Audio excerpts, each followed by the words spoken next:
Johnny Dollar. Well, will you marry me? Well, sure. Why not? Anytime you say. Janet? Janet? Janet who? Oh, sorry. I meant Carol. Oh, you did? Mariana? No. Gladys? No. Janie? Now, stop that. Well, let's try Hildy. Marilyn? How about... No. This is Betty Lewis. No. Yes. And you listen, What? You knew it all the time, didn't you? Yes, dear. Just leading me on again, like you have been for all these umpteen years. But you listen to me, Johnny Dollar. Yes, dear. If it weren't for that crazy business of yours, jumping around all over the country, getting slugged and shot at, enough to drive a loving wife to drink. Yes, dear. Why, Johnny, I'd trick you into a date with a preacher. What was that? Yes, dear? Yes, dear. Yes, dear. It sounds like we're already tired old married folks. Well, you wouldn't like that. Of course I wouldn't. Oh? That is, I mean, well, you know what I mean, you rascal. Oh, sure I do. You drive you to drink every time I have to be away or tangle with a killer.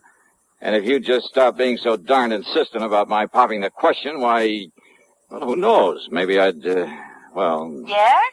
If I did stop trying so hard to land you, you'd what, Johnny? I decline to answer on the grounds it might tend to incriminate you. Oh, honey, you're such a big, heartless dope. Sure I am.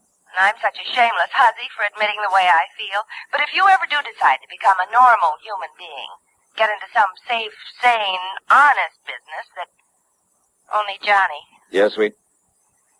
I'm afraid it's about business that I really called you. I mean insurance business. Oh, my entire ego just flew out the window. Well, what is it, hon? I've got to see you right away. Betty, I'll be out there at 13325 East Maple No, Drive before... no, honey, I'm not at home. Okay, at the office then. No, dear, I'm not at the office either. Well, tell me where you are, where you want me to meet you. Just, stay right there and wait until I call you again. Will you, please, honey? Well, now look, I just hung up on a frantic phone call from Fritz Melchior over at Continental Insurance and Trust. Apparently the usual sort of emergency. I know. Huh? No, I mean, I'm sorry, but this is so important, honey, and since it concerns me, and if anything were to happen... Happen to you? Betty? Johnny, dear, I can't talk anymore right now, but wait. Wait until I call you and tell you where to meet me. Hey, now listen, Betty. I'll call you. No, listen. Something very funny about this.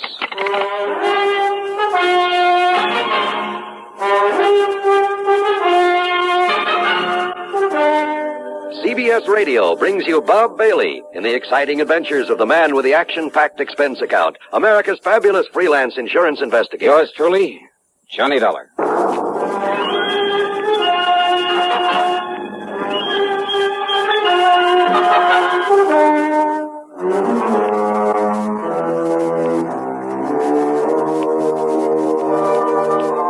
Expense account submitted by Special Investigator Johnny Dollar to the Continental Insurance and Trust Company, Home Office, Hartford, Connecticut.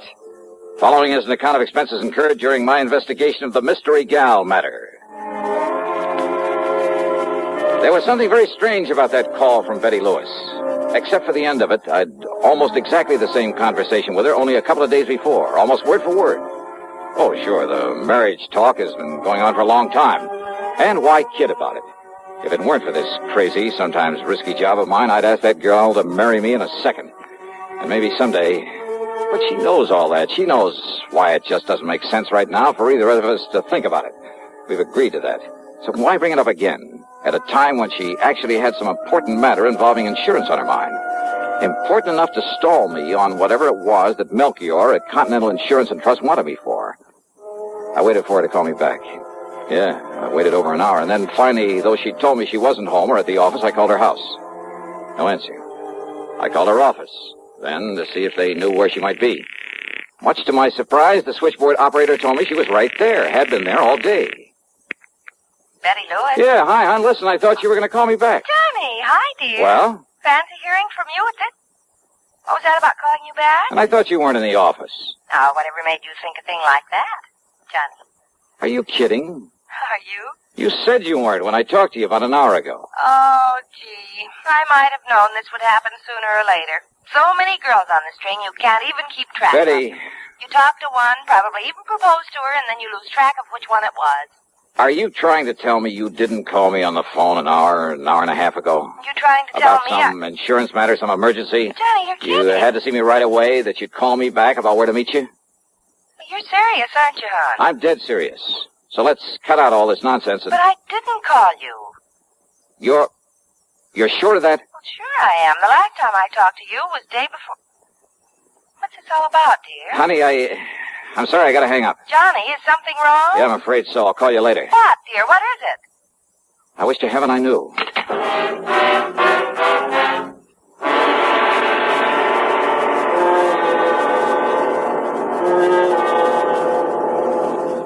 Pepsi-Cola refreshes without filling. Why? Because it's truly light. Charlie, you're forgetting something. Wait, Kay, there's more. Yes, ice-cold Pepsi is the delicious refreshment that goes great at a picnic or a party. But, Charlie... And Pepsi goes fast. People like it, so keep plenty handy. There. Oh, you did fine, except for one thing. Well, I mentioned lightness and how Pepsi refreshes and how fast it goes. You left out Pepsi sociability. You know the Be Sociable song. But, Kay, I can't sing. I can. Listen. Be sociable, look smart, keep up to date with Pepsi. Drink light, refreshing Pepsi. Stay young and fair and debonair. Be sociable, have a Pepsi. Well, at least I can say this. Pick up an extra carton of Pepsi today. Please do. And now, Act 2 of yours truly, Johnny Dollar and the Mystery Gal Matter. Expense account item 1, $1.15 for a taxi to Fred Melchior's office at Continental Insurance and Trust. I didn't bother phoning ahead to tell him why I was so late in responding to his call for help. I found him literally pacing the floor. Oh, Johnny, thank goodness. Yeah, hiya, Fritz. Only I didn't expect you in here so soon. Sit down. Is everything all right? So soon, did you say? What? And here I was, all set to apologize for not having got here when I was supposed to, nearly 2 hours ago. Well, as long as you called me back and asked if you might go right on over. I called you back? Why, yes, of course. And I agreed with you it was best not to waste time coming here for the facts on the case. No, wait a minute, Fritz. So I told you all about it. Though I still think it shouldn't have been gone into on the telephone. Told me about what? But since time was so important, and since you're going out there right away might, Johnny, what did you say? I didn't, but I will. Now listen to me, Fritz. There's something very screwy going on around here. Oh? What do you mean? You called me on the phone about an hour and a half, maybe 2 hours ago. Yes, you that's asked right. me if I'd come on over here and see you. Yes. Now, you said you were still in bed, but that as soon as you could get shaved and dressed and a cup of coffee, you'd come on over here. Okay, so far so good. And then? Well, naturally, I waited for you. Yeah? But then after half or 3/4 of an hour when you didn't show up, oh, and believe me, this matter is so urgent, so pressing, so important. What matter? No, wait, let's not go into that just yet. So what happened when I didn't appear? I decided I'd better call you again, but I didn't have a chance. Why not? Why not? Well, you know why not. Because you called me back. I did, huh? Well, yes. And as I reminded you a moment ago, you suggested that instead of wasting time coming here to the office... Only, Fritz. Yes? I didn't call you back. Now, why do you say a thing like that? Of course you... Didn't? No. But Johnny... But it's pretty obvious somebody did. Oh, but I'm Yeah, sure... somebody who tried to make you think it was me, who must have succeeded pretty well. But that's Johnny, I hope you're not joking. I am not. Because I'm certain, absolutely certain, I mean, well, how could I mistake your voice after all these years? It looks like you did, though, doesn't it? Well, then, who was it that called me and told me it was you and asked me for all the details on this case that I want you to handle for us? Brother, I wish I knew. And then when I told him where to go and whom to see, he agreed to get on it right away. Uh-huh. And I, thinking it was you, oh, no. No. Oh, good heavens. Now what? Well, this all means that you haven't been out there to see him. Our client, I mean, out on East Maple Drive. Who, Fritz? Oh, good heavens, Johnny.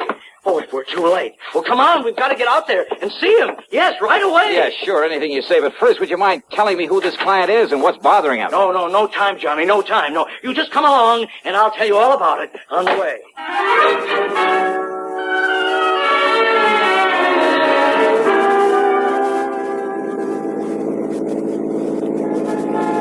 I hope you don't mind my driving so fast, Johnny, but time, time is of the essence. Time for what, Fritz? Now, why don't you just start from the beginning? Yes, I will.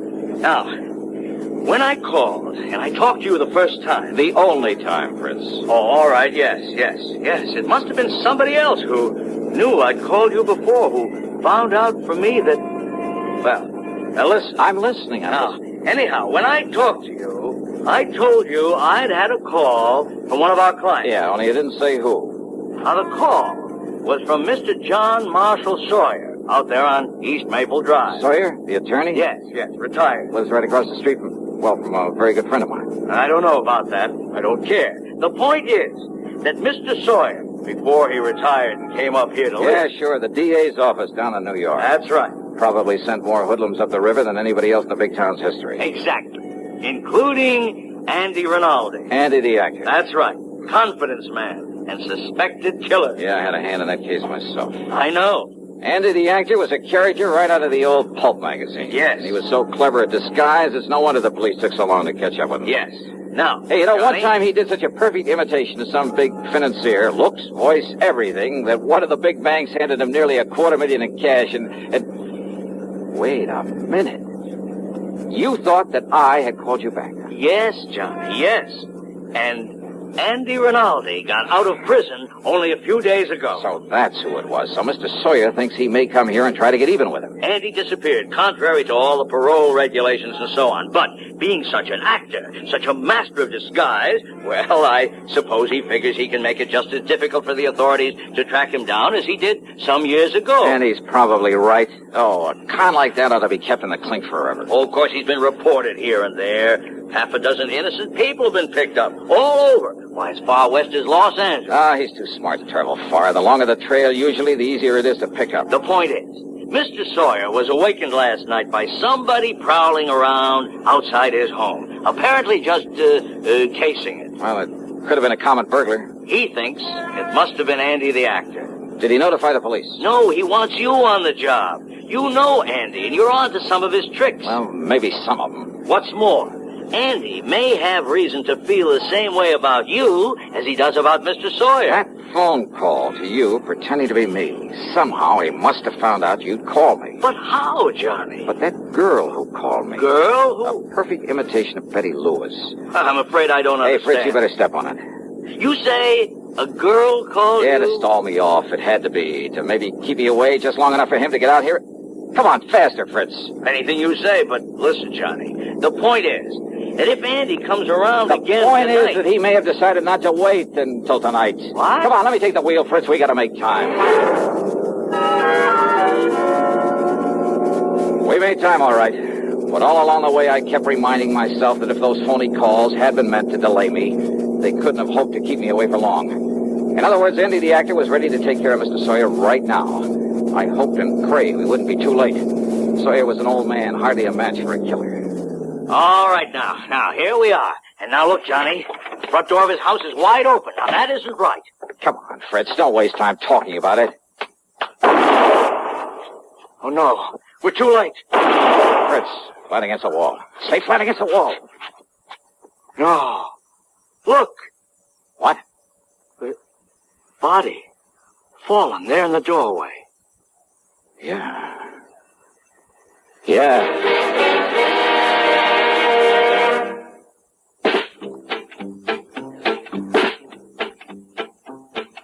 Have a real cigarette. Have a Camel. Have a Camel cigarette. Have a real cigarette. Have a Camel. Have a Camel cigarette. Best tobacco makes the best smoke. Have a Camel cigarette. Best tobacco makes the best smoke. Have a Camel cigarette. If you're smoking more these days, but enjoying it less, change to Camels. The Camel blend of costly tobaccos has never been equaled for real smoking satisfaction. Have a real cigarette. Have a Camel. Start to really enjoy smoking again. Now, Act 3 of yours truly, Johnny Dollar. It was not the body of Mr. Sawyer lying there in the doorway of his home, but Then it was Sawyer who slowly stepped out onto the porch where Fritz and I were still flat against the wall. He stood there quietly for a brief moment, then handed the still-smoking .38 to me.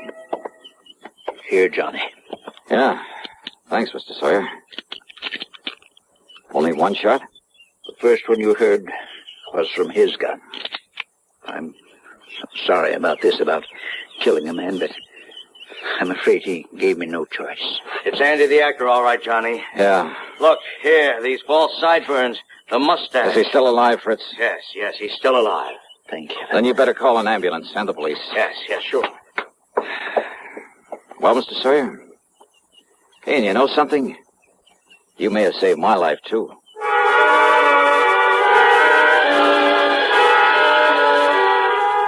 I followed the ambulance into the hospital in the hope Andy the actor would come too. There were some things I wanted to ask him about the girl, the actress, who'd call me on the phone to hold me at my apartment until he could carry out his planning as Mr. Sawyer. But Rinaldi stayed unconscious, so I took a cab back to my place. That's item 3, $1.50. As I walked up to the door, a man from the phone company came around the side of the building. Hey, excuse me, aren't you Mr. Johnny Dollar? Yeah, that's right. Oh, I've been hoping you'd come home. You want to check your phone for me now? Oh, something the matter with my phone? Oh, there sure was. Huh? Yeah, somebody put a tap on that line of yours. You wouldn't have any way of knowing it, but So that's we it. have ways of knowing down at the phone company. Yeah, so that's how Andy and the girl, whoever she is, got to know our voices. Yeah, a lot of people think they can get away with tapping a phone line, Yeah, but sure. believe me, Mr. Dollar, they can't get away with it for long. They took off the line in the basement. Do you have any idea who might have done it? Yeah, and no. What? Well, Andy the actor, for one. What's But that? who the girl is? Hey, Mr. Dollar, what are you talking about? Oh, nothing you need to worry about. Oh, sure, whatever you say. But now if you'll go inside and dial somebody and see if you get them okay. You see, I got a handset still hooked up to it. Yeah, I'll do that. Oh, and the cops have already been notified, so if they come around asking questions... Okay, thanks.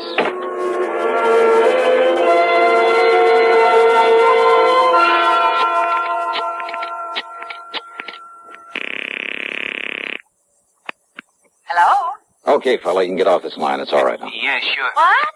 Is that you, Johnny? Yeah, Betty. Oh, thank goodness. Now listen, tell me one thing. No, you listen, Johnny. Can you come out here to my house right away? Betty, listen to me.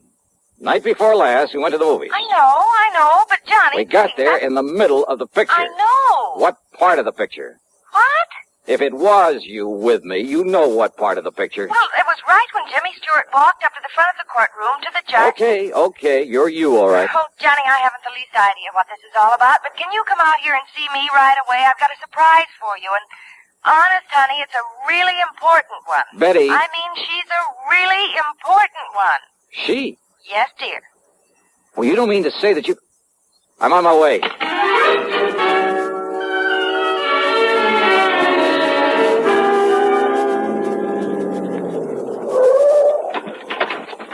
Hi, dear. Come on into the house. Now listen, Betty, if this is some kind of a Oh, gag... honest engine, honey, cross my heart, but listen. Yeah? I came home from the office early. Uh-huh. I had to walk the last couple of blocks because I ran out of gas. Yeah? All of a sudden, you and somebody else came charging up in a car to that house across the street. You were here where then? that nice old Mr. Sawyer. You were right here? Yes, but I suddenly got too busy to call at you or anything. You see, I was just letting myself in through the back door. Okay, now, this surprise you You talked see, about. I'd forgotten my key to the front door, so I had to sneak in the back one. I always leave that key under the mat. Honey, will you get to the point? But the key wasn't there. And the back door was already open. Oh, go on. I started in quietly, and then I heard a couple of shots over there at Mr. Sawyer's house. Yeah? And Johnny, Yeah. there in my living room, standing behind the drapes of the front window and with a gun in her hand was this girl. The girl. Standing there watching across the street so intently that she didn't hear me come in. She started aiming the gun over at you and that man who was with you and Mr. Sawyer who'd come to the door. Yeah, well, listen, look, so let's go I sneaked inside up behind her and... Well, I'm afraid I kind of ruined one of my nicest vases on her head. And you've got her? You've got her inside? All tied up with all the clothesline I could find. Oh, honey, I love you dearly. Where is she? Here. Right here in the living room. Oh, great. What a girl you... Holy, you must have really clouded her. Well, I did. But when she came to and started talking, well, honey, this burglar, or whatever she is, well, she started talking her head off, trying to tell me I didn't understand. Well, how could she with that gag? And you know something? She sounded so much like me, and I got so tired of listening to that voice. Well, that's the reason I put that gag in her mouth. Well, are you proud of me? Don't you agree? She must have had something to do with it. Oh, Johnny. You know something? I love you, gal. Oh, no, that's what I like to... Oh, honey. Why don't you and I just... And you preach to me about getting mixed up with people like this? Had any sense, I'd turn you over my knee and I'd... Yeah, rascal. This is much more fun, isn't it? Mwah.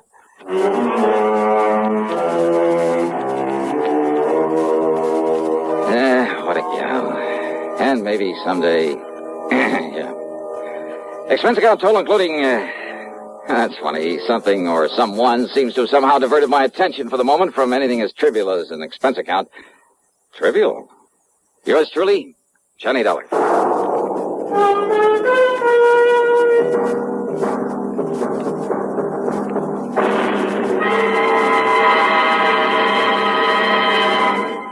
Hi. Maybe you'll recall this tuneful reminder of times past.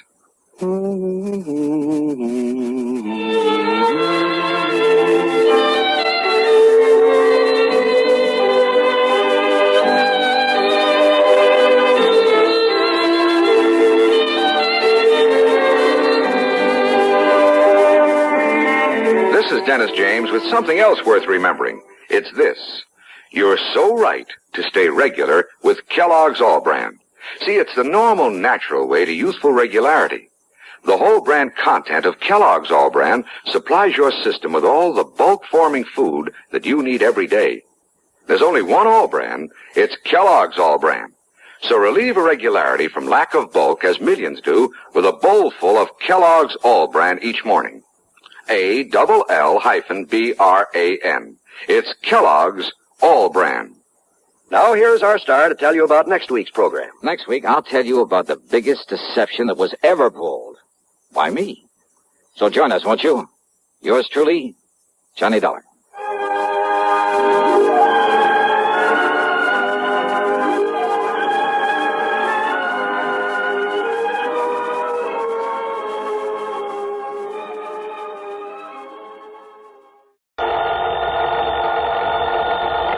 Johnny Dollar. Art Engels, International Life and Casualty. How you doing, Art?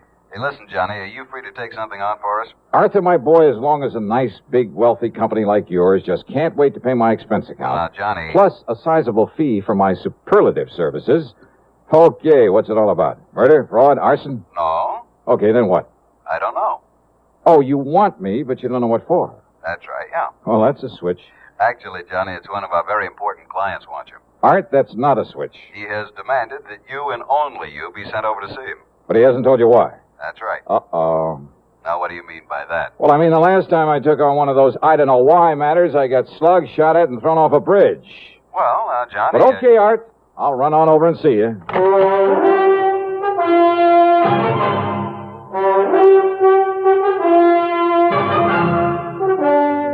CBS Radio brings you Bob Bailey in the exciting adventures of the man with the action-packed expense account, America's fabulous freelance insurance investigator. Yours truly, Johnny Dollar.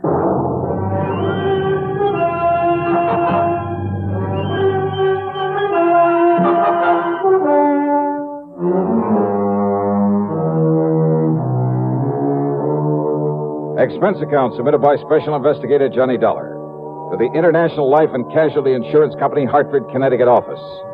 Following is an account of expenses incurred during my investigation of the Phony phone matter.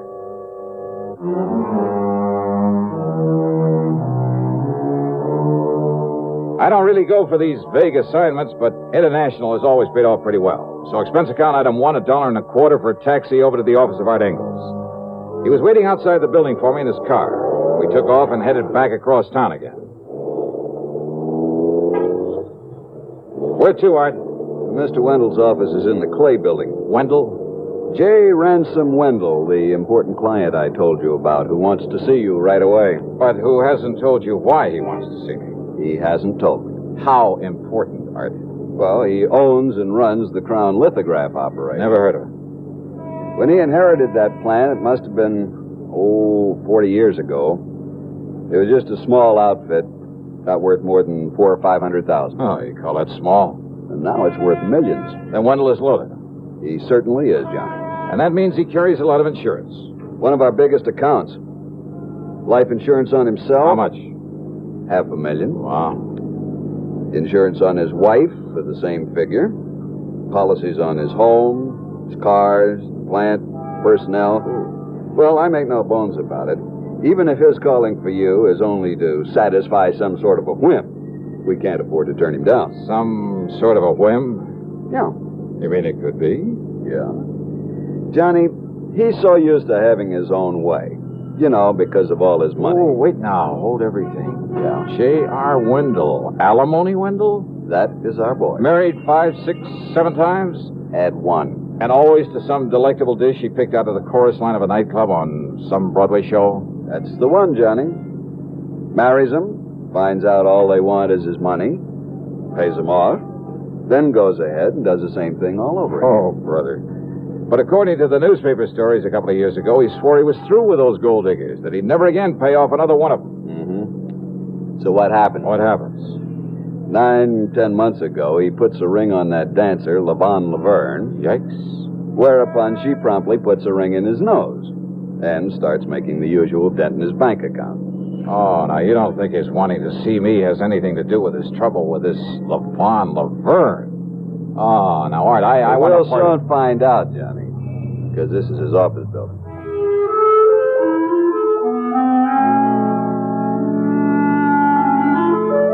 Wendell's office was huge. The walls were paneled in rich mahogany hung with fine oil paintings. Wall-to-wall carpeting so thick you sank into it almost up to your ankles. Fine antique furniture, including his tremendous desk. And the man himself really fooled me. He must have been, about 60. But instead of a snide, leering old wolf, he was tall, straight as a ramrod, with clear, frank blue eyes. Yeah, the smart, alert kind of man you'd expect to head up a multi-million-dollar operation. The kind you wouldn't expect to have fallen for a whole line of cheap chorus girls. But then, of course, you never can tell. Yes, Mr. Ingalls, Mr. Dollar. It's my wife, Levon, that I'm concerned about. But since it has nothing whatsoever to do with her insurance at the moment. Well, now, Mr. Wendell... Ingalls, I'm much obliged to you for bringing Dollar to me. If I need you further, I'll let you know. Well, if I can be of any help in this No. Dollar and I can handle this alone, so you just run along. Okay. Whatever you say. I'll be in touch. Yes, so I Art. All right, Johnny.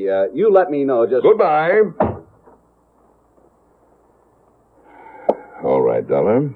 Well, now, look, if there's no insurance involved... Oh, there isn't. I hope there won't be. I'm quite sure there won't be. Nonetheless... You say this concerns your wife? Yes.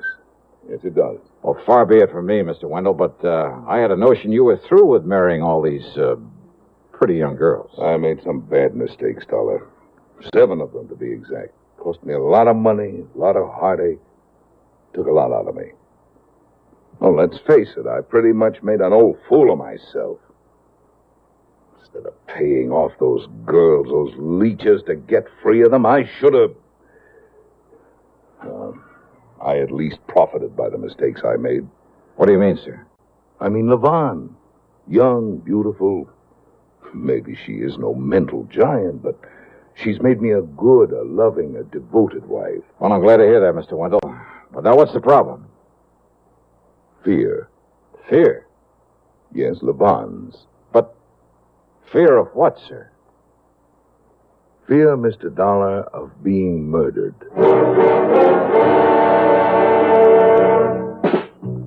Smoking more now, but enjoying it less. Have a real cigarette. Have a Camel. So good. Have a Camel cigarette. So rich. Have a real cigarette. Have a Camel. So mild. Have a Camel cigarette. And here's the reason why. Best tobacco makes the best smoke. Have a Camel cigarette. You can say that again. Best tobacco makes the best smoke. Have a Camel cigarette.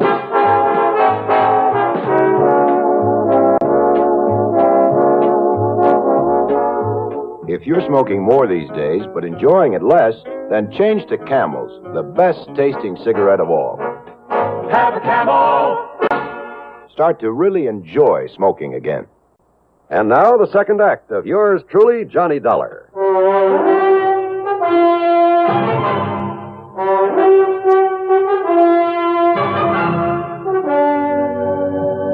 Now, wait, Mr. Wendell. Your wife, Levon, she's been threatened with murder. Threatened? No. I'm afraid I don't understand. But, Dollar, she's fearful that someone is going to kill her. It's been going on for several weeks now. Why? I don't know. All I know is that she's become terribly upset over this idea, this fear. I've called on you to see if you can determine for me if there are grounds for all this apprehension. What if she hasn't received any direct threats? She hasn't, at least none that I know of. Well, she says that she hasn't. Well, no, look, wait. Something has gotten her into this unfortunate state of mind. I don't know what it is. But I hope you can find out for me. Hey, you sure you shouldn't have called in a psychiatrist? Have one of those stupid, money-grubbing head shrinkers ask her a lot of silly questions? Oh, no, wait. Some of them are pretty good. Can do a lot of good in a situation like this. Dollar. Because I know, Levon. I know what her reaction would be. She's nervous and upset enough about these fears as it is. But you, posing as an old friend, as our guest there at the lodge. Your lodge, Mr. Wendell? Yes, over on the Peekabuck River above Farmington. It's a little place we keep as a sort of retreat, a place to get away from it all. I see. When I left the house here in town a few minutes ago, I told Levon we'd meet her there for lunch and start the weekend a little early. We, huh? I told her you're an old friend. Come east for a bit of a vacation. Oh, from where? Los Angeles, Hollywood. Oh. You are familiar with the West Coast, I hope. Oh, enough to talk about it intelligently. Good. Well, then why don't we leave right away? Mr. Wendell. We'll stop at your apartment so you can pick up some clothes, then we'll head on up to the lodge. Excuse me. But now look here, Yes, sir. I'm... Mr. Wendell? Miss Barker, have my car brought around, please. Yes, sir. I'll be gone until Monday. Have a pleasant weekend, Mr. Wendell. Thank you. Well? Well, I still don't quite understand what you expect me to do up there at your lodge. Dollar, I have known about you for years. I have great respect for your talents. Not only as a crime investigator, but because of your ability to deal with people. Get very close to them. Ah. People like your charming and beautiful wife, Mr. Wendell? Oh, no. I'm very serious, Dollar. You have a knack of inspiring confidence, of getting things out of people that... Well, you see, I follow the reports of your cases on the radio very closely. Yeah, well... I'm convinced that you can be of more help than any psychiatrist could possibly. And also, and let's be frank about this. Yes? That is, if your wife's fears are justified. Well? You also think I might be handy to have around as a bodyguard, right? Yes, Dollar, that's right. We drove over to my place and I packed a couple of bags. I also picked up the old faithful 38 caliber limit squeezer. We drove east on Route 4 to Farmington, and then north along the western side of the Peekabuck River, and finally east again on a private road. Meantime, as we drove along, I questioned Mr. Wendell further. No, Dollar, I can think of no one who might want to harm her, of whom she ought to be worried or afraid. Well, there must be some basis for this fear of hers. Of course, before I met Levon and married her, when she was dancing in nightclubs, I'm afraid not always the better one. Well, a lot of those joints are run by racketeers. Yes. Her contacts in those days were not always with the best of people. Something to work on, isn't it? Oh, but now here we are. You like my little place? Oh, you call this little? We like it because it doesn't require any servants, and we can... Now, what's the matter? Nothing. Only it's well after noon, and I don't see Levon's car anywhere. Well, maybe she's been here and left to do some shopping or something. Come along, Dollar. Let's go in and see. Well, I suppose 10 rooms is rather small to a man like Mr. Wendell. But I didn't have much chance to look around because of his concern over his wife. He went through the motions of pouring a couple of drinks. I just don't understand this, Dollar. It's almost 1 o'clock. She's always on time. Will you excuse me? I'm going to see if something's held her up at home.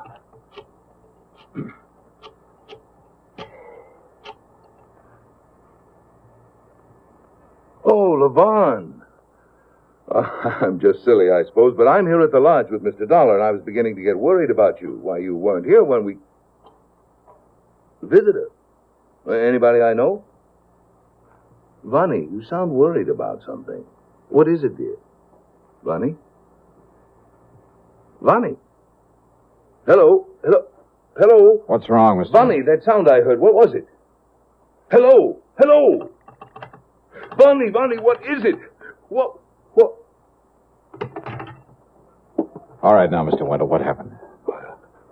I don't know, Mr. Dollar. She gave a strange kind of a gasp. Yeah? I believe she dropped the telephone. There was a thump, a heavy thump. Okay.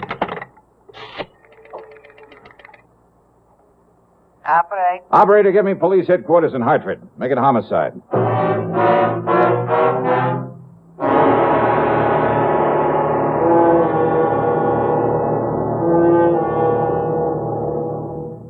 We'll continue with yours truly, Johnny Dollar, in exactly 30 seconds. A signature can reveal a great deal. Take, for instance, one that you hear every day, the highly respected signature CBS News. That's the name that stands behind every news broadcast heard over this network. It's your assurance that you're hearing the very latest news, and that you're hearing it reported with scrupulous accuracy. Remember that. CBS News. The first word in swiftness, the last word in accuracy. You can depend on it. Fight cancer with a checkup and a check. Today's reminder from the CBS Radio Network. Now, back to yours truly, Johnny Dollar, and the phony phone matter. By the time we get back to Wendell's home in Hartford, the police were there, Lieutenant Billy Walker in charge. The body of Levon Wendell lay sprawled on the floor next to a sofa. The telephone had fallen to the floor beside her. One of Walker's men was dusting it for prints. Another, obviously the medic, had removed a rather gruesome-looking knife from the middle of her back. Wendell had slumped into a chair, and he sat there staring as though he couldn't quite believe it. His face was white, and he kept clenching and unclenching his hands with such force I was sure his palms were bleeding. The only sound he made was an occasional half-smothered sob. Must have killed her instantly, Dollar. Doc here says the knife went clear through into her heart. Yeah. Think you can trace that knife, Lieutenant? Oh, I don't have to. Came from that collection up there over the fireplace. Johnny, that could indicate it was done by somebody she knew that she let in here. You mean somebody who came unprepared to kill her? Right. Oh, the back door was left ajar, by the way. Any servants in this place? We're way ahead of you. What? Well, to begin with, they're an old couple. Neither one of them could have had the strength to do this. Oh, where are they? They were given the weekend off. How do you know that? One of the boys who knows them saw them at the station early this morning. Oh.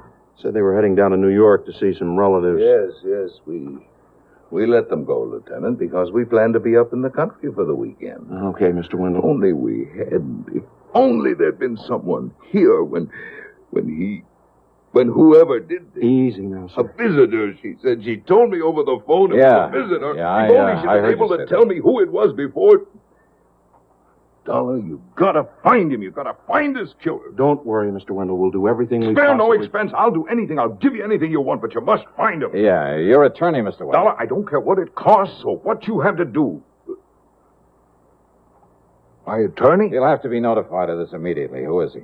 Oh, Spidle. Hello, Spidle. I'll take care of it as soon as I can pull myself together. Now, look, you can't be of any help at the moment, so why don't you just sit down and, better still pour yourself a drink. A drink? Yeah, do you good. Go ahead. Yeah, perhaps you're right. Perhaps that's... Lieutenant. Oh, wait a second, Johnny. You sure of that, Mac? Okay, I'll take your word for it. Sure of what? Johnny, the only prints on that phone are hers. You'd think in a household like this, unless somebody wiped them off just in case. Of course, Lieutenant. Look, I'll see you later. I borrowed Mr. Wendell's car without bothering to ask him for it. I drove to the office of lawyer Spidell, all on a big fat hunch. And I thought he might be able to help me with a better understanding of the whole Wendell setup. You know something? I don't think he'll ever know how much he did help me. Well, as long as you were there with him at the lodge and heard the phone conversation with her. Why, yes. Of course, it's too bad, Levon going like this, but, Dollar, I can't say I'm at all surprised. And, by the way of being cold-blooded about it, well, it saves Wendell the trouble and expense of another divorce, more alimony. Yeah. Dollar, he is one of the most clever, the most ruthless businessmen I've ever known. Yet these girls, one after another, have been able to take him for so much. And you don't think this one would have lasted? Huh? I'm certain of it. But I thought he and Levon were getting along pretty well. Oh, I suppose he may have thought so. I don't see why, though. Oh, what do you mean? Some of the others were pretty expensive while he was married to them. They all were afterward, but none of them compared with Levon. Did you ever see one of her lavish nightclub parties? No. Why, the other night, last Tuesday, I just happened to be in the Purple Cat over in... Now, mind you, I'm not a nightclub habitué. Mr. Spadell, I think I'd better be going. Oh? But I thought perhaps I could be of help to you. Oh, you've been plenty of help. After all, I know the names of many of the gangsters with whom this girl was formerly associated. Oh, I'm sure you do. Any one of whom might be a possible suspect. More so than Mr. Wendell himself? Wendell himself? Think that over. But you were with him there at the lodge. You heard him talking to her on the phone when it happened. That's so? Of course. You yourself are his perfect alibi. Am I? Yeah. That telephone conversation. So item 2 on the expense account is 10 cents for a phone call to my favorite gal friend, Betty Lewis. As I expected, she was willing to go along with a little stunt I had in mind that might blow this whole murder case wide open. By the time I got back to Wendell's home, the police and his wife's body were gone. And he'd calmed down all right. There were several empty glasses at his elbow. You were right, Dollar. I've pulled myself together enough to realize that what's happened has happened. Oh, I forgot to call my attorney, as you suggested. I'll do it right away. No. Wait, I want to talk to you. Yes? Besides, I'm expecting a call myself on that phone. Oh, you made some progress? Yeah, quite a bit, I think. Well, good. I understand that as a businessman, you're pretty ruthless. Doesn't sound nervous upset to me. What? And you know, that phone conversation there at your lodge was pretty smart. Will you please start making sense, Dollar? I was pretty dumb. I should have realized you couldn't have dialed this number from up here. Just a minute. Sorry, I want to get this call. Dollar! Hello? Hi, hon. This is Betty. Yeah, this is Johnny Dollar. Oh, then it is for you. Now, do I gotta hang up and leave you with an empty line the way you said I should? Yes. Oh, gee. Yes. Okay. Bye, sweet. Yes, I'm alone here. What? I'll give you 500 if your info is accurate. What is it, Mr. Dollar? No, 500 is the limit. Unless you're willing to appear and testify in court. Okay, then it's 1,000. Come on over here and I'll give it to you. If you can give me enough facts right now to prove you were here. What goes on there, Dollar? Oh, you actually saw him, huh? Through which window? Yeah? Side of the room? Yeah, I can see it from here. Who are you talking And to? you actually saw him take the knife from his collection over the... Yeah? Yeah. Then he what? The back door? Yeah, I got it. His own car, huh? Well, sure, to his office in time to meet me there. Hang up that phone, Dollar. Excuse me, I've... Hang it up. Yeah, sure. So somebody saw me. Somebody saw me, killer. But when that informer comes here to collect the money you promised Mr. Wendell. Dollar, he's going to get exactly what you're going to get.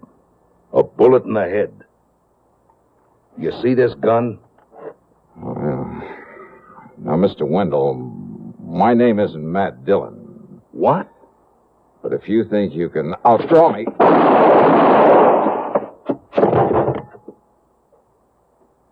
Wow.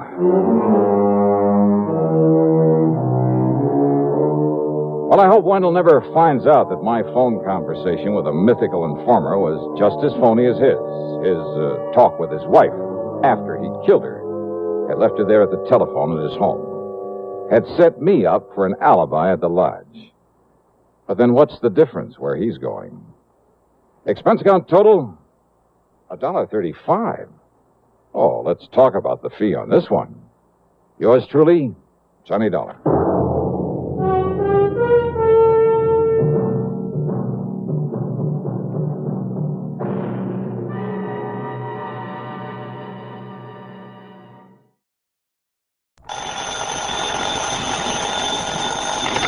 Johnny Dollar. Byron K., Intercoastal Maritime and Life. Why? How are things in dear old Boston? Here in Boston, fine. But Cod Harbor is something else again. Cod Harbor? It's a little fishing village up north of here, up near Gloucester. Yeah, I know. I handled a case up there a couple of years ago. Oh, yes, that's right. It was for Meg McCarthy, a big, blousy, brawling old gal who ran a joint she called Meg's Palace. Well, it's Meg McCarthy. After that dingy dive she was running burned down, she took the insurance money and moved away. Johnny, listen. It was Meg McCarthy who called me. Oh? Yes.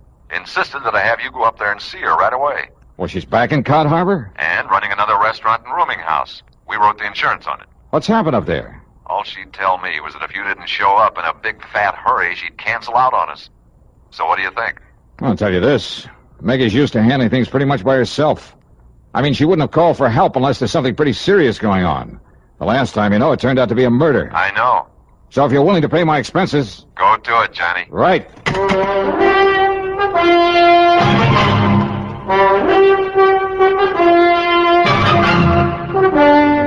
CBS Radio brings you Bob Bailey in the exciting adventures of the man with the action-packed expense account, America's fabulous freelance insurance investigator. Yours truly, Johnny Dollar.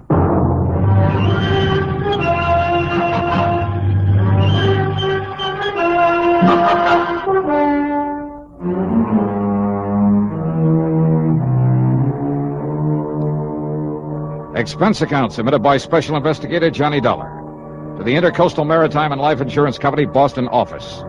Following is an account of expenses incurred during my investigation of the Silver Queen matter.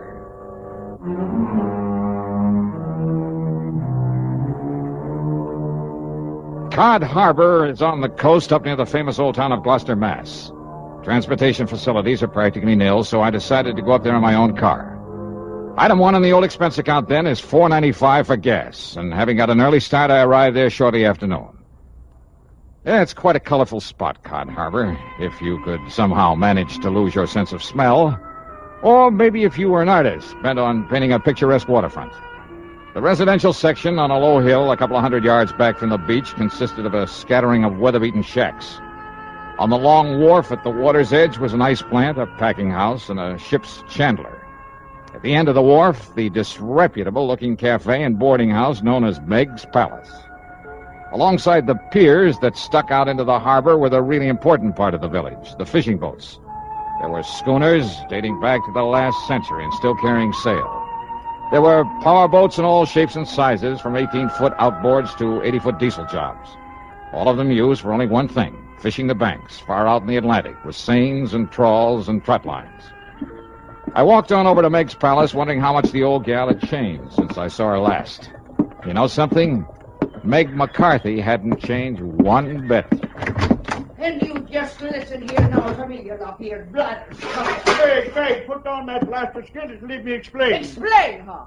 Just on account of you and that scurvy crew of swabs on that stinking tub of yours made a decent catch for once. It's no good excuse for coming over here to get drunk all over me lovely place. Ah, you crazy old biddy, will you listen to me? No! But I tell you, I'll pay you the money. I'll pay you double for them few dishes and the broken down table they busted up on you. And I tell you to keep your dirty, offensible money to yourself, Captain Andy, and get out of here and never come back. Now get! Meg, put down that frying pan. That's right square on the top of your filthy head, I'll lay it. No, Meg, Now get before I lose it, me temper, and forget I'm a lady. You hear me? I see tell this. you, Meg, if you start throwing them things at me, I go down.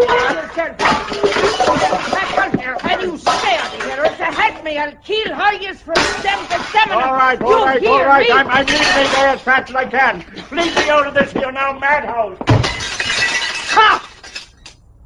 Now maybe we'll have some peace and quiet around here. Hey. Now who are you standing there in the shadows? Get out! All right, Meg, just knock it off. Oh, knock it off, is it? Well, I'll show you sneaking in here like a... Oh, it's me love, me darling, me sweetheart, me Johnny boy. Yeah, hiya, Meg. Still throwing your weight around, huh? Ah, darling, they're like a brood of crazy, troublesome kids they are, the men that puts to sea. And I loves every blinking, bloomin', worthless one of them. Oh, you do, huh? Well, of course I do. That's why I makes them toe the mark the way I does. Somebody's got to love them and mother them and keep them in line. Especially Captain Andy. The man who just left? That's the one I mean. Oh, come now. Come sit down and have a cup of this here delicious coffee I just brewed up in the pot. Yeah, sure, why not? It'll put some hair on your chest and build up your strength on the cutting. You'll be needing it. Ah? That is, if that Marty Silver finds out you're up and around these parts. Marty Silver? Sure, and he owns the Silver Queen, that leaky old tub that sits down alongside Pier number 7. But here now, you have yourself a cup of this nice, aromatical, hot, strong coffee. Yeah, thanks.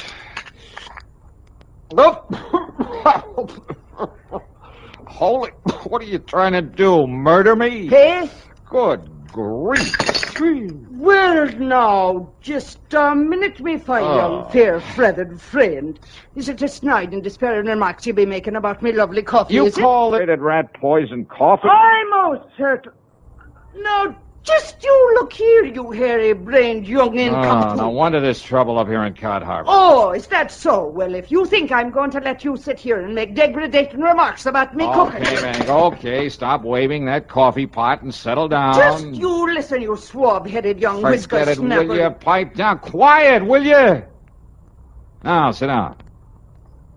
Yes, darling. Okay. Oh, Johnny. Johnny, you reminds me so of me dear, dead, departed, overbearing husband when you talks up to me like that. Oh, yeah, I'm sure. And I tell you, if I was a few years younger and maybe a mite prettier looking in the face, oh, I tell you, there wouldn't dare another girl so much as set her eyes on to you. Oh, that's true, Johnny. Okay, Meg. But now what about this Marty Silver? Captain Marty Silver, he calls himself. And he sailed in here a few days ago from up to Gloucester, he says, in that tub he calls the Silver Queen. Says he wants to sell the old wreck. Aye, and that he will, Maggie. And who invited you in here again, Captain Andy? There's already 2 or 3 suckers bidding up to buy the old wreck from him. He's pushing them hard to make a sale, he is. Then Andrew P. Hogginham, you keep them from buying it until Johnny Dollar here gets through his investigation. Investigating? Well, now, where's your manners? Shake hands with him. This here's Mr. Johnny Dollar, me lover boy from way back. Hiya, Captain. Lover boy? Him? That pasty-faced landlubber like him? Just you mind your manners, Andy, and get out here and don't let none of them boys buy the Silver Queen. Not yet. Now, look here, Meg. Go on with you. Or do I got to throw you out again? Well, whatever you say, Meg. But I warn you, woman, if you're being untrue to me in favor of this here Johnny Dollar...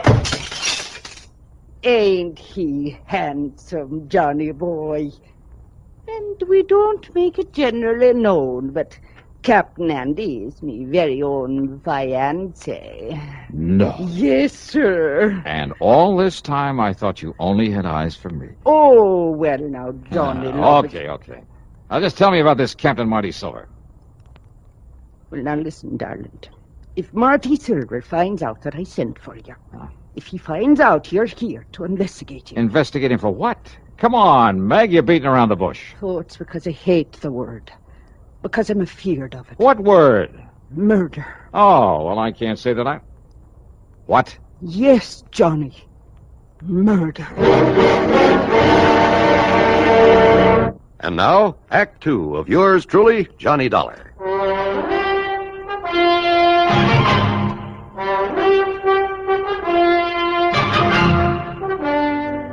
You're accusing this Captain Marty Silver of murder? I'm accusing him of preparing murder. That's why me and Captain Andy's been keeping the eye onto him. Well, just keep talking, Meg. Down from Gloucester it was. He said he'd come. But he telephoned me old friend Captain Lavery up there. And? Tom Lavery said he never heard of him. Oh, well, now look, And that's... Tom has been living up there since every time in memoriam. Never heard of any Captain Marty Silver. So I says to myself, says I, if Captain Marty ever was there, he was using another name and maybe on forged papers. When I thought I had a suspicious mind. So then last night, I takes a real good look at his boat. The way the name was painted onto it. No wonder it was all fresh paint. Yeah? The count of the name before he painted over it was the Arctic Queen. Well, so what's wrong with changing the name of his boat? So I phoned up Captain Tom again, and you know what he told me? What, Meg? It was the Arctic Queen was supposed to have disappeared in a storm up there not 3 weeks before with the loss of all hands on board, consisting of only 2. Go on. Them 2 was the skipper and the deckhand by the name of Marty Flagg. So you figure that Marty Flagg and Marty Silver are one and the same. That I do. And that somehow, under cover of the storm, he did away with the skipper of the Arctic Queen. Then he changed the name to Silver Queen and brought her down here to sell. Dearie, that's exactly what I figured. Well, you could be right. Now, look, if his papers are forged, and that includes the registration on his boat... Oh, many's the time it's been done, Johnny boy, and you knows it. That a phone booth I saw outside the front door? Well, it is, but what for? I'm going to check with the Coast Guard up in Gloucester. They'll know in a minute if they have a registration in the name of... Oh, but now, wait. Yes, dearie. Let's assume that he did kill the skipper of the Arctic Queen. Well, of course he did. Now, you and this Captain Andy think he's going to commit another murder. Yes. Here in Cod Harbor. Yes. Another skipper in order to get his hands on another, a better boat? Oh, lover. All right, then who? Me. What? You? Yes. But why? Because he knows I've been suspicious of him. That I've been keeping tabs on to him. And I think he's seen me when I was poking around his boat last night. Oh, no. Wait, Meg. That's not reason enough to think he might want to murder you. Oh, ain't it? All right, I'll keep an eye on him just to make sure. Oh, just to make sure, is it? Meantime, I'll check with the Coast Guard in Gloucester. Just to make sure he does want to murder me by letting him do it. Is that it now? Meg. Yes, well... Well, if I can prove his boat is the one supposed to have been lost at sea, and if his registry and papers are forged, okay, then the Coast Guard can come down here and take care of him. Meantime... What? But what about me? Meg, look, I think you're getting all worked up over nothing. Your own lovely life at the stake, and you pass it off. You pass it off like I was nothing the more than that. Well, And I thought you was me friend, and me beneficiary, and that you cared a little about what might Listen, will you happen. please... But no. You like everything else of the male sex that wears the pants. Oh, no, if just a a person minute. don't have a pretty leg or a pretty face full of powder and rouge, and her hair full of peroxide blonde... That's not and true. you... Meg, Oh, will you shut up a minute? Now, if you just let me finish. Yes, Mr. Dollar. I'll shut up me ugly old mouth. I'll smother me grief in me poor old broken heart. Look, listen. So maybe Marty Silvers is suspicious of you. Maybe he is the crook, the killer you think he is. And maybe he will try to get at you. So look, I'll make sure nothing happens to you and until I can get this other stuff straightened out. Oh, Lord love you, darling. I know that you wouldn't let down poor old me. Yeah, so why don't you go back in the kitchen and fix me something to eat? Oh, Johnny love, it'll be the finest supper you ever put your teeth in. Good.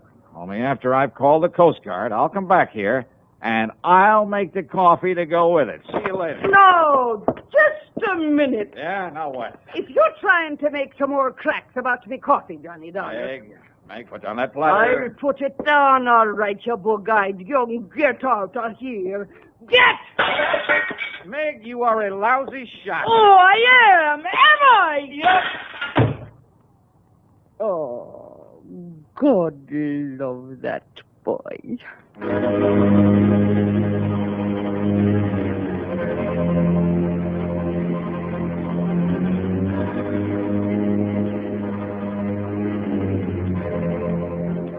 My call to the Coast Guard proved that Meg was right, 100%. They'd never heard of a Captain Marty Silver, had no record of him whatsoever.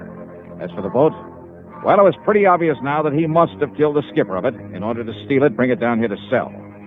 I promised them that I'd do nothing to alarm Silver to scare him away, but that I would keep tabs on him until they could come down here and arrest him. But I had to break that promise because of what happened exactly 2 minutes later. Yeah, right after I hung up that phone.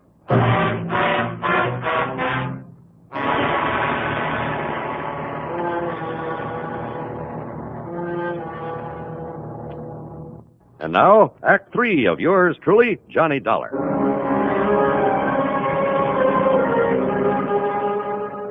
I left the outside phone booth and walked back into Meg's Palace Cafe. It was still cluttered with the pots and pans and crockery that she loved to throw at anyone who happened to disagree with her. In this case, it was Captain Andy and me, her lover boys. I heard a lot of activity off in the kitchen where she'd promised to cook me something to eat, and I hoped she'd hurry because I was hungry. But then I heard a door slam somewhere in the back and footsteps on the boardwalk that I knew led down to the piers. I wondered if she changed her mind about fixing that meal for me. But when I got to the kitchen... Meg, what's happened? What happened here? Oh, Johnny boy. Thank heaven you got here and scared him away. Who? If he hadn't heard you coming in the front, he would have killed me for sure. Marty Silver. Oh, he must have been hiding away here in the kitchen. He must have heard everything me and you were saying about him. All right, here now. Let me help you up in this chair. It's all right, darling. I think I can make it. But when I get a hold of that... There you are. But I thought Captain Andy said that Silvers was down at the dock trying to sell that boat. Hey, wait, listen. Yeah. Stay right here, Meg, while I get in the back of that door. What? What is it? Oh. Out of my way, Dollar. Meg, I just seen Monty Silver coming up. Meg, who done this to you? Marty Silver, Captain. I'll kill him for this. Oh, Meg, me pet, are you all right? Yes, I'm all right.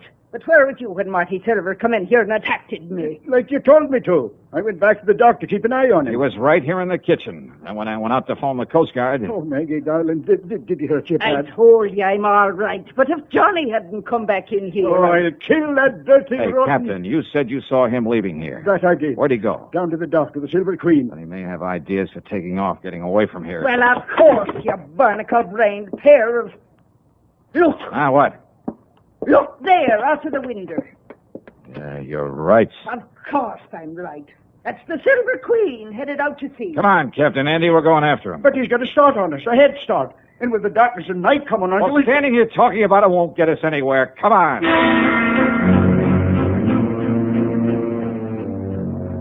We cast off and made for the open sea, because far out ahead of us we could spot the running lights of the Silver Queen.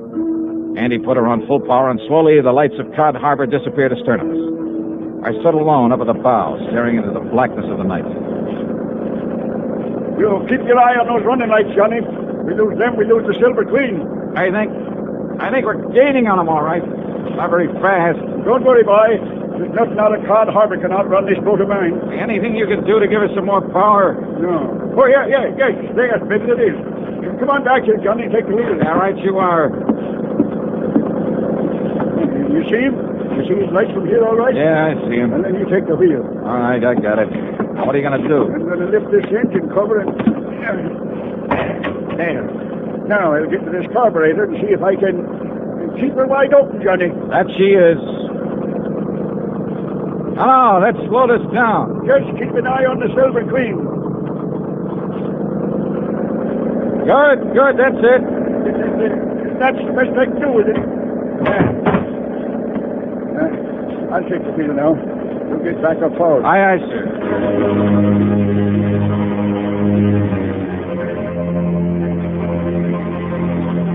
As we slowly but surely pulled up on her, I could see the vague shape of Captain Marty Silver at the wheel. I could see him turn and look back at us now and then. Just a few more minutes and we'd overtake the Queen. But if Silver had a gun, I eased my .38 out of the holster, made sure I had a full load, just in case.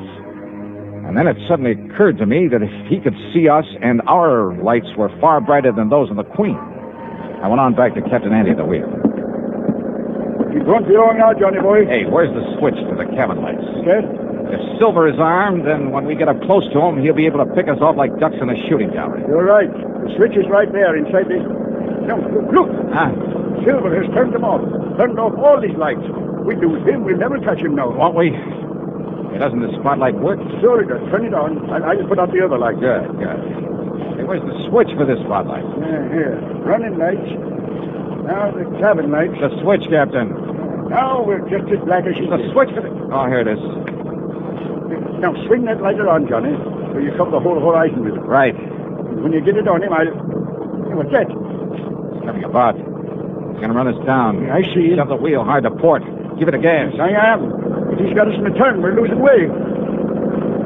Come on, faster, Captain. As soon as we get back on the straight course, keep the searchlight on him, square in his face. Maybe you can blind him.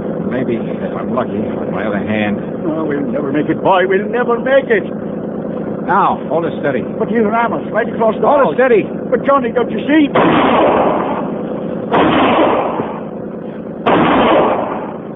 You hit him. He's hurt. Yeah. Now more power, Andy. He's let go of the wheel. Hey, he's reaching for the Andy. gun. Maybe the Queen will well away from us. Power, I tell you. Full power. But no, we're too late. Too late.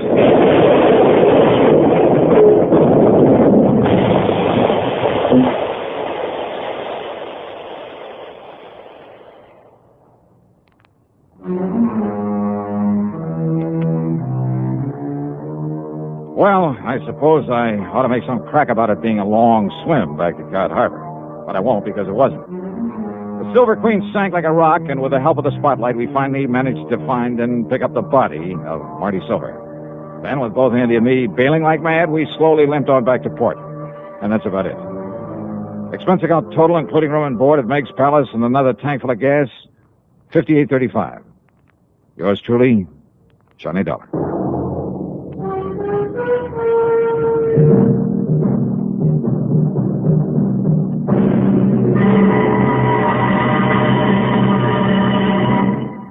Now, here's our star to tell you about next week's program. Next week, murder. A real weirdie.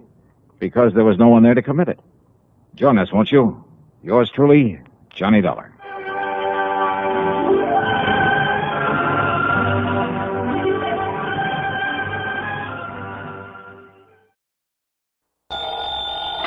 Johnny Dollar. St. Clair, Mr. Dollar, and Kennett, Missouri. Would it be possible for you to come out here right away? Kennett, What did you say your name is? Charles Kingsley St. Clair.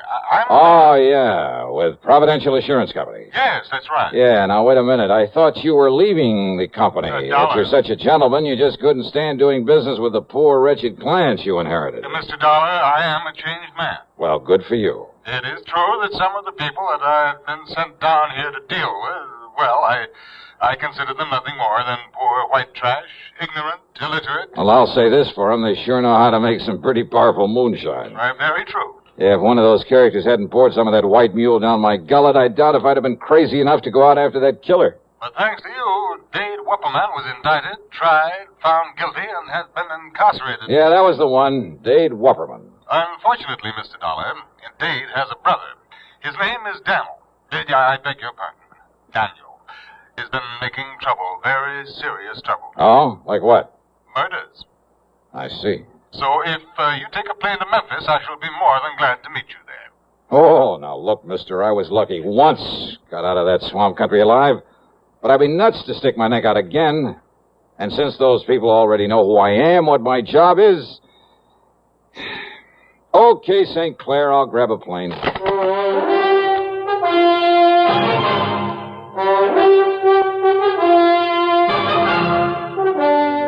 CBS Radio brings you Bob Bailey in the exciting adventures of the man with the action-packed expense account, America's fabulous freelance insurance investigator. Yours truly, Johnny Dollar.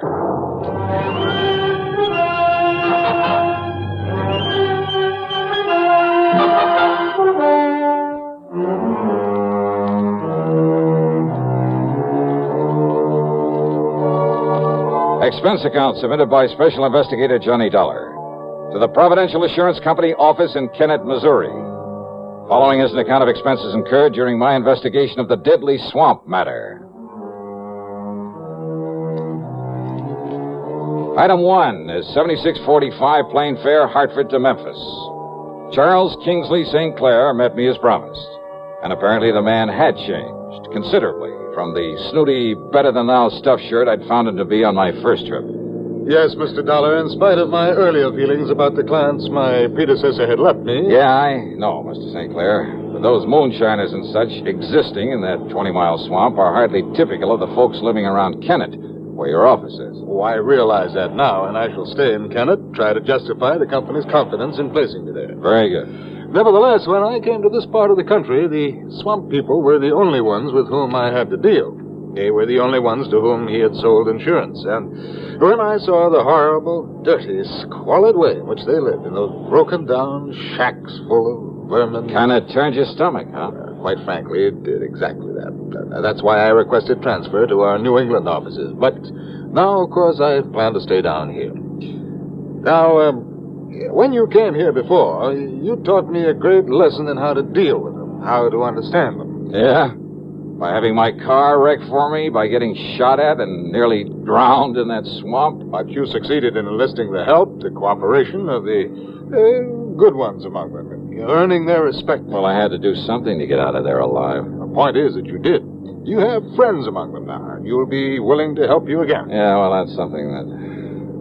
Oh, now, wait a minute. Yeah. You mean these murders you call me about, they're back in that swamp country, too? Oh, great. Oh, no, Mr. And I thought that maybe for once... Okay, St. Clair, let's have it. What's it all about? As I told you, a series of murders. So you're having to pay out a lot of insurance. No. And you think that I can somehow, miraculously, put a stop to... Huh?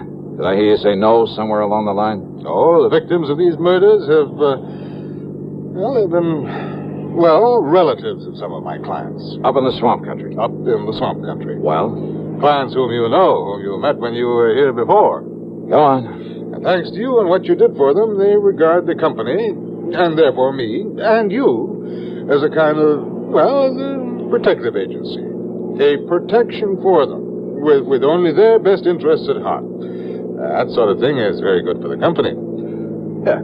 Shall we stop for some lunch? Yeah, sure, go ahead and stop if you like. But if you think you can talk me into meddling into these murders when it's a job for the law... But it's not for the law. What do you mean by that? Well, as I told you before, these people living far beyond any town or city limit, they're pretty much a law unto themselves. Yeah, that I know. And the local police leave them alone. They have no jurisdiction. So what about the state authorities?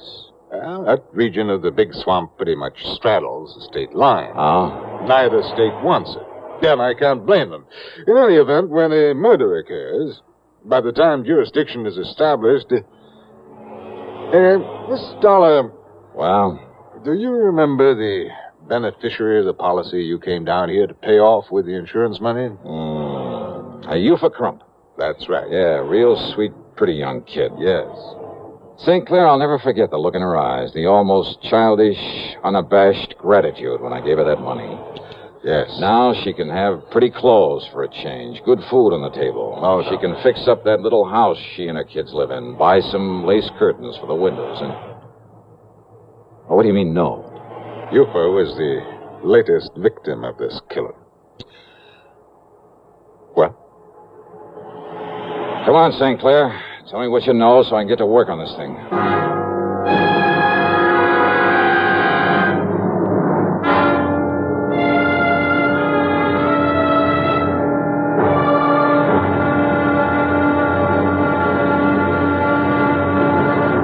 Next time you refresh, enjoy a frosty, ice-cold Pepsi-Cola. Sociability, Charlie. All right, Kay, how's this?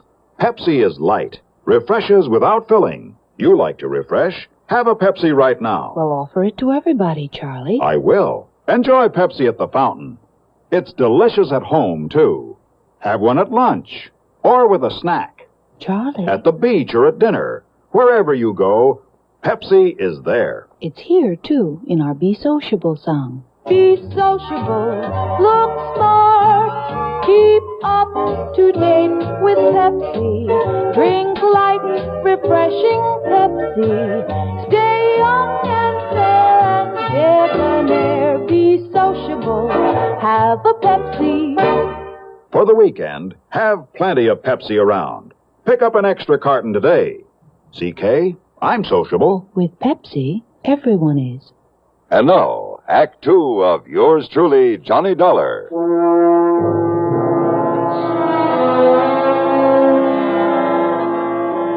Eupha Crump.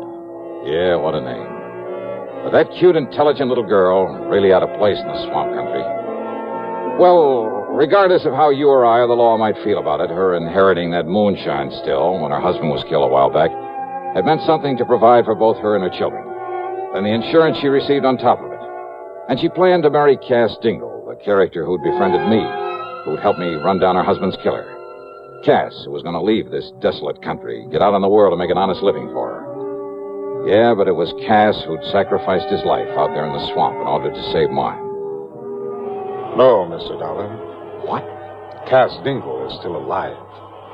But I myself saw Dade Wupperman shoot him in the back. Eupha somehow nursed him back to health. They were married according to whatever rites the swamp people observe, and they were very happy. And then she was murdered. Yes, that was Cass who asked me to call on you again. And since you know him, you know these people. Okay, stop wasting time, St. Clair.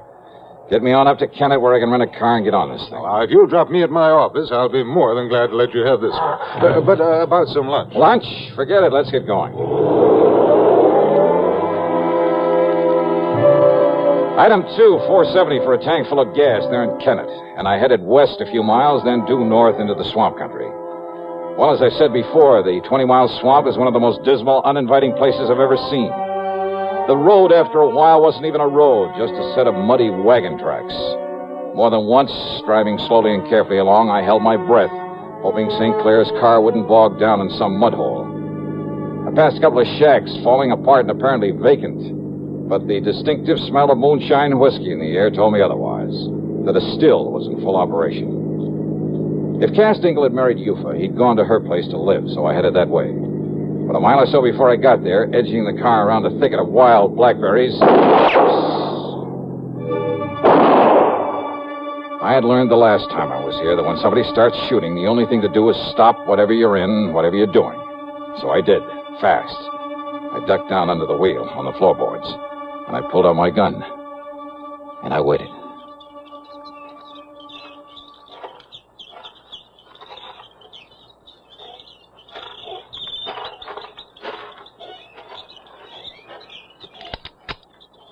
Miss Johnny? That you, Miss Johnny? Who are you? It's Cass, Miss Johnny. Cass Dingle. Oh. Good.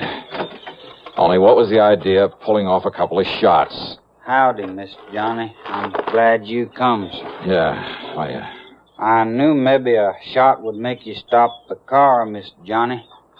And that way you wouldn't go on up to the house in the still. Yeah, well, that's where I was headed to look for you. It's much better you hide this car back in my old cabin. You remember where it is? Little turnoff right up ahead, isn't it? Yes, sir. Now you do that and I'll cut through the swamp and meeting you there. Sure, whatever you say. I'll meeting you there. I should have got there in 5 or 6 minutes at the most. The car bogged down in a sticky black mud hole. By the time I pulled enough twigs and branches under the wheels to get traction, make the turnoff, and pull up in front of his place, more than half an hour had passed. Because of his shortcut through the woods and the swamp, I'd expected to find Cass out in front waiting for me. But he wasn't, though the door of his cabin was ajar. Now, if I'd had any sense, I would have stopped for a minute, and I'd have given some thought to that. But I didn't. And believe me, it was a mistake. Come in, mister.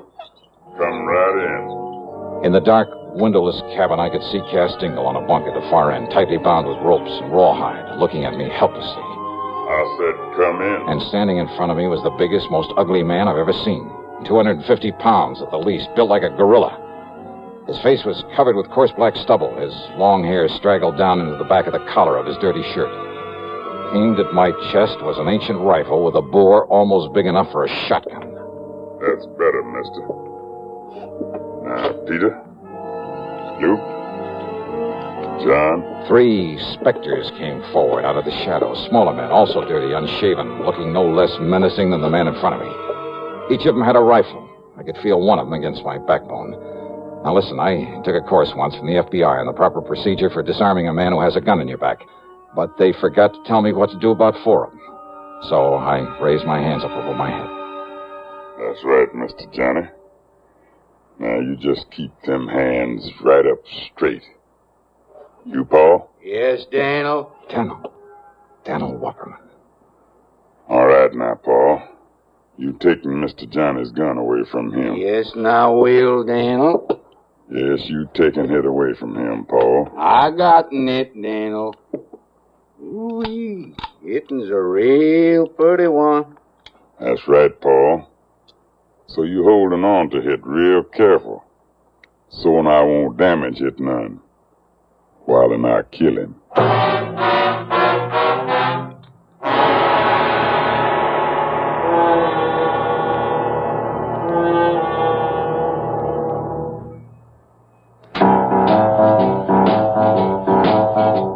Talk about best-selling records.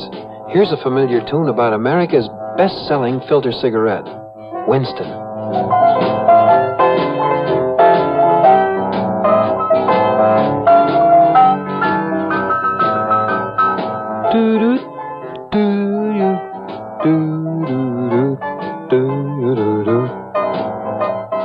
Winston gives you real flavor, full, rich, tobacco flavor. And you know, that's because only Winston has filter blend up front. Choice, flavorful tobaccos, specially selected and specially processed for filter smoking. No wonder Winston tastes good. Like a cigarette should. Smoke Winston. And now, Act 3 of yours truly, Johnny Dollar and the Deadly Swamp Matter.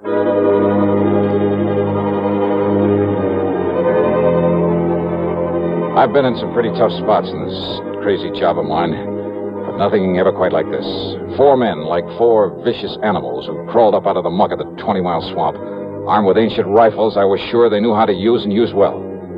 For a man living and moonshining in this godforsaken country depended on his gun for survival. Survival. It was obvious by the way the guns were aimed that survival was the one thing they didn't plan for me. Like 4 vicious animals, I said. Stupid, maybe? Enough to be tricked somehow? Yeah, but how? And there wasn't anyone within miles to give me a hand. Except for Cass Dingle tied down on the bunk at the far end of the cabin, helpless. If only he were bright enough to... Then the ugly giant in front of me talked again. That's right. Daniel Wupperman, and I'm going to kill you, Mr. Johnny. Right now, for it being that you sent my brother Dade up into prison. He was a killer, Daniel. The same as you are. That's right. So one more killer, namely you, it ain't going to make me no worse than I am. Why, Daniel? Because you had no business to come here to begin. We don't like that here in the swamp. No, I mean, why these other killings? Why murder Yufa, Cass's wife? Why you do that, Daniel? Because it was her insurance money, Mr. Johnny, brought you here the first time. Then you put my brother in jail. So you murdered her, a harmless young mother, just to get me back here. That's right. Now I'm going to kill you. You stand away from him backing him. This charge is going to go right on through him. Yes, Daniel. But now you no, should... No, Daniel, no. It's all wrong you killed Mr. Johnny. You shut up, Cass. Maybe Cass, he thinking what I thinking, Daniel. Mr. Johnny, he from the outside. You kill an outside man. Maybe the police, they moving in on us. They coming here in the swamp because he from the outside. You stop thinking, Paul. You move away now so I can kill him. No, Daniel. Shut up, Cass. Now, Mr. Johnny. No, Daniel, you kill me instead. Now you kill my wife, I don't care. You kill me instead, Daniel. I kill you, Cass. Soon I kill Miss Johnny. Miss Johnny? It's all right, Cass. No, Miss Johnny, that ain't... What? I mean, I talked long enough. What can you say, Cass? Must be nearing to 5 o'clock by now, Miss Johnny. 5? Shut up, Cass, and what do you mean by that? Miss Johnny, no. Oh, yeah, you're right. What do you mean about 5 o'clock? Yeah, Cass, they ought to... I mean, it's about time. What do you mean, Mr. Johnny? What, nothing, not a thing, Daniel. I just whistled. That's all. I mean, what do you mean about 5 o'clock? You tell me. Tell me. Tell me. Because it's nothing you can do anything about. Because if it is 5 o'clock, then by the time you can pull that trigger... You tell me. All right. If I'm not safely out of this swamp by 5 o'clock, this place will be so full of state police. Well, would you like to look at my watch? No, you keeping your hands up over your head. Oh, sure. Because you lying, Mr. Johnny. Am I? You lying to me. Just keep on talking, Daniel. You'll give more time. But if I were you... I said I gonna kill you, Mr. Johnny. And no scheming words out in your mouth gonna... You, Paul. I ain't heard nobody out there, Daniel. You go out, you go look out along the slough. and the bio. Yes, Daniel. You see anybody, any boat, you shoot off that gun. You, Peter, you go on back the road and look. And you, John, you go look up by Cass Still. You don't see no one, you come back here and help me bury Cass and Miss Johnny in the ground. Now you go. Yes, Daniel, come on, you. And the three of them, like so many shadows, slipped off into the growing darkness. Cass Dingle's stalling, his talking as though something would happen at 5 o'clock, had gained time for us. And more important, had reduced the immediate enemy to one. But Daniel's rifle was still aimed at my midsection. Then, after plenty of time for the others to have looked around. You see, Miss Johnny, you trying to bluff me is all. But that's no good. Because you haven't heard from them, Daniel? That means the police have taken him. Without them getting off a shot? No, Miss Johnny. And I tell you that by 5 o'clock, and it must be 5 o'clock by now. It's getting dark, Miss Johnny. Yeah. Let me look at my watch. You keep your hands right up straight. It's long after 5 o'clock. Me, I prove it. I look at your little watch. Oh, yeah? You think I can't tell the time? Oh, I'm sure you can, Daniel. But don't you move, Miss Johnny. 'Cause I'm keeping this right in the middle of your belly. And you try and grab and I pull the trigger. Okay. Now, easy. Easy. Slowly. And see? Cautiously. The barrel of the gun still in my belly. He looked upward toward the watch on my wrist. And I turned my wrist ever so slightly away from him so that he had to twist his head a bit. Just a little. Long about 10:15, maybe. Then I brought up my knee with everything I had. No, I kill you.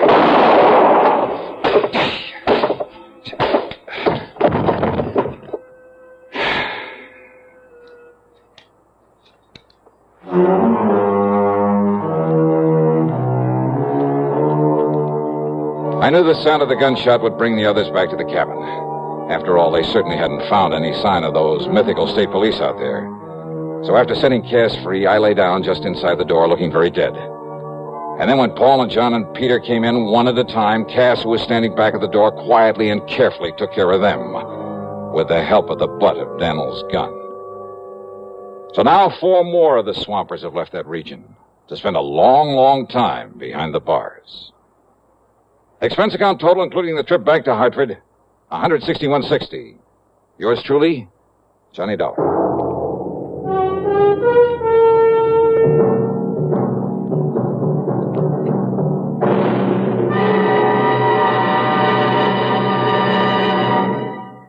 Our star will return in just a moment. Constipation is something people don't talk about much, but it can be a problem for anyone, even doctors.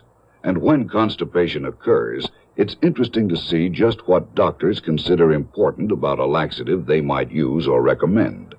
Well, a majority of the doctors we heard from had this to say. A laxative should be effective, gentle, close to natural acting. A medicine that can be used with complete confidence. Now, X-Lax has been popular with many doctors and millions of people over the years because pleasant-tasting chocolated X-Lax is effective. Overnight, it helps you toward your normal regularity. X-Lax is so gentle, so close to natural acting, there's no upset. That's why many doctors and millions of people use X-Lax with complete confidence. X-Lax, the laxative that helps you toward your normal regularity gently, overnight. Now, here is our star to tell you about next week's program. Next week, a thrilling, hair-raising chase out on the open sea. Join us, won't you? Yours truly, Johnny Dollar.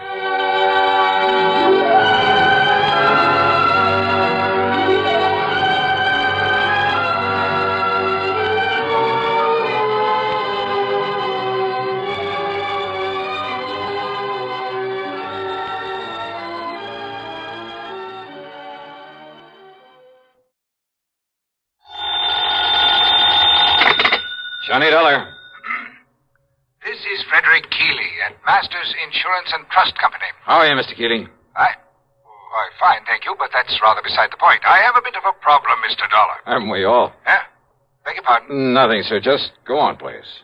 But, Mr. Dollar, one of our claimants, that is to say the beneficiary of a small insurance policy, apparently never received the check for $3,000 we sent him. I'm afraid I don't get it, Mr. Keeley. Why call on me? What do you mean, sir? Well, all you have to do is call the bank, stop payment on that check, and issue another. I'm afraid not, sir. Why not? I said apparently never received it. I use that word advisedly. Well? Because it so happens the check we sent him has been cashed. Oh. Yes, properly endorsed and apparently cashed by the claimant, the beneficiary himself. Apparently. Yes, and again, I use the word advisedly. Well, then it kind of means one of two things. Either this beneficiary is trying to collect the money twice, yes, or somebody else got to that check first. In which case, we have a little matter of forgery on our hands. Which, of course, should exact the fullest possible penalty of the law. Will you look into it for us? Sure, Mr. Keeley, why not?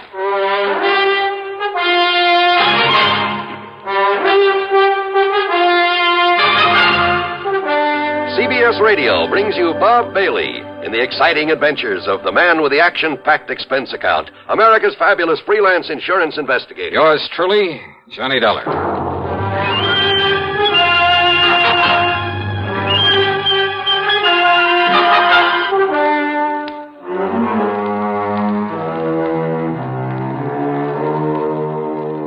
Expense account submitted by Special Investigator Johnny Dollar to the Masters Insurance and Trust Company, Home Office, Hartford, Connecticut.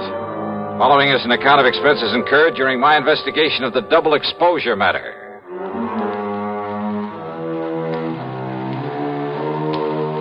Expense account item 1, $1.20 for a cab to Keeley's office on the 10th floor of the Star Record Building. He's a man of about 60, I'd say, short, stout, and rather pompous in his manner. Or maybe self-important is more like it. No, I'm sure you realize as well as I do that a $3,000 claim is relatively small, relatively unimportant. I use that word advisedly. Well, that means I can't expect much of a commission. Huh? What's that? Nothing, sir. Go ahead, please. Yes. The fact remains that if the claimant, the beneficiary, thinks he can get away with collecting twice on the policy... Seems to me he'd have to be pretty stupid to try a thing like that. Oh, you're right. You're entirely right, sir. Exactly the way I feel about it. And Peter Upman is not a stupid man, so far as I have been able to determine. Upman? The beneficiary. In other words, it becomes evident, and I use that word advisedly, that someone else got hold of that check, endorsed it with Peter Upman's name, signed the receipt, of course, and, shall we say, left for parts unknown. In other words, we are faced with a case of forgery. Yeah, I think I suggested something of that sort. Why, yes, of course you did. And forgery is a serious matter, sir. I'll go along with you on that. Not only in this particular instance, because of the relatively small amount involved, and I use that term advisedly. I'm sure you do. But because it could lead to other attempts where perhaps much larger amounts could be involved. So you want me to see if I can run down this forger for you? No. No? Why do you say that? If we are to believe the People's National Bank over in Milford. Milford, Connecticut? That's right. If we are to believe them, the personnel concerned, their actual photographic record of the transaction, there was no forgery. But I thought you just finished saying... What's that? Mr. Dollar, according to them, and I have no reason to doubt them in the least, Peter Upman himself appeared, endorsed that check, cashed it, and left with the money. However... I have here a properly signed deposition to the effect that Upman not only never cashed that check, but that he never saw it. Oh, no, this doesn't make sense. We have no reason whatsoever to question the validity of this deposition. You're sure of that? I am certain of it. But you can't be. That is why I have called upon you. Somehow, Mr. Dollar, you must bring the criminal, whoever he is, to justice. Will you do it, sir? Well... Yeah, sure. Why not? And I use that term advisedly.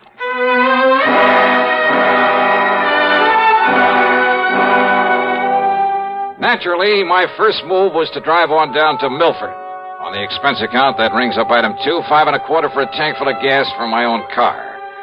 The People's National Bank was closed for the day, so I registered at the Milford Arms, ate some dinner, that's item 3, another $5.25. That is, including a couple of drinks beforehand. Then I drove over to the address of Mr. Peter Upman.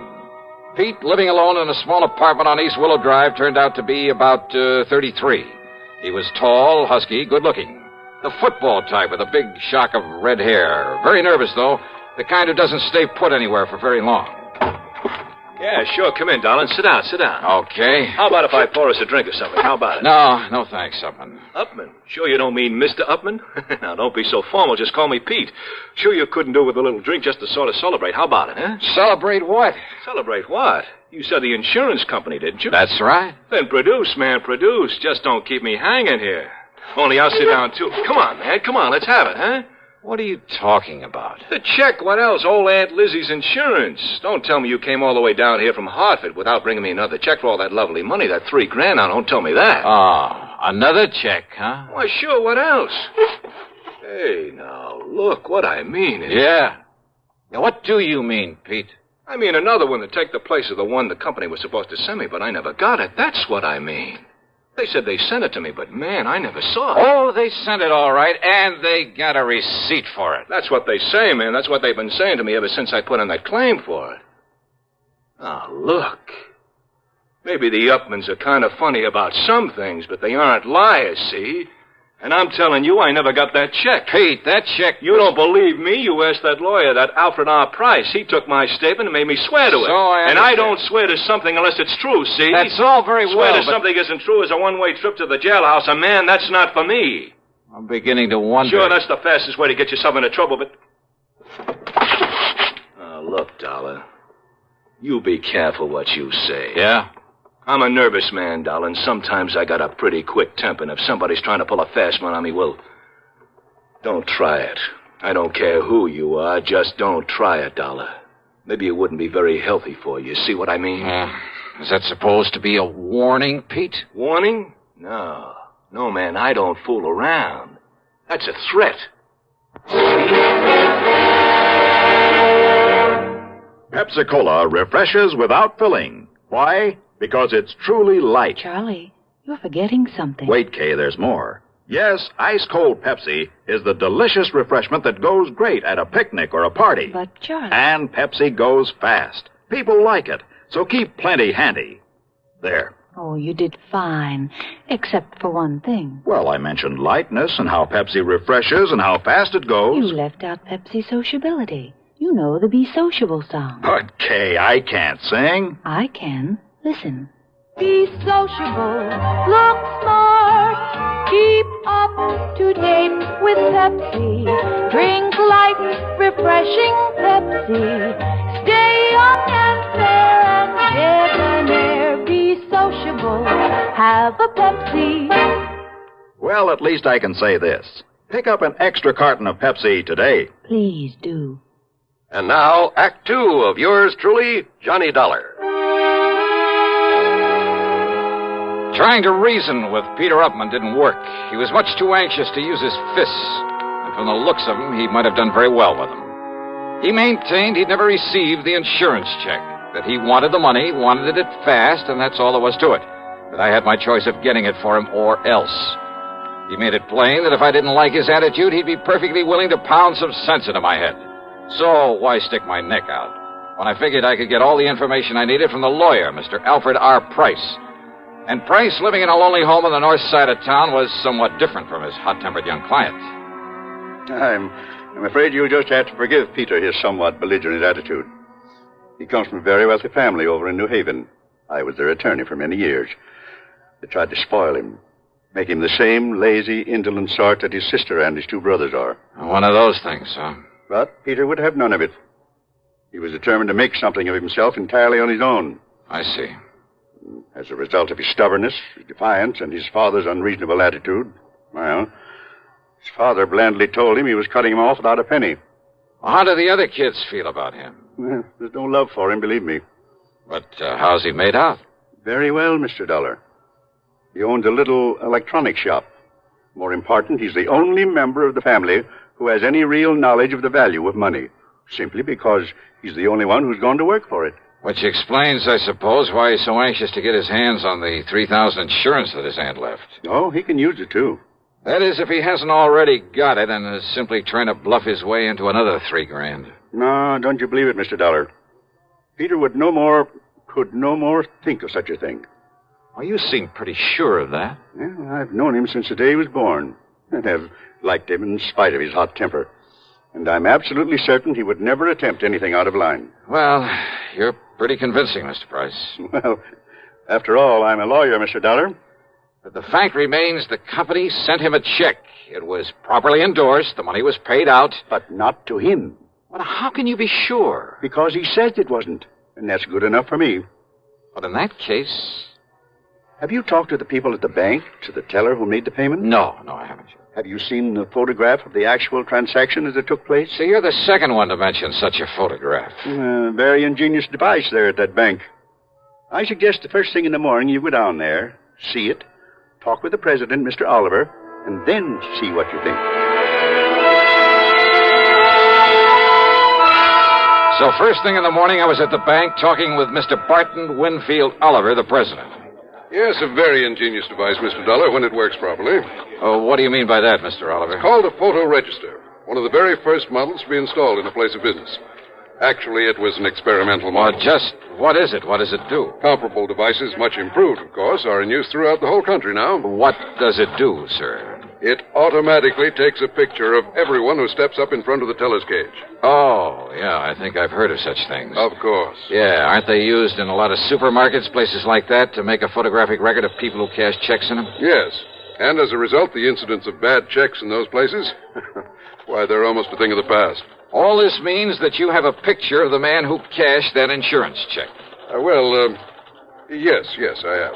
May I see it, please? Well, yes. Because if it is a picture of young Peter Upman, I don't care what his lawyer says. Here you are, Dollar. This is photographic proof it was he who... Huh? Yes.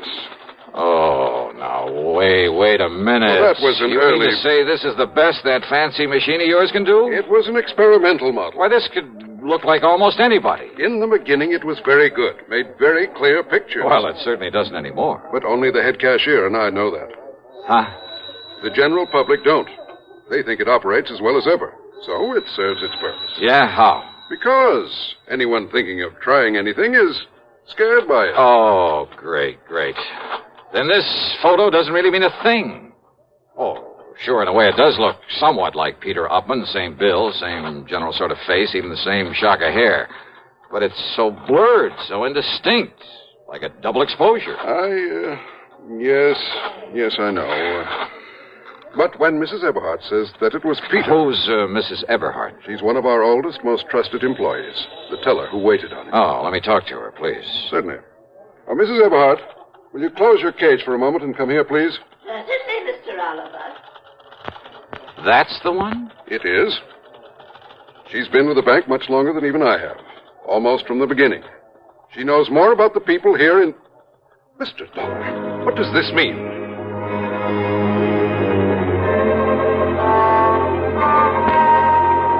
I casually pulled my gun out of its holster, and I held it casually in front of my chest, waiting for Mrs. Eberhardt to come over. Because I'd had a real good look at her when she turned to answer Mr. Oliver. And suddenly I began to see things a lot more clearly.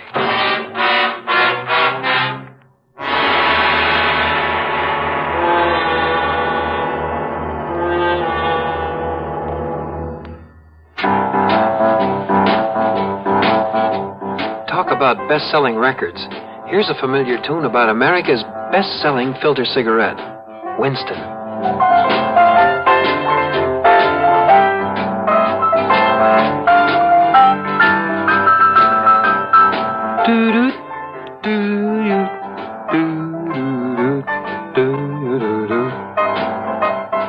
Winston gives you real flavor, full, rich tobacco flavor. And you know, that's because only Winston has filter blend up front. Choice, flavorful tobaccos, specially selected and specially processed for filter smoking. No wonder Winston tastes good, like a cigarette should. Smoke Winston. And now, Act 3 of yours truly, Johnny Dollar, and the double exposure matter.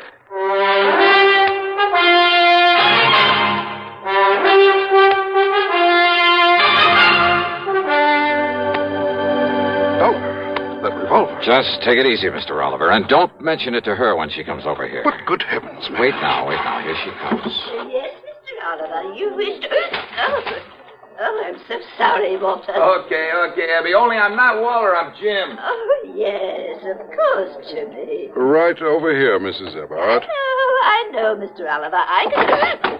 Oh, dear, these chairs are all over the place. Abby, I want you to meet my friend, Mr. Johnny Dollar. Oh, Mr. Johnny...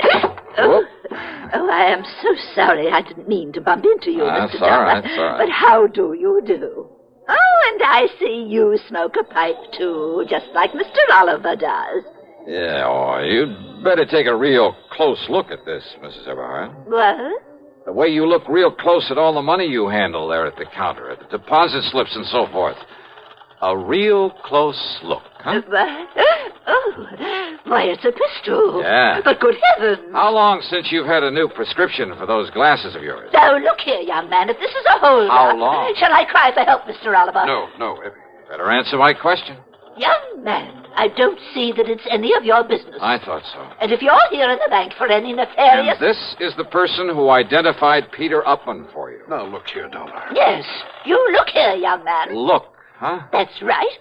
Mr. Oliver, hasn't this bank of yours got a nice, generous pension plan for an old and faithful employee who is blind as a bat?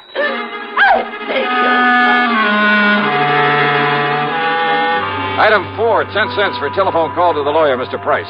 Item 5, $1.50 for a leisurely lunch at the hotel, after which I wandered around the town a bit, then drove on over to the lawyer's office. I tried to call you at the hotel, Mr. Dollar, but they told me you'd left. Yeah, no, I was out taking a little walk. Look here. Do you think these will be of any help to you? Who knows, but I certainly hope so. Now, this is Janet Upman. I believe she's about 31 now. Well, quite a dish. Yes, she's quite a dish. I bet that mink set her back a lot of money. Now, this is Edward, Peter's older brother. Not very bright. Kind of bald, isn't he? But there is a family resemblance. And this is Peter. Oh, no, that's Paul. A couple of years younger than Peter. They dislike Peter, didn't you? Yes, I did. Because he had the guts to go out on his own, huh? Partially, perhaps. Because he didn't take a hunk of the family fortune? Well, that wouldn't make sense. Now, wait. You mean didn't I tell you of the hidden bequest? The what? Peter never knew about it, but the others always have. Known about what? Well, because of the way Peter had renounced his family, his father wanted to punish him. By cutting him off without a cent. So he said. But in a late codicil to his will... Peter will get some money, huh? Over $1 million, Mr. Dollar, in a few months, when he's 35. I see. Provided he keeps out of any serious trouble. The money the others were left. Millions, Mr. Dollar. I'll bet they've been going through it like a tornado. Yes, I'm afraid so. All right, then, Mr. Price, if I can bluff my way with this picture from the bank, and if you're any kind of an actor, well, let's get busy.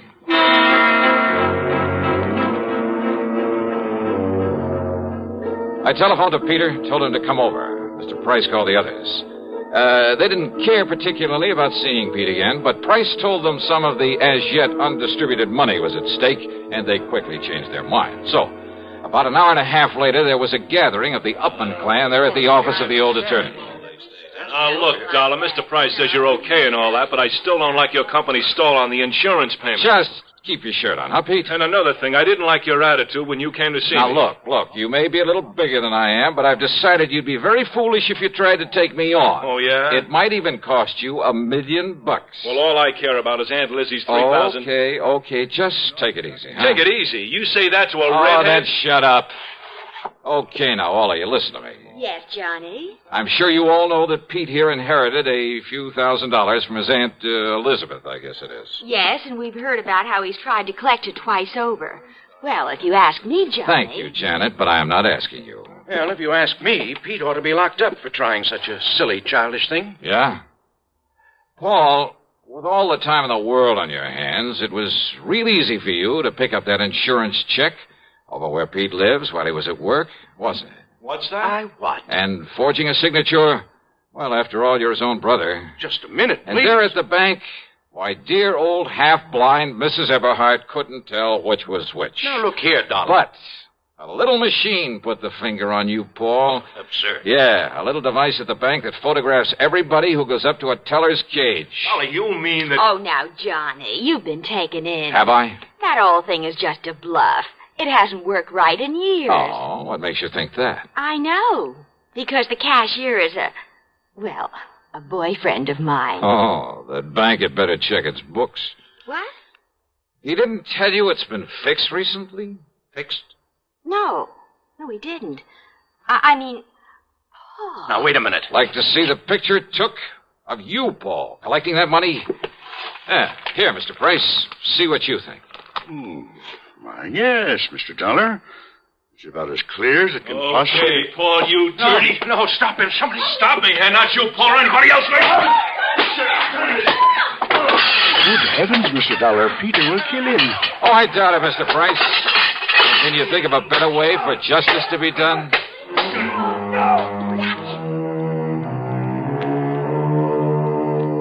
Yeah, Peter paid Paul on this one. But I mean, royally.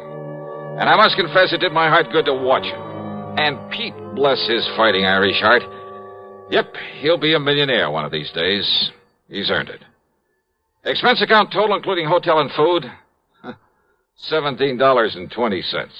Yours truly, Johnny Dollar.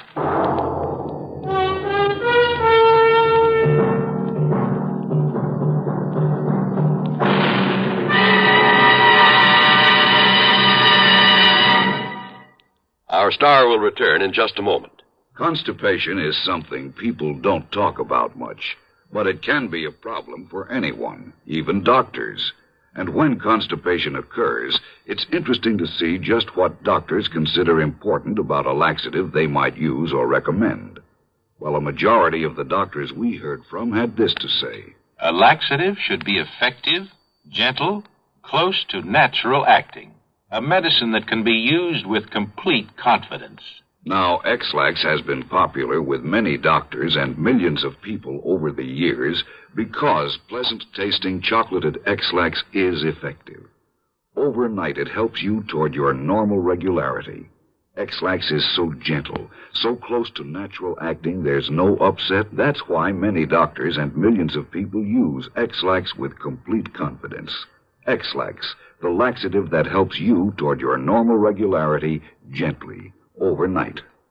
Now, here is our star to tell you about next week's story. Next week, a story of a deadly swamp and 4 dedicated killers. Their intended victim? Well, join us, won't you? Yours truly, Johnny Dollar.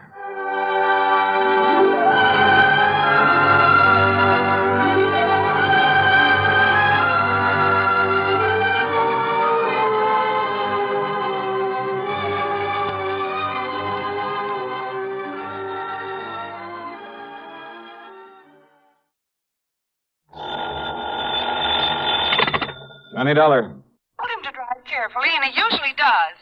But a few minutes ago, on WSPB, when I heard the radio news report... Huh? Well, it was about a man who was found dead in his car on the edge of a swamp. Oh? Well, maybe that The explains radio why... said he was found just off the Tamiami Trail, somewhere south of here. I don't know exactly where. Oh, and you think maybe that's what he went out to see about, huh? No, listen, unidentified, they said. The man, I mean. But the car, the description of the car... It was exactly like Earl's. Well, so what? Now, take it easy, Mike. First you call WSPB. I did. Only they didn't know any more than they said in the news report. Okay, then call them again. Ask them where they got that story. Whatever news service they got it from knows where it came from, what police department. Or maybe they got it from the police direct. All right, Johnny. I'll phone them again. Sure. And when you get the information, you can call the police direct. Yes, I'll do it. I'm sorry I sounded so upset. Oh, well, just stop worrying. But go ahead and put through that call to the station anyway. Meantime... Yes? Meantime, I'll find out how soon I can get a plane down there.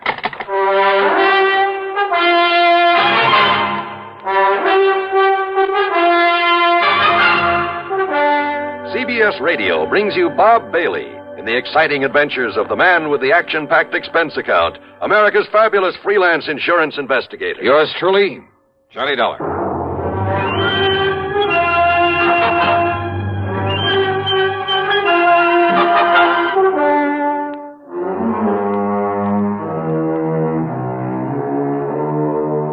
Expense account submitted by Special Investigator Johnny Dollar. Attention Earl Poorman at the Tri-State Life and Casualty Company, Sarasota, Florida. The following is an account of expenses incurred during my investigation of the false alarm matter.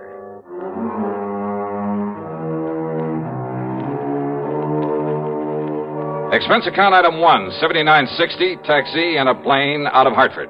Flight connections were perfect. The trip was easy, and by mid-afternoon I was at the Poorman home on St. Armand's Key in Sarasota.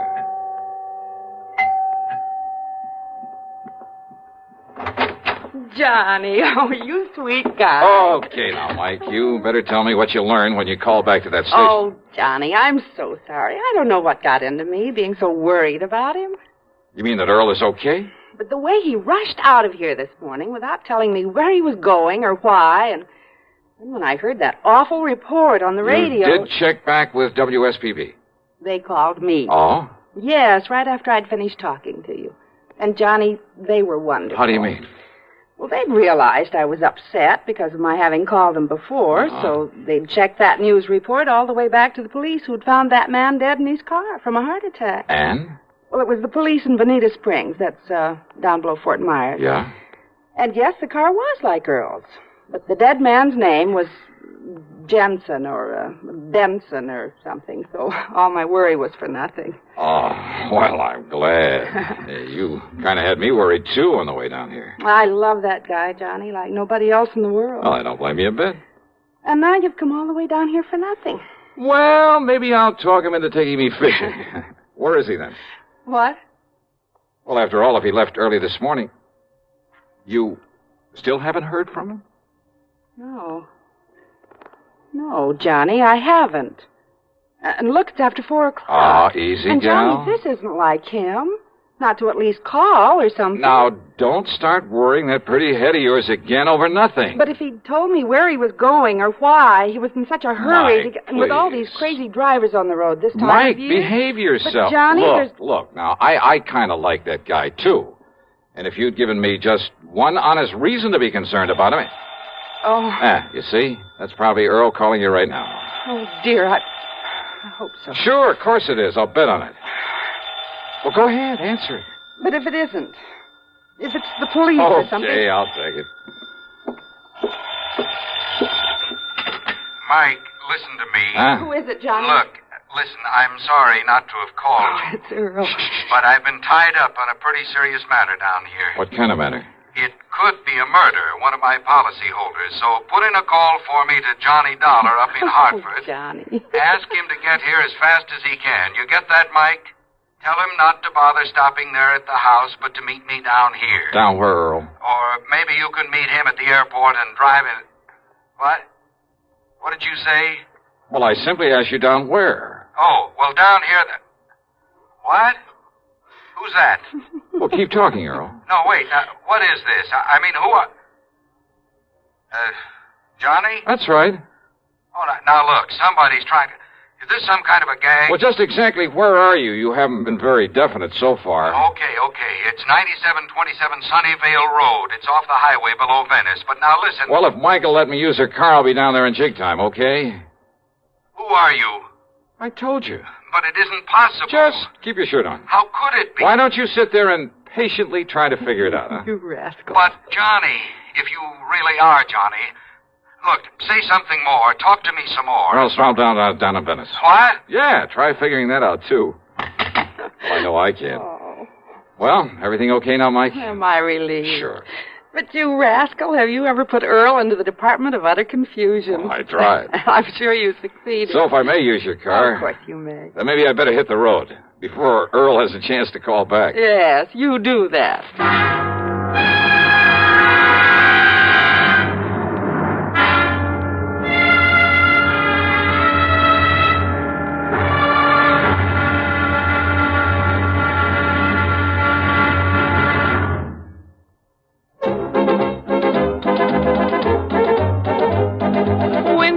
Tastes good like a cigarette should. Winston tastes good like a cigarette should. Winston gives you real flavorful, rich tobacco flavor. Winston's easy drawing too. The flavor comes right through to you. Winston tastes good like a cigarette should. A modern filter? Sure, Winston has it. But that's only the beginning of a Winston. Up front, up where it really counts, Winston packs exclusive filter blend. Light, flavorful tobaccos, specially selected and specially processed for filter smoking. Filter blend. That's why it's fun to smoke Winston, America's best-selling filter cigarette. Winston tastes good like a cigarette should. And now, Act Two of yours truly, Johnny Dollar, and the false alarm matter.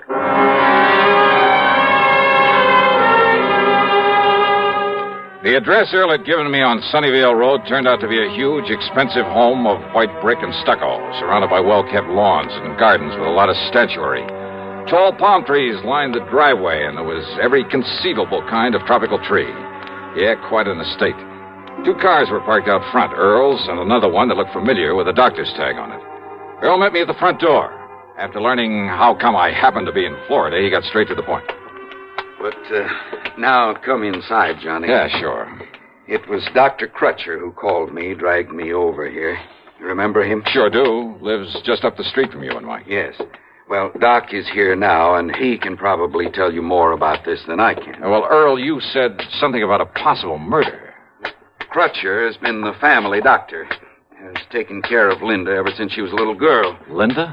Which is to say, since long before she inherited the family chemical business, made it pay off, then married Frank and built this beautiful home.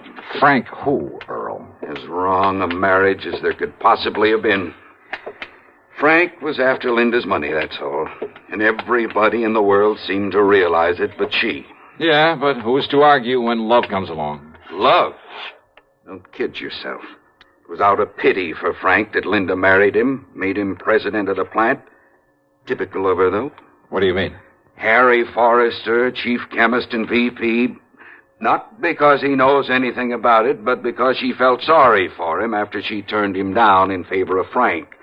Jim Tarker, Bill Price, Art Higbee, sitting there in their fancy offices, collecting big salaries, and only because she'd known them as kids, heard their sob stories, and wanted to help them. And that plant makes money? Only because Linda really ran things herself. Now that she's dead, well, I'm sorry to have got so far away from why I'm glad you're here. It's all right, Earl. The more general background I can get in a case like this, if it is murder. And I'm absolutely certain now that it is. I'm glad to see you, Johnny. How are you, Doc? Glad you could make it, though how you got down here so quickly. Well, maybe Earl will tell you about that later. Yes. Now, look here. Doc led me across the room to the bed. Lying there was the body of Linda. Even in death, she was beautiful. And I must have said something to that effect under my breath. Yes, she was, Johnny.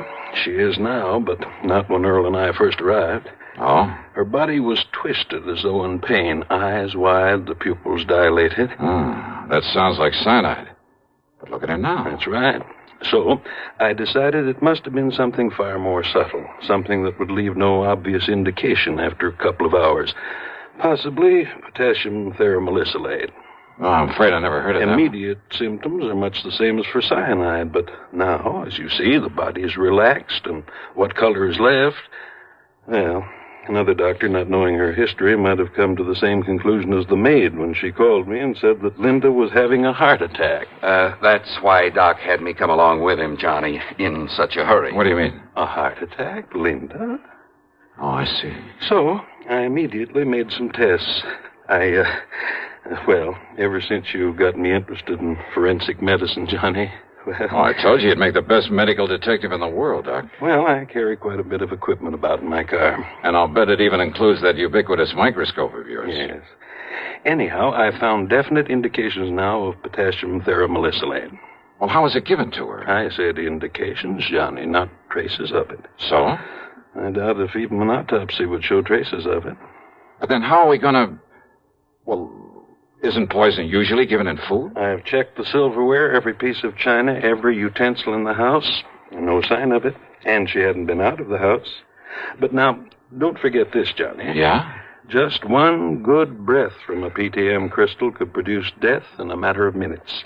Well, what about the servants? There must be servants in a place like this. There are, and I've questioned all of them. Nothing. Do you mind if I talk to him? By all means, Johnny, do so. Most of all, I wanted to see the servants, see what they were like, and, well, I must admit they all convinced me they'd been completely devoted to their mistress, that not one of them could possibly have been accessory to this murder. The last one I talked to was Irene, Linda's personal maid, who'd been with her helping her dress when the end came. And I was at the closet getting her shoes for her. Now, where was she then? Sitting there at the dressing table, poor dear. She had fixed up her hair, and she was putting some perfume on herself before getting into the dress that she... Wait a minute, please. And then she clutched at her heart, and she screamed. Yeah, and then Irene, thank you. That'll be all. And she was gasping, and I helped her over to the bed, and so I laid her down and...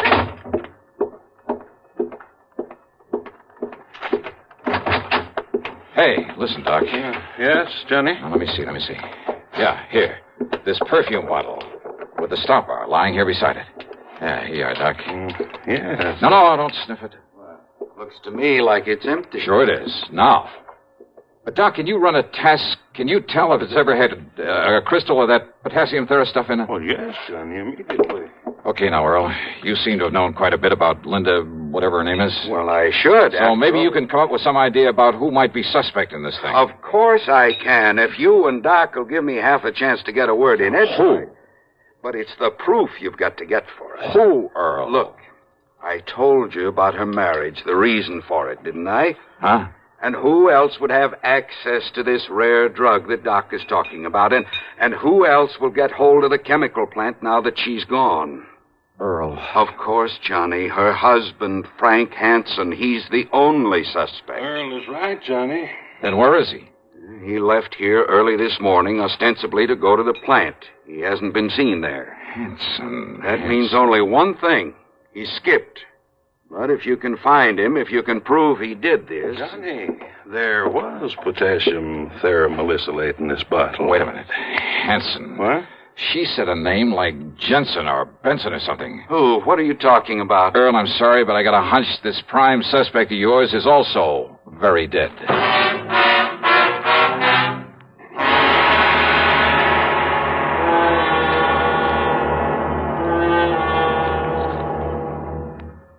Act 3 of yours truly, Johnny Dollar, in just a moment. Here's a reminder to you that March is Red Cross Month. There are a lot of facts in print about the effective, broad battle the Red Cross wages to overcome human problems all year around. It's not likely at this late decade that anyone has to sell the Red Cross. It might be in order, however, to remind our listeners to send that annual check to your local Red Cross chapter. Now, Act 3 of yours truly, Johnny Dollar.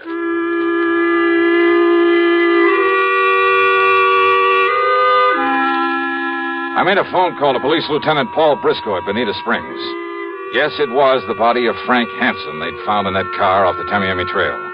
Apparently, he'd just been driving along on his way to the plant, smoking a cigarette, when his heart suddenly...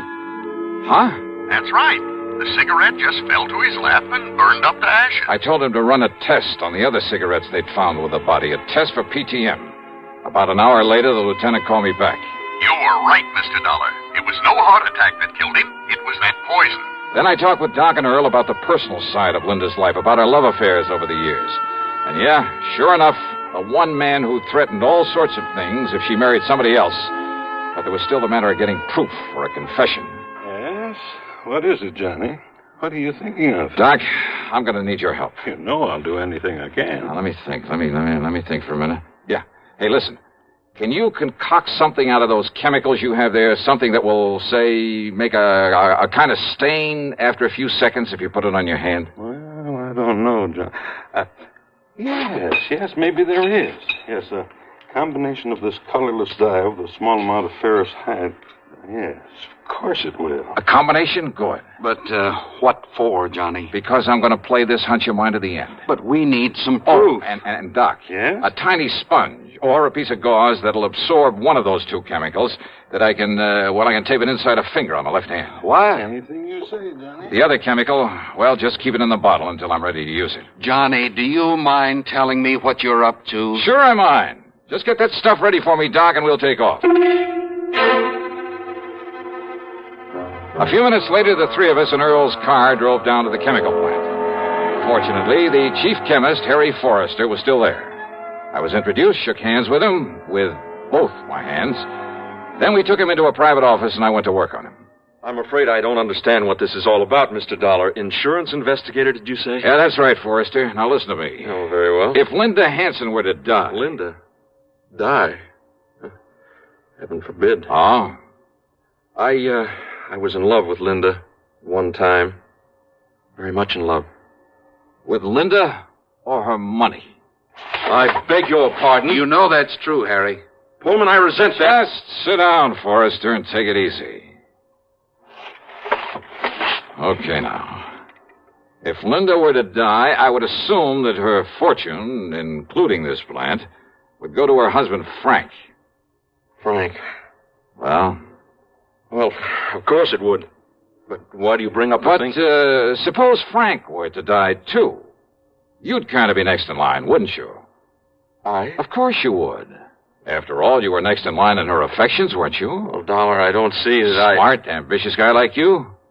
You mean you didn't even rate next to Frank? Of course I did. Then you'd be next in line, wouldn't you? Well, suppose I were. What difference does it make? And you just happen to know where to get your hands on PTM. PTM? Potassium theramacylolate. You do have it here, don't you? Why, I would assume so. That is a chemist? And you aren't sure? Well, of course we have it. But I've never had occasion to go near this stuff. Never? You sure of that? Absolutely.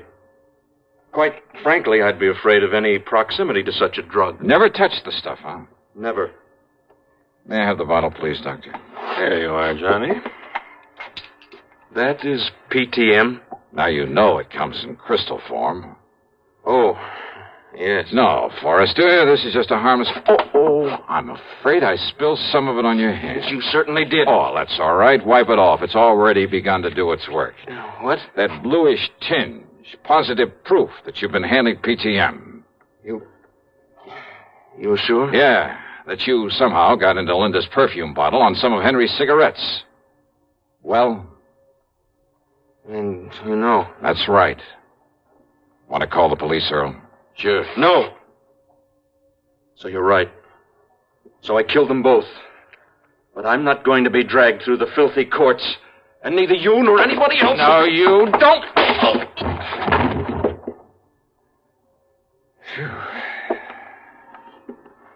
Here. Look. This tiny capsule he was about to swallow. Yeah. What do you think, Doc? Well, of course I can't be sure without... Those crystals certainly look like it.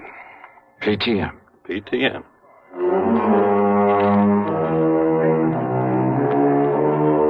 So, it'll be up to the courts whether Harry Forrester likes it or not.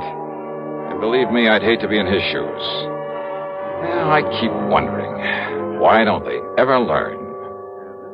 Expense account total, including a gift to the Pormans for putting me up for a few days while Earl and I did some fishing, $161 even. Yours truly, Johnny Dollar.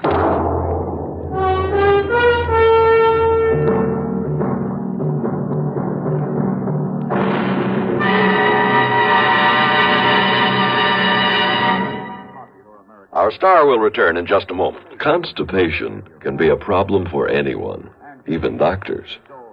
And when constipation occurs, it's interesting to see just what doctors consider important about a laxative they might use or recommend. Well, a majority of the doctors we heard from had this to say. A laxative should be effective, gentle, close to natural acting. A medicine that can be used with complete confidence. Now, X-Lax has been popular with many doctors and millions of people over the years because chocolated X-Lax is effective. Overnight, it helps you toward your normal regularity. X-Lax is so gentle, so close to natural acting, there's no upset. That's why many doctors and millions of people use X-Lax with complete confidence.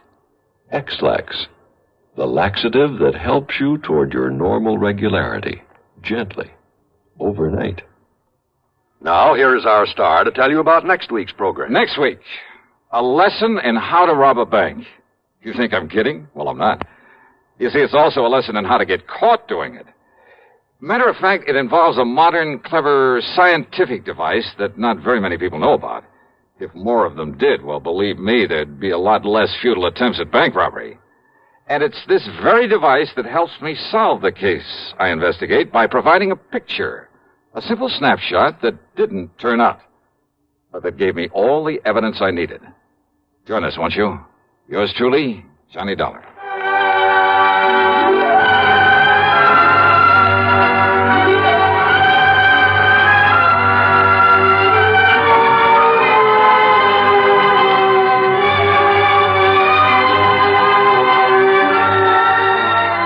Yours truly, Johnny Dollar, starring Bob Bailey, originates in Hollywood and is written, produced, and directed by Jack Johnstone.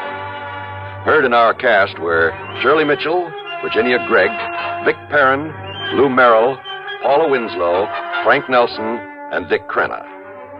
Be sure to join us next week, same time and station, for another exciting story of yours truly, Johnny Dollar.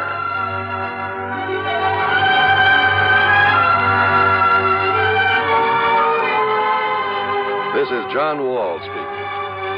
Stay tuned now for Suspense on the CBS Radio Network. Johnny Dollar. Dollar, this is Peter H. Fillmore at the Office of Surety Mutual Insurance Limited here in Denver. Mr. Fillmore. Dollar, I want you out here.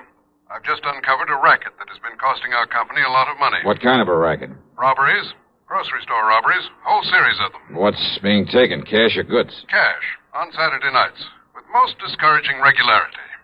But, Dollar, with all the facts I can give you, well, I see no reason why you shouldn't be able to round up the gang that's doing this in short order. You think there's a gang involved? That's my conclusion, and I'm certain you'll agree with it when I give you the information I have. I see. Which means there may be some danger involved in this investigation. Oh, that's the understatement of the week. However, I understand you're quite used to that sort of thing. Oh? And in view of the importance to our company of putting a stop to these robberies, of bringing the criminals to justice... Now, Mr. Fillmore... Well, we shan't quibble over your expense account, or even any extraordinary expenses you may incur. Now, look. And, Dollar, there will also be the customary fee.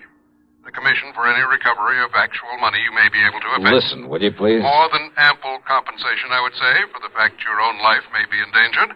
So, Dollar... Mr. Fillmore, Dollar, I'll expect you out here on the first possible plane flight. Goodbye, sir. Huh? Oh, sure. Goodbye. Maybe forever, huh?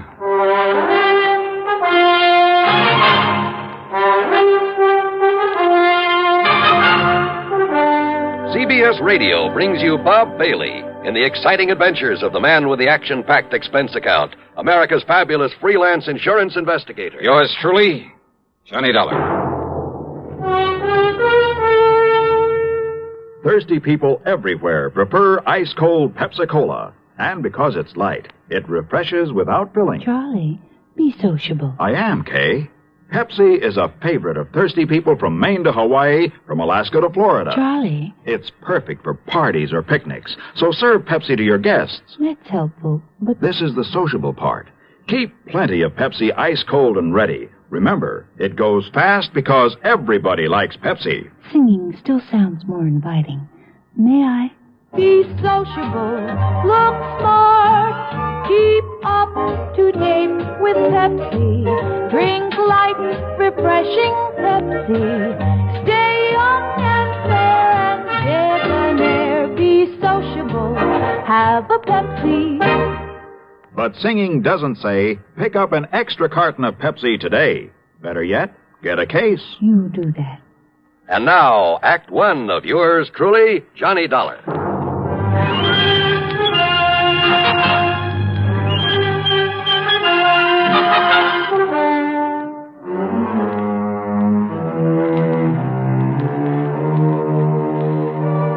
Expense account submitted by Special Investigator Johnny Dollar to Surety Mutual Insurance Limited, Denver office. Following is an account of expenses incurred during my investigation of the Saturday night matter.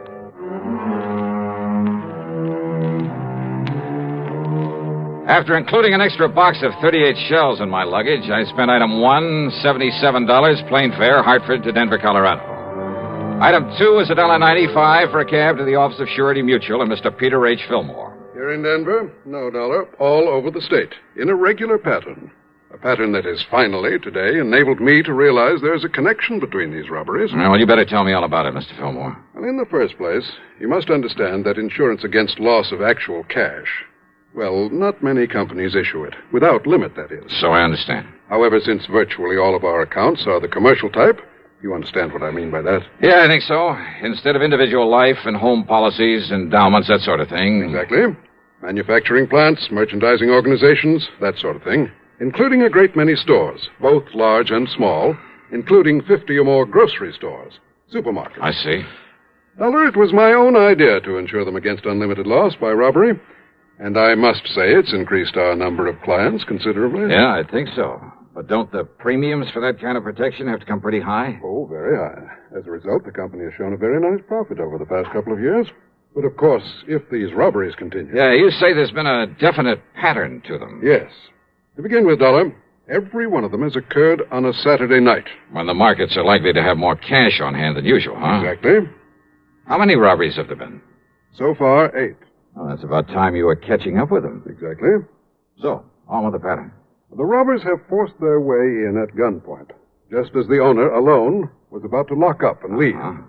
In each case, there have been 2 of them, wearing nylon stockings over their faces by way of disguise. One of them, tall and husky, the other one, short and thin. That's about as much description as we've been able to learn from the store owners. And don't forget, Dollar, there's been no real coordination of police effort in these robberies. Because they've all occurred in different towns. Exactly. And that brings us to the important part of the pattern, which I only realized this morning. Whereupon I called you immediately. Well? The first was right here in Denver. The next in Pueblo, then Colorado Springs, Aurora, Lakewood, Englewood, Greeley. Last Saturday, a week ago tonight, the Casey Market over in Boulder was robbed. True to pattern. I'm afraid I don't quite see it. Denver, the largest city in the state. Then Pueblo, the next largest. I'll take your word for it. Then Colorado Springs, next in size to Pueblo. Then Aurora. And so on down the line? Exactly, Dollar. Exactly. And the last robbery was in Boulder? Just a week ago. So there may be another one tonight. All right. If you know the population of the various towns in the state as well as you seem to, you ought to be able to tell me where they'll go next, whether it's tonight or next Saturday or whenever. That's just the trouble. What? Until I get the latest population figures, well, I don't know. It'll be either in Wheat Ridge, barely northwest of Denver here, or in Grand Junction. How far away is that? Some 260 miles. Oh, great. Now, the last figures I have show 18,014 in Wheat Ridge, 18,021 in Grand Junction. But that may have changed by now. And there's no way of checking? Not before tonight, when there may be another robbery. Yet somehow you must decide on one of those towns and be there to prevent it. I must decide. Of course. And I'm certain you realize how important your decision is. Oh, sure. Very well, then, Dollar. Which is it? Wheat Ridge or Grand Junction? Well, come on, man. There isn't much time. Well, let me see if I have a quarter in my pocket. Yeah, here we are. I'm afraid I don't understand. Pretty important decision, huh? It certainly is. Okay, then. Heads, I go to Wheat Ridge. Tails, I go to Grand Junction. What? Can you think of a better way?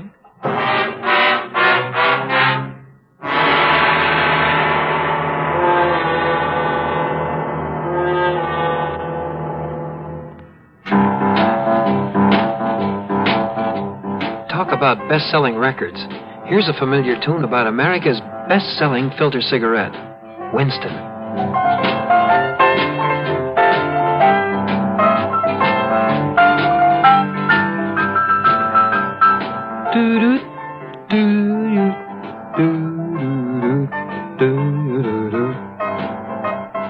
Winston gives you real flavor, full, rich tobacco flavor.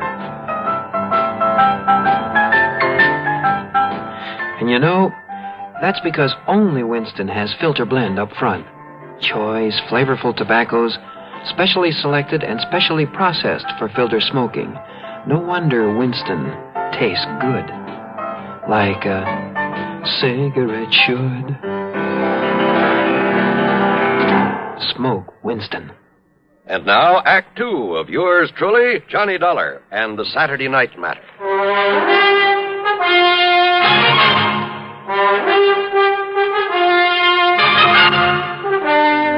Now, Dollar, do you mean to say you think you can determine which city this gang of grocery store robbers will hit by the flip of a coin? This is ridiculous. I asked you, can you think of a better way? Well? All right, Dollar. Okay, then.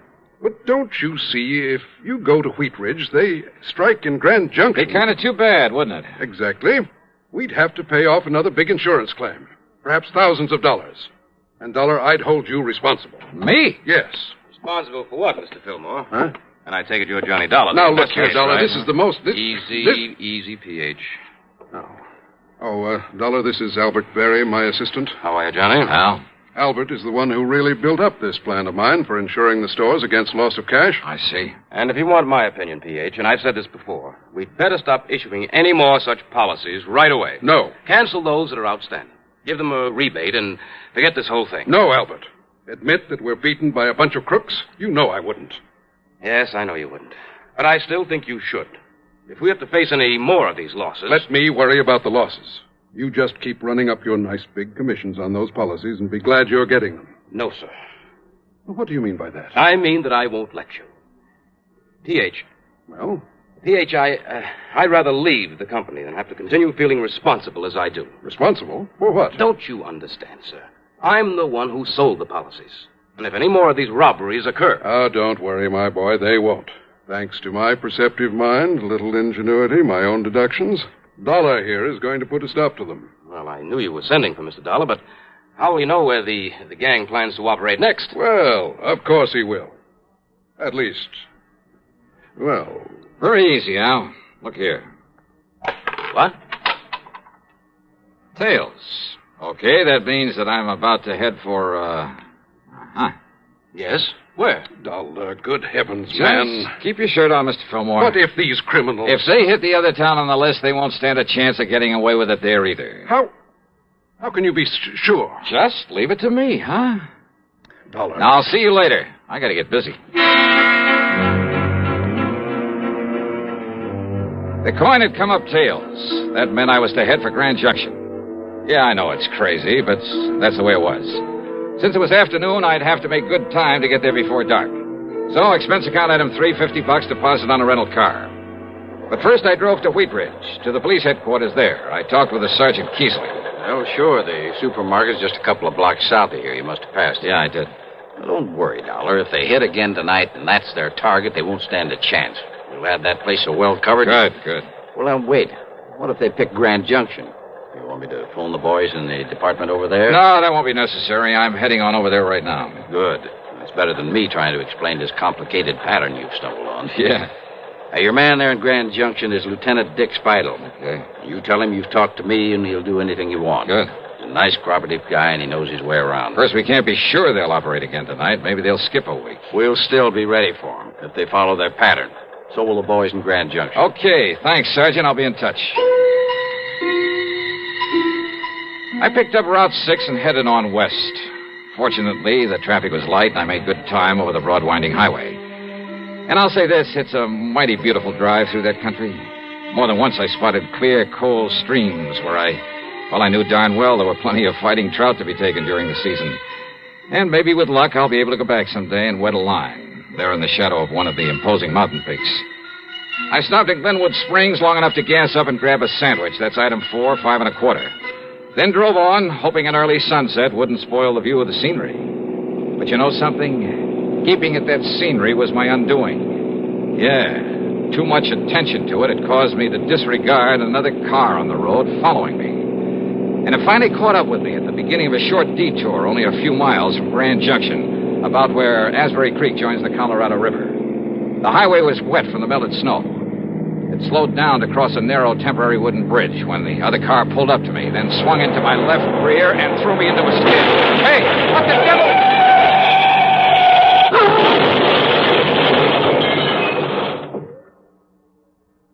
Act Act 3 of yours truly, Johnny Dollar, in just a moment. Meet star Stuart Irwin. Nothing's worse for an actor than a nasty cold. To feel better quickly, I take wonderful 4-way cold tablets. The fast way to relieve cold distress. Right. Tests of all the leading cold tablets proved 4-way fastest acting. 4-way starts in minutes to relieve muscular pains, headache, reduce fever, calm upset stomach, also overcomes irregularity. Take my advice. For your next cold, take 4-way cold tablets. The fast way to relieve those cold miseries. 4-way, only 29 cents. And now here's a word about another fine product of Grove Laboratories. Had dandruff for years? Now get rid of it in 3 minutes with Fitch Dandruff Remover Shampoo. 3 minutes with Fitch regularly is guaranteed to keep unsightly dandruff away forever. Apply Fitch before wetting hair. Rub in 1 minute. Add water, lather 1 minute. Then rinse 1 minute. Every trace of dandruff goes down the drain. 3 minutes with Fitch, embarrassing dandruff's gone. Fitch can also leave hair up to 35% brighter. Get Fitch Dandruff Remover Shampoo today. And now, Act 3 of yours truly, Johnny Dollar. Things were a little vague after my car got pushed off the road on the way into Grand Junction. I remember lying there in the wreckage, cold, terribly cold, but unable to move. Then the state highway patrolman who came along pulled me out from under the steering post, and I remember passing out again when the warmth inside their car hit me. I remember being wheeled along on a stretcher through a long corridor, the smell of antiseptics, then the sight of a hand with a hypo in it poised above my left arm. Nothing but shock, I'm certain of it. This will help him to sleep, and in a few hours he should After that, a soft, warm, comforting darkness. Oblivion. Then, when I finally came to and there was sunlight streaming in through the hospital window... Just take it easy, Dollar. What? Take it easy and get some rest, and you'll be all okay. I'm Lieutenant Dick Spidle. Oh. Lieutenant. Sergeant Keesley over at Wheat Ridge called about you. Yeah, well, Just look, wanted to make sure everything was all right over here. You're in Grand Junction, you know. Did they nab the gang behind the market robbery last night, was it? No trouble at all over there. Nothing happened. But I sure wish you hadn't skidded off the road before you could get Listen, to me. there was another car. It came up behind me. I know. So far, we haven't been able to get a lead on it. What if they didn't hit the market over there? Yeah, Dollar. It was the Bluebird supermarket right down the street from here. Over $3,000. Yeah? Well? A set of tire marks, same as from the car that ran you off the road. But that's all. Oh. Except for one thing. What's that? What? Now, look, you're in no shape to worry about this thing now. You said except for one thing. thing. You need a lot of rest. What is it? But when you're up and around What again... is it, Lieutenant? Well, when Barnaby Schultes came out here from the west and opened that market... Yeah? Well, always when somebody comes here with a lot of money, I run a check on him. And? Schultes has a record of stock manipulations of phony bankruptcies across the country as long as your arm. Sure. So when his market gets robbed after he's made sure of collecting a lot of insurance for it... Worth thinking about, isn't it? Oh, you bet your sweet So life. you lie here quietly and think about it, Dollar. Oh, wait a minute, and Lieutenant. in case you're thinking about getting out of here and doing something about it before you're okay again... Listen, will you... Well, it just happens I have a man outside the door to see that you don't. Not until the doc says you can. Lieutenant! You take care of yourself.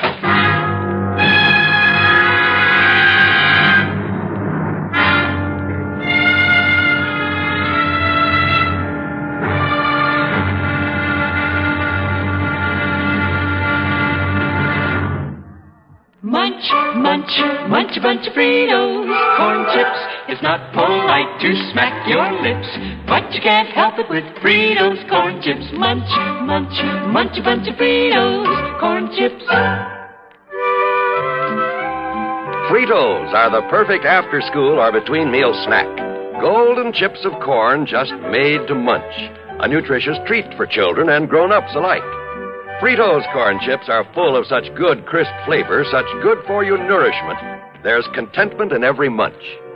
Munch a bunch of Fritos, corn chips. Whenever you want good munching, get Fritos corn chips. Whenever you want to add zip to a lunchbox, to salad, soup, or sandwiches, serve Fritos corn chips. They're America's favorite. Golden chips of corn just made to munch. Fritos, Fritos corn chips. Munch, munch, munch a bunch of Fritos, corn chips. Now, Act 4 of yours truly, Johnny Dollar.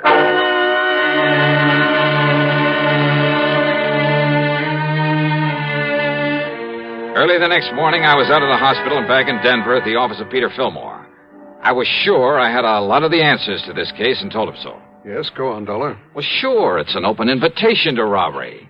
Well, don't you see, the market owners could arrange these robberies themselves. Not only collect the insurance, but get a cut on whatever was taken. Good heavens. Yeah, sure. And look, didn't you tell me the owners couldn't seem to come up with a very good description of the crooks? Couldn't or wouldn't? They've done it themselves. Every man has a price. No, that isn't the answer. Well, not all of it. Each one of them arranging themselves wouldn't account for a whole string of them in various different towns. So it means that somebody's been getting to them, that somebody's been running a robbery ring. But that means... Why, don't you see, Dollar? That means the ringleader must be someone who knows exactly which of the markets has bought this type of insurance from us. To quote you, Mr. Fillmore, exactly. So you'd better start thinking of somebody right here in your own office. Exactly? Sure. No, I mean... You mean exactly, because he could clean up on this operation both ways. By getting a nice fat commission on all the policies that he sold. But the only and then man... by arranging the robberies, then taking a cut on them. Well, good heavens, I simply can't believe that... Al Berry. Collecting both ways. Real smart about it, too. He told you he wanted you to give up this silly insurance. But he knew that you wouldn't. Albert. But even if you did, he wouldn't care. Because he's already cleaned up enough to walk out of here a rich man. And you'd better not move, either one of you. Albert. Well, hi, Al. I heard everything, Dollar. Good for you. You shouldn't have made it so obvious that you went through my files before I got here this morning. Well, now, that's right, I did. To see how your list of policies compared with the markets that have been held up. It was a dead giveaway, Al. Was it? I mean, you're pulling those jobs in the same order as the insurance you sold. Starting with the biggest accounts in the biggest towns and working on down. Pretty stupid, Al. All right, Dollar. Oh, no. Ever seen a gun with a silencer? Now, look, don't be silly, please. Do you think I'd be foolish enough to have come over here alone, knowing what I know about this? What are you talking about? The police. What else? Oh, sure. Standing right outside the door, waiting. That's right. Don't try to be cute, Dollar. It won't work. Huh? That's right. No, listen, Sergeant. Just relax, Al. Enough to let that thing drop out of your hand. Gently. Thanks, Sergeant.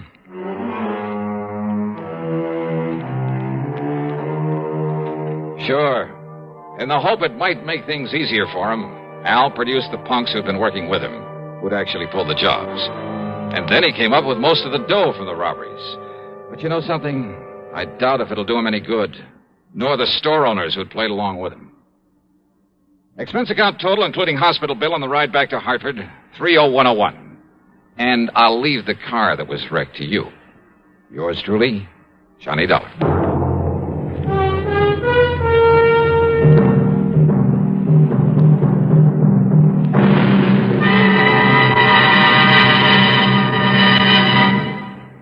Our star will return in just a moment.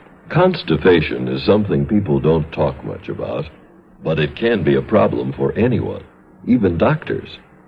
And when constipation occurs, it's interesting to see just what doctors consider important about a laxative they might use or recommend. Now, a majority of the doctors we heard from had this to say. A laxative should be effective, gentle, close to natural acting. A medicine that can be used with complete confidence. Well, pleasant-tasting chocolated X-Lax is effective. Overnight, it helps you toward your normal regularity. X-Lax is so gentle, so close to natural acting, there's no upset. That's why many doctors and millions of people use X-Lax with complete confidence. X-Lax, the laxative that helps you toward your normal regularity gently, overnight. Now, here is our star to tell you about next week's program. Next week, down to Sarasota, Florida, to a case of the almost perfect crime. Join us, won't you? Yours truly, Johnny Dollar.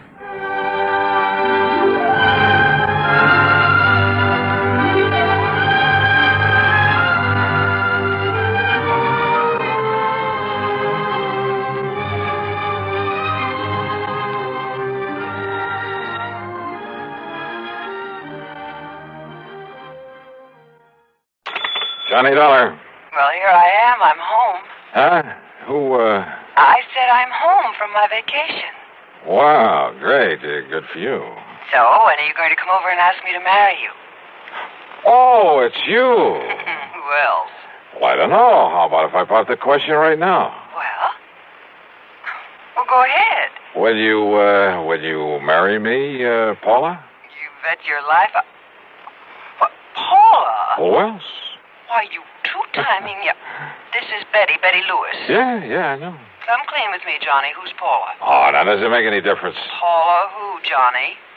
Johnny? Oh, Smith, Jones, Brown, you pick one. You rascal, I could... You were kidding me, weren't you? Weren't you kidding me? Yeah, sure, I guess so. Oh, sure, honey. With this crazy business of mine getting slugged and shot at all the time, why, you know as well as I do it wouldn't be conducive to a happy married life.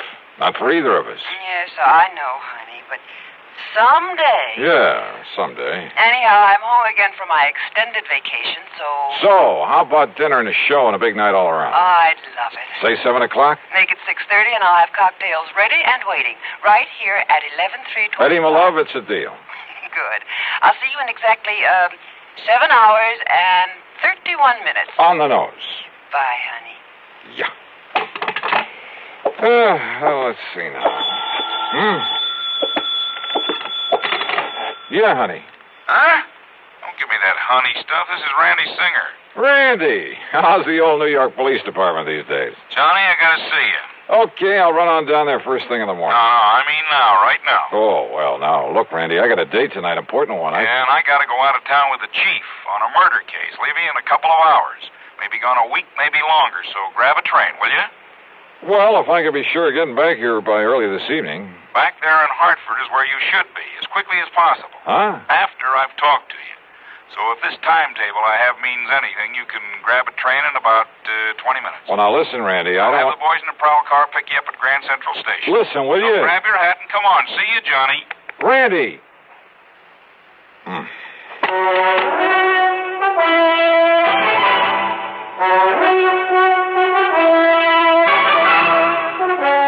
CBS Radio brings you Bob Bailey in the exciting adventures of the man with the action-packed expense account, America's fabulous freelance insurance investigator. Yours truly, Johnny Dollar.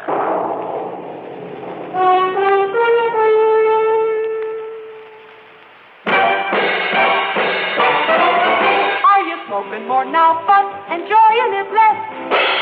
Have a real cigarette, have a Camel. Are you missing the smoke the nation likes best? Have a real cigarette, have a Camel. Are you looking for flavor and mildness? Have a real cigarette, have a Camel. The best tobacco makes the very best smoke. Have a real cigarette. A real cigarette. A real cigarette, have a Camel. If you're smoking more today, but enjoying it less, try Camels. More people smoke Camels than any other cigarette. Any filter, any king, any regular. The Camel blend of costly tobaccos has never been equal for rich flavor and easygoing mildness. The best tobacco makes the best smoke. Have a real cigarette. A real cigarette. A real cigarette, have a Camel. And now, Act One of yours truly, Johnny Dollar.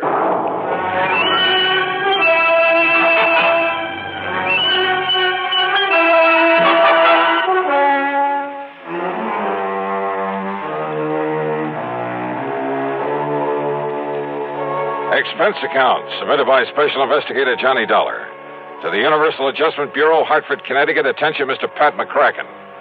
Following is an account of expenses incurred during my investigation of the double identity matter. Pat, you have an assignment to this case, but it does concern some of the insurance companies that Universal Adjustment Bureau services. And if there's any question about reimbursing me for whatever charges I may run up, well, read on.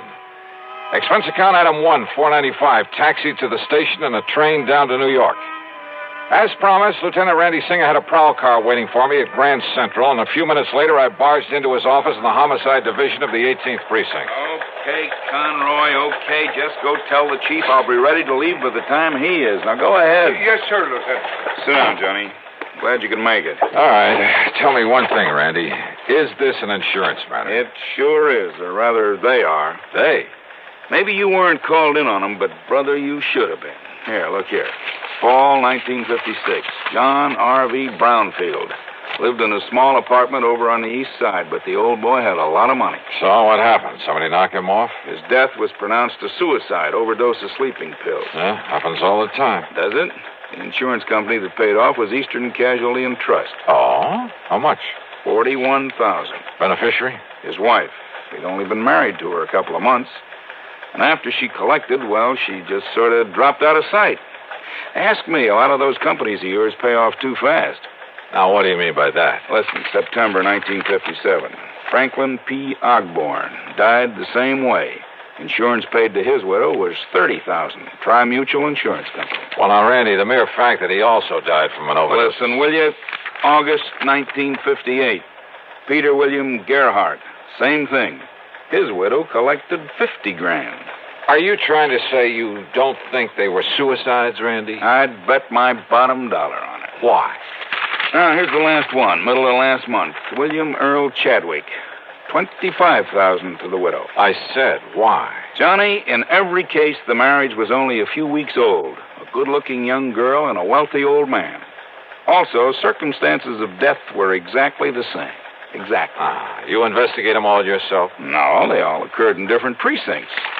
So until I started digging through these files, until I realized that all these men had been married, and for only a short time, mind you, had all been married to the same girl. What? Yes, sir. You're sure of that? She used a different name every time, and we have no pictures of her, but, Johnny, according to the description by all the people who'd seen her, well, Johnny, it's one and the same gal. Okay, Randy, as long as there was insurance paid by some of the companies I work for. Right.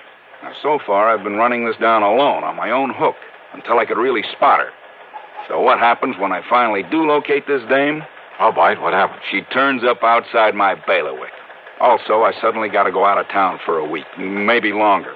But you, being right there. Yeah, right where? Hartford. That's where I've traced her to. Oh? Do you know her name? Sure do. So I'm handing it over to you, Johnny. You've done me a lot of favors over the years, so...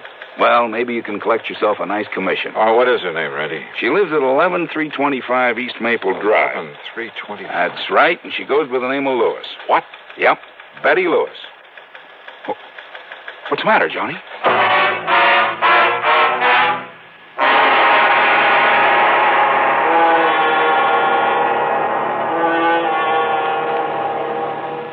Act 2 of yours truly, Johnny Dollar, in a moment. Are you looking for a career with a lot of bright job opportunities and a chance to be someone? Then by all means, look into professional nursing. Young women between 18 and 35 who are high school graduates in good physical condition can qualify for nurses training. There are many fascinating outlets for nurses' talents. They can work in hospitals, private homes, doctors' offices, in research, industry, or the armed forces. There's a great need for women to teach nursing, too. Women under 50 are also needed as practical nurses. Practical nurses require less training than professional nurses. They assist in hospitals and perform countless valuable services in private practice. This message is also addressed to men, because there's an increasing number of men going into both professional and practical nursing. So, find out if you can qualify for a nurse's career. Inquire at your nearest hospital or inquire at your nearest school of nursing. And now, Act 2 of yours truly, Johnny Dollar and the Double Identity Matter.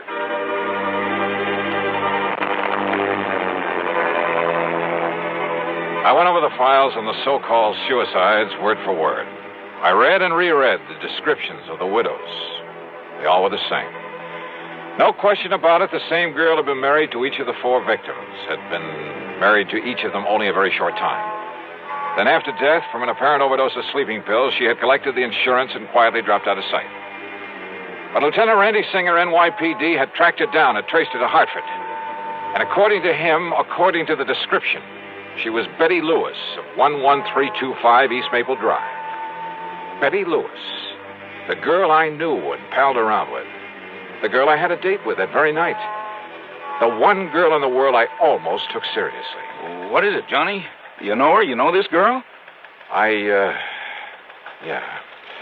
That is, I think I've seen her there in Hartford, Randy. Good. Then go back there. Get next to her, Johnny. Trip her up.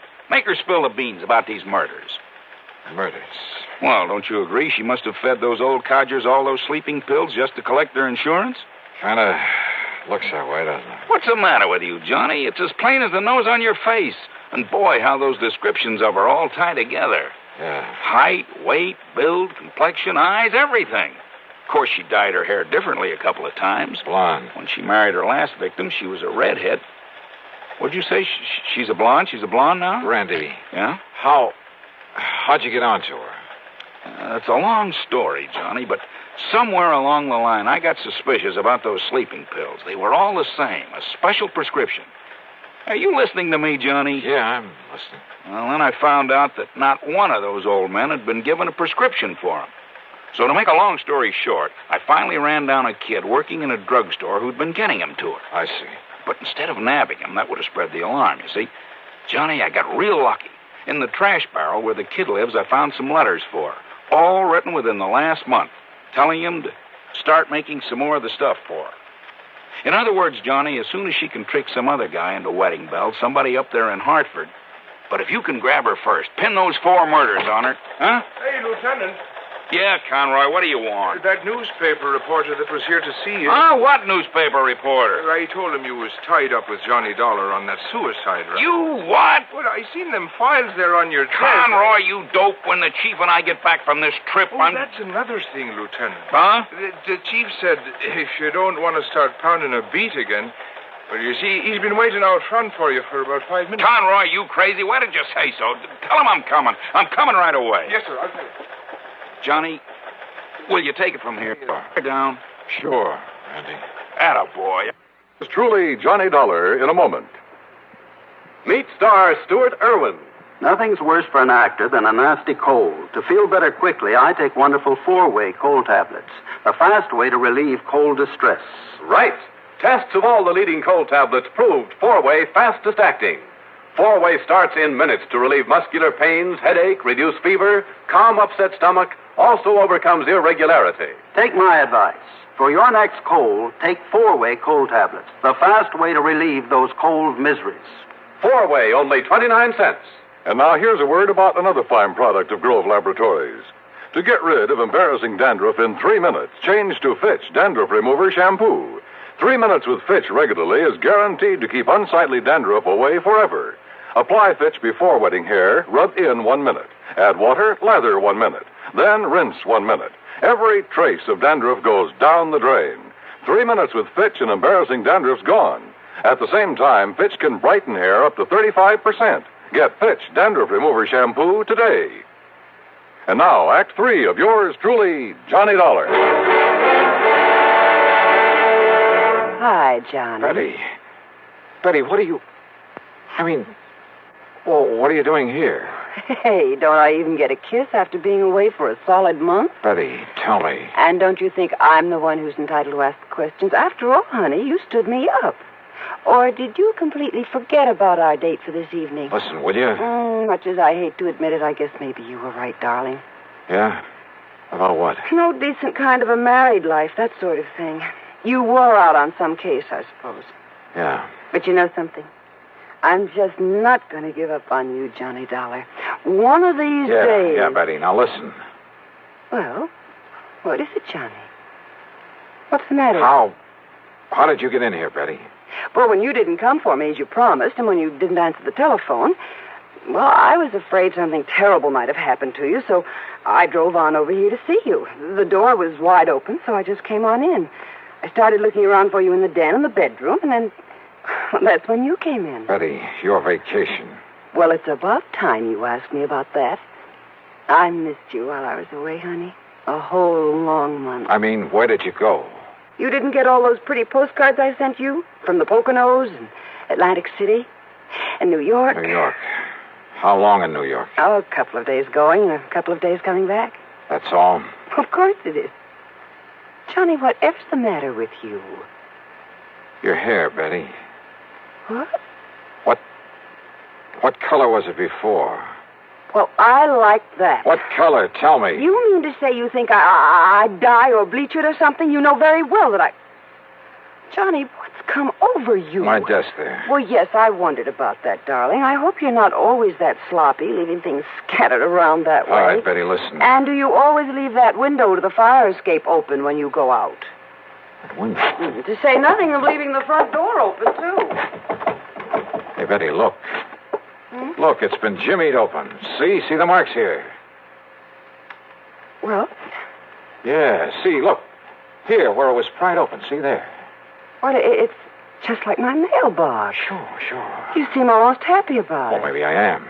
Or did you think maybe I had... Only you know darn well I can't even use a can opener properly. Well, now, listen, Johnny, will you please tell me what this is all about? Why are you acting so strangely? Betty Lewis.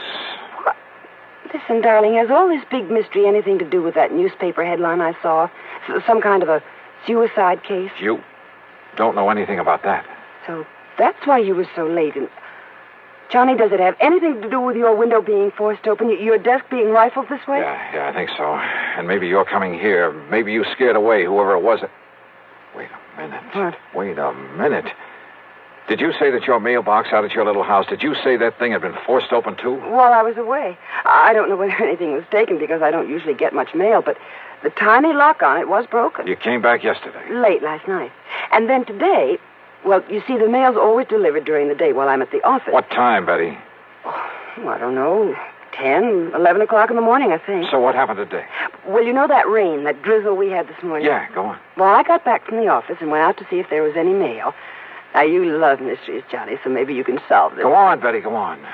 All right. Well, there in the mud around the mailbox were the marks from those big clodhoppers the mailman always wears. Well? And right on top of them were some other footprints. High heels, Johnny. Of course. The shoes must have been almost exactly the same size as mine.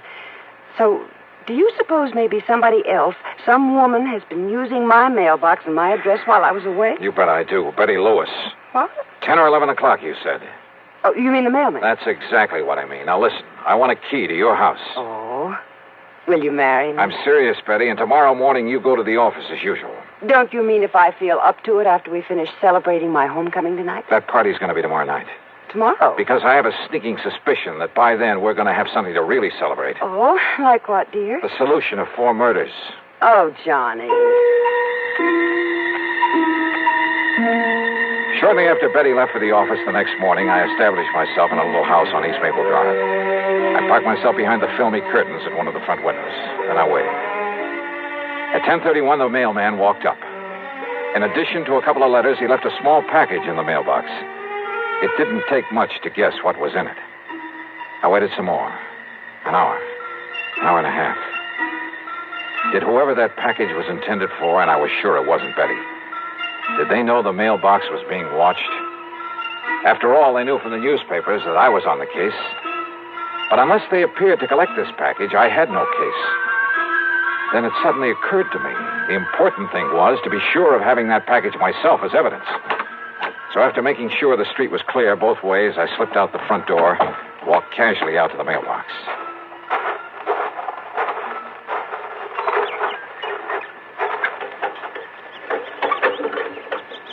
Aha. Miss Betty Lewis, 11/3/20. Huh? Just a minute there, you. Yes? Just what do you think you're doing poking around my mailbox that way? By golly, you do look like her. What are you talking about? The real Betty Lewis. Well, I'm Betty Lewis. Now, if you don't mind, that package you just took out of the mailbox. Sorry, miss, whatever your name is, but I need it as part of the evidence. Evidence? Yeah.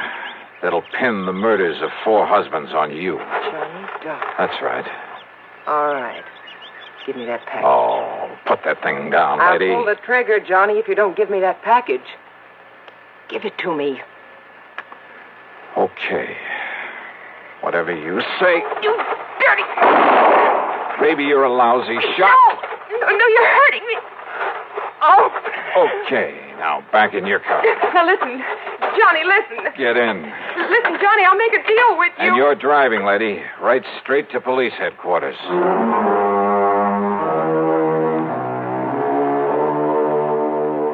Sure, there's a lot more to be done, only by the police, both in Hartford and down in New York. But there's not much doubt about the outcome, especially since the kid who supplied the drugs broke down and said plenty. The insurance companies, well, the money she had left can be prorated among them, and that'll be that. My problem, of course, will be explaining things to Betty. But you know something? That may have its pleasant aspects, too. So expense account total, well, call it $20. Provided there's also a fee on this one. Yours truly, Johnny Dollar.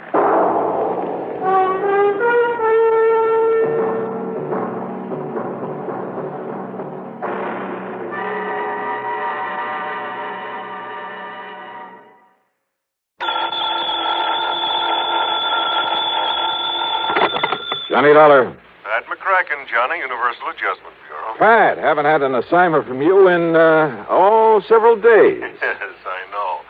Now, listen, this expense account of yours. Huh? On that case you just finished. Oh, now listen, Pat, after all these years, and I not only gave you a full report, but an itemized statement. I know. That expense account was completely legitimate from start to finish. Every single item was money out of my own pocket that I spent to solve that case. What case? The one you're talking about, the one I handled for you last week, whatever it was. You don't remember what it was. Well, what difference does it make? All I'm saying is that whatever expenses I put down there were completely justified. You remember what the total came to? Haven't the least idea. Then let me remind you. Oh, now look, that's Johnny, beside the point. To exactly $12.30. Well, I tell you, every penny of it was $12.30. That's right. Now, do you blame me for thinking maybe you were sick or something? Oh, no. And I thought you were... Okay, Pat, argument's over. Only it isn't, Johnny. Huh? Not by a long shot. You mean you are going to question that expense account? No, I mean we never discussed a fee on that case. Oh, well... And in view of the fact that you had a pretty rough time of it and almost got yourself killed, well, I persuaded the company to slap on an extra fee of $500. Oh, Pat, you are a doll. And I ought to slug you. Instead, how about taking on another one? Fee on this one, too? We'll see. I'll risk it. Then grab a flight to Buffalo. Buffalo. Contact Edward J. McNair at McNair's Emporium. McNair's what? The Emporium. That's one of the big department stores. Somebody lifted a few dollars out of their safe last Saturday. How much? Something over $400,000. Wowee. Yeah. Well? Okay, Pat, I'm on my way.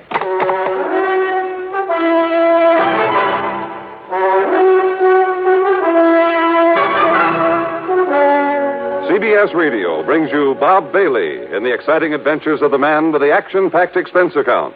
America's fabulous freelance insurance investigator. Yours truly, Johnny Dollar.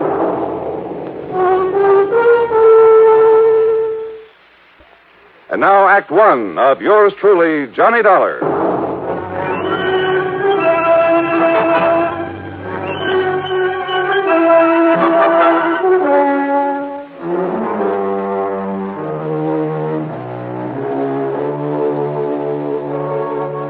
Expense account submitted by Special Investigator Johnny Dollar to the Universal Adjustment Bureau, Home Office, Hartford, Connecticut. Following is an account of expenses incurred during my investigation of the Buffalo matter.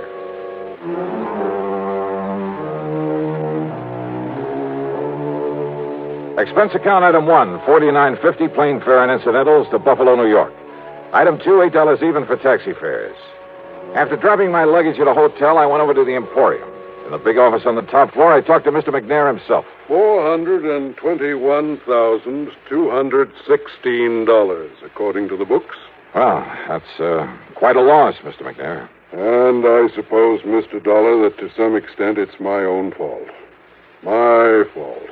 Oh, why do you say that, sir? Heaven knows John Harker suggested changing the procedure more than once.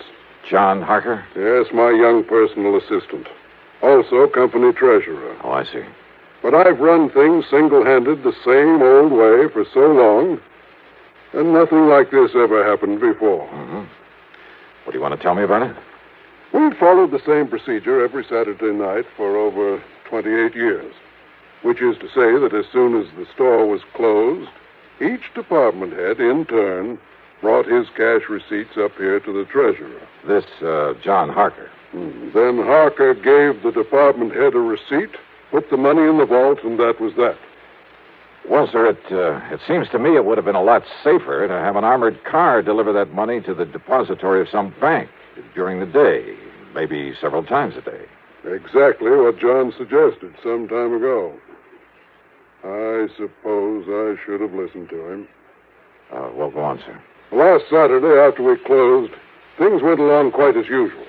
That is, until Mr. Ellery in Sporting Goods, always the last to bring his money to the vault, until he knocked on Harker's door. Well, right on cue. Excuse me. Come in. Mr. McNair, John, come in, please. I want you to meet Mr. Johnny Dollar. This is John Harker. Mr. Dollar? Hiya. Dollar represents the insurance companies we trust will make good on our loss. Well, I certainly hope you can make more progress than the police have, Mr. Dollar. That bandage on your head have anything to do with the robbery, Harker? Yes, it certainly has. Terrible, isn't it? Now, sit down, John. Tell Mr. Dollar exactly what happened on Saturday night when Mr. Ellery came up to turn his cash over to you. Thank you, sir. Oh, I'm afraid it was all my fault, Dollar. Not a bit of it. Yes, for being caught off guard. All right, what happened? Well, when Ellery knocked on the door of the vault room, I asked who it was. He told me, and, I should have known by his tone of voice that something was wrong. Now, John, you're not to blame. This sort of thing could have happened to anybody. Even to me. Thank you, Mr. McNair, but it doesn't alter the fact that...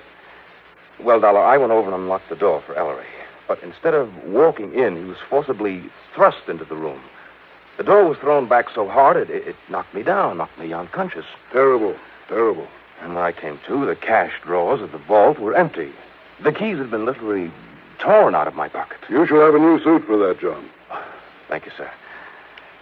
Ellery, poor Mr. Ellery, lay there bound with adhesive tape after being badly beaten. Did you see whoever it was came barging in that way? If I hadn't been standing behind that door, I might have. I see. What about this man Ellery? Tell him, John. Yes, sir.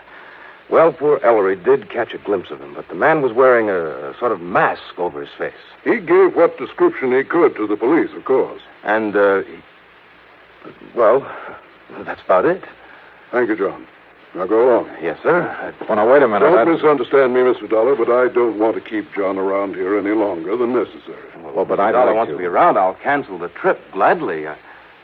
Trip? Of course. After what's happened, that knock on the head was pretty serious. John is taking my cruiser on a little trip. Oh, well, I can't say I blame him. So run along, now... John. You can leave tonight as you planned. Whatever you say, Mr. McNair. Harker, wait a minute. Your friend all ready to go with you? Oh, I hope you don't mind my taking him along, sir. Not a bit. Now run along. Run along. Have a good time. And a good rest. Look, it's customary. Thank you very much, sir. Mr. Dollar, I suppose you'd like to talk to Mr. Ellery now. Well? Yeah. I'd like to talk to somebody who was involved in this thing.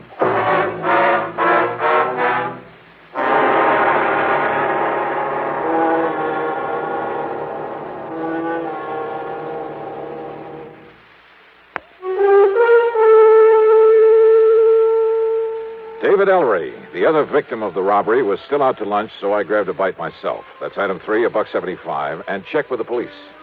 Nothing helpful at all. No leads on the man who'd got away with over $400,000 from a store there in Buffalo, New York. Then I went over to the Emporium to the sporting goods department. Ellery was back, and I talked with him in a little office in the corner of the stockroom. He was still suffering from the beating he'd taken. Yes, sir, Mr. Dollar. It was awful. Terrible. And, yes, sir, it was just like young Mr. Harker told you it was. I understand that you gave the police a description of the man who attacked you. Well, yes, sir, best I could. Had you ever seen him before that you know of? Well, of course, I can't be absolutely sure because of that mask he was wearing, but I don't think so. Was he waiting at the door of the vault room when you got there to put the money in the safe? Well, Mr. Harker always does that, sir. Yeah, I suppose so. I just go up and knock on the door and tell him who I am. Well, you see, he always keeps the door locked when he's taking the company cash that way. Yeah, sure. So I knock on the door and shout my name, and then he opens up and I give him the money. Then he gives me a receipt, and he puts the money in the vault. But you didn't answer my question. When did you first see this man in the mask? Well, only when Mr. Harker was opening the door for me. Yes? He must have sneaked up on me, and then just when Mr. Harker opened the door, he grabbed me by the shoulders and, sir, he just throwed me into that vault-room.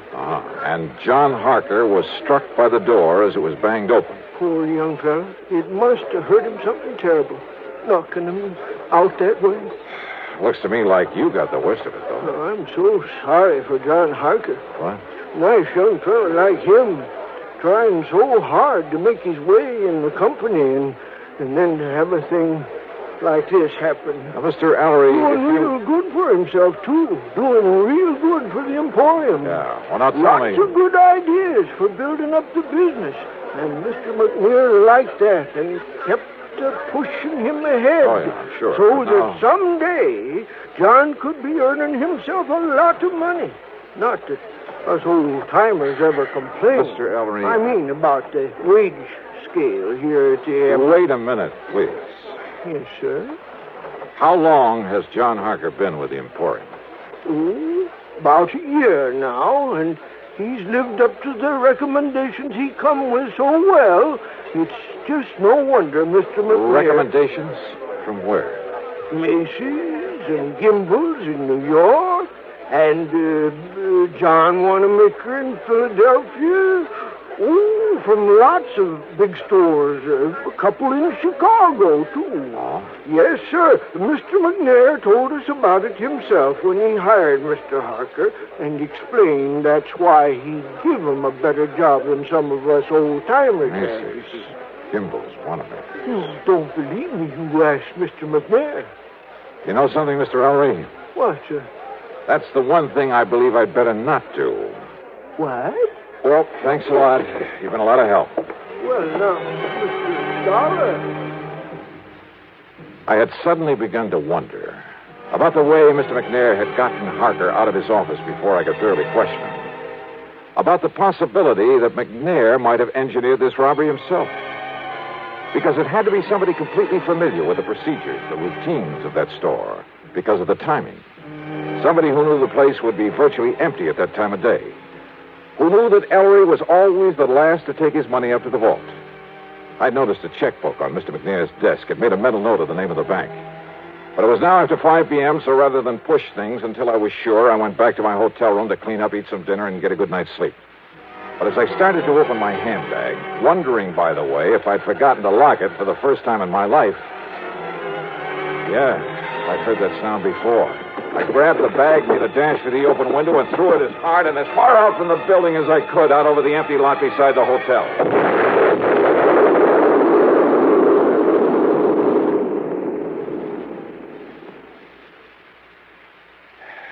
Funny. I got a sneaking suspicion about then that somebody in Buffalo didn't particularly want me around.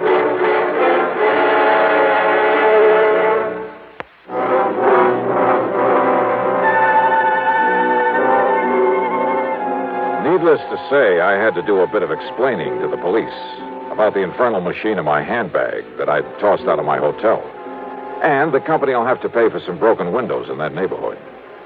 And needless to say, their only theory about who might have planted that bomb was the man in the mask, whose identity was still unknown to them.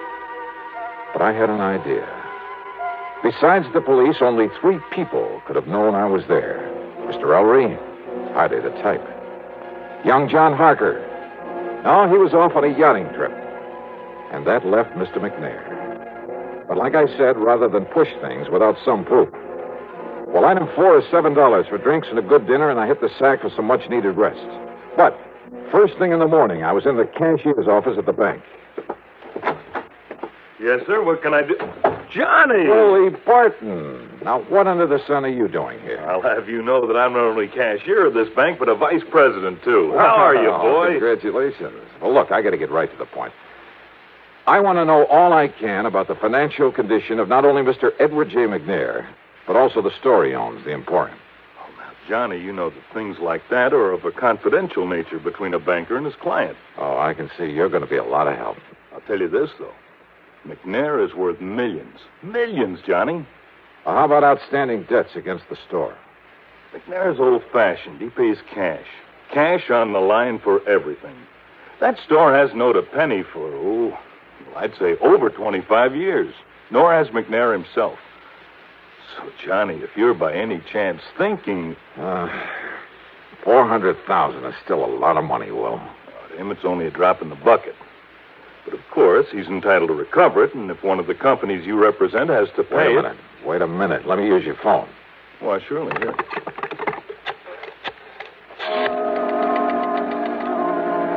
Item 5, 840, long-distance calls to New York and Philadelphia to Macy's, Gimbel's, and John Wanamaker's, to the personnel directors.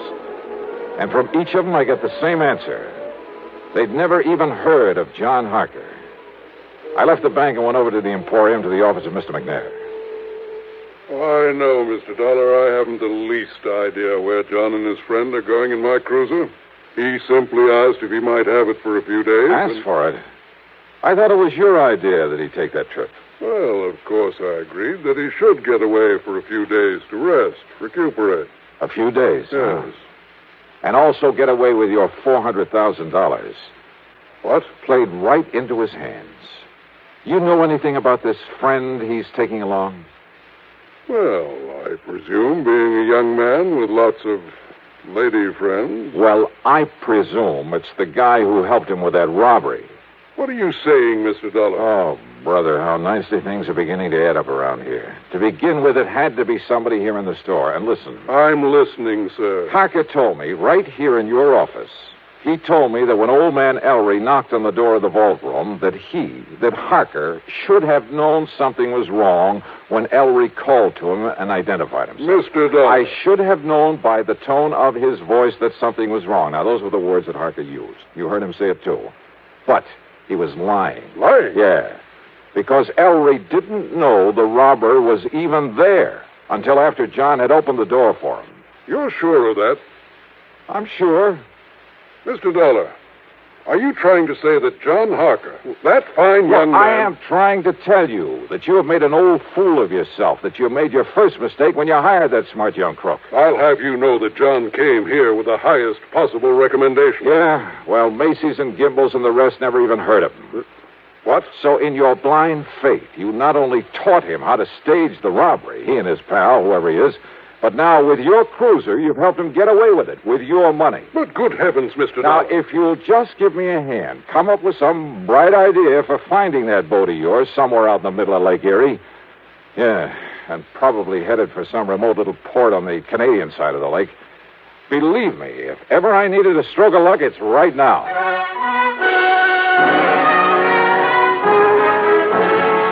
You know something? Well, Lady Luck must have been tagging along right at my heels. And don't ever underestimate the United States Coast Guard. A big sou'wester had built up over Lake Erie, so they'd contacted every small boat within 100 miles. The boys aboard McNair's yacht hadn't dared not answering the call. They would only have sent the Coast Guard out looking for them. And where were they? Dollar, they're riding out the blow in the lee of Long Point off the Canadian shore. Here it is in the chart. Or is that just where they say they are? No, radio compass checks have verified their position. Right there. But now, Mr. Dollar... Yeah, no. That puts them in Canadian waters, doesn't it? Yeah, I'm afraid so. Which means we have no jurisdiction, no authority. Of course, our friends across the border will be glad to cooperate any way they can. I'm sure of that. Yeah, but by the time we take whatever legal procedures may be necessary... No, listen. Yes, sir? Now, off the record, unofficially... Suppose I were to go out there after them myself. Oh, now, Mr. Dollar... Well, somebody has to nab them. Suppose I could find a boat and a skipper willing to weather this storm. Huh? How about that? Well, I think maybe... Now, I'm not sure, mind you, but I think I've heard of some chap around here that owns a converted subchaser. Weather out any kind of a storm. Yeah? Now, of course, you understand, I'm hardly in a position to recommend that you attempt any such... Expense account item 6, $585, rental of the subchaser and the skipper to go with it. And while I'd like to give you a thrilling, dramatic ending for this case, well, the trip across Lake Erie in that storm did have its moments. But from there on in, it was just a matter of running down John Harker and his pal, clapping him into chains and hauling him back to Buffalo with the money. So expense account total, including transportation home. Well, now, wait. As it turned out, there's a lot more to this thing. Yeah. I'll tell you all about it in my next report. Yours truly, Johnny Dollar.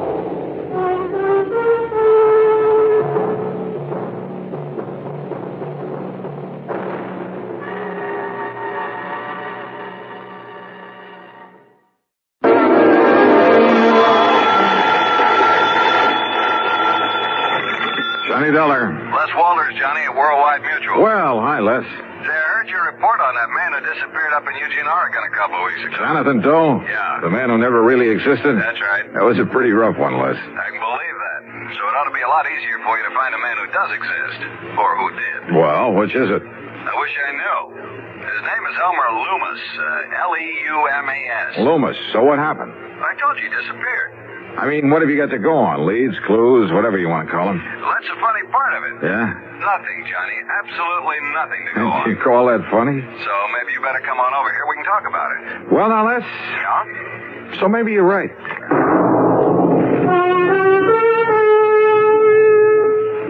And now, Act One of yours truly, Johnny Dollar.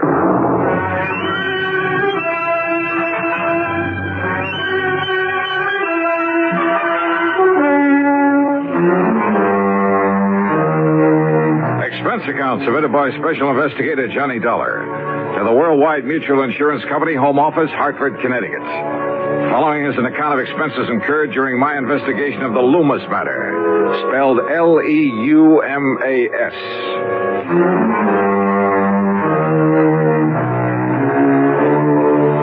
No leads at all, huh? Well, at least it gives me a clean, uncluttered start. So, expense account item 1, $1.10 for a taxi to the office of Worldwide Mutual in the Sperling Building down on the square. Hi, Johnny. I suppose I could have saved time by telling you over the phone just to pack your bags and head on down to Vineland, but sit down. Thanks. Vineland, New Jersey? That's right. About halfway between Philadelphia and Atlantic City. Yeah, Les, I know the place. I handled a couple of... Hey, wait a minute. You said Leumas? That's right, Elmer Leumas, the man who disappeared. Isn't there a Leumas glass company in Vineland? One of the biggest. Up till a few years ago when he retired, Elmer Leumas was the sole owner of it. And he must be plenty wealthy, huh? Millions. Which offers a lot of possible reasons for his disappearance. That's right. Okay, then, Lester, tell me all. I thought I made myself clear, Johnny, when I said I should have sent you right on down there to Vineland, because all I know about him is that he's wealthy, retired, sportsman, yachtsman, that sort of thing, and he suddenly vanished. How old a man is he? Well, according to this copy of the policy, he's 59. Straight life? Straight life. And who stands to benefit if his body just happens to turn up somewhere dead? His wife, Lena. How old is she? Let's see, she was 30 last June. Aw. That's right. And incidentally, I understand she's quite a beauty. At least according to Harry Ware, who sold the policy. Incidentally, huh? What do you mean by that? Oh, use your head, Les. Young, attractive woman, wealthy husband, nearly twice her age. Here we go again. Now, don't go jumping to conclusions, Johnny. Oh, no, of course not. Of course not. But just how soon do you suppose I can make connections to Vineland, New Jersey?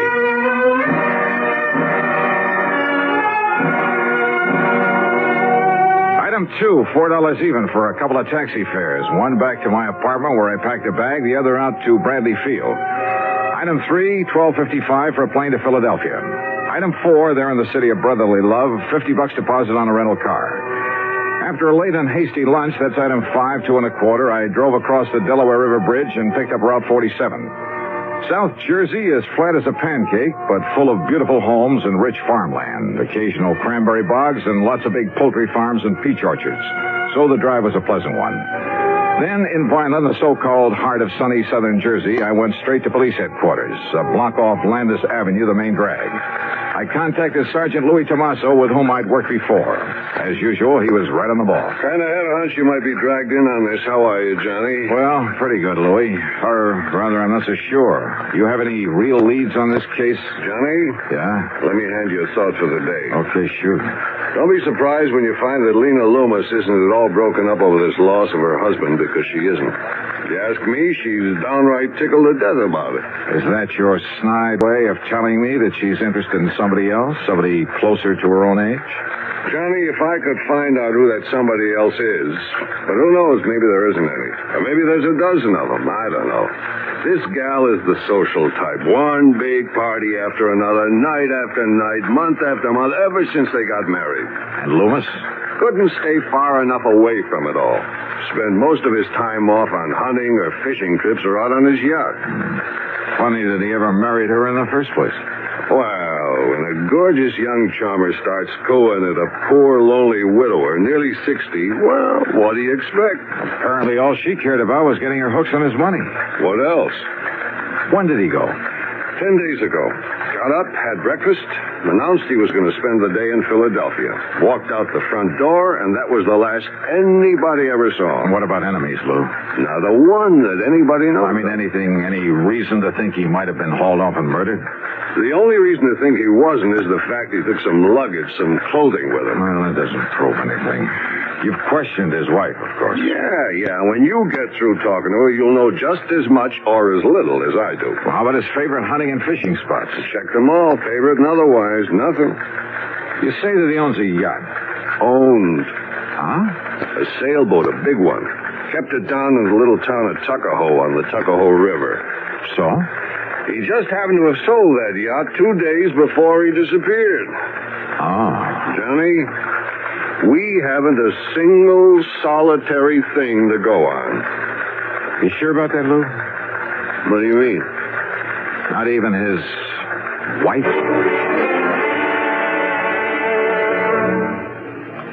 Act 2 of yours truly, Johnny Dollar, in a moment. And now, Act 2 of yours truly, Johnny Dollar, and the Loomis matter.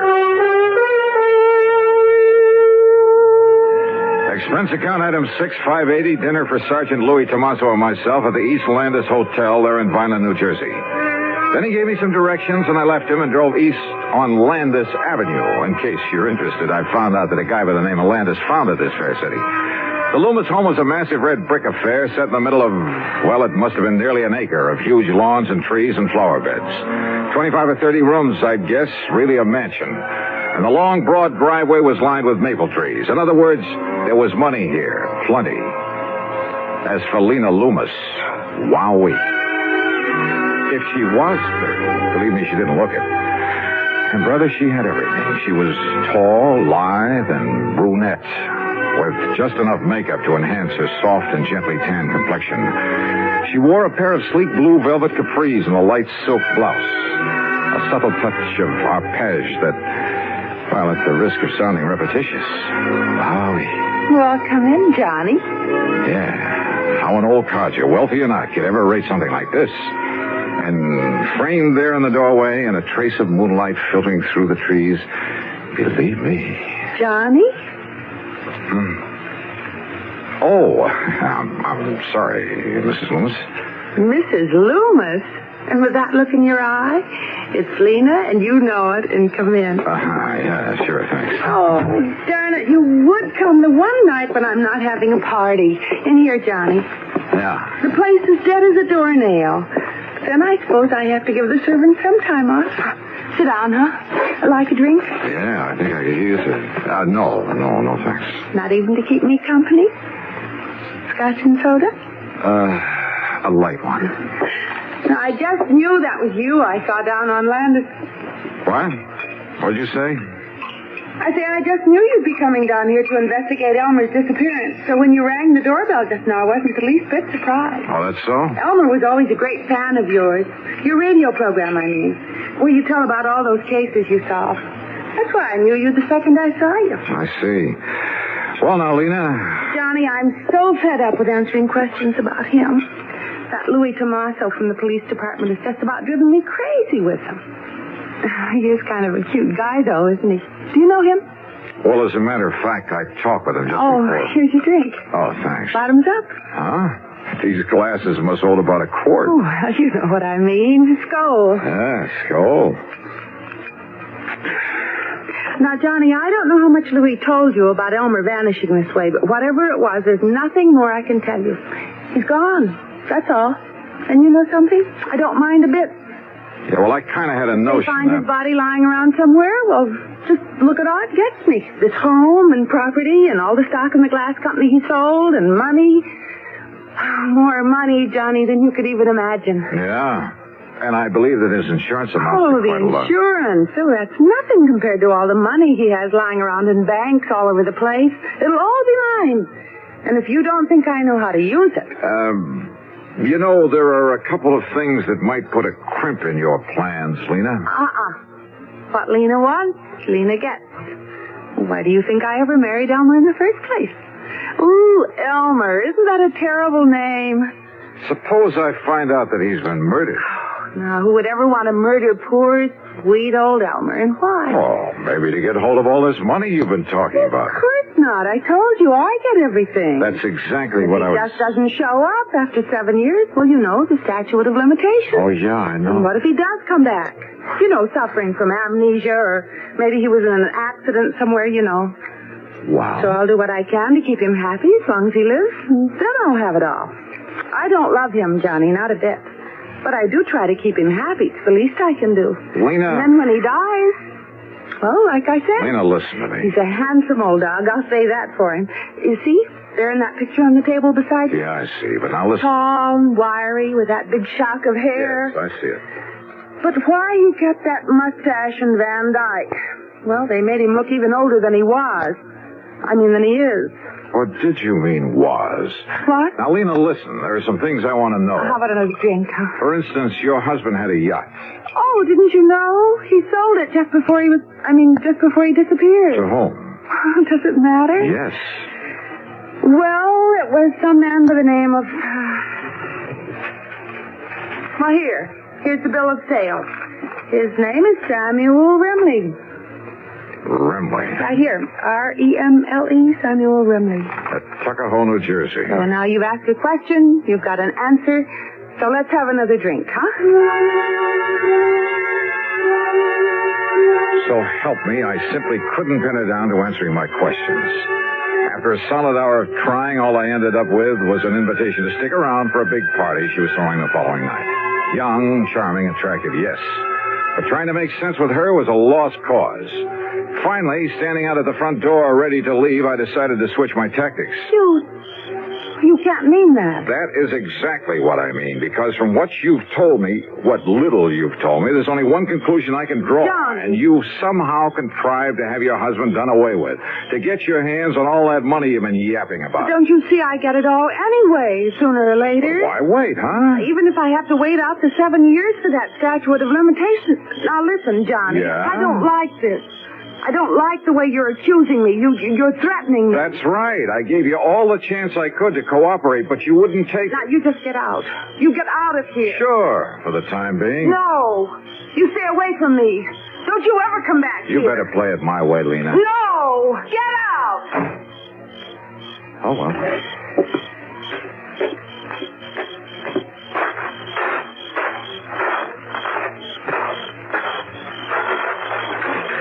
Hey, just a minute, buddy. Oh?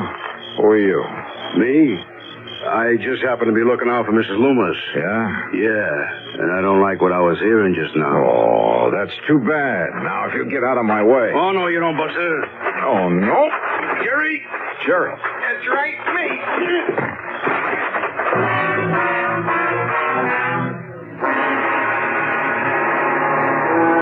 Of yours truly, Johnny Dollar.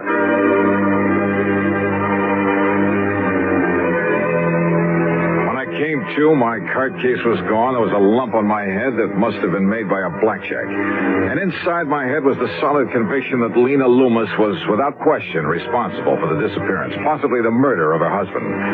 I climbed painfully back into my car, drove to the hotel, and after a dirty look from the night clerk, got a room and hit the sack. Early the next morning, I was down at police headquarters. Well, not having had a good look at him, you don't give us much to go on. Yeah, well, look, if you pick them up, Lou, let me take care of them. Now, Johnny... Let's just say I want to question them. Did you get anywhere with Mrs. Leumas? Oh, Lou, the only question I got straight answers for was... Hey, wait a minute. Yeah. The yacht. Did you check out that yacht? I told you Leumas sold it just before he disappeared. I saw the bill of sale on it myself. Yeah, so did I. But, Louie, I got a hunch. How far is Tuckahoe? 35 miles. He kept the boat at Wilson's Landing. Good. Now listen, Johnny. Lou, I'm going to play this hunch for all it's worth.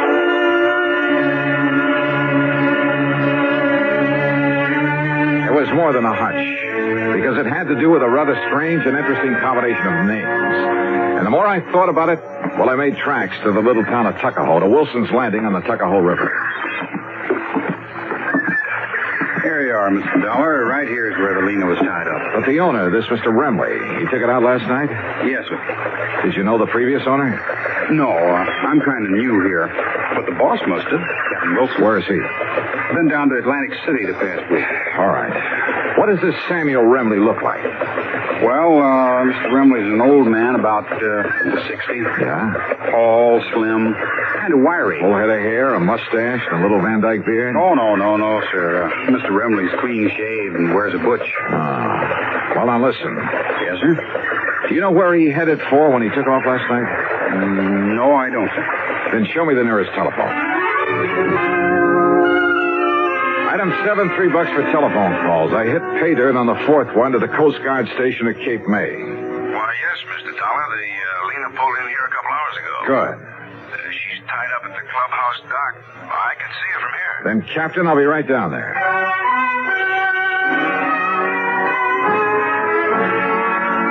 The highway police must have all been looking the other way, for I'm sure I deserved a handful of tickets for speeding on the trip down to Cape May. And there I found the Lena, tied up and taking on supplies. The owner? Well, when I told him who I was, he spread his hands quietly, smiled, led me down into the cabin, and poured a couple of drinks. Salute, Mr. Dollar. Salute, Mr. Well, is it Leumas or Remley? Either. The names tip you off? It took a while to get through this thick skull of mine, but, well, the rather unusual spelling of your right name, Leumas. Yes. And spelled backward, it comes out Samuel. Elmer spelled backward comes out Remley. Elmer Leumas, Samuel Remley.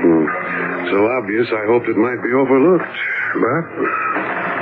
Oh, incidentally, I'm sorry about Pete and Jerry. Pete and Jerry? The bodyguards I left for Lena. Unknown to her, of course. Oh, yeah. I can't wait to meet those boys again. But I wanted to be sure she'd be watched over while I was away, taking time to really figure out what to do about her, about our rather pitiful relationship. That's the reason for the disappearing act? Yes. I knew that if I suggested just going away alone, she wouldn't hear of it. So... And you were staying right here in Tuckahoe? Old Cap Wilson at the landing knew who I was, of course. But nobody else did after I cut my hair and beard. Nobody else had really known me there anyway. So then last night you took off? When the boys came down and told me... Oh, here, by the way, you'd better have your credentials back. Oh, thanks. Where were you going? I don't know. Most anywhere. I might have realized I wouldn't get away from you, though. I'm a great admirer of yours, Dollar. Well, thanks. So, what now? You've, had time to make up your mind? About your wife, I mean? No. Yes, I suppose so. Well, I don't know of any formal charges I ought to make against you. Of course, the Vineland police. I'll somehow try to make up to them for all the trouble I've caused them. Would you like to sail back to Tuckahoe? No, thanks. I've got my car. And who knows? Maybe you'd like a little more time to think. Alone.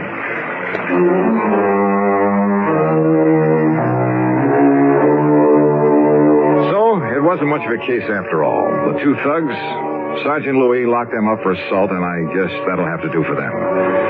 As for Leumas and his wife, well, I'm glad it isn't my problem.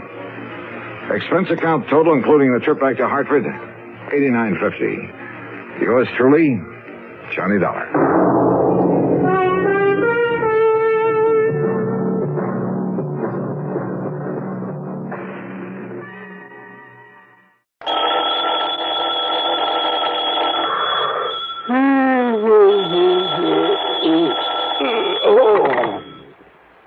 Johnny Dollar.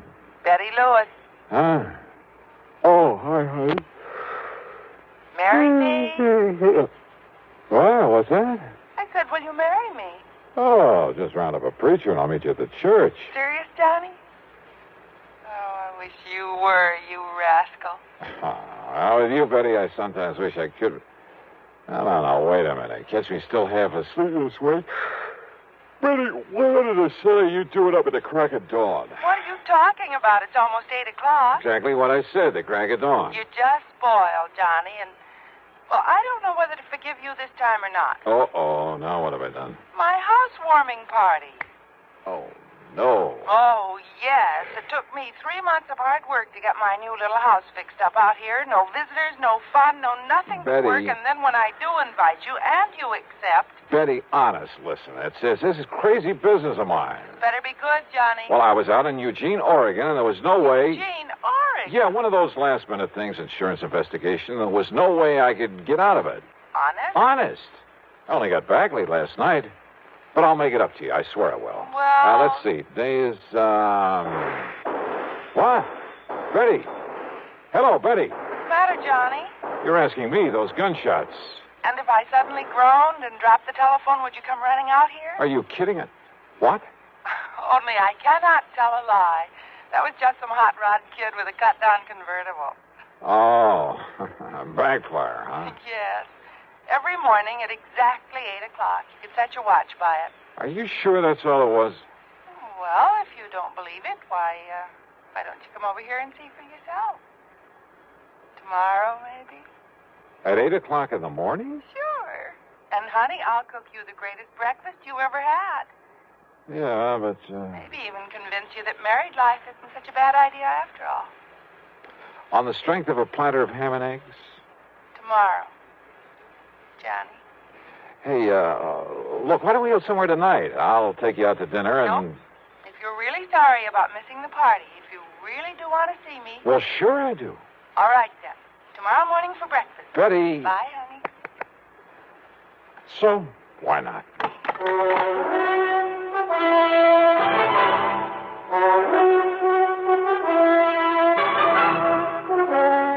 CBS Radio brings you Bob Bailey in the exciting adventures of the man with the action-packed expense account. America's fabulous freelance insurance investigator. Yours truly, Johnny Dollar.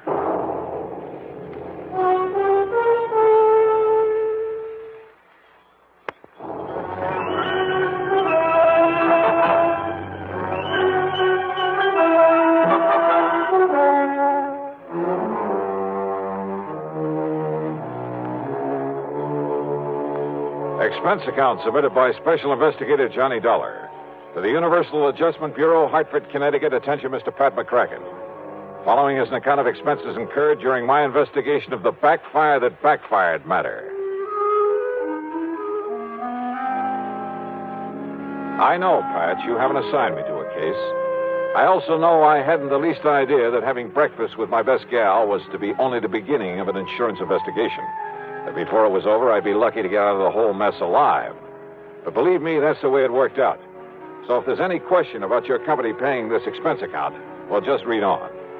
Okay, then. Expense account item 1, the following morning, that is, $4.25 for a tank full of gas for my car. By the unearthly hour of 7:40 a.m., I was on my way to far out beyond the edge of town to 11325 East Maple Drive and the newly acquired domicile of my date for breakfast, Betty Lewis. Now, I'm not used to this early morning stuff and was kind of surprised to find so much of the world wide awake. It was warm and pleasant, too early for the scorching summer sun. Front lawns of the rather nice homes in this section glistened with dew. The fields and trees were filled with millions of birds, all singing their heads off, with squirrels chattering away. Yep, real pleasant. Something I'd have to try again sometime. Betty's place, which I hadn't seen before, turned out to be a very cute one-story affair, coral roof and shutters to match. It was set comfortably in between a couple of somewhat larger homes. As for Betty, who stood there at the front door waiting for me, well, I don't know how she does it, but that ever-loving doll, even at this hour, looked as smart and attractive as any man could want. I just can't believe it. And it's still a full 6 minutes before 8 o'clock. Hi, honey. Mwah.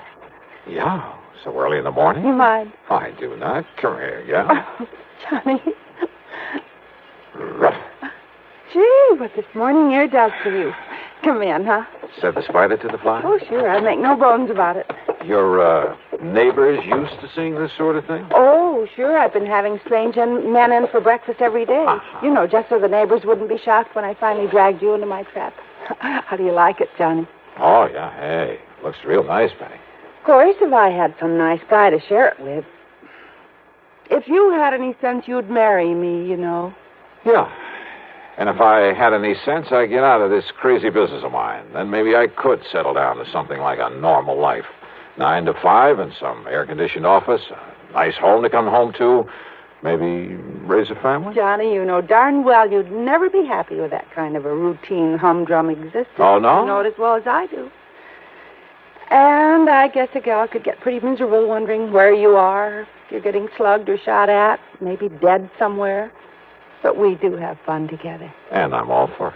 That is, when you're not standing me up for some glamorous redhead on an excuse you're working an insurance case. Betty, so help me. On a stack of Bibles. Oh, sure. But come on, or your eggs will be overcooked. Now, you sit right there when you can look out the window and drink your juice. Yes, ma'am. You really like my country estate? Yeah. Hey, who lives in that big house across the road? Oh, Mr. Barton J. Robinson. Used to be an attorney. Robinson, sure. He's the one who prosecuted that big insurance fraud a few years ago for one of the companies I served. See him there eating his breakfast? Bachelor, isn't he? Yes, he lives all alone. I think I'd better warn him to stay away from you, that you're my property. He's the most punctual man I've ever seen. If he isn't there when I'm eating my breakfast, I know I've overslept. Here, now. And if you want some toast... Got it. Hey, Betty, I've been thinking. Yes? Well, maybe it's just my crazy criminal mind, but... Thinking about what, Johnny? About that. Holy smoke. No, I've got so used to it morning after morning. Two of them. No, crazy kids. You know who they are? Oh, somebody had the police come out here a couple of mornings, but of course they didn't show up then. And I guess everybody else has just got used to them the way I have. Now, let's eat. Funny, though. What? A crazy backfire. Once they get past here, they stop it. Well, don't worry about it. But I should have. I should have worried plenty about it. Perhaps if I'd been a mystery writer instead of insurance investigator who's used to solving mysteries after they've happened, well, I would have had sense enough to act right then, immediately. Or maybe... Yeah. Maybe there was still time.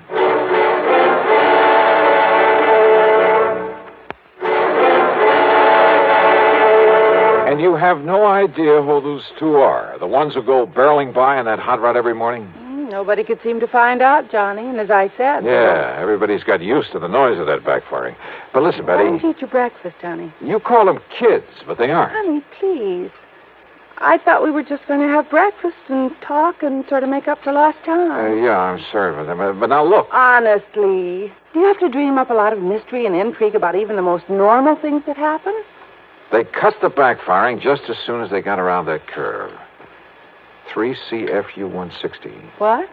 The license on that car. Oh, Johnny. Hey, listen, honey, let me use your phone. Didn't I see one right here in the living room? Oh, yeah. But why? And, Johnny, your breakfast will get cold. Be right back.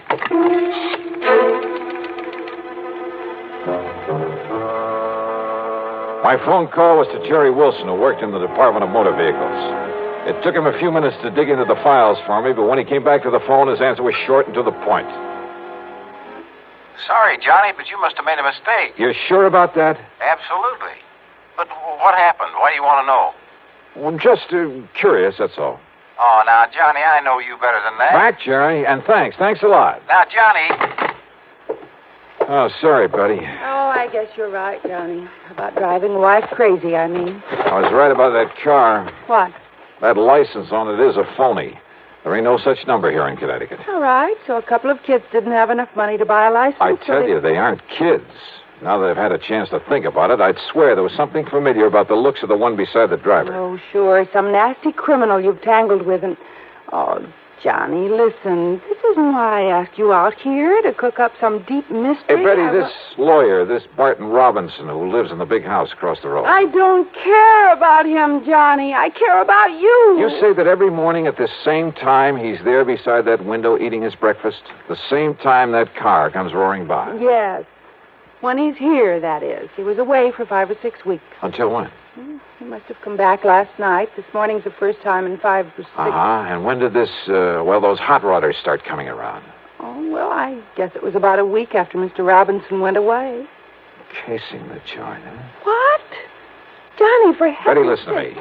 You probably won't forgive me for this. Johnny. Now, listen. Sometimes when I'm working on a case... Not, dear. Well, sometimes when I run out of leads, all I have to work on is a hunch. 3 months I've been But waiting. strangely enough, the hunches usually pay I off. wasn't going to tell you until So later. maybe my hunch is right this But time. I called the office and told them I wouldn't Because be in. I got a real big fat one I about thought that you car. and I could go somewhere, drive out in the country, Oh, I'm maybe. sorry, honey. I really am like sorry. I said, kind of make up for lost But time. I got to get on this thing, and right now. Oh, Johnny, how can you do this Look, to I'll me? pick you up tonight. We'll have dinner, taking a show, make a night of it, anything you want. I know that walking out on you this way is a dirty trick, and if you want to, you can just tell me to... Please, honey, tonight for sure.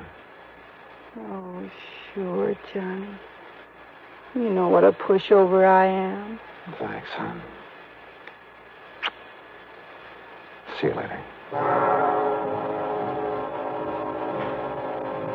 I set out to find that car, who owned it, and why the big backfire racket in that particular spot day after day. There was a purpose there, I was sure of it. Not just a couple of kids out on a tear. Besides, they weren't kids. I'd seen that for myself. Because of the way the car had taken the curve down the road, it left a very clear set of tire marks. So I started a careful inspection of driveways, even asked the people who lived along there what they knew about that car. And it took me most of the day. Expense account item 2, by the way, is $1.25 for a late afternoon lunch at a roadside tavern. It was there I finally got some information. You want another bottle of beer, huh, Charlie? Okay. I got one already. Now, as I was saying, mister, I think I know the very car you mean. Yeah? At a 1941, tied down with straight pipes. Must have been a convertible before they throwed the top away. Makes a lot of noise. You know who owns it? Where I can find it? Well, I think I seen it take the cutoff one morning. Cutoff? Yeah, when I was on my way to work here. What cutoff? About a mile up the road to cut off over to Barley Swamp. Good. Thanks a lot. Here's for the food. Well, you interested in buying that old crate? Something like that.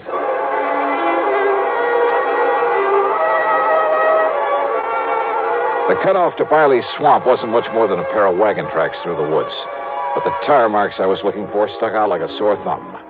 And they finally led off to an old shack half hidden by a heavy thicket. Behind it, sure enough, was the car I'd been looking for. The windows of the shack were boarded up. No sign of life in it. Slowly and carefully, I circled the place.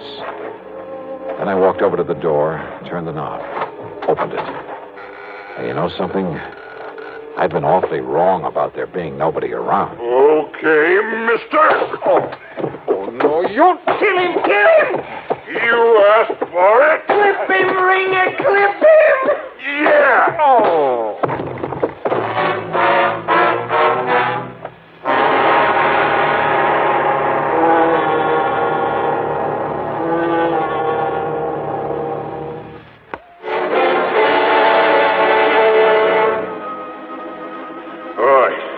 All right, get some water, Gil.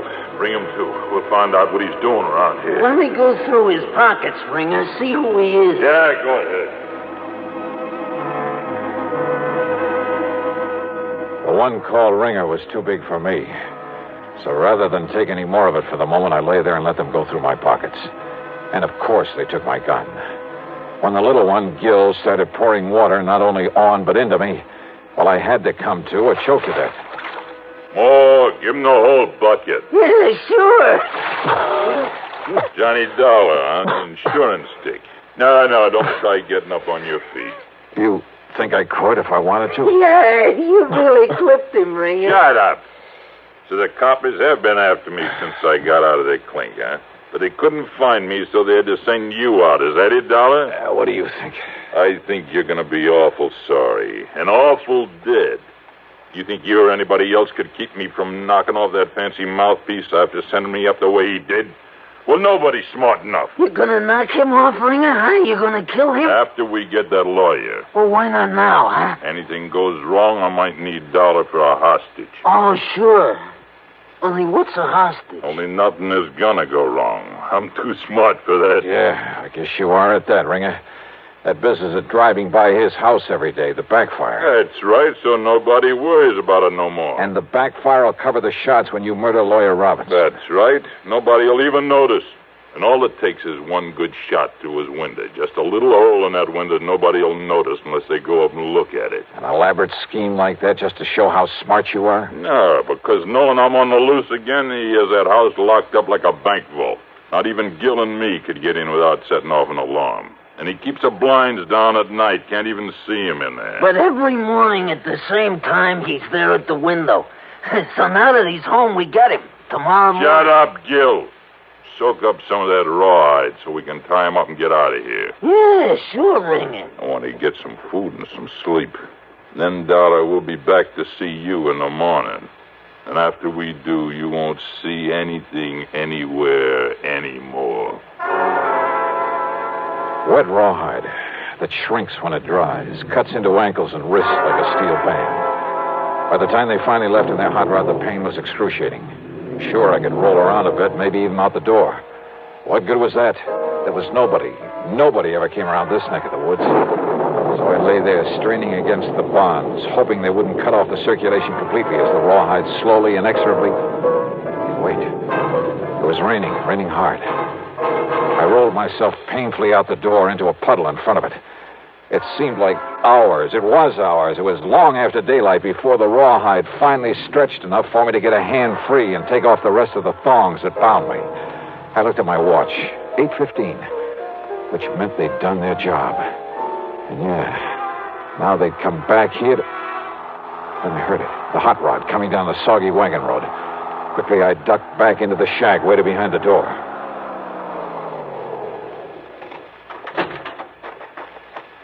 So he wasn't there. We had the storm to cover us, too. I don't get it, Ringer. So he wasn't there at that window means somebody warned him. Means that Johnny Dollar warned him. That means we're taking care of Dollar right now. Hey, no, wait. Listen. What? That car coming down the road. Yeah, I see it.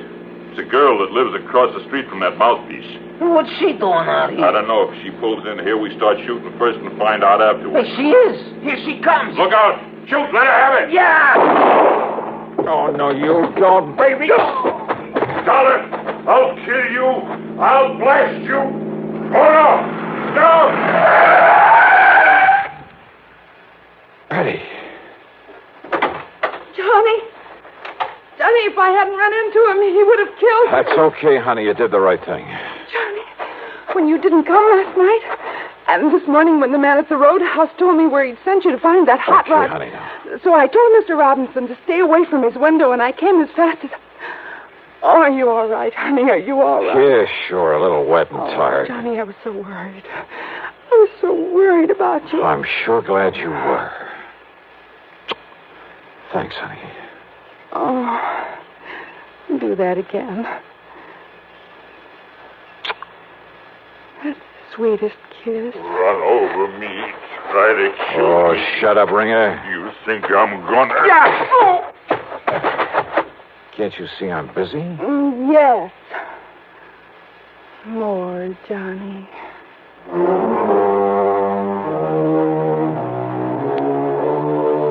It was Betty Lewis who really saved the life of that insurance attorney. So most of this expense account covers some well-earned entertainment, plus a little gift for her. No, not an engagement ring, but a big jug of my sin. But I must admit, she certainly makes me think about the merits of... Yeah. Expense account total $450 even. Yours truly, Johnny Dollar.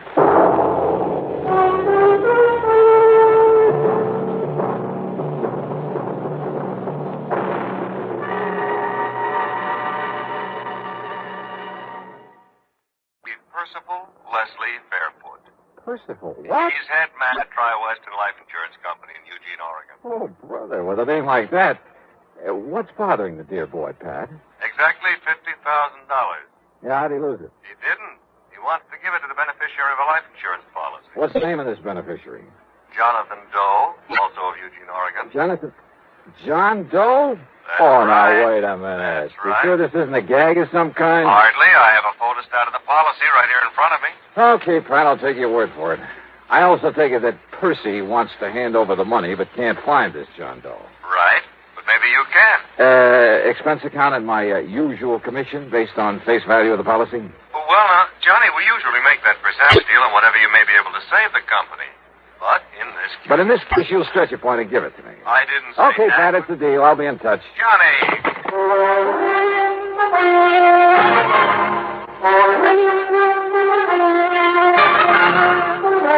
CBS Radio brings you Bob Bailey in the intriguing adventures of the man with the action-packed expense account, America's fabulous freelance insurance investigator. Yours truly, Johnny Dollar.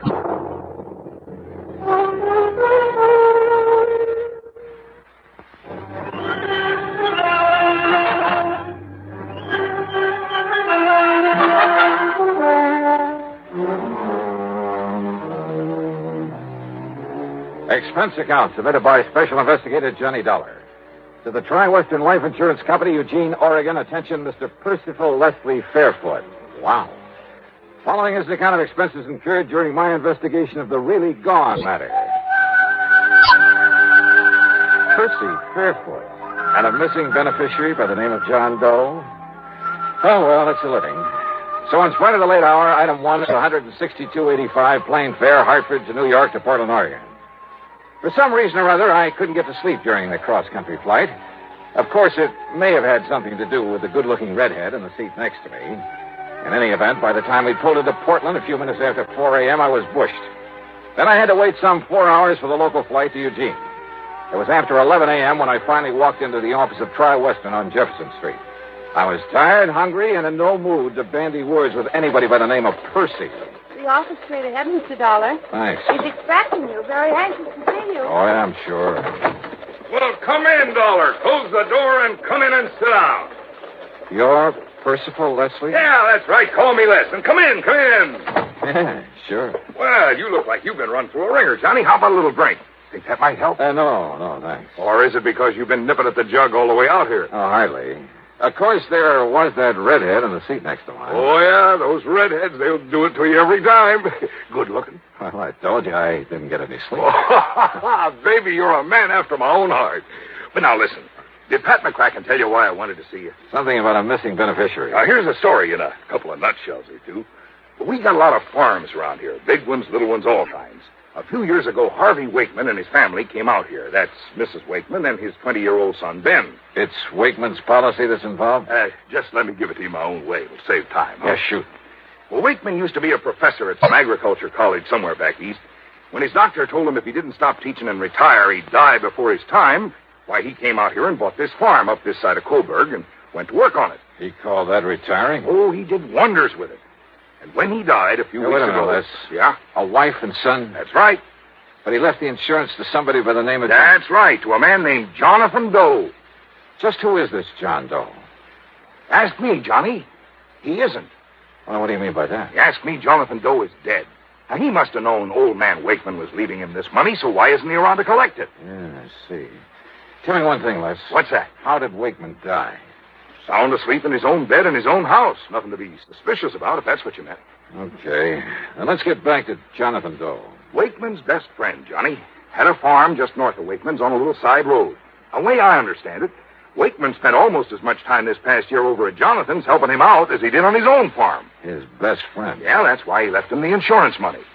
After all, he left his widow and his boy his own farm worth 3 or 4 times that much. I see. But now my problem is I can't find Jonathan Doe.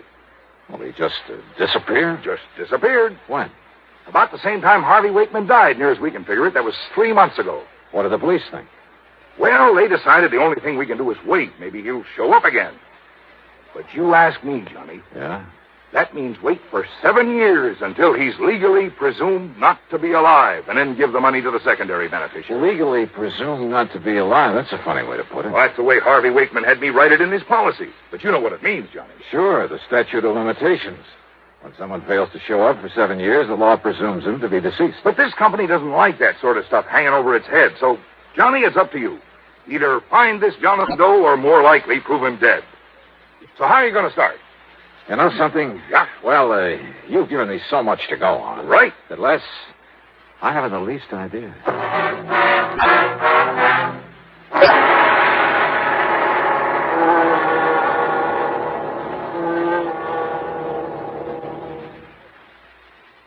The really...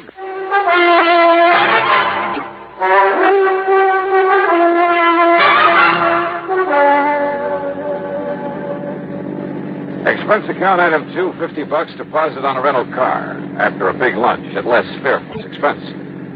I crossed the Willamette, then drove north. A couple of miles inside of Coburg, I found the prosperous-looking Wakeman farm.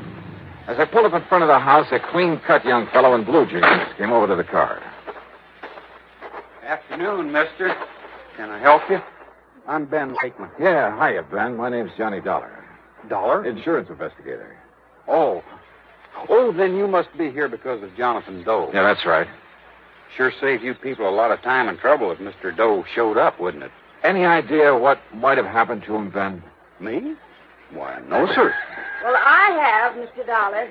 I could hear you through the window. I'm Mrs. Wakeman, and I have a couple of ideas about what happened to him. How do you do, Miss Wakeman? You know what I think? Well, now, Ma... I think Jonathan Doe was just so broken up over my husband's passing that he couldn't bear just staying around not being able to do anything about it. Ma, they were the closest friends that ever lived, Harvey and Jonathan Doe. Tell me, Mrs. Pa spent more time with him, helping him, loaning him his implements. Well, maybe he... I guess our Alice Chalmers tractor is still over there.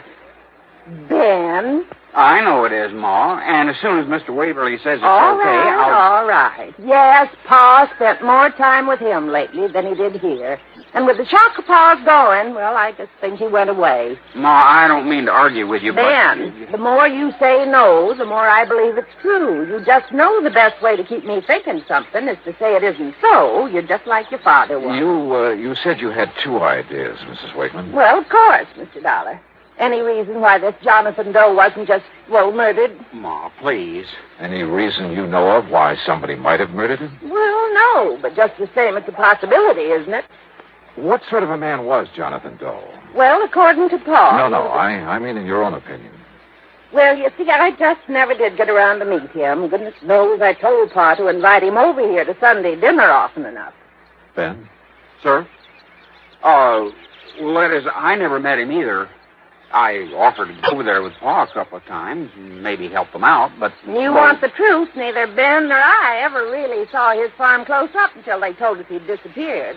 It wasn't that Pa kept us away from him. It's just... Well, who around here did know Jonathan Doe? Well, actually, I guess even we wouldn't have known about him if it hadn't been for Pa. That's true, Mr. Dollar. It's just... Kind of funny that they knew so little about Mr. Wakeman's closest friend and beneficiary of his insurance. But the more I questioned them, the more sure I became that they really didn't. More important, as I was, Mrs. Wakeman's constant jabbering nearly drove me off my rocker. So, after learning that the Eugene police had made what little investigation there was, I drove back to town, dropped in at headquarters. Well, you really should ought to talk to Sergeant Conroy, Mr. Dollar. He's the one really been out looking for that Jonathan Doe. John Doe, ain't that a laugh? Yeah. Well, is Conroy around here now? It's his afternoon off. I don't know where you'd find him. He'll be on duty 8 a.m. in the morning, though. Okay, thanks. I'll catch you then. Sure. I spent the rest of the afternoon contacting everybody I could think of who might have had some contact with Jonathan Doe. At the post office, I learned the delivery man had only seen him at a distance, driving Wakeman's tractor across the field. None of the merchants remembered his having ever come in. I drove out into the country again, talked with other farmers living nearby. None of them knew anything about him, nor had ever seen his face. I drove to his farm, went over the place with a fine-tooth comb. Result? Nothing. Except, perhaps, that it was obvious he'd never owned a car or any livestock, nor many of the usual agricultural implements either. As a matter of fact, the Alice Chalmers Mrs. Wakeman mentioned was the only motorized piece of... Wait a minute. No car. I went back to Eugene again, checked with ticket offices, bus, plane, and railroad. Nothing. I began to wonder if this John Doe ever existed. But then at City Hall, in the Hall of Records, I had that idea knocked right out of my head. Well, here are the records, Mr. Dollar. All in order. Now, look, tell me this. Did you ever see and talk to this man? Well, no. Well, who in this office might have talked to him? Well, I would have. But, you see... Hey, now, wait a minute. Where's the signature on these? Well, you see, they were all signed by Mr. Waverly. Waverly? Well, that's lawyer John Waverly had his power of attorney. Where'll I find him? Well, I understand he went up to Portland this afternoon. Oh, son of a gun. Somebody around this town must have known this Jonathan Doe, must have seen him somewhere, sometime. Well, of course, Mr. Dollar. All right, who? Well, now, that's something I just don't know.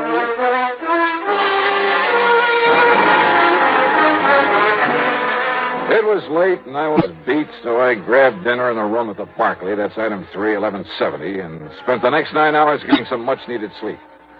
Item 4, first thing in the morning, $1.85 for breakfast. Then I barged on over to police headquarters again. Sergeant Conroy was cooperative enough, but not very helpful, if you know what I mean. Well, you've learned just about as much about Jonathan Doe in one afternoon as I have in 3 months. Yeah, but, Sergeant, it just doesn't make sense that no one, not one, around here is... Well...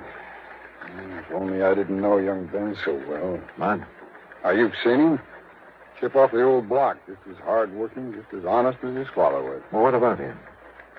Well, anybody else but him, I'd have locked him up first and asked the questions later. What are you talking about? Speaking of that, you ever get so many answers to questions you didn't ask as when Mrs. Wakeman starts Wait a minute, jacking listen, away? Conroy. Nice enough woman, I guess. I always did feel sorry for Mr. Wakeman having that mouth of hers around all the time. Wait a minute, will you? What do you mean about young Ben? The insurance, What? Secondary beneficiary, you know. It's Ben who gets that money if Jonathan Doe never shows up? That's right. Well, at least that's... You're sure of that? Well, that's what I understood from Les Fairfoot. He's the... Yeah, I know who he is. But why he didn't tell me that? Conroy, I'll see you later. Now, look, Dollar, I told you about that boy. That boy is somebody I want to find out more about for myself.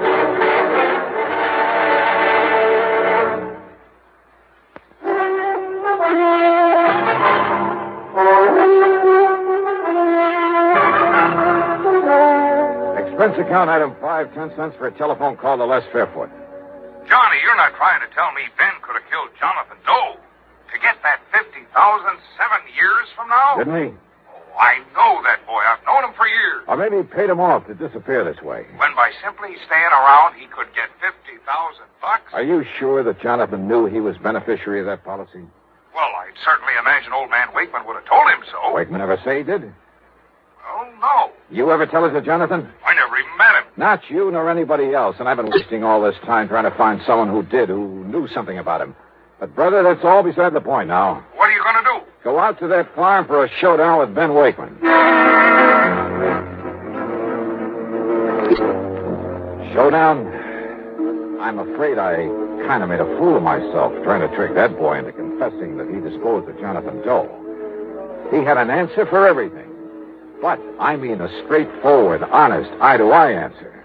As for his mother... Ben, who's worked so hard to take care of me and Paul ever since you first got sick, how can you say such a thing? It's all right now, Mother. It's just Mr. It's Dollar. just that he's accusing you of the most horrible, the most awful things, and he has no right to. Well, look, Mr. You think that Ben, this wonderful boy who's taken such good care of this farm, just like his father wanted, and who's even taken care of Jonathan's place ever since and taken care of us, I ought to scratch your eyes out for even thinking such a thing. Well, I'm sorry, Mrs. Wakeman. You'd better be, and you just better get out of here. Mother, If please. I had any sense, I'd sue you. I'd call up John Waverly and Wait tell a minute. him... Waverly? That's right. Lawyer Waverly. He was Dad's attorney, Mr. Dollar. Your father's too? Of course. Then he's the one I want to see. Just don't you worry about that. You just come around here like this anymore, and you'll see him in court. Mrs. Wakeman. Go on, now, get out of here. Mrs. Wakeman, I may end up by owing you a big fat apology. You certainly will, but right But now... until I talk with this lawyer... Right now, you can just get out of here. Yes, ma'am.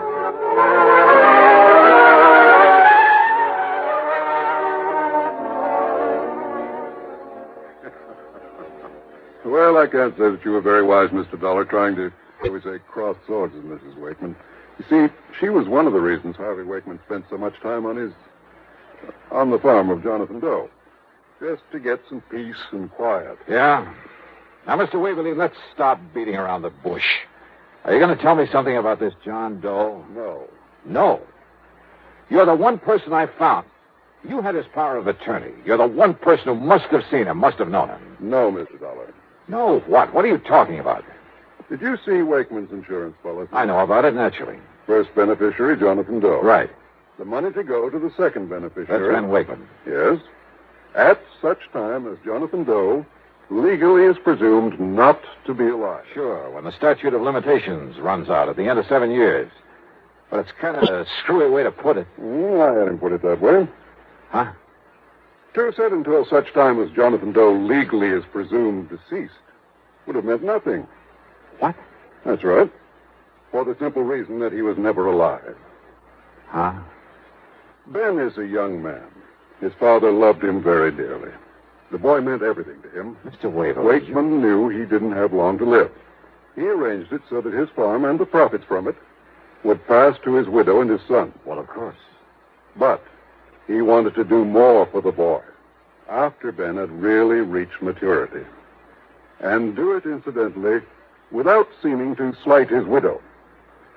So, by inventing this Jonathan Doe, putting the other farm in Jonathan's name, all of it completely legal, by the way. I attended to that myself. It means the $50,000 can't possibly go to Ben while he's still a kid. Exactly. Nor could his widow, and she's not the most level-headed woman in the world. Nor could she possibly upset the whole plan. And the other farm? I can show you papers in my files that will turn that over to Ben when he receives the insurance. Well, I will be a monkey's. Then this Jonathan was the real McCoy. A real John Doe. In the true legal sense. The fictitious name of a completely non-existent person. But for such a sound, logical, for such a good reason, Mr. Dollar, that I... Tell me. Yeah?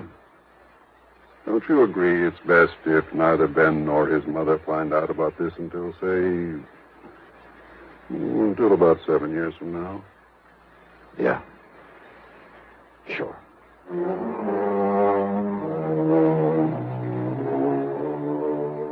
So, Les, you can just hold this $50,000 payment outside and outstanding for a while. And don't forget to keep up the interest on it. Also, I think you have sense enough to keep your mouth shut about it. So, expense account total, including another hotel bill and the trip back to Hartford, $40105. Yours truly, Johnny Dollar.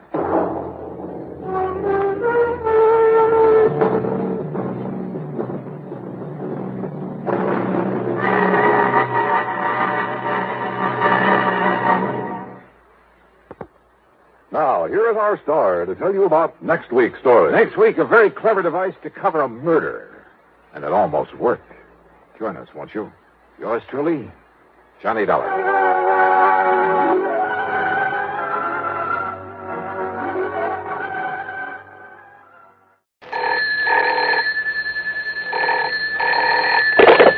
Johnny Dollar. Monsieur Dollar, you will be amazed. You will be thrilled. Yeah, well, I think I've had all the thrills I need here in Paris. And who are you? I, monsieur, am the night clerk here in the hotel. Oh, well, what's all the excitement about? Monsieur Dollar, I have the telephone call for you. And, monsieur? Yeah. It is wonderful. It is the long distance. It is the transatlantic. A transatlantic call. From what you call the United States. Well, bully for you. But across the ocean. It must be the most important. Yeah, well, put them on and we'll see. Oui, monsieur. Hello? Johnny? That's right. George Reed here. Well, George. All right, clerk, you can get off the line now. What, Johnny? You hear me? Clerk? But, monsieur. Come on, hang up. Very well, monsieur. Now, George, you get my cable report on the Only Jewels? Yes, you did a great job in spite of all the money you threw around. I mean what you gave that man de Marsac. But listen, I'm glad I caught you before you left. I'm flying on back tonight. See you in Hartford in the morning. No. What? Contact Mr. Maurice Rigaud there at our Paris office. Oh, what about? Getting those jewels back to America? No, that's all taken care of. But in talking with him a minute ago, I happened to mention that you're there, so he wants you to stay around and see if you can help locate a Cellini medallion.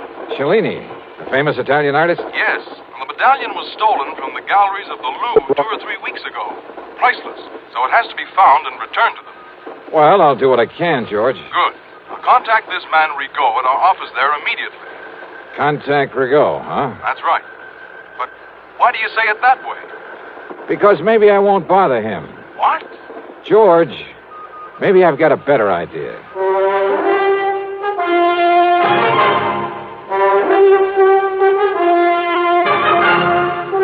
CBS Radio brings you Bob Bailey in the intriguing adventures of the man with the action-packed expense account, America's fabulous freelance insurance investigator. Yours truly, Johnny Dollar.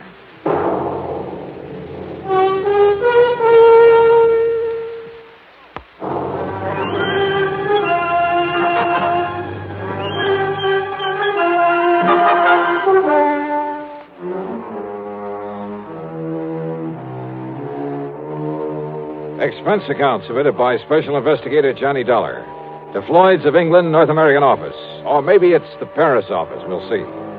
Following is an account of expenses incurred during my investigation of the Embarcadero matter. Expense account item 1, a few francs. Call it 10 cents American for a telephone call. Not to Rigaud at Floyd's of England, but to my old underworld contact, Louis de Marsac. The strange little character who calls himself the Gray Cat. Oui, Monsieur Dollar. C'est la Chagrie. You most loyal, most faithful friend. Yeah, I'm sure. Are you living it up on that money I gave you for locating the Olney jewels for me? Alas, monsieur, I have been most unfortunate. Only one small, what you call investment. And now... Easy come, easy go, huh? Oui, the 5,000 is gone. And I was so sure of this one. What kind of an investment, de Marsac? Well, even you would have been attracted. Oh, she was young. She was so beautiful. She? Oh, no. Ah, that Marcel. How could such a lovely vision deceive me so? Oh, I'm crushed, a man without hope. And monsieur... Yeah? I'm also very, what you call, broke. Uh-huh. Think $100 might help to raise your spirits? $500? Oh, oui, monsieur. But for what? 100. For some information about what happened to the Cellini medallion. Oui, stolen from the Louvre. Oh, you know about it then? But of course. You know where it is? No. But for you and me, I will somehow find out. Good. But it may be dangerous, monsieur. The people I will have to see, the cutthroats, I will have to pay for the information. But for you and the $400 you have promised me. Okay, $150. Want to call me when you've got the dough for me? No, if I bring the information to you, I can then collect for it right away. 200? I'll wait to hear from you. Okay, now, George, don't flip your lid over some more money for de Marsac. After all, he knows more about what goes on in the Paris underworld than any other man alive. And if in a day or two he can come up with the information I need, I'll put it this way. He saved the company a lot of time and money in the past, and I'm sure he can do it again. Also, if his poking around is as dangerous as he seems to... Hey, yeah? Well, come in. De Marsac. Oh, oui, monsieur. The Chagrie. Oh, the dangerous mission you sent me on is a fait accompli. But I only talked to you on the phone about an hour ago. I've wasted no time. You have the $300 for me? $150. You have the information? Oui, the Cellini medallion. Well, it's on the way to your own country. On the way? How? Hidden away in a case of wine aboard the ship, the Klemper Hall, out of Le Havre. The Klemper Hall, huh? Destination? San Francisco. Now, when's it due to arrive there? Late tomorrow night. The cargo is many cases of wine. Yes, bottles of wine. The medallion is hidden away in one of them. You're sure of all this, de Marsac? But of course, mon ami. Because if I fly all the way to San Francisco and find out you're giving me a wrong steer... Oh, no. How can you, my oldest, my dearest... Yeah, sure. Now, this means that someone over there is going to have to pick it up. Oui, at the warehouse at the pier. And Monsieur Frank Gestel. Gestel? You know? If he's the one I'm thinking of. A fence who used to operate in New York? But they can never pin anything on him? It must be the same. But in the shipload of wine, how'll he know which case has the Cellini medallion in it? By this mark, mon ami. Yeah? So. A tiny circle, yeah? With a Maltese cross in it. Oui, like so. Okay, de Marsac. I better pack up and catch a plane back to the States. Mon ami. Huh? Oh, yeah, sure. Here you are. 50, 100, 150. Oh, Charles, such a dangerous... Okay. 170, 90, 200. Ah, merci. Merci beaucoup. Bon voyage. Oh, success. Wait a minute. Huh? You dug up an awful lot of information in a very short time, de Marsac. Even about that mark on the case of wine. Oh, but of course, monsieur. You see, I put it there myself. You what? Oui, when I helped my friends to smuggle the medallion aboard the ship.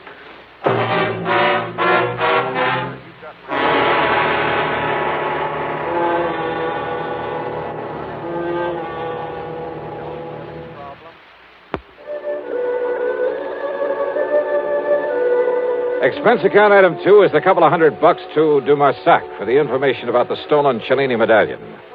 Item 3, $92 American for my hotel there in Paris, and then a taxi out to Orly. Item 4, $5.99 even, plane fare, Paris to New York to San Francisco, and a taxi to my favorite hotel, the Huntington, up on Nob Hill. A pea soup fog had settled over the city, and the driver had to practically feel his way the last couple of blocks. By the time I'd cleaned up and changed my clothes, it was late, and I was hungry. And after the long plane trip, I was glad for a chance to walk over to the Fleur de Lis on Sutter Street. Cocktails and a rare good dinner ran up item 5, $11 even. Then I started back to the Huntington, again on foot. I say I started. It was late, remember, and dark. Not many people on the streets. And suddenly I was conscious of someone behind me, slowly catching up with me. In the fog, he was only a shadow, but I was sure he was following me. I slipped out my gun under my coat and then slowed my pace. All right, brother, what? Huh? Yeah. Hi, Johnny. Smokey Sullivan. Yeah. Well, what under the... How are you, Smokey? I thought that was you coming out of that Fleur de Lis. Hadn't you better put that back in your coat, huh? Oh, yeah, sure. Hey, listen, you're just the man I want to see. Yeah? Yeah. And if you can dig up some information for me about somebody, I'll make it worth your while. You're real good to me, Johnny. I'll do anything I can. And listen. Yeah? I don't know why you're out here this time, and maybe this ain't got nothing to do with it. What's that, Smokey? I've been hanging around the docks the last couple of days, down to the Embarcadero. Doing a little honest work for a change? Yeah. I'm real clean now, Johnny. I've been going straight. That's the stuff. But I know how to keep my eyes open. You know what's going on down there? What? Smuggling, Johnny. There's a lot of smuggling all the time. You know what I mean? Keep talking, Smokey. Yeah. Well, most of it comes in from Japan and China, places like that. It's the boys on the boats bringing stuff in. Ah, well, what I'm interested in... Narcotics, Johnny. Mostly heroin, stuff like that. Yeah, well, now, Smokey, when you get any info about that kind of stuff coming in, you tip off the Treasury boys, the narcotics division. Me, Johnny? Me go to the cops? You mean because of your past record? Yeah, they wouldn't believe me, Johnny. That's the trouble with going legit. I mean, the kind of guy I was. Don't ever kid yourself. I don't want to lecture you, Smokey, but believe me, it's the best way in the world for you to make up for some of the things you've done in the past. Look what you've done in helping me. Yeah, I know. And it was you got me going straight. But don't you see, if anybody was to find out that I was informed... Don't worry. The Treasury boys will never talk. Okay, Johnny. But now the man I'm interested in... But now, like I was going to tell you... Smokey, listen. Like I said, most of the stuff is from the Orient. But down there to the docks, a couple of nights running now. Well, Johnny, you ever hear of Frankie Gerstel? Are you kidding? That's the man I was going to... You mean the one who used to be a fence back in New York? Yeah. Long time ago, I done a couple of jobs for him. That was before, you know. You've seen Gerstel around here? Down to the Embarcadero. Sure. Waiting for the Klemper Hall to pull in from Europe. The Klemper Hall, Johnny? Yeah. With a cargo of French wine? Yeah, that's it. How do you know? I helped unload her. You what? Yeah, come in ahead of time, early this morning. And I got here too late. Huh? Or maybe I haven't. Come on, let's get on down to the Embarcadero.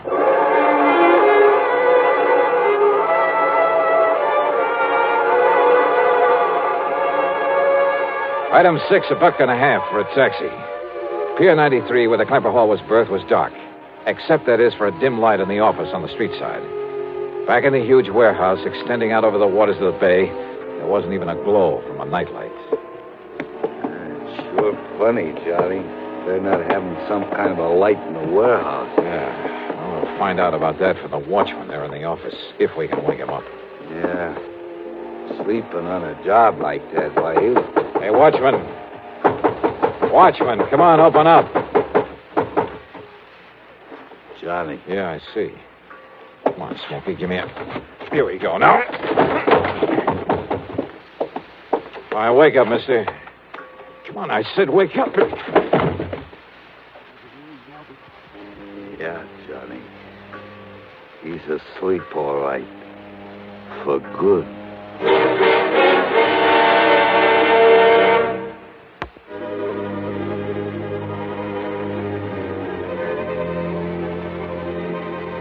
Fog shrouded San Francisco and the Embarcadero at night. There in the little office on the shore end of Pier 93, we found the watchman. Found him dead with a bullet in the back of his head. Which meant that in all probability, Frankie Gerstel had gotten there before us. Had already taken the Cellini medallion out of its hiding place.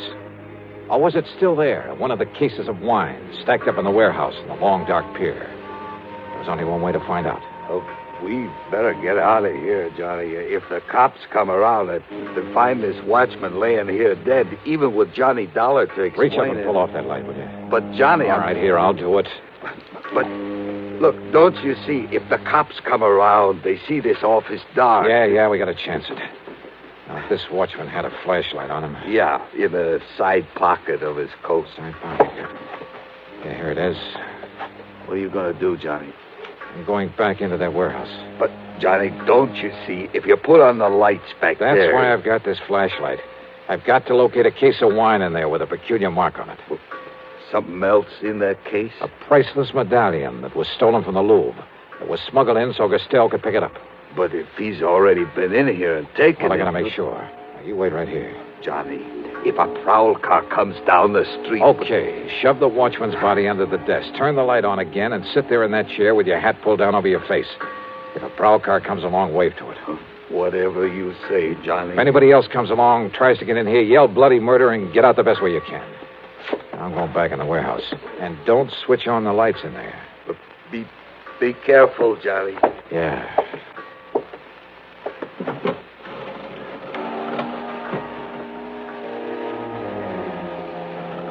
The light in the office, when Smokey turned it on again, made only a thin yellow line beneath the sliding door. It showed me nothing. It seemed only to accentuate the gloomy darkness of the huge warehouse. Cautiously, I felt my way to a pile of crates, stuck my head around the corner of it, and flicked on the flashlight for a moment to get the lay of the land. Bales, crates, packing boxes, and barrels filled the place. The cargo of the Klemper Hall. And there, at the far end, were the cases of wine I was looking for, hundreds of them.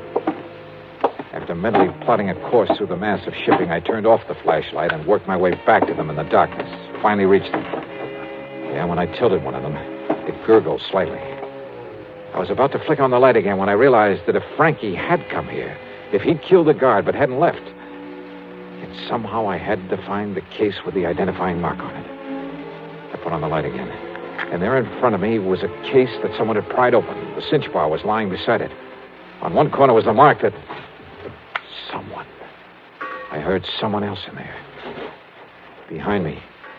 Behind one of the packing cases I'd felt my way around in the dark. I heard him again. So I picked up the cinch bar. And I waited. Then... Holy... At least I'd seen the flash of the gun. But again, I waited. Give up, Dollar. I've been here over an hour. I can see in here, but you can't. Now? Well, I can see the flash of your gun.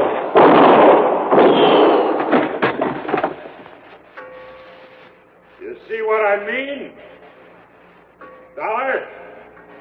Just keep on talking, Frankie. What? What'd you say? Dollar.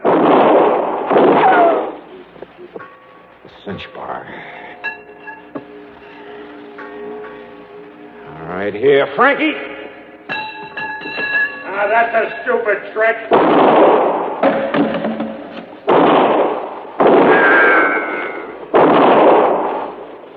Too close. No, wait. Hey, your last shot, wasn't it, Frankie? Yeah. Hey, Smokey. Okay, Smokey, come out here in the warehouse. Turn on the lights and we'll... Didn't figure I had two guns, did you, Dolly? But you haven't. Not now. You're through.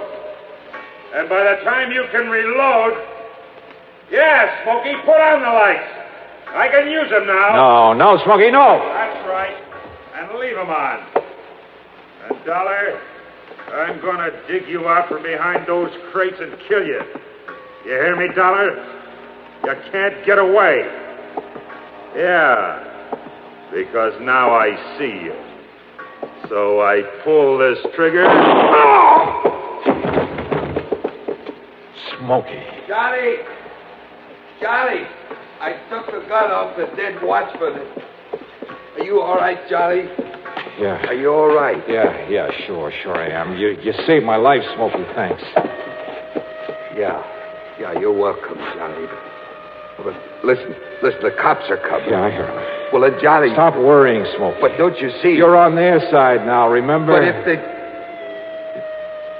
Yeah, I guess I am. Sure.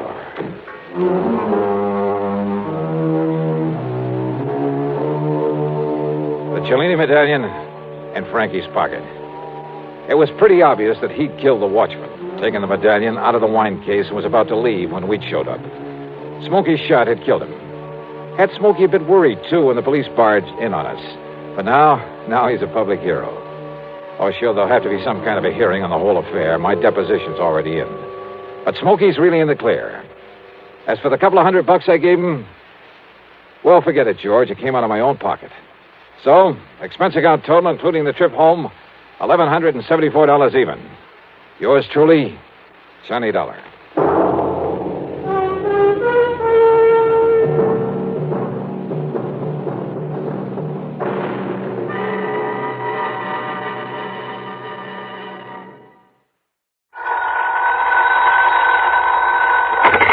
Johnny Dollar. George Reed here. Well, George, how's Floyd's of London?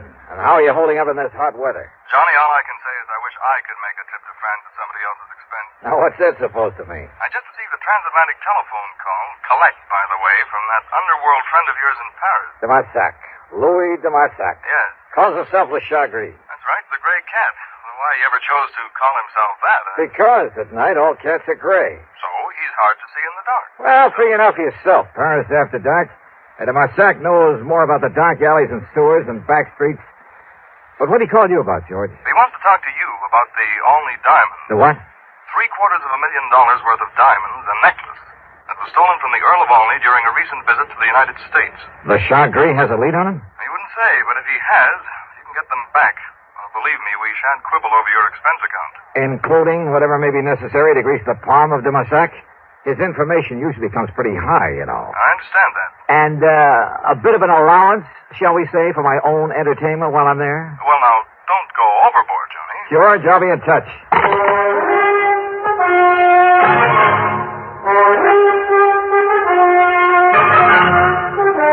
CBS Radio brings you Bob Bailey in the exciting adventures of the man with the action-packed expense account, America's fabulous freelance insurance investigator. Yours truly, Johnny Dollar.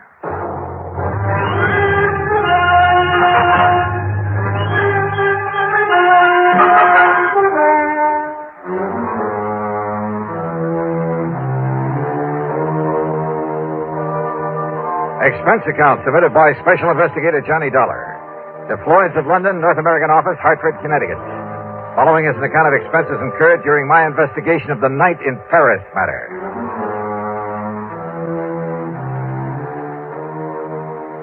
Expense account item 1, $12 even for a call to Paris, France. To a man I wouldn't trust any further than you could throw the loo. Louis de Marsac. Oui, Monsieur Dollar. This is your oldest, your dearest friend, the Chapery. Oldest and dearest friend, huh? But of course. One of the crookedest, chiselingest connivers I ever met. Oh, but no. George Reed says you have some information about the only diamond, which means you've got your hand out, as usual. Oh, believe me, mon ami. I only told him that I wish to speak to you about something. You didn't hint around about those diamonds? Well, perhaps I did make some very slight reference about them. Yeah. When he objected to my phoning him what you call collect. You know where those diamonds are, de Marsac? Well? Okay, how much do you want this time? Monsieur, you are speaking of money? What else? Mon ami, you hurt me. You touched me to the quick. Oh, sure. How much? Well, one might think that I slave and suffer and risk my life on your behalf only for money. How much, de Marsac? Say, $10,000 American. Yeah, well, it was nice to talk to you. See you around sometime. No. Wait. The only diamonds are worth millions. Millions of francs, not dollars. But if I could tell you where you may find them? In that case, I might be willing to part with, say, 1,000, maybe 1,500. 5,000. If I actually get my hands on them, I'll give you 2. 4? 3,000, that's final. 3,500. Goodbye, de Marsac. No, 2,500. I said I... Huh? 2,000. 2? Okay, $2,000. Yeah, then I think I what you say crossed myself up. I'm sure you did. But do not worry, mon ami. Do not worry. I will do the same for you. Yeah, I'm sure you will. Now listen, if I take a plane out of New York a little after 9 tonight, I should get there tomorrow at 5:45 p.m. Paris time. Maybe. I'll hang my hat at the Hotel of Bois. You know where that is? But of course. Then I'll pick you up at that hovel of yours at the end of the, Rue de Pas de la Moule. Yeah, the Rue de Pas de la Moule. And you bring the money for me? I'll be there. Expense account item 2, $1,000 worth of American Express traveler's checks. 428 of it went for plane fare, Hartford to New York to Paris. The flight was uneventful, except for the person who occupied the seat next to me. Annette was her name, Annette Dubon. And brother, well, she's 25 or 6, I guess. Tall, brunette, and beautiful. Apparently has money of her own. I decided this trip to Paris wasn't a bad idea at all. Johnny Dollar? Yeah. Oh, I know who you are. You're the insurance investigator I hear about all the time on the radio. Well, don't look so shocked about it. Shocked? I'm thrilled. Tell me all about you. Oh, I'd a lot rather talk about you. Plan to be in Paris long? Oh, a couple of weeks, I guess. Just sort of a vacation. And I'm all alone, so I don't have any definite plans. Ah. Have you, Johnny? I have now. You certainly don't beat around the bush, do you? You know something? I like that. Well, good. Where'll you be staying? The Joyce Song. All right, then as soon as I get things cleared away, I'll call you. Are you over here to work on some kind of a case? No, just to see an old friend of mine. Are you by any chance staying at the Joyce Song? The Lavoie. It's over on... I know where it is. And as soon as you're free, you'll call me. Are you kidding? What about that time the stewardess, bless her heart, came around with a champagne? So, what with one thing and another, the time passed quickly. Then, at exactly 5:45 p.m. Paris time, we landed at Orly. Item 3, 5:20 American for a taxi to my hotel, after dropping Annette off along the way. I shaved and showered, then took another cab to the dingy little apartment of Louis de Marsac at the far end of the Rue de Pas de la Moule. You ask me, it's one of the most disreputable-looking apartments in the whole city. Dirty, squalid, ramshackle. And, of course, Lachak Gris had to live at the top of 4 long flights of stairs. When I finally got up there, feeling slightly winded, I noticed that his door at the end of the gas-lit hallway was standing wide open. What? De Marsac. Louis de Marsac. Oh!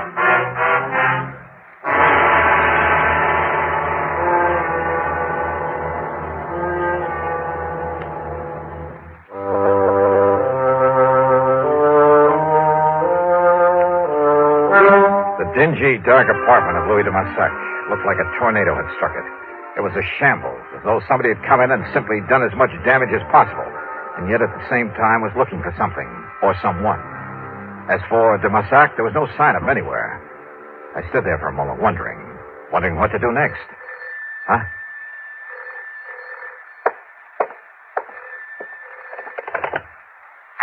Hello. Yeah? Monsieur Dollar? Who are you? Your faithful friend, Le Chagrin. Now listen. Oh, do you mind telling me what under the sun happened to this joint of yours? Listen, please. You have turned on the light? No, but there's enough light coming up in the street. Yeah. Now you must get out of there. Oh? Yes, come quickly and meet me here. Now, please, you will do that? Well, where are you? You're alone? Yes, I'm alone. Then you must leave before somebody finds you there. Like who? There is no time to talk when you meet. Come, please, and meet me here. But where? I'm at the cafe chez Macabre. Chez Macabre. Yes, it's in Saint-Germain-des-Prés. What you call beatnik. Okay, I'll find it. Do not delay now. You may be in danger. Yeah, sure. I'll grab a taxi. Huh? Who are you? Au revoir, cochon. Oh, no, you don't. Monsieur. No. Hello. C'est bien, pig.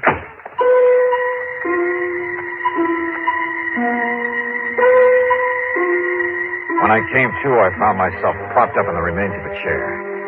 A bottle of cognac and a glass had been placed on a table beside me. I helped myself. And next to it, a piece of paper. Scribbled on it were the words, Je regrette. I'm sorry. So believe me, if I ever catch up with him, he's going to be a lot sorrier. Another snort of cognac, and I felt able to navigate. I went downstairs, grabbed a taxi, that's item 4, a couple of bucks, and had him take me to the place de Marsac had mentioned over the phone, the Chez Macabre. And what a joint. I've seen a few beatnik pads that were pretty crazy back in the States, but nothing to compare with this.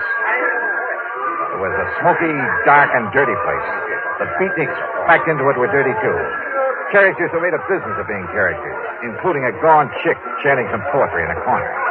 Then a wormy little man sidled up to my table out of the shadows and proceeded to help himself to my drink. Yeah, it was de Marsac, the Chagrin. Do not seem to know me at first, mon ami. Even when you come over and help yourself to my cognac? In this place, it is the custom. But what happened to you when you hang up the telephone on me? Well, somebody sneaked in and worked me over to Marsac. Any idea who it might have been? No. I hope he did not hurt you too badly. No, he did all right. But why? Now, why the crazy note he left saying he was sorry? But of course, monsieur. But of course what? Well, he must have thought you were me. Oh? Oui. Because of a little deal on the statue that I made a week ago. In my business with some of the terrible people I have to deal with, this sort of thing happens all the time. I'll bet. But then, when this man, he discovered he had made a mistake, that you were not me... Oh, sure. What can you, the American, know of the art, the poetry of today? Huh? Now, what brought that on? Yeah, I will translate for you then my lovely, my beautiful ode to nothing. Ode to nothing? Listen to my every magnificent word. Oh, now, wait a minute. Nothing. Huh? Nothing. Oh, now, look, de Marsac, come on down to earth. Wait. It is all right now. Huh? All right, what do you mean? It was for the benefit of the man who came by the table, who looked at us. Oh, yeah, I noticed him. He was very curious about us, like a spy. A spy? Yes, of course. He may have been from my dear friend, Monsieur Francois Dubuisson. Wait a minute. Francois Dubuisson.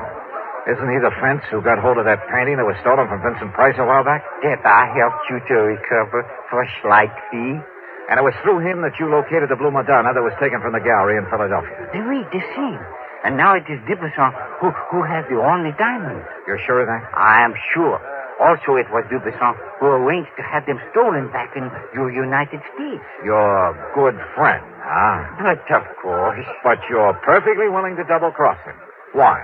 Because you will pay me so well. If I get my hands on those diamonds. Oh, I have it all arranged. So, if you would like to pay me now, the $5,000 American... When I get my hands on them. And it's only $2,000, remember? Oui. I cheated myself. Okay, now, how do I get them? I have told him that you're here, that you are very rich, that you will pay him 15 million francs. 15? Well, that's close to $30,000. It is better there remain lost to your company. All right. Where'll I find him, this Francois Dubuisson? He will come to you. With the diamonds? Yes, at your hotel. Tonight at midnight. He knows my name? Well, I've told him that you are Mr. Robert Matthews from Texas. Yeah, good. Then I'll have to take another room under that name. But of course. And you're sure he doesn't know who I really am? My business? No, because only I could tell him that. All right, now look, Demasak. If you have any idea double-crossing me... You? Oh, my oldest, my dearest. And yet, if you were to find out that 3,000... Wait. Okay, Demasak. If it all goes off without a hitch. But if it doesn't... Oh, have no fear, mon ami.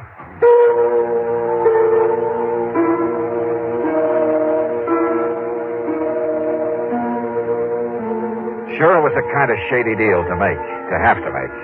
But under the circumstances, what else? And people simply don't realize how most of the crimes in this world are solved. Not by Sherlock Holmes type of detective work, not by the kind of stuff you read in the mystery magazines, but through informants. And one way or another, they all have to be paid off. Otherwise, well, look at this case. If Durango were to know who I really am, I'd stand a chance of not only losing the case, but my life as well. On the way back to my hotel, I began to wonder again about the man who'd attacked me there at Demasak's apartment, who'd apparently been there before, looking for someone, or for me. Did he really think I was Demasak? Or was it all just a warning to leave this case alone? There was only one way to find out.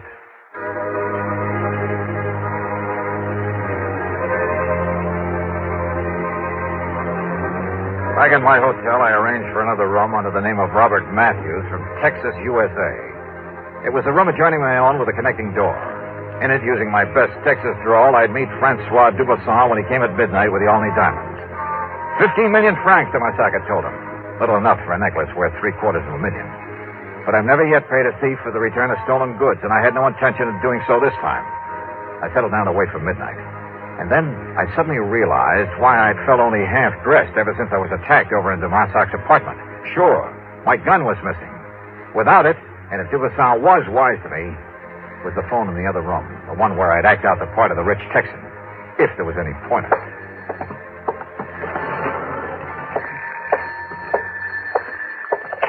Hello. Monsieur Matthews? Yep. My name is Durango. Francois Durango. Say, I've been waiting to hear from you. You are alone, monsieur. Don't think I'd let anybody else in on our little deal, do you? I hope not. I can be there in 5 minutes. Yeah, anytime you say. I'm just laying here in bed reading to myself. You have the necessary money with you? In cash? Just finished taking it out of the hotel safe. Monsieur Matthews, if we are able to make what you call a deal... Sure we can, man. Oui, but I must inform you I will come to your room prepared for any, shall we say, exigency. Huh? Now what's that? The gun I carry, it has a silencer. 5 minutes. I'll be here. I suddenly had an idea that might possibly work. Out of a small rug, a pair of shoes, and a couple of other things, I fashioned a dummy, laid it carefully in the bed in the other room, after making sure the head of that bed was toward the door. I piled up a couple of pillows so that even if there really been someone in it, only the outline under the covers would be visible. I left a cigarette burning in an ashtray, propped up a magazine. From the doorway, then, it looked like someone lying there, reading and smoking. I hoped. I unscrewed a light bulb, then stood behind the slightly open adjoining door. Come in, man, come in. You were very foolish, Monsieur Dollar, to say you obtained the money from the hotel safe. The night clerk has informed me otherwise. Also, he confessed it was you who took both of these rooms. Well, have you anything to say? I told you Dollar was here because of the jewels, Francois. Annette. Oui, ma chérie. So, Annette, you may dispose of him once and for all. Close the door. No! Look, there's a dummy in that bed. Oui, you're right. But Dollar has no gun now. And if he's here, Francois... Take care, ma chérie. Don't worry. First, we try that other room. I nudged open the adjoining door, and with everything I had, I pitched the light bulb across the room at the far wall. No, he's in here! Then I dove in low at the first of them I could reach. Annette! Annette! A bad mistake, Johnny. Because I have the gun. Yeah. I suppose I should have known, Annette. Your last mistake. Because with this silencer, nobody will ever know. Oh, I'm sorry, mademoiselle. Oh, dear. Oh, thanks, Tomasak. Like the U.S. Marine. But such a pity, monsieur. Huh? That I should stoop so low as to strike a beautiful woman. Of course, the fact that it saved my life. 5,000. Sure. 5,000.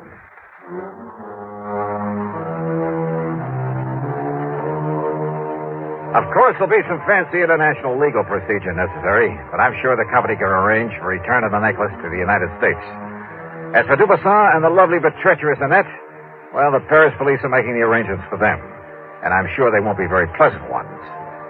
Expense account total, including a couple of nights on the town, $5,000 for Dubuisson and deluxe transportation back home, $5,878 even. Wow. Oh, incidentally, I met a luscious little blonde on that return trip who, well, she... Now, let's not go into that. Yours truly, Johnny Dollar.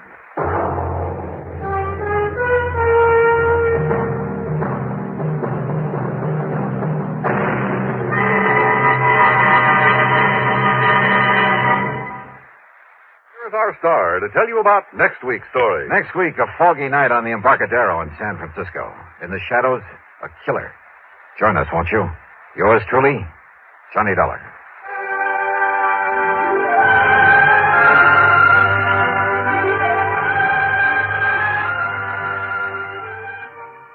From Hollywood, it's time now for Johnny Dollar. Pat McCracken, Johnny, Universal Adjustment Bureau. Oh, hi, Pat. Johnny, you've handled a lot of difficult cases for the companies we represent. You've done a magnificent job. Saved some of them a lot of money. Huh? Sometimes nipped things in the bud even before they've happened. Pat. And there have been times when you've given up personal plans to take them on at a moment's notice and without question. Listen, that bush you're beating around is getting pretty big. All right, then I'll get to the point. Johnny, why don't you take yourself a holiday at company expense? What? Lake Mojave Resort, maybe, where I understand you love to fish. At company expense, huh? That's right. Okay, Pat, I'll grab the first plane. Good boy. But, brother, just wait till you see the expense account I pile up for you. Why, Johnny... Because if I ever smelled a rat, believe me, it's now.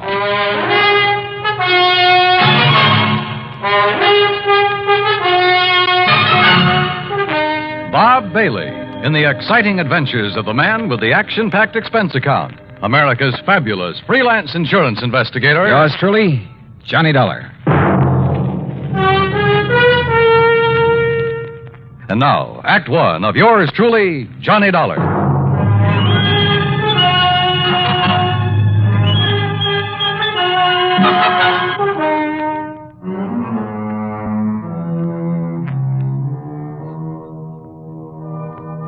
Expense account submitted by Special Investigator Johnny Dollar to the Universal Adjustment Bureau, Home Office, Hartford, Connecticut. Following is an account of expenses incurred during my investigation of the Wayward Trout matter.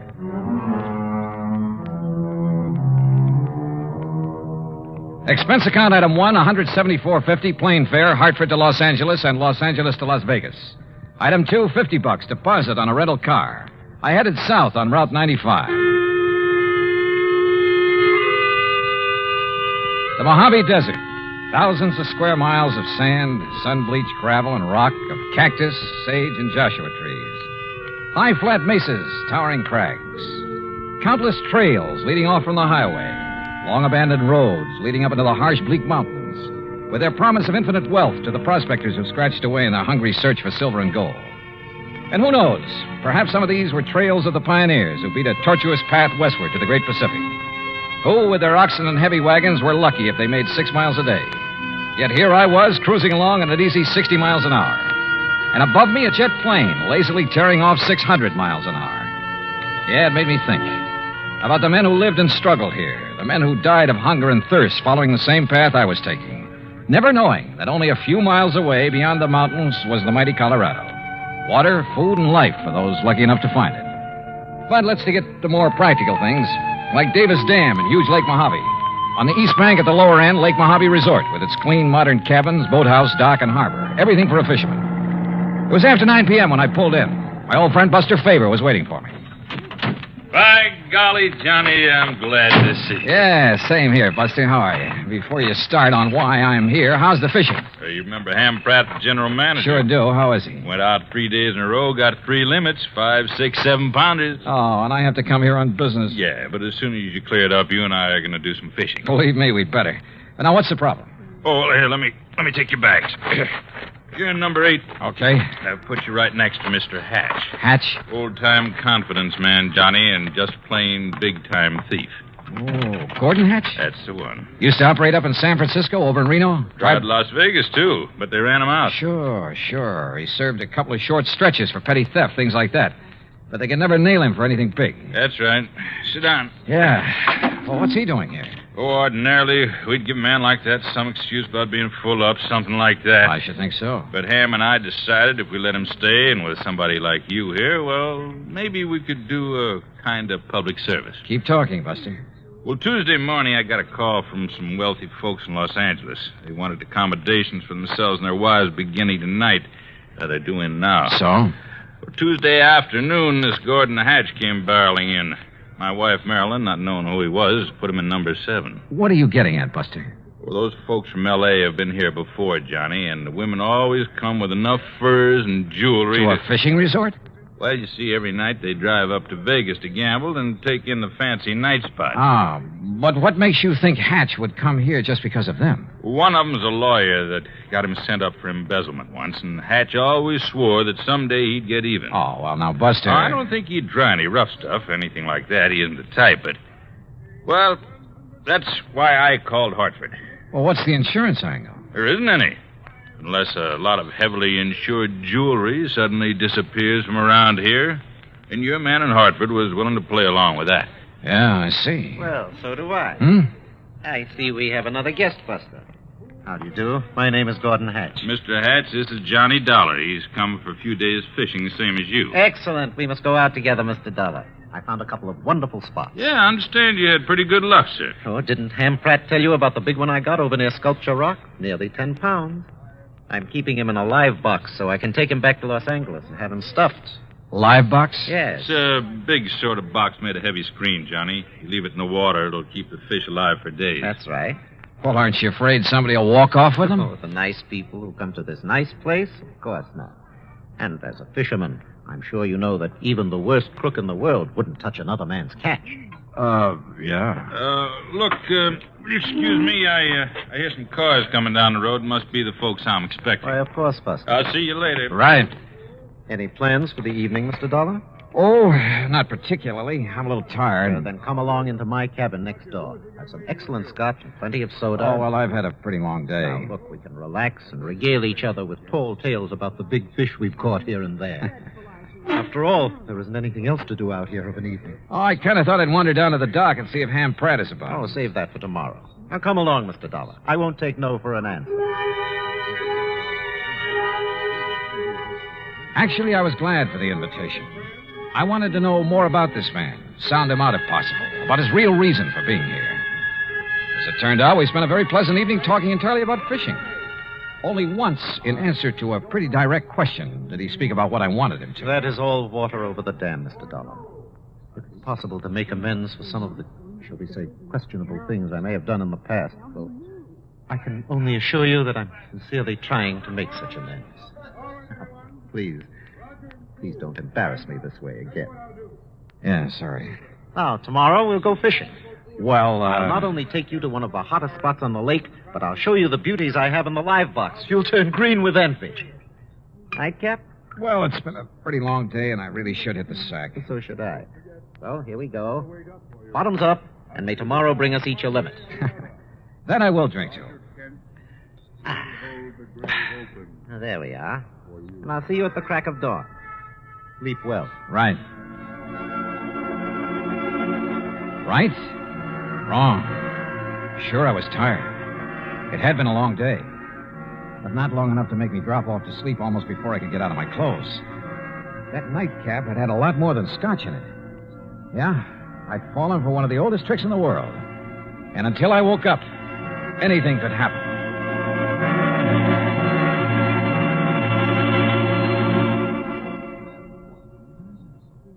Act 2 of yours truly, Johnny Dollar, in a moment. And now for another episode in the life of Sergeant Donald Bellwether, my husband.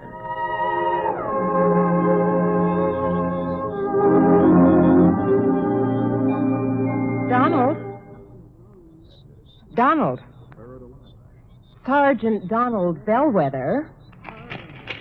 Please, Reba, can't you see I'm absorbed in the sports section? So I see.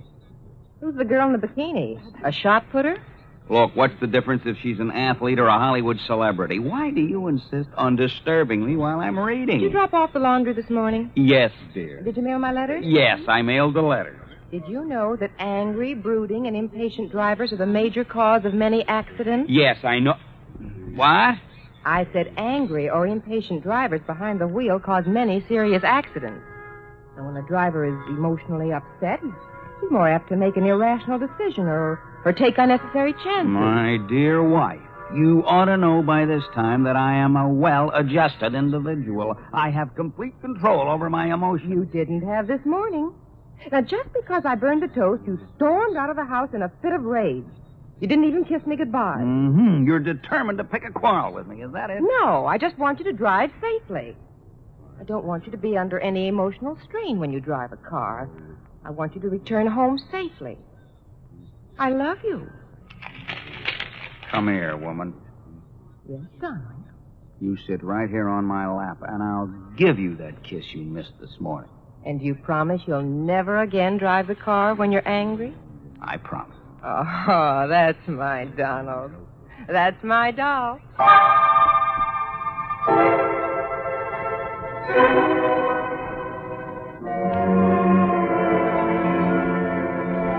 And now, Act Two of yours truly, Johnny Dollar, and the Wayward Trout Matter.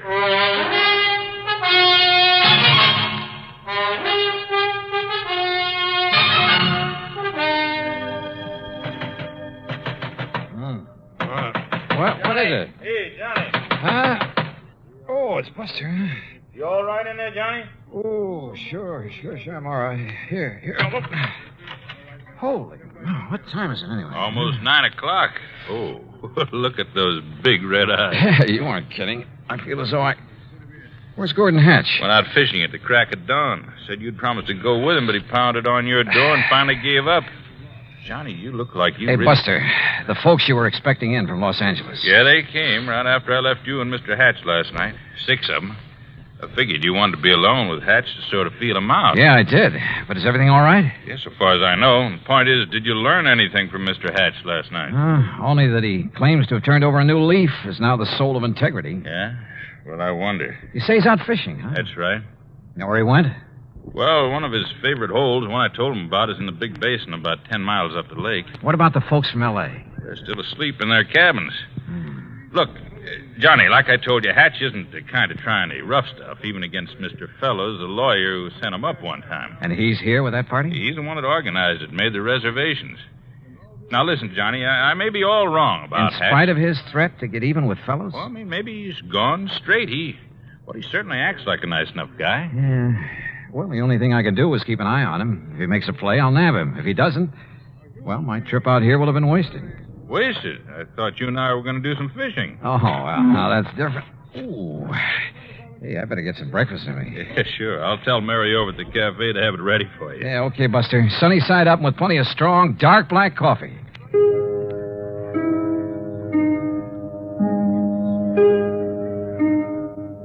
My head felt like it might split open any second, and I was more sure than ever that Hatch had poured me a Mickey last night. Yet he had expected me to go out on the lake with him this morning. Must have been nearly 10 a.m. by the time I'd showered, shaved, dressed, and joined Buster at the little cafe. Already, half a dozen early morning anglers had come back to boast about their catches, and the big ones had got away. Now, don't you tell us all, Buster, but that big one, Buster, he must have been 8.5 pounds. Yeah, I'm sure it was, Mr. Hector. Well, the place I lost him was in the second cove this side of the dam by the big square rock. Second cove this side of the dam, did you say? That's right next to the big square rock. Hey, Jim, I know a great spot for us to try this afternoon. Yeah, I heard that, too. Now, don't you tell us all about that spot, Buster. Cross my heart, Mr. Hector. Good. Say, Henry, I want to tell you about a place I found this morning. You feeling any better, Johnny? Yeah, much. Now, listen. If Gordon Hatch is up here after the money and jewelry of Mr. Fellows and his party, or for any reason at all connected with them, yeah? I think you and I had better hop into a boat and get... Mr. Fellows. Oh, yes, Miss Fellows. Good morning. Please come outside quickly. Come on, Johnny. Right. Miss Fellows, this is Johnny Dollar, friend of mine, special investigator. Oh, thank goodness you're here, Mr. Dollar. Buster, We'd been robbed. What? When, Mrs. Fellows? Sometime during the night. All our jewelry, Mrs. Harkins and Mrs. Peterson's and mine. Why, it must be hundreds of thousands of dollars worth. My diamond brooch alone I is see worth... you found him, Martha. Yes, Ralph. Oh, this is Mr. Dollar, and he's some kind of an investigator. Good. I've heard of you, Dollar. I've told them, Ralph, about the jewelry. Yeah. Well, whoever did it got our money, too. With all we brought along to gamble in Vegas, it must be over $20,000. And how he managed to sneak into our cabins... And without waking us, too. Of course, we were pretty tired last night. Well, good morning. Oh, Mr. Pratt. Oh, what seems to be... Johnny, glad to see you. How are you, Ham? I got some bad news for you. Yeah, Ham, it looks like he's done it. Oh? Gordon Hatch? Yeah.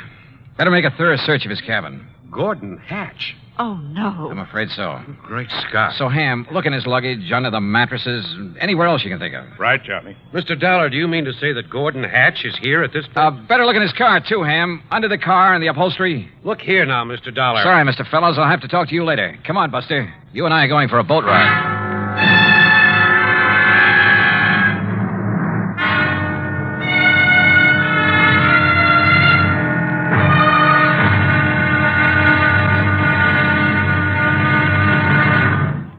Act 3 of yours truly, Johnny Dollar, in a moment. Do you know who Uncle Sam's lawyer is? If your answer is the Attorney General, you're absolutely right. But being legal advisor to the President and other governmental agencies is only part of his job. His main task is running the Department of Justice, which makes sure that the laws passed by Congress are carried out, and that lawyers are available when the government must be represented in court. Let me give you an example.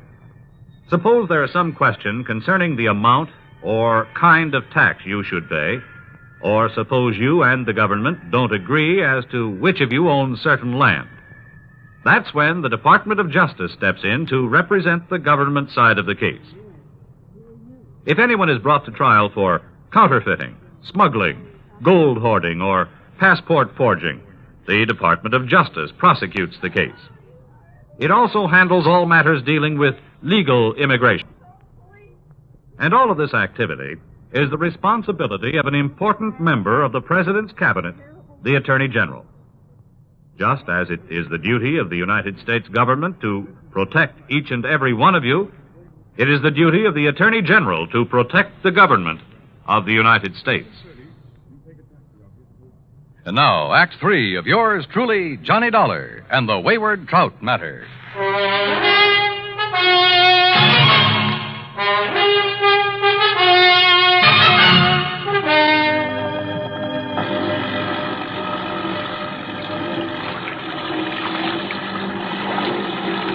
Lake Mojave was calm as a mill pond, and Buster made the spray fly as we headed almost due north up toward the big basin. But we didn't have to go that far. Buster, with the sharpest eyes I've ever known, spotted the ripples from the wake of a boat that had pulled into a deep, winding cove on the Arizona side. Hang on, Johnny. Looks to me like Hatch's boat went in that cove. You mean to say you can tell what boat made that wake? Plain as a pair of footprints in the sand when the lake is calm like this. First thing I want to do is inspect that boat of his. You think he might have the jewelry and money on board? He's too smart to have left them around the cabin or his car. Look, that's his boat in there, all right.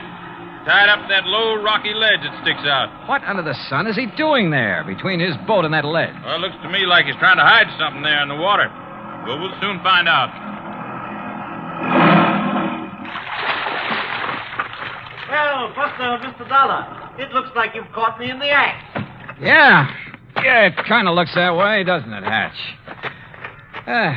What were you so busy shoving down in the water between your boat and that ledge when we pulled out? I figured no one would find it here, Mr. Dollar. Yeah, I'll bet. But I decided to move the live box into this hidden cove when I first came out this morning. The live box? Well, after all, it was you who warned me someone might try to steal some of these beautiful fish I've caught and I'm keeping alive in it. But as long as you found me out, well, here, take a look at it. Now, listen here on his boat, Johnny. Here, look at them. Ever see such a nice mess of bass in your life? Yeah, they're beauties. And that trout on the bottom. I got him way up the lake yesterday morning. Must be 10 pounds. That the one you plan to have stuffed? That's the one. Well, you better have it done pretty soon. He looks dead to me. Yes, he was this way when I came out this morning. So, when I'm through fishing today, I'll head back to L.A. with him to a taxidermist. Hatch, there's something I want to talk to you about. I know, Dollar. But it's your own fault.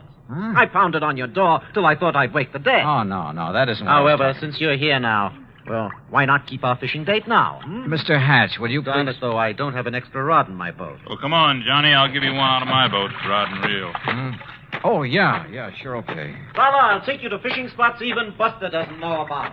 Not a sign of the jewels and stuff on his boat, Johnny. I even went through his tackle box. Well, maybe he's hidden the stuff somewhere along the shore. If he's the one who took it. He looks and talks as innocent as a baby. So the only thing I can do is keep an eye on him, try to feel him out. Come on, boys. Time's a wasting. Oh, here, Johnny, you try this rod on for size. Well, that looks good to me. And here, take along a couple of these fast strike minnow hooks. If anything, they'll get you big bass. They sure will. Yeah, or maybe a trout like the one that Mr... What's the matter, Johnny? Come on, Buster. What? What's the matter? Well, it's about time. What were you two gabbing about over there? Say, Hatch, I want another look in the live box at that big trout. I don't blame you a bit. Step into the boat and I'll raise the top so you can really see it. No, I think I'll pull the whole contraption up here on the ledge. That'll take the fish out of the water. Well, you said that trout was dead early this morning. Well, that's right. Then why is he on the bottom of this thing? Why isn't he floating belly up? Here now. I don't know, but I don't see... Now, wait, what are you doing? Oh, those beautiful fish in there will die like the trout. Oh, I just want a real close look at that trout.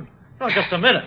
These live ones will hold still long enough for me to... Dollar, put them back in the water. Here we are.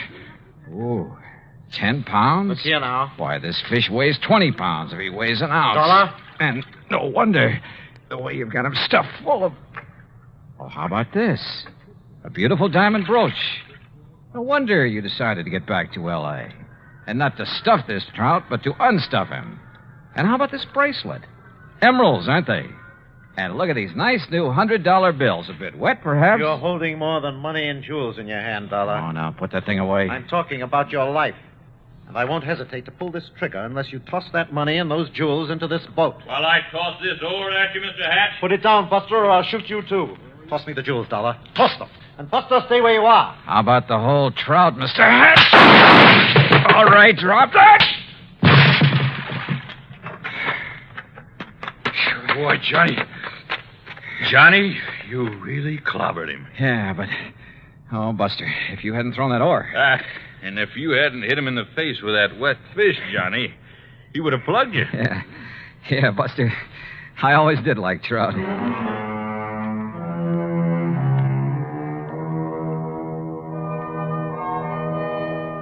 Expense account total, including boat and bait for 5 days of really great fishing, cabin rental and meals, and trip back to Hartford, $815 even. Yours truly, Johnny Dollar.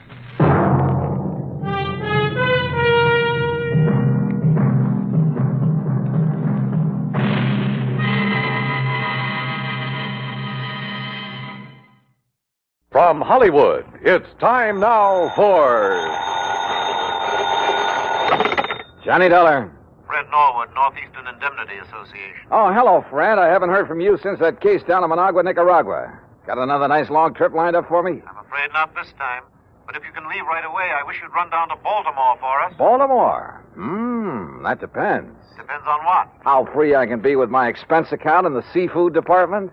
Chicoteague oysters, soft-shell crabs, terrapin soup. Johnny, if you can get us off the hook on this one, I'll okay your expense account blind. Big one, huh?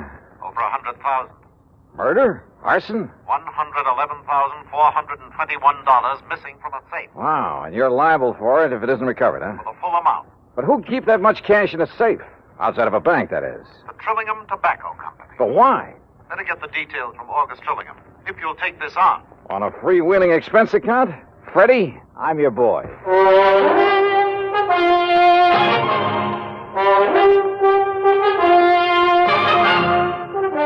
Bob Bailey in the exciting adventures of the man with the action-packed expense account. America's fabulous freelance insurance investigator. Yours truly, Johnny Dollar.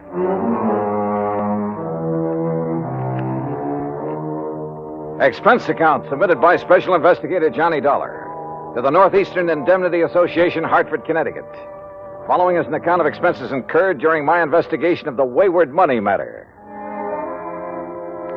Expense account item 1, 2630, plane fare and incidentals, Hartford to New York to Baltimore, and a cab to the Sheraton Belvedere. After all, I could afford the best.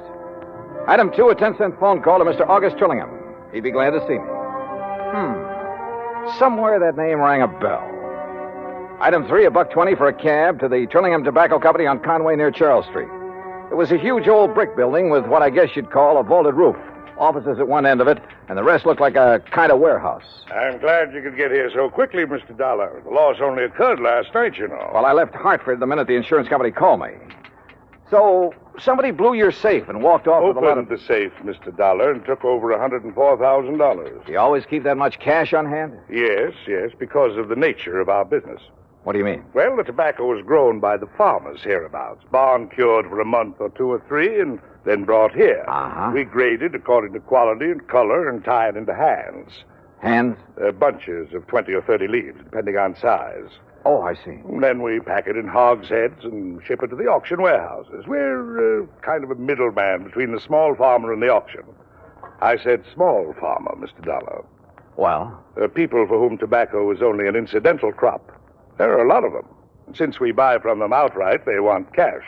Not checks or payment due the first of the month. Oh, no, cash. Oh, I see.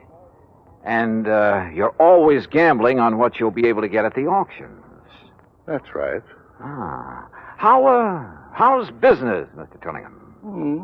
Not as good as I'd like, of course, but I'm sure it'll pick up later in the year. Why do you ask? Oh, just wondered.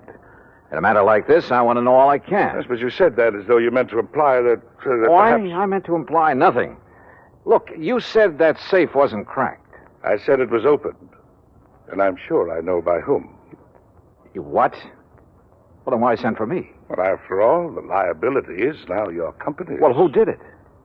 For years, we've had a bookkeeper. Little pipsqueak of a man named Elmer Cockerly. Well, if he must have did been here 15 or 20 years, even before I bought this business. You haven't always owned it? Oh, no. I made my money during the late 20s, Florida real estate. Oh, yes.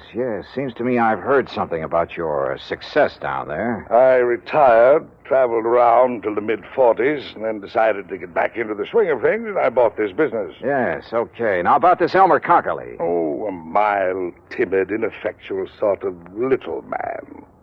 And I suppose after 20 or 30 years of this dull, routine job, after seeing and handling so much money all the time... Yeah, I see what you mean. Well, anyhow, at tax time, I decided to have the accounting firm of Hanley, James, Chadwick, Kermer, and Wormsbecker go over our books, just as a matter of course. And? It was then that Elmer Cockerly suddenly discovered that some of the records were missing. I see.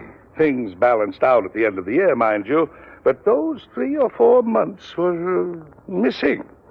And it was during that period that Elmer had painted his home, bought a new car. Didn't you investigate immediately? Of course. Seems to me it was then that you should have sent for me. Well, since our business is strictly cash, both in and outgoing, there was nothing we could pin on him. What's more, he was as concerned as I was, apparently. And after all, since things finally balanced out, but I wonder. Yeah, I should think you would. And now, since he's the only other person who could open the safe... What does he say about this robbery? He didn't come in this morning. I called his wife. She hasn't seen him since he left for work yesterday morning. You know where he lives? Yes. Do you have a description of his car, license, and so on? Yes, I have. Okay, Mr. Trillingham. I'll notify the police from here. Then I'm going out to his house to see what I can learn there. May I use your phone? Of course. Yeah? It wouldn't be the first time a timid soul had finally felt his oats, had run off with company money. And usually that type was hard to find.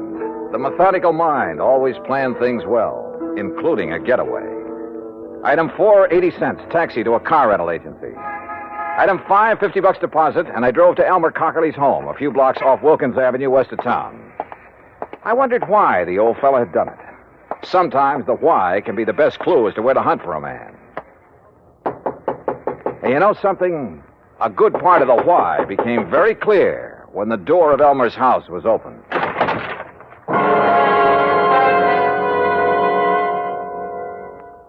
Act 2 of yours truly, Johnny Dollar, in a moment.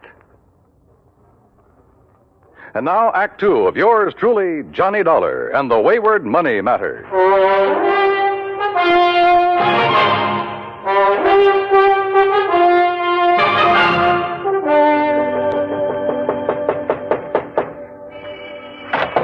Yes, what do you want? Mrs. Cockerly? I'm Mrs. Cockerly. Who are you? Johnny Dollar, insurance investigator. Insurance investigator? I haven't even filed a claim on Elmer yet. Oh, you think your husband is dead, Mrs. Cockerly? Well, of course he is. You think for a minute he'd walk out on me? That's why you think he's dead? Ain't that enough? You've talked with Mr. Trillingham this morning. Of course I have. He wanted to know where Elmer was. I wanted to know where Elmer was. Neither of us knowed, so that was that. So when they find his body, I'll collect his insurance, and that'll be that. And I won't have that helpless little worm around underfoot no more. No more having to baby and nurse him and tie his tie and feed him. Mrs. Cockerly. No, sir. The only reason that little shrimp would dare not to come home is if somebody done him in. And when you find him, you can come around and pay me his insurance, and that's that. Now, if that's all you've Just a come to minute. talk... Just a minute. Did Mr. Trillingham tell you that over $100,000 was taken from the safe at the office? No. Elmer didn't do it. I know he didn't. Do you? Working his fingers to the bone year after year, handling all that money, and him and me just scraping along. Why, if it wasn't for beneficial finance helping us along now and then, I don't know what we'd have done. Yeah, well, I look. told him more than once if he wasn't such a spineless little mouse, he'd help himself to some of that money. They'd never miss it, being a cash business like it is, and Lord knows he deserves some of it. What'd he say to that? Scared him. Made him angry. So I'd keep rubbing it in. Great marriage you two had. Sometimes he'd scream and yell like a baby. He dared to scream at you? I'd let him. I got so sick of him, it did me good to see him blow his top. Believe me, I told him more than once, if I was in his place, I wouldn't hesitate. Well, go ahead, he says. Go ahead. And he give me, go ahead, he says. He gave you what, Mrs. Cockerly? The combination to the safe? Yes. Yes, he did. So what of it? So maybe I went down there and robbed it last night. Well, how did you know it was last night? I didn't tell you that. All right. All right, maybe I did. I'd like to see you put it on me. Maybe I will. You think I can't use that kind of money? You think I don't deserve it after struggling all these years, caring for him for nothing because he didn't have the gumption to get what he should have? You know something, Mrs. Cockerly? I doubt if you ever gave him a chance to show any gumption. Huh? Do you know Elmer? Did you ever see him? No. And look. Look at his picture here on the hall table. All right. A baby, that's all he is. All or right. was. You've made with a lot of big, noisy talk. Now, just... Probably most of it's a lie. I don't believe you'd live 10 minutes with a man if you really felt that way about him. Look, mister... But there must be some reason for it. Some reason for trying to make me suspect you. I told you. Maybe you did do it. Did you? But I'd like to see you prove it. Well, I don't think you did. I'd like to see you prove that. I think all you're trying to do is cover up for him, protect him. And I'll say this, you're taking a mighty offbeat way to do it. Now listen. Where is he? You really think Elmer, little Elmer, could have... No. No, he really didn't have the gumption. All right, who else? He couldn't have, Mr. Dollar. Outside of his books and figures at that office, he could hardly take care of himself. That's why he needed me, to tell him what to do and feed him and take care of him. Well, this is quite a change of pace, Mrs. Cockerly. So maybe I did make him toe the line. So what about it? He liked it. Some people are that way, just like me. I gotta have somebody I can lord it over him. Anything wrong with that? Well... I don't believe a thing you said. Oh, you don't? Now, where is he? Where is Elmer? I don't know. And if he didn't rob that safe, who did? He couldn't. How should I know? Why don't you ask that August Trillingham, his fancy boss that's kept him and me starving all these years? Did you think of him? Everybody's a suspect at a time like this. Dear August. Including his you. Friend, the boss. Used to go catfishing together up the creek. Great privilege for poor little Elmer to go fishing with the boss who made all the money. That's where I thought he was last night when he didn't come home to supper. When he wasn't home all night, poor dear. All right, Mrs. Cockerly, just quit acting. Acting? Somebody stole that Now, money, and listen. apparently only 3 people knew the combination of that safe. Trillingham, your husband, and you. I tell you, go ask that Trillingham. But only one of the 3 has run out, disappeared. No. No, I'll never believe that Elmer did it. He could. Sure he could. Anybody could. Now, where is he? I don't know. I think you do. No. And you're trying to protect him. Or are you waiting to hear from him so you can join him and the money? That isn't true. Then why isn't he here, if half of what you told me is true? Because go answer the phone. Hello. Yes, I'm her. Who? Oh, just a minute. Sergeant Macklin, he said. Oh, the man I talked to at police headquarters. Here. Thanks. Johnny Dollar. This is Macklin, Mr. Dollar. Yeah, Mac. Looks like it's all sewed up. Yeah, who? Elmer Cockerly. Driver's license, identification You found the card. money? Well, what's left of it. They got the money, did they? You know what Cockerly looks like? I've seen his picture. Well, then maybe you better come out here. Where? Hance's Bridge. Hance's Bridge. It's where we used to go catfishing all the time. It's about 9 miles up the creek north of town. Okay, I'll see you there. Yeah, I want you to see if you can identify Cockerly's body. Oh, I see. Act 3 of yours truly, Johnny Dollar, in a moment. And now, Act 3 of yours truly, Johnny Dollar, and the Wayward Money Matter.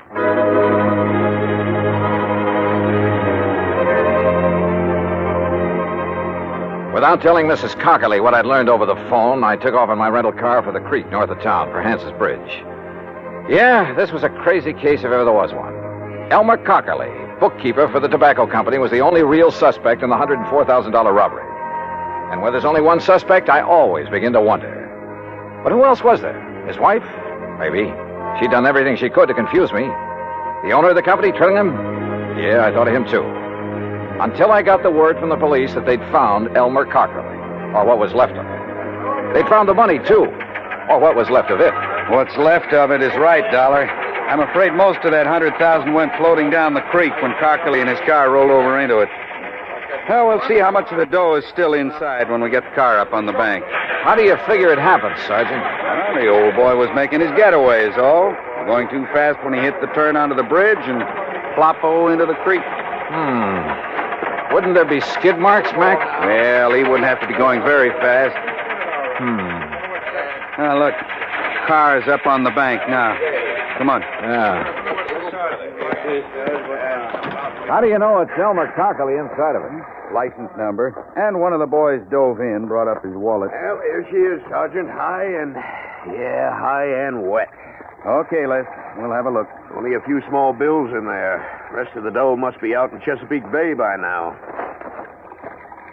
All right, boys. Take a look, Dollar. Is that Cockerly in there? Yeah? Yeah, that's Elmer. Do you think he drowned? Yeah, or banged around so hard when the car plunged in that... Look. See the bruises on his face and chest? Yeah. Not pretty. And Mac. Well, that's that. Just one more who tried and didn't get away with it. I wonder when they'll learn that it just... Huh? What's that? A little scrap of paper out of his pocket. Huh? Torn. Only part of it, see? Night. Pants. Cat. And Mac, look here. Yeah, what? This bruise, this mark on the back of his head. Yeah, you really got banged around. Show me one thing in this car that could leave a mark like this. Well, most anything. Door handle, top of the steering post. No, sir. All the other bruises are on his face, his chest. And there's only one thing I know that leaves a mark like this. Better get the coroner out here before you touch anything. See you later. But look, where are you going? I'll see you later. Now, what under the... Yes, I heard it from the police department, Mr. Dollar, and well, in spite of what I told you earlier, it's hard to believe. Yeah, it is. He'd been such a loyal soul all those years. But I suppose all that cash, and it was a bit more than we usually kept in the safe, I suppose it was just too much of a temptation for him. Or for any other man. Huh? Even you, for instance. What? Are you joking? So it's not funny. So, business has been pretty bad lately. I didn't say that, Mr. Dollar. I merely said that... I know what you said, Trillingham. And I remember now what I'd heard about your big success in Florida real estate back in the 20s. Well, I don't see what... You were one of those guys who sold a lot of swamp and jungle, some of it underwater, to suckers from up north. I was young, an opportunist in those You were days. a crook. You're a crook now. And a killer. Mr. I Dollar. want a natural to hang it on. Poor, timid little Elmer Cockerly. Sure, why not? He'd be the natural suspect in anybody's book. Do you realize what you're Let's accusing me go of? fishing. Catfishing. Tonight at Hance's Bridge. Only you shouldn't have put it into a note to him. What note? The one I found on his body. So you met him there. You slugged him, put him behind the wheel of his car, then ran it down the embankment into the creek. You thought the rolling over would account for any bruises he'd get. Listen, But not that mark on the back of his head, the one made by the butt of a .38 special. I've seen too many of them, Trillingham. Oh, I see. You still have it. That's right. And I'll use it. You didn't get away with murdering Elmer. You'd never get away killing me. I could go a long ways on $100,000. And before I let you stop me... Mr. Dollar, the police told me poor Elmer has... Close that door. You did it. Quiet. I don't know how, but you killed him. Quiet and close that... Oh, I'll do it myself. Oh, Buster! Yeah, he did it, Mrs. Cockerly. And believe me, he'll pay for it.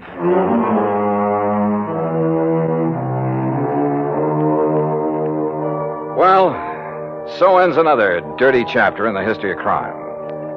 I hope the insurance on Elmer makes up in some small way for Mrs. Cockerly's loss of her... Well, I was going to say husband, but I guess Elmer was kind of a baby to her. To manage, to browbeat, and to love. Expense account total, including transportation back to Hartford, $104.70. Yours truly, Johnny Dollar.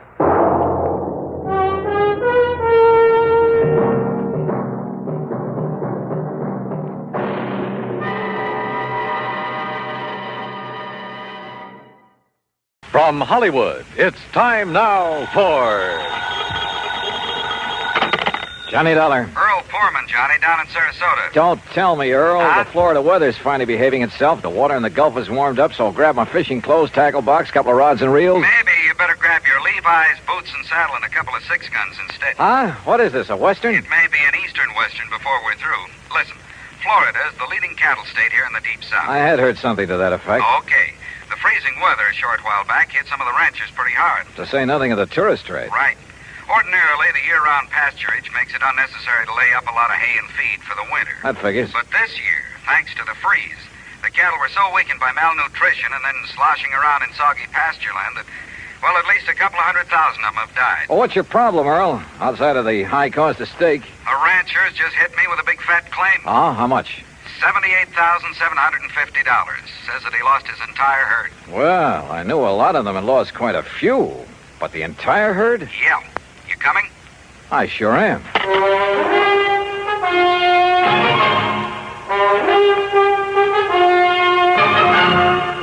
Bob Bailey in the exciting adventures of the man with the action-packed expense account.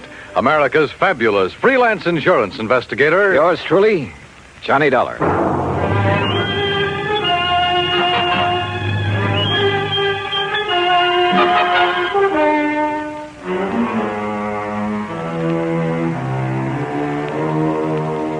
Expense account submitted by Special Investigator Johnny Dollar to the Tri-State Life and Casualty Company, Sarasota, Florida office. Following is an account of expenses incurred during my investigation of the Eastern Western matter. Expense account item 1, 9480, plane fare and incidentals, Hartford, Connecticut to Sarasota. As I expected, Earl Poorman met me at the airport. We headed north on Route 41. 13 miles later at Bradenton, we turned east on 64 after grabbing a late lunch. That's item 2, 575. Then, still traveling eastward, we crossed the Kissimmee River onto a narrow, unimproved road into the swampland. And it struck me that what should have been lush green vegetation in this low, damp country was brown and lifeless. That's what the cold weather did, Johnny. All that grass, that good pasture froze and rotted away. No wonder the cattle haven't been eating well. But didn't I read somewhere they were fed the ruined orange crops? Yes, but that still didn't save a lot of the herds. Losses have been pretty heavy, huh? Yeah, but as I told you over the phone, Trimble is the only one I know of who lost all his steers. That the one who's made the insurance claim? Yeah, Bart Trimble. His fence starts at the next turn in the road. Have you had many claims, Earl? Oh, a few, a month or so ago, small ones. Not many of these people insure their herds. There, that's where Trimble's place starts. You see it? I saw it all right. Hundreds of acres of wet, brown, dead-looking pasture land. I also saw the steers, carcasses lying there rotting in the sun. Or what was left of them. The buzzards had done well. 525 head, Johnny. But surely some of them must have survived. Not according to the claim I received. That's why I called you immediately. Earl, you said the other claims were filed a month or so ago. I hoped you'd catch that. Why did Trimble wait so long?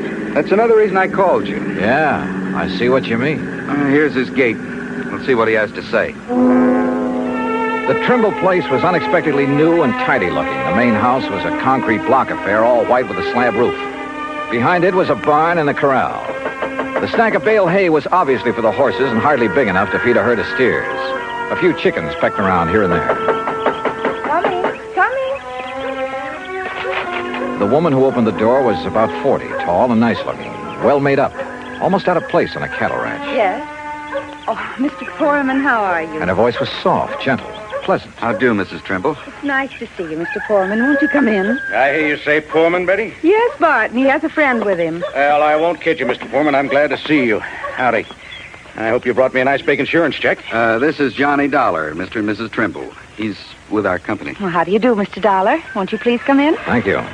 Dollar. I think I've heard of you. Oh? Sit down, won't you? Supper will be ready in a little while, and of course you're going to stay, aren't you? Johnny Dollar. Well, now, that depends. Now, of course you'll stay. I really should get back to Sarasota tonight. My wife... Yeah, wait a minute. How I know you're the insurance investigator. That's right. And what's he doing here, Pullman? What's there to investigate? Are you maybe trying to say I killed off the herd myself to collect the insurance money? I said nothing of the sort. Then what's to investigate? I told you. I don't like this, and I'm telling you right to your face. Now, Bart, you shouldn't talk like that. Well, it's the truth. Just what do you think you're going to do around here, Dollar? Bart, please. Well, that depends, Mr. Trimble. Does he have to say it's okay, Pullman, before you can pay my claim? Yes, he does. Well, believe me, if I'd known this was the kind of outfit I was dealing with, paying premiums to... Okay. All right, poke around as much as you want. Stay around as long as you like. We'll bed you down. We'll feed you. We'll show you what kind of people we are. Just don't get in my way. I've got a lot of work to do. And don't tell me I'm a crook. Now, let's be reasonable about this. Me? I'm being reasonable. You're the one that... what do you want, Shorty? Well, you told me to tell you, boss. Tell me what? A truck has come to pick up them hides. And help them load them on the truck. Go ahead. You're selling the hides from those animals? I will. Sure. Why not? Oh, we could salvage, that is. Anything wrong with that? Nothing at all. All right. You want horses to snoop around? Help yourself. Saddles are in the barn, but just stay out of my way. Come on, Shorty. Let's get out where the air's nice and clean. Sure, boss. I'm sorry. But Bart's been so upset over losing all those steers. Well, of course, we can't blame him for that. He's been working so hard, trying to save some of the hides and sell the carcasses for fertilizer. Yes, I know. But with so many ranchers trying to do the same thing. Why did he wait so long before filing his claim, Mrs. Trimble? Well, because he's been so busy and because he hoped he could salvage something from the herd, I guess. Or because this lapse of time has given the bodies a chance to decompose? What? Has given the buzzards and other scavengers a chance to remove any evidence that maybe those steers were deliberately... Oh, no. Oh, surely you don't think for a minute that my husband would... Where can I find the nearest veterinarian? Well, the vet we use is up in Kissimmee. Okay. But Mr. Dollar, you don't...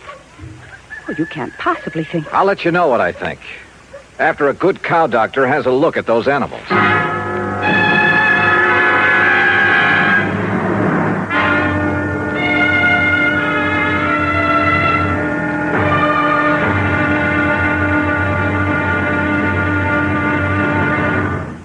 Act two of yours truly, Johnny Dollar, in a moment.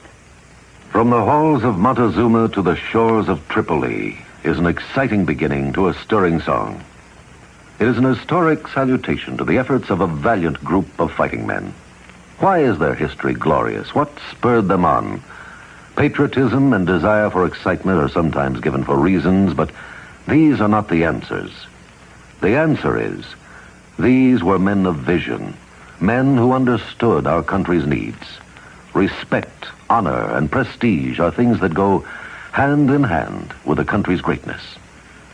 Major Smedley D. Butler recognized this in the year 1915. At that time, our diplomatic negotiations with Haiti were disrupted by Caco bandits who perilously affected the lives of some United States citizens in Haiti. A contingent of Marines under the command of Major Butler was sent in to bring the bandits under control. Though they were holed up in Fort Liberté, Major Butler found an opening in the wall and led a terrifying charge through the breach that resulted in very dangerous hand-to-hand combat for himself and his men. Amid a furious onslaught of Cocker bandits and a hail of enemy bullets, Major Butler succeeded in overcoming the resistance and creating a peaceful atmosphere. His grateful country awarded him the Medal of Honor for bravery, forceful leadership, and action above and beyond the call of duty. The second time he was awarded this high honor. Major Smedley Butler had a code of conduct born of years of devotion and service to the United States of America. And now, Act Two of yours truly, Johnny Dollar and the Eastern-Western Matter.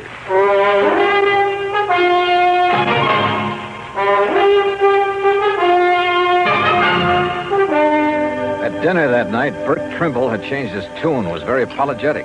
Almost too much so, and too nice. I didn't mean it, Mr. Dollar, what I said before. At least, not the way I said it. But this whole thing has hit me pretty hard. Losing over 500 steers and a handful of calves. I told you, Bart, when they all went so quickly that night, you should have been suspicious. What night, Mrs. Trimble? It was the last big freeze. Yes, I got back here late. I'd been up to Lake Wales trying to beg some feed. No luck. Then it blew up cold. By the time I got back here, got the hands rounded up. How many, Mr. Trimble? Well, there were 5 of us, including Shorty Skinner. I've seen that Shorty somewhere before. Oh? Well, anyhow, when we got to them, the cattle were all bunched up at the north fence. We thought we'd drive the strong ones back here, where they'd have some shelter, and we could give them the hay we keep for the horses. But they wouldn't move. Most of them couldn't move. And it was dark, and the freezing wind was cutting across the swamp. So all we could do was come back here and pray. Next morning, they were dead. All of them. I've put everything I had into this ranch. Every penny I saved from my factory work up north, Betty's money from nursing, even cashed in my own life insurance policy. And now they're gone. So if I got a little nasty, well, I guess a man can take only so much. It's been awfully hard for Bart these past 3 years. And then just when things were going good. Your hands bunk out in that building beside the barn, huh? Only Shorty skinned out all the steers we could. The other boys left. I still owe Shorty some wages. I'm going to ask a pretty blunt question, and I want an honest answer. Huh? Had you ever thought of giving up, going somewhere else? Sure, lots of times. For Betty's sake, too. Even thought of going out to California. I see. She has relatives out there, all doing fine. They've kept after us to go out there and crop farm with them. Maybe I should have. But we stayed, didn't we, dear? Yes, I wouldn't give up. Even Betty reconciled herself to sticking it out. If only we'd known that this was going to happen. Yeah.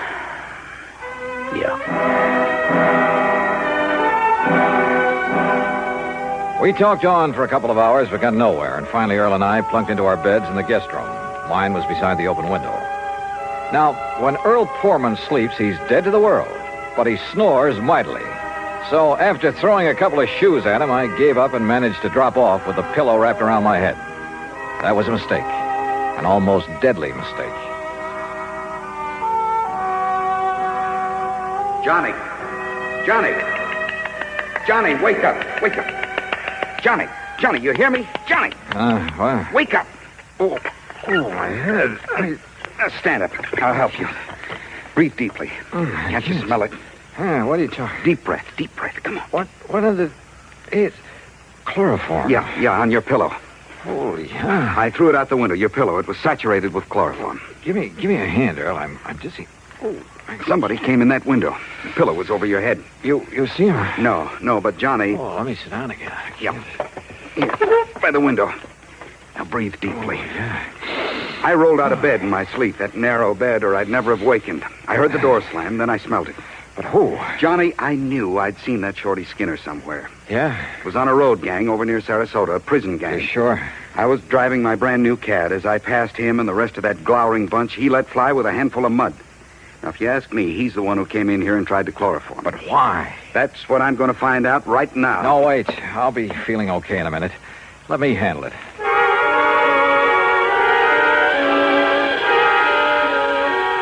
By the time I was able to navigate and get dressed, Mrs. Trimble called us for breakfast. To say the Trimbles were upset over what had happened to me would be an understatement.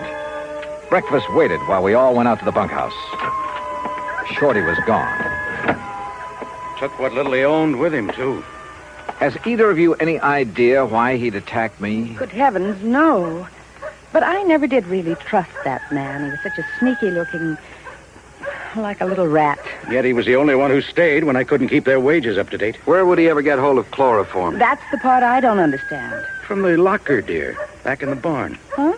You know, the stuff we got to put that old sick mare out of the way. Oh, yes, of course. I think why Shorty did this is pretty obvious, Johnny. Yeah? He was afraid you'd find out what and who killed off this herd. Bart, look. Here, Betty. The note on top of this bunk. Here, let me see it. What's it say, Johnny?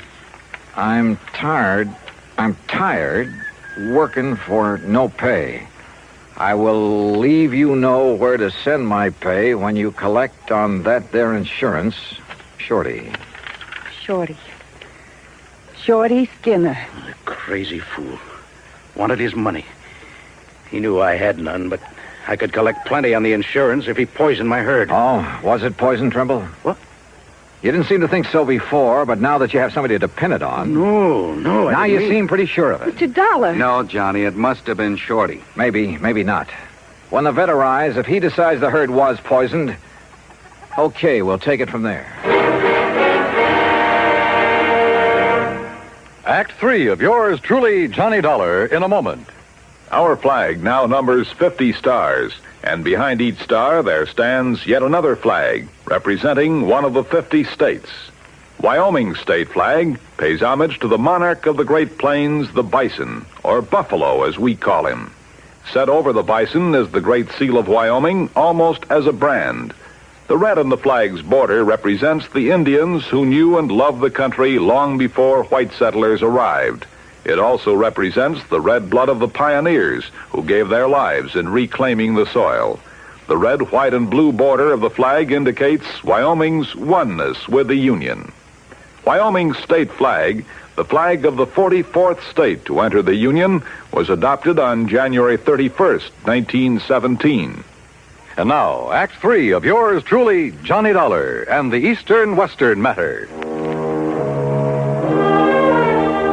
The veterinarian arrived from Kissimmee. He, Bart Trimble, Earl Foreman, and I rode out on horseback to inspect the dead cattle.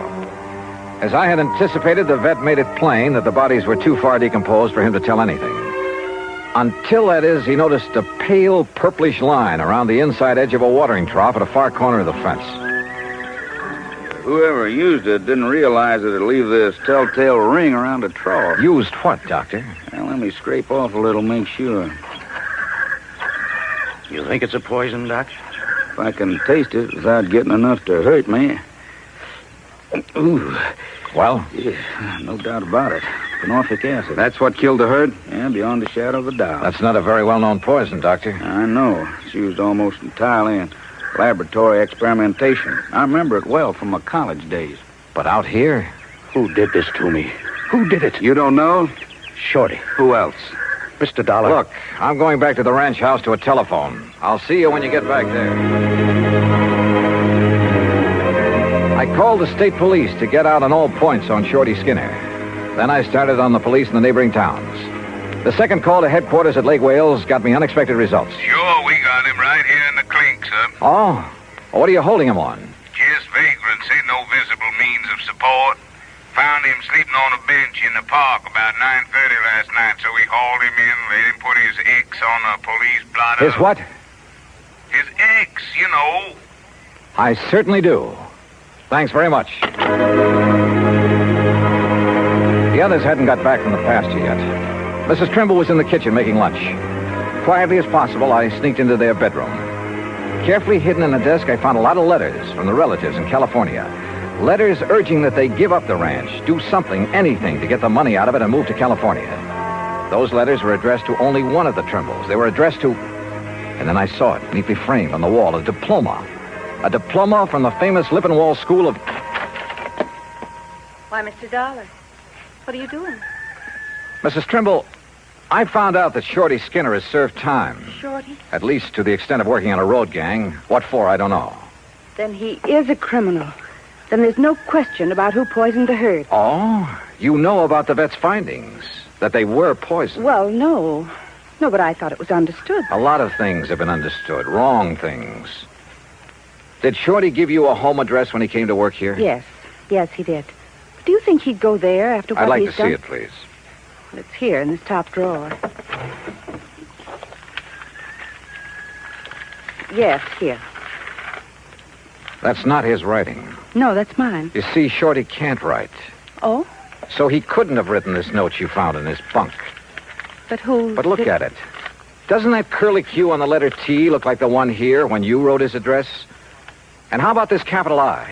Good heavens, Mr. Dollar. Friends who wanted you to go to California, and you wanted to go. Of course. But as Bart told us, you reconciled yourself to staying here, apparently. I did. I did stay here, even though I wasn't happy. Then the big freeze gave you a chance to kill off the herd, collect a lot of insurance money, and get away with it. You thought. Mr. Dollar, how dare The method? you? A little-known poison you'd learned about back in the Lippenwall School of Nursing. No. But you hadn't expected me here to investigate, so you had to get rid of me. How? As a nurse, you knew all about chloroform. Look, Mr. Dollar... It was a natural, with me sleeping with my head on the pillow, and you knew that Earl was a sound sleeper. He's been here before. And who'd get blamed? Shorty, because he'd left. Only Shorty had left long before that. What? He was picked up in Lake Wales at 9:30 last night. What? Well, then, no, listen. You killed the herd. You tried to kill me. Is that true, Betty? Bart. Tell me. Is it? Yes. Yes, it's true. You know how I hated this place. This horrible, miserable cattle ranch. This living out in this godforsaken wilderness. Betty. Well, you wouldn't do anything about it, so I did. Oh, good Lord. But I failed. But I failed.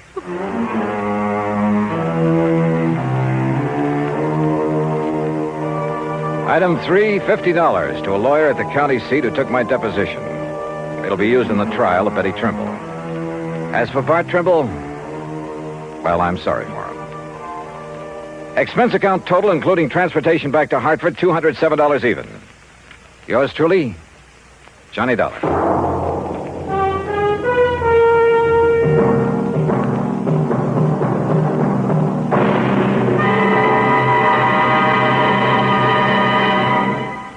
Our star will return in just a moment. It doesn't take a war to make a hero, nor does it take a situation filled with an onslaught of deadly enemy gunfire, bombs, and mortars. It takes a man to make a hero, and a man's qualities of greatness are based on his code of conduct. It serves him in peace as well as war. In August 1916, when the United States was still at peace with the rest of the world, part of our fleet was anchored off Santo Domingo City. The USS Memphis was in danger of total destruction from a hurricane. Only the efficient operation of the engines and boilers could get her out of the critical area. Lieutenant Claude A. Jones was senior engineering officer aboard. In rapid succession, boilers and steam pipes began bursting about him, scalding him with clouds of steam. Thousands of tons of water came down on him. In complete darkness, Lieutenant Jones nobly remained at his post as long as the engines would turn over. His supreme, unselfish heroism inspired the men with him. When the boilers exploded, Jones, with 2 men, rushed into the fire rooms and rescued the men trapped there. In the face of death by drowning, burning, or suffocation from the scalding steam, Lieutenant Claude Jones performed a heroic feat because he felt it was his duty to do what he did. He earned the Medal of Honor because he had a code of conduct that served him well. Now, here is our star to tell you about next week's story. Next week, 1 honest woman, 2 honest men. Yet $100,000 was gone. Fact. Join us, won't you? Yours truly, Johnny Dollar.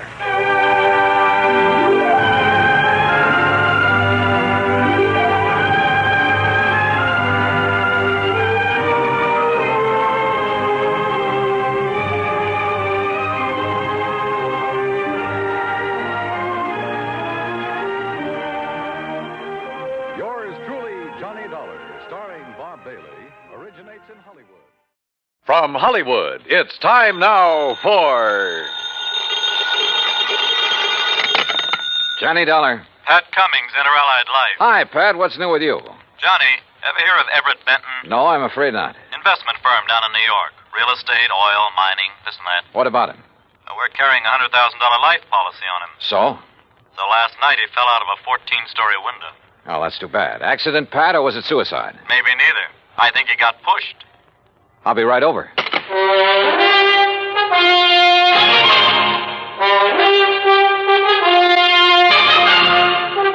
Bob Bailey in the exciting adventures of the man with the action-packed expense account. America's fabulous freelance insurance investigator. Yours truly, Johnny Dollar.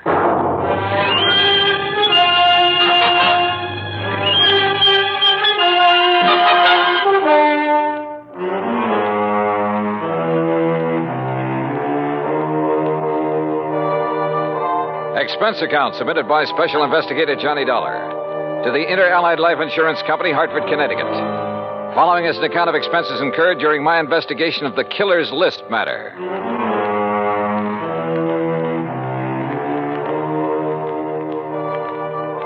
Expense account item 1, $1.20 for a taxi from my apartment to the offices of Inter-Allied. Pat Cummings looked worried and got straight to the point. I don't know, Johnny. Maybe Benton wasn't pushed out that window. But there's something about this deal that just doesn't smell right to me. What can you tell me about this man, Benton? Everett Benton, 45 years old, doing very well in business, so far as we know. Last night about 10 o'clock, he fell or jumped or was pushed out of his office window. This policy on him, who's the beneficiary? His wife, Claire. What's she like? About 12 years younger. Redhead. I see. Yeah. Well, what do you think? I think I better have a talk with Mrs. Benton.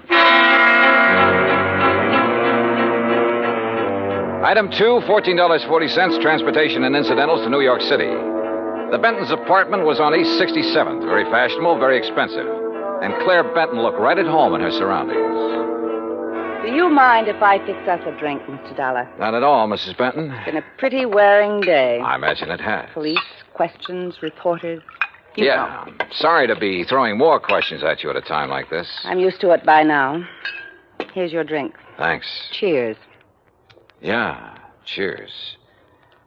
You know, you certainly seem to be bearing up very well. Yes, I suppose so.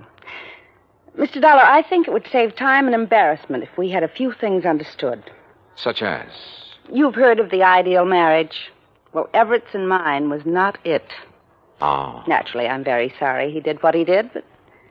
Well, we weren't exactly happy together. I take it you think he committed suicide, Mrs. Benton.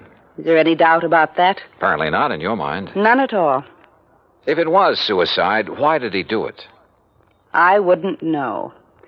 Everett hadn't confided in me for some time. We haven't been very close recently. Oh, Mrs. Benton, just suppose it wasn't suicide.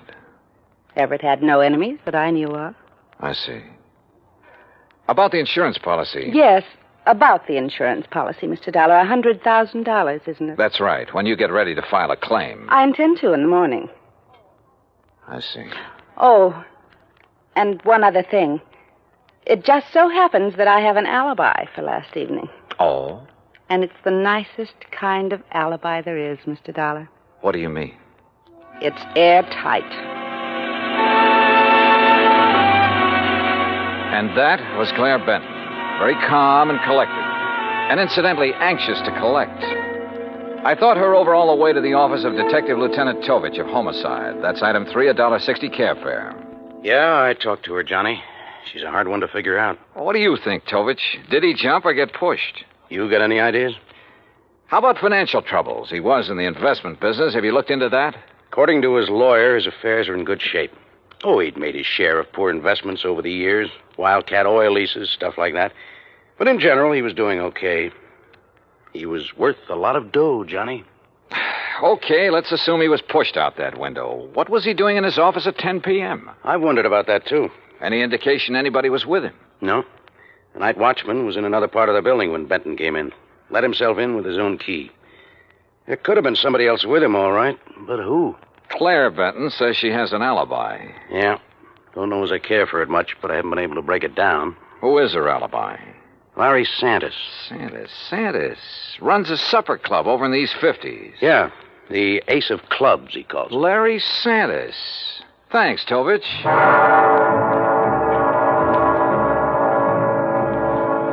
So I went calling again. But this time it was different from my visit to Claire Benton. In the first place, Sanders didn't offer me a drink, and in the second place, he wasn't very friendly. Look, Dal, I already told the cops that Claire was here in the club last evening. All evening? Until midnight. Out in the bar? Most of the time. What difference does it make? How about the rest of the time? We were talking here in my office. Just the two of you? Just the two of us. Now, look, Dal, What it boils down to is you've each got alibis for one another, huh? That's right. Now, look, nosy boy, Claire didn't kill Benton. At the moment, I wasn't thinking so much about her. Well, wait a minute. If you're trying to pin this on me... You and Claire have been pretty friendly, Sanders. She benefits to the tune of $100,000 by Benton's death. Look, Dollar, you're blowing smoke in the wrong direction. I like the arrangement the way it was. Why should I try to change it? Well, that's a good question. So just let it drop. You get me? You got nothing to worry about, Sanders. If you've got nothing to hide. I don't want this kind of publicity. It's bad for my business. You know what's wrong with you, Dollar? You got nose trouble. Yeah, occupational disease. You better just get over it. Sometimes it turns out to be fatal. Act 2 of yours truly, Johnny Dollar, in a moment. And now, Act 2 of yours truly, Johnny Dollar, and the Killer's List matter.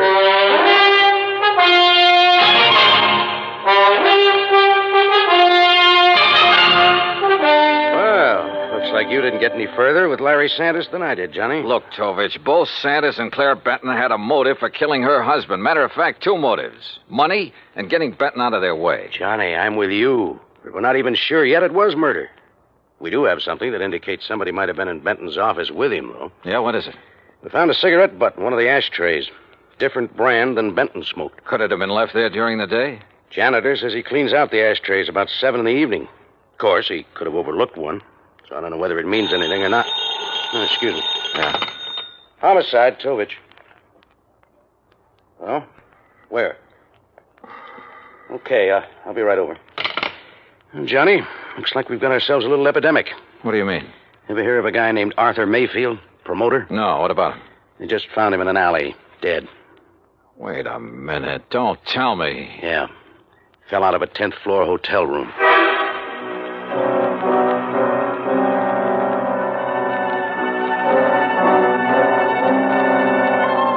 Lieutenant Tovich and I went over to the West Side Hotel where Mayfield's body had been discovered. There was nothing in his room to indicate anyone had been there with him. As a matter of fact, there was nothing couriered. Item 4, $1.80 cab fare to Claire Benton's apartment. Mr. Dollar, I really don't see the point of this. I've told you twice that I did not know this Arthur Mayfield. Did you ever hear your husband mention his name? I've never heard the name until now. From you. Mrs. Benton, mind telling me where you were last night around midnight? I take it that's when Mayfield died. Approximately. I suppose you have an alibi. You suppose correctly. You know something? I wouldn't be at all surprised if you were about to tell me you were with Larry Santos again. You know something, Mr. Dollar?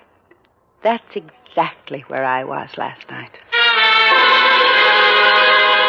I know, Tovich. I know it could be just a coincidence that two guys fall or jump or get shoved out of windows within 24 hours. But I got a hunch there's some kind of connection between them. Could be, Johnny. But so far, we haven't been able to find it. Well, how about their past? The armed forces, maybe? I've already checked that out. The answer's no. Could they have been involved in any sort of business deal? I asked Benton's attorney about that. He's checking through all of his papers. He's promised to call me. And you haven't been able to find any organization they both belong to, any situation in which they could have been thrown together? Not so far. Unless they served on a jury together, something like that. Well, don't laugh. That could be it. And they might have convicted somebody who took this way of getting revenge. Yeah, I'll check it out and call you if we find a connection. But don't count on it, Johnny. Don't count on anything.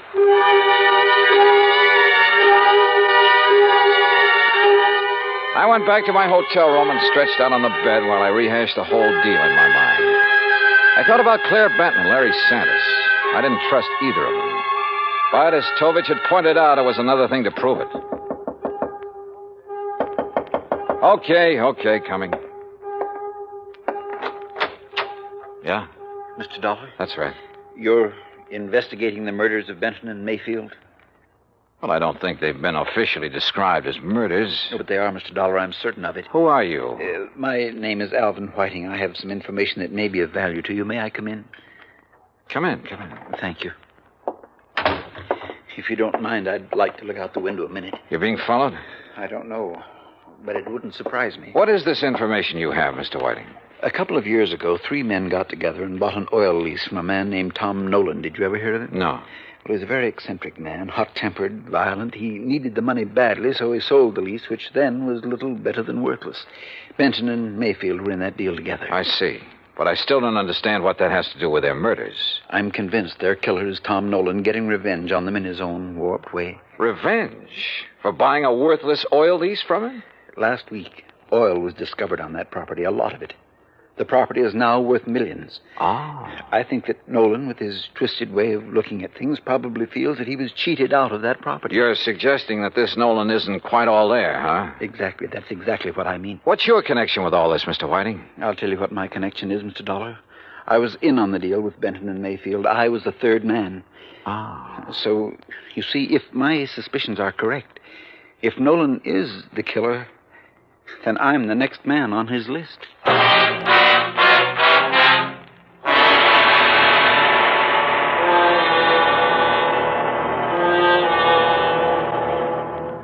Act 3 of yours truly, Johnny Dollar, in a moment.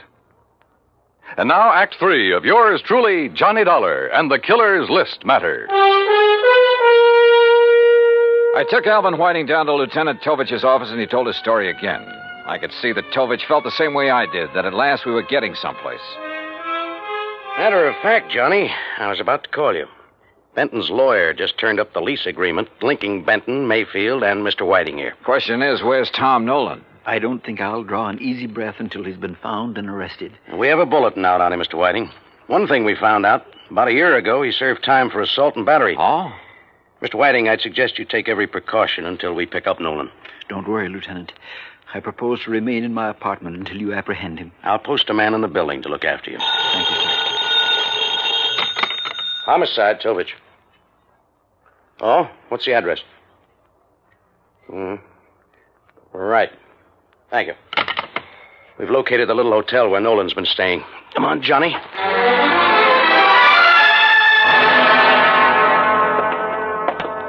That's Mr. Nolan's room at the end of the hall, Lieutenant. Okay, clerk. Is he in? I don't know. I really haven't seen him since he rented the room from me. How long ago was that? Oh, about a week ago, Mr. Dollar. If he's gone out since then, it must have been at night when I was off duty. Here we are. Now, try your pass key, quietly. Right.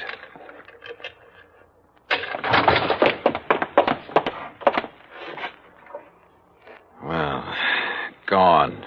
Bag and baggage. Yeah. Room's been used recently, though.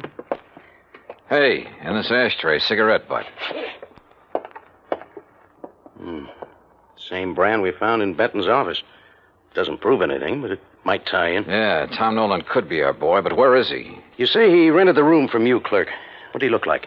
Oh, middle-aged, as I remember. Bushy hair, sort of a wild look to him. Fits the general description Alvin Whiting furnished us. And the mugshot I pulled out of the files. Well, all we can do now is rig a stakeout for him here, and then wait. Lieutenant Tovich posted a couple of men in Nolan's room, and we went back to headquarters. While he was getting out another bulletin, I went through Nolan's record. Assault and battery, resisting arrest. There was no doubt he was a violent sort of guy. And with the indication Whiting had given us that Nolan was a little unbalanced, the weird revenge motive might fit. Then something in the records caught my eye. I went back to the office of Larry Santis at his supper club. Oh, look, Dal, I told you the last time you were here. Now, I got a few things to tell you, Santis. The 2 murder victims, Mayfield and Benton, went in on a business deal with a man named Alvin Whiting. All right, so what? They bought an oil lease from Tom Nolan. All of a sudden last week, that lease got real valuable. Alvin Whiting figures that Nolan's the killer. Says he's not all there, and he was trying to get his own strange kind of revenge. Look, Dollar, what's all this got to do with me? That's what I want you to tell me. Look, I don't know anything about any of them. Last year, Nolan was arrested for assault and battery. According to the police records, the man who put up bail for him was you. Okay, so I put up bail for him. Look, Tom Nolan's my uncle, Dollar. Sure, he's offbeat, but he's harmless. Assault and battery? Harmless? So he beat up a guy. That doesn't mean he'd kill anybody. How'd he get mixed up with Benton, Mayfield, and Whiting? Well, he was broke. I asked Benton's wife to get her husband and the others interested in buying Tom's lease to get him some dough. I didn't know the lease would turn out to be valuable. After Nolan got out of jail, he left town, moved to Coopersville. That's upstate. Yeah? Well, he's had a room right here in the city for the last week. I didn't know that. Believe me, I didn't. Look, I haven't heard from him for 6 months. That's the truth. Dollar, I've told you all I know. I still didn't trust Santis, but decided to follow up the lead he'd given me about Coopersville. Maybe Tom Nolan had gone back there. I called Tovich to tell him, and he had a nasty little surprise for me. Alvin Whiting had disappeared from his apartment. I didn't know whether Tom Nolan had gotten to Whiting or not, but I did know I had to find Nolan in a hurry. I hightailed it to Coopersville. It was a small town with half a dozen hotels and rooming houses. I made the rounds, flashing Nolan's picture. Finally, I struck pay dirt. Why, yes, I recognize that picture. That's Tom, all right. But he told me his last name was Niles. You say he roomed here, Mrs. Carr? Yes, kept himself mostly, but he didn't make no trouble for anybody as far as I could see. Oh, didn't hear about, 6 months ago. Around the end of September it was. And then last week he left us. Sure, he probably found out they'd struck oil and moved into the city. You don't understand, Mr. Dollar. When I say he left us, I mean that last week Tom Niles died. And there I was. But all of a sudden, the deal started adding up in my mind. It was after dark when I got to the graveyard, and my flashlight picked out the simple headstone. Tom Niles. Yeah, Tom Nolan. Resting in peace, right where he'd been, all through the murders he was supposed to have committed. The shot knocked the flashlight out of my hand. I hit the dirt, but the flash had pegged the gun for me.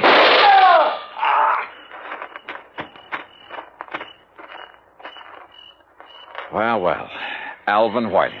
Oh, Dollar, my arm. Oh, don't worry. I'll get you a doctor, Whiting. I want you to be in good shape to stand trial. How'd you work it? Hire some drifter to rent that room back in New York under Nolan's name? Some character you picked up in the park? No, you've got to understand. I had to have the money. I was in debt. I was desperate. You almost got the money, too, didn't you? Yeah, it almost worked. You rigged the story that Nolan was the killer, that you were on his list of victims. That way you end up in sole possession of the oil lease. If I'd only known he was... Yeah. Never try to frame a guy who's already dead.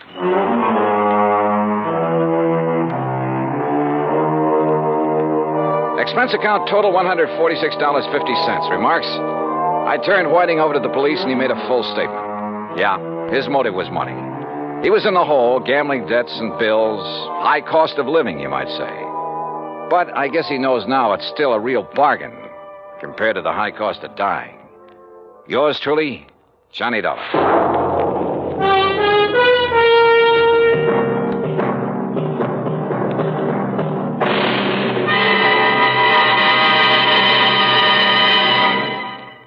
Our star will return in just a moment.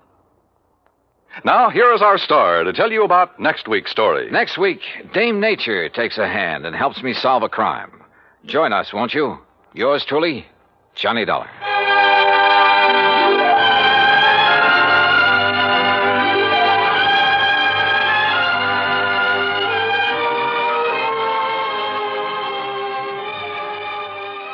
Yours truly, Johnny Dollar. From Hollywood, it's time now for... Johnny Dollar.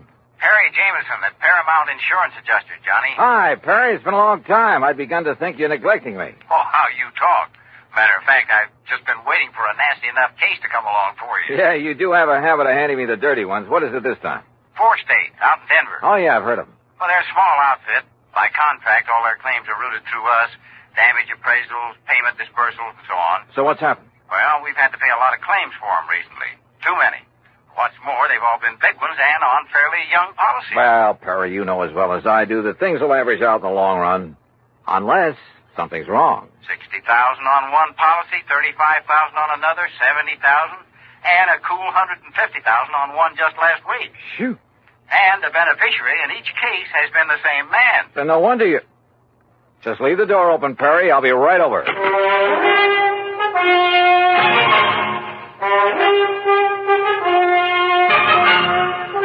Bob Bailey in the exciting adventures of the man with the action-packed expense account. America's fabulous freelance insurance investigator. Yours truly, Johnny Dollar.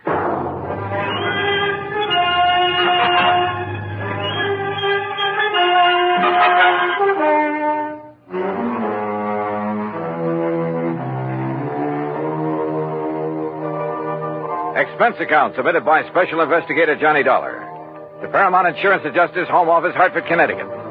Following is an account of expenses incurred during my investigation of the Denver dispersal matter.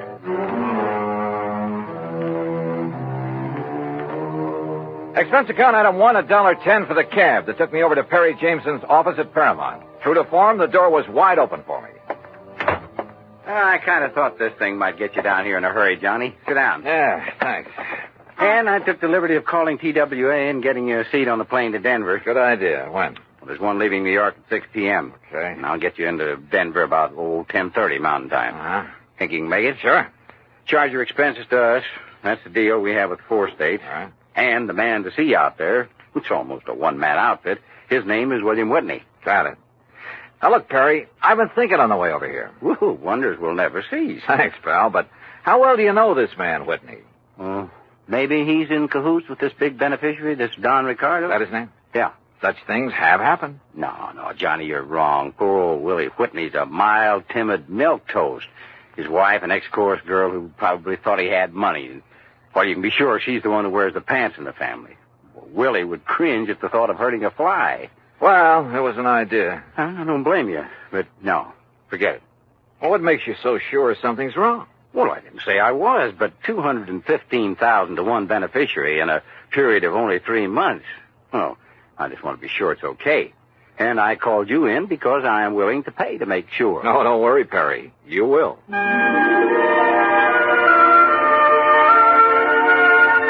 Expense account item 2, $141 even, plane fare and incidentals, Hartford to New York to Denver. Originally Indian country, the mile-high city is now a maze of oil refineries, steel companies, grain mills, chemical and manufacturing plants. A huge downtown shopping area and beautiful tree-studded residential sections. No wonder it's one of the big insurance centers. Item 3, $2 even for a cab into town where I park myself at the world-famous Brown Palace Hotel. Item 4, 10 cents, phone call to an old newspaper pal from back east who is now working on the Denver Post. Pete Packard. Johnny Dollar, Pete Packard. Okay, what's the story? Johnny Dollar, well, hey, how are you, Keith? Great. You gonna be here long? We gotta get together. Where you staying? The Brown Palace. Now, look, you want us to dig up a couple of dates? We'll go out on the town. Remember the last time we tied one on together? Ooh, are you kidding? I had such a headache the next morning, it hasn't left me yet. Well, hey, look, listen. Keith, I get away from the desk at 2 a.m. No, you look. Huh? I'm out here on a job, insurance investigation. Did you ever hear of a man named Don Ricardo? You know Don Ricardo? No. What do you know about him? Well, they say, now mind you, I don't know for sure, Keith, but don't forget I did a hitch on the Chicago Sun-Times a few years back. What's that got to do with Don Ricardo? It was back in the days of the Capone mob. Oh. And Don Ricardo, well, mind you, nobody was ever able to pin anything on him. Yeah, I see what you mean. Where does he live, Pete? 20, 30 miles east, the other side of Golden, a little place called Millville. Uh-huh. Now, mind you, Keith, I don't want to really say anything against him. I mean, if I don't seem to be really telling you anything about him... Pete, well, I think you've told me plenty. Well, now listen, Keith. Thanks, and I'll be talking to you.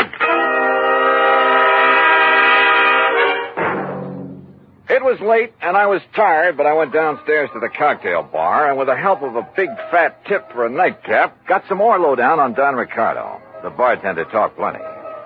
Yeah, it seems Ricardo was living the life of Riley in the little town of Millville. Lovely home, expensive cars, threw a lot of big, gaudy parties.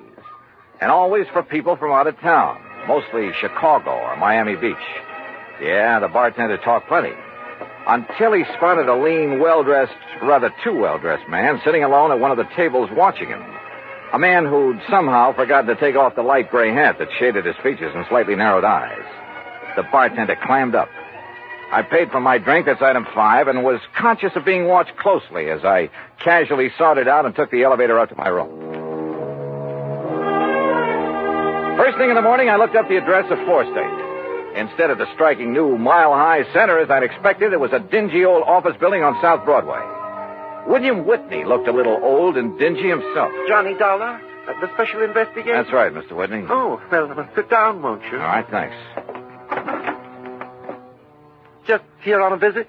I'm here because the insurance adjusters are concerned about some recent claims they've had to pay on policies issued by you. We've been very unfortunate lately, Mr. Dollar. Yeah. $215,000 unfortunate. On only 4 policies. Yes, and all paid to the same beneficiary by some odd coincidence. You sure it was coincidence? Who were the policyholders? By some old miners living over near Golden. Old miners insuring for those amounts? Yes, sir. They were all able to pay the premium. Give me their names. Yes, sir. Unless I'm cockeyed, there's something wrong with this whole thing, and I intend to find out what it is. The policies were issued in good faith, and the premiums paid. But I agree with you, sir, and I'm terribly concerned. I'm glad you're here, sir. It will not only save the company a lot of money, but it will take a great load off my mind. Here's the list. Yeah. Do you know the beneficiary, this Don Ricardo? Only through seeing him when I've given him the checks. Parnell, Mulligan, R. Smith, and J. Smith. Did any of these insured have families? Well, I don't know. You see, the beneficiary in each case... Yeah, I know. Better let me see those policies. Whitney left me alone while I plowed through his files. Satisfied, at least, that the policies themselves were okay, I finally left him, hailed a taxi, and told the driver to head for the town of Golden. As we pulled away from the curb, a small black foreign car in the next block swung around and appeared to follow us. And I wondered. But then it cut off at an intersection, and I decided I was imagining things. Until we pulled up at one of the addresses Whitney had given me in Golden, a ramshackle, unpainted old frame house on the edge of town.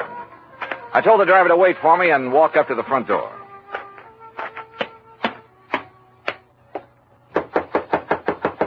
It looks to me like that house is empty, mister. You sure you give me the right address? Yeah, this is the address, all right. But I guess that... Huh? Hey, that door open by itself? I don't know. Hello?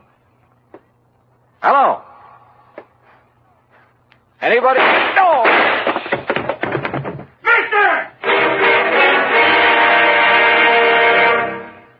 Act 2 of yours truly, Johnny Dollar, in a moment. Our flag now numbers 50 stars. And behind each star there stands yet another flag representing one of the 50 states. Vermont's state flag, in its early form, imitated our national flag, uniquely bearing 17 stripes and 17 stars, with only the inscribed word Vermont to distinguish it. The good people of Vermont assumed, as did our national government, that stripes as well as stars would be added as each new state entered the Union. Vermont entered the Union after Tennessee and Ohio, and with Kentucky to join shortly, the Vermonters naturally put 17 stripes on their flag. In 1818, the United States Congress put a stop to this, and since then the stripes have always been at 13, and only stars are added for each new state. Vermont's present flag captures the famous beauty of the Green Mountain State in its coat of arms, and inscribed is the phrase, Vermont, Freedom and Unity. Vermont's state flag, the flag of the 14th state to enter the Union, was adopted on April 26, 1923. And now, Act 2 of yours truly, Johnny Dollar, and the Denver Disbursal Matter.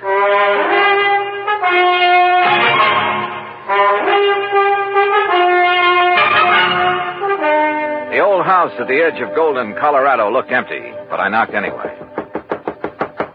You sure you give me the right address, mister? Yeah, driver, this is the address, all right. But I guess that... Huh? Hey, that door open by itself? I don't know. Hello? Hello? Anybody? Oh! Mister! Mister. Go back. Get away from this open door. But you're hurt. Your neck, you're bleeding to death. Stay down. Barely nicked me. I'm all right. Holy cow. I thought you was a goner. Here, let me help you. You'll need help if you don't stay out of his line of fire. Well, who was it? You see anybody? Hey, listen. Yeah, that's a car pulling away from the back. Get a look at it. Well, I can't tell. That dusty side road back there. Looks like a little one, though. Foreign car? Too far away now. I can't tell. But it's black. All right, come on. We're getting back into your cab. Yeah, I'll get you to a doctor. No, I'm okay. You know where Millville is? Sure, a few miles east. It's an old mining... Come on. You know where Don Ricardo lives? For sure. You want to go there? Does he own a small black foreign car? Yeah, real expensive job. I've seen him in town. But, mister, Come on, because I'll lay odds he's the one who fired those shots. You mind if I drop you off a few blocks away from his place? The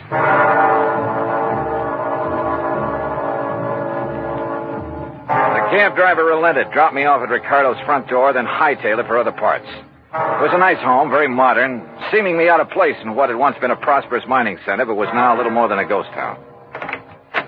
Yes? Mr. Ricardo? That's right. Who are you?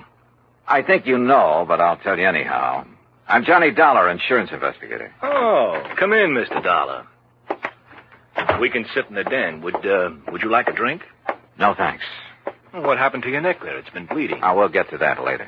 I've been rather expecting someone like you to call in view of my good fortune in insurance money lately. Sit down. You sure you wouldn't like a drink? Tell me one thing. Yes. Who paid the premiums on those 4 policies that netted you a couple of $100,000? Why, the policyholders, of course. At least, to the best of my knowledge. 4 old broken-down miners? They were still quite active, Mr. Dollar, hoping to find a new vein in some of the old workings in this region. Then maybe you grub-staked them, huh? Well, as a matter of fact, I did. And they promised me a share of whatever they might find. In return, they named me in their insurance policy. Oh, you must have given them plenty. More than a worked-out mine could ever yield. How do you mean? To afford the premiums on those hefty policies. Now, look, Dollar, it was all perfectly legal on the up and up. How old were they? Barno? About 68, I believe. Mulligan and Smith and the other Smith? About the same. So what? Oh, the company was crazy. How did they die, Ricardo? By some strange coincidence, the poor old fellows all went the same way. Accidents there in the mine they were working. Did the police investigate those accidents? I imagine so. Now, look, Ricardo, as you know very well, I was shot at a few minutes ago. Shot at? At a little isolated house on the edge of Golden. You were a lousy shot. Now, look here. Also, you should have known better than to park that little foreign job of yours in the driveway, at least without washing it down. What are you talking about? That kind of purplish dust it's covered with. Dust? Yeah, I'm talking about the side road back of that house where you tried to plug me. Well? Okay, Dollar. Maybe you're right about the whole thing. So what if I did try to knock you off? Oh, you admit it, huh? Yeah, why not? But since I didn't kill you then... Oh, no, you're not.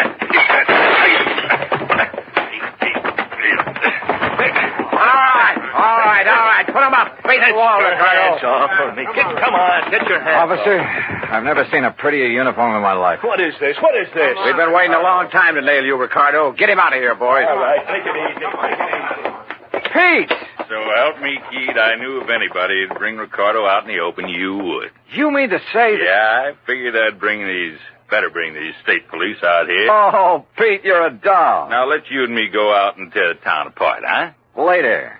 After I finish this job.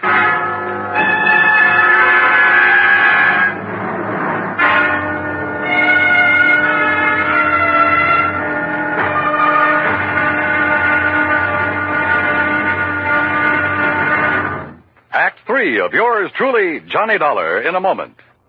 Over 150 years ago, the Swiss poet Henri Amiel wrote, "Heroism is the brilliant triumph of the soul over fear. Heroism is the dazzling and glorious concentration of courage." During the Korean campaign, Corporal Ronald Rosser was attached to the heavy motor company of the 38th Infantry, 2nd Division, United States Army. Rosser, a veteran of World War II, rejoined the Army and shipped to Korea when he heard that his brother had fallen in the winter assault of the Chinese Communists. One day, Rosser's company moved into enemy territory. At the time, the corporal was a forward observer and carried a radio. Suddenly, In the midst of an enemy attack, Rosser handed his radio to a buddy, slipped the safety off his carbine, and filled his shirt with hand grenades. He charged at the enemy through fierce mortar and artillery fire, shooting from the hip. Straddling a bunker, he riddled its occupants.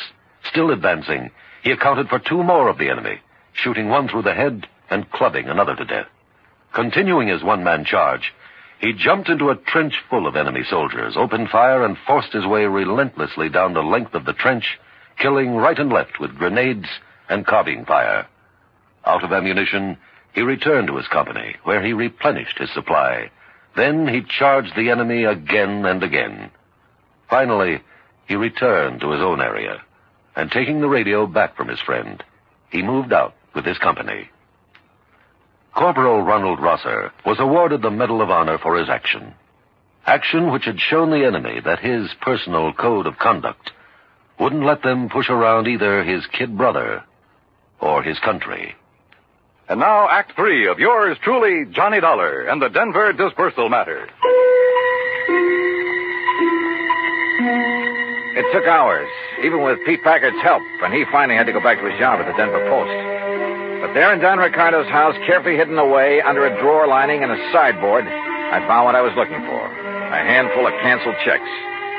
It was well after dark when I appropriated one of Ricardo's fancy cars and drove back to Denver, to a little house at the south end of town, not far from the office of Four State Insurance Company. As I pulled to a stop, a big passing truck nearly sideswiped me. Good. It covered the sound of my stopping there. As unobtrusively as possible, I walked up to the front door of the place. Even above the sound of passing traffic, I could hear voices, loud ones, coming from somewhere in the rear of the building. Cautiously, I edged my way around the side to where I could see the lighted window of a bedroom. All right, I hate you. Only why don't you tell me why? Stop asking questions. Get the things back. Make sure it's only enough to put in the car. We're traveling light and fast. All right, Willie, all right already. Boy, you're bossier than Don ever was when you want to be. Forget Don Ricardo and collect your stuff. If it wasn't for me, you'd still be working in one of his nightclubs in Chicago. Lucky you never talked this way down to that insurance office of Oh, yours. stop that. I thought we were going to stay in Denver until you made a lot of dough at the insurance racket, huh? I left this happy domestic scene to walk slowly back to the front door. Yep. My original hunch at the office in Hartford had been right. What's that? Somebody at the front door. Well, why don't you go answer it? Huh, Willie? Oh, Mr. Dollar. That's right. Oh, my, I'm glad you're here, sir. Oh, you look upset, Mr. Whitney. I am, sir. I am terribly upset. Handbags, they're in the hall? Yes. Going somewhere? It's that Don Ricardo. Oh? I thought you didn't really know him. I didn't. Oh, if only I'd done it before. I'd never have issued those policies naming him as beneficiary. Done what, Mr. Whitney? Investigated that Ricardo. But I did, after you left me this morning. He's a gangster. An ex-gangster, Mr. Dollar. No. Yes. I suddenly realized that in your investigation, you'd investigate him, and he'd think I'd had you investigate him. He'd think I was trying to make trouble for him. It frightened me terribly. And that's why you decided to leave town, huh? Yes, of course, until this whole thing blows over. He's a dangerous man. He'd stop at nothing. He might even try to kill me. I must leave here immediately. Oh, I wouldn't be too sure of that. Where did you plan to go? Far away, anywhere where he couldn't find me. And where maybe I couldn't find you. Of course. What?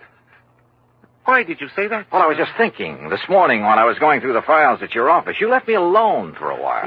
Yes, I recall that I did. Why? To make a phone call, maybe? To Don Ricardo? What? Is that why he just happened to be waiting in his little foreign car a block or so up the street about the time I left your office in a cab? Oh, Mr. Dollar. Pretty good theory, isn't it?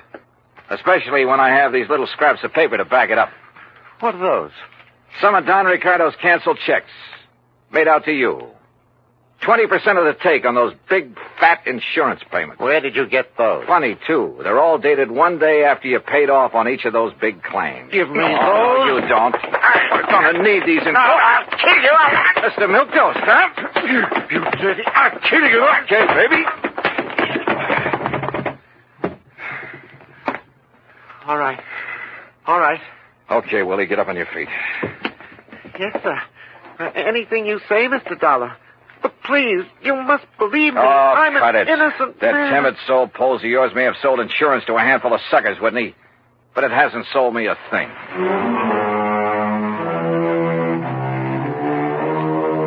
Oh, I suppose you find them in every trade. That still doesn't justify their even being alive, though. Fortunately, in the insurance business, they never get away with it for long. Even a team like Whitney and Ricardo. I wonder if they're sharing the same cell. Expense account, item 6, $10 to the doctor who sewed up my neck. Item 7, $84 for a night on the town with Pete Packard. Strangely enough, I still have a bit of a headache from it. Expense account total, including a little gift to that taxi driver, incidentals and transportation back to Hartford, $391.80. Yours truly, Johnny Dollar.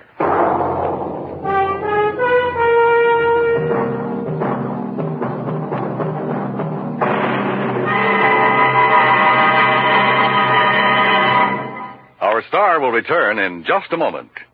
Our flag now numbers 50 stars, and behind each star there stands yet another flag representing one of the 50 states. Idaho's state flag depicts the prime industrial pursuit of its citizens, mining. Balanced against this image is a female figure combining the virtues of the goddess of liberty, for she carries the spear and cap of liberty, and the goddess of justice, represented by the scales in her hand. A bright shining star in the heavens is an indication that Idaho has joined the nation. Overall is the motto, Esto Perpetua, may she endure forever. Idaho's state flag, the flag of the 43rd state to enter the Union, was adopted on March 12, 1907. Now, here is our star to tell you about next week's story. Next week, a killer's list. That's right, a list of victims. And guess who's on it? Join us, won't you? Yours truly, Johnny Dollar.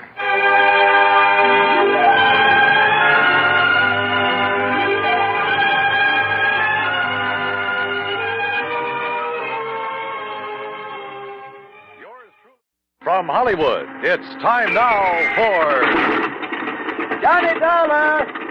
Johnny Dollar! Yeah, I'm Johnny Dollar. There's a phone call for you in the office, Mr. Dollar. But my plane's about to take off. He said it's very urgent, sir. Well, it better be. I don't get back to Hartford.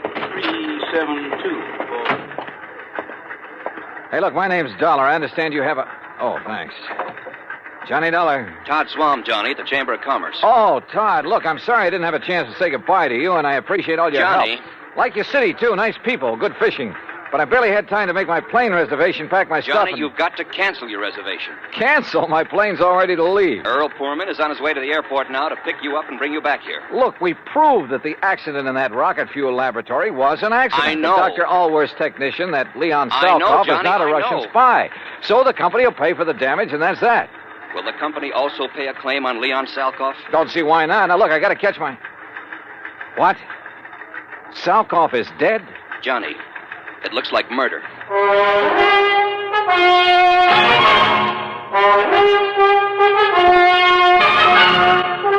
Bob Bailey in the exciting adventures of the man with the action-packed expense account. America's fabulous freelance insurance investigator. Yours truly, Johnny Dollar. And now, Act One of yours truly, Johnny Dollar.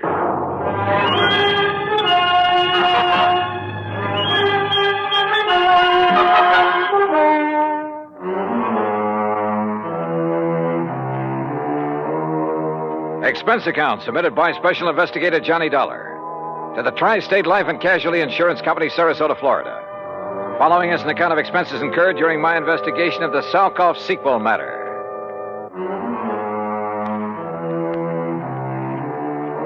Expense account item 1, $3, no show penalty for canceling the flight back to Hartford. By the time I hung up the phone on Todd Swam, Earl Poorman had pulled a shiny new cad into the airport parking lot, and we took off. I'm glad Todd caught you before you climbed aboard that plane, Johnny. Earl, he said that Leon Salkoff had been murdered. That's what it looks like. Well, what happened? Actually, he's just disappeared. But under circumstances that make it look like he's been murdered. Any idea who? Johnny, you know as well as I do that he was pretty deep in subversive activities during the last war. Yeah, but he's been given a clean slate, at least so far as our country is concerned. Right. But then... Wait a minute. If some of his old pals, and we know there are plenty of them in this country, working for the other side. Right. If they know he's working for us, the first thing they'd do for the sake of their great and glorious cause would be to eliminate one Leon Salkoff. Yeah, or at the very least persuade him, and I mean torture him, into telling the formula of the stuff he's helped Dr. Allworth develop. Exactly. Where and how did it happen? Well, you'll have to get the details from Todd Swam. Us common people aren't even allowed to know where Allworth's lab is hidden away, you know. That's why I'm taking you to see Todd. Then drive on.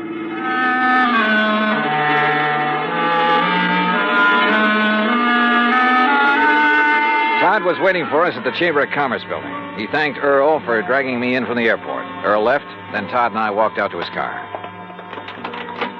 Here, Johnny, use my car. You know where to go. Out to the lab? Yes.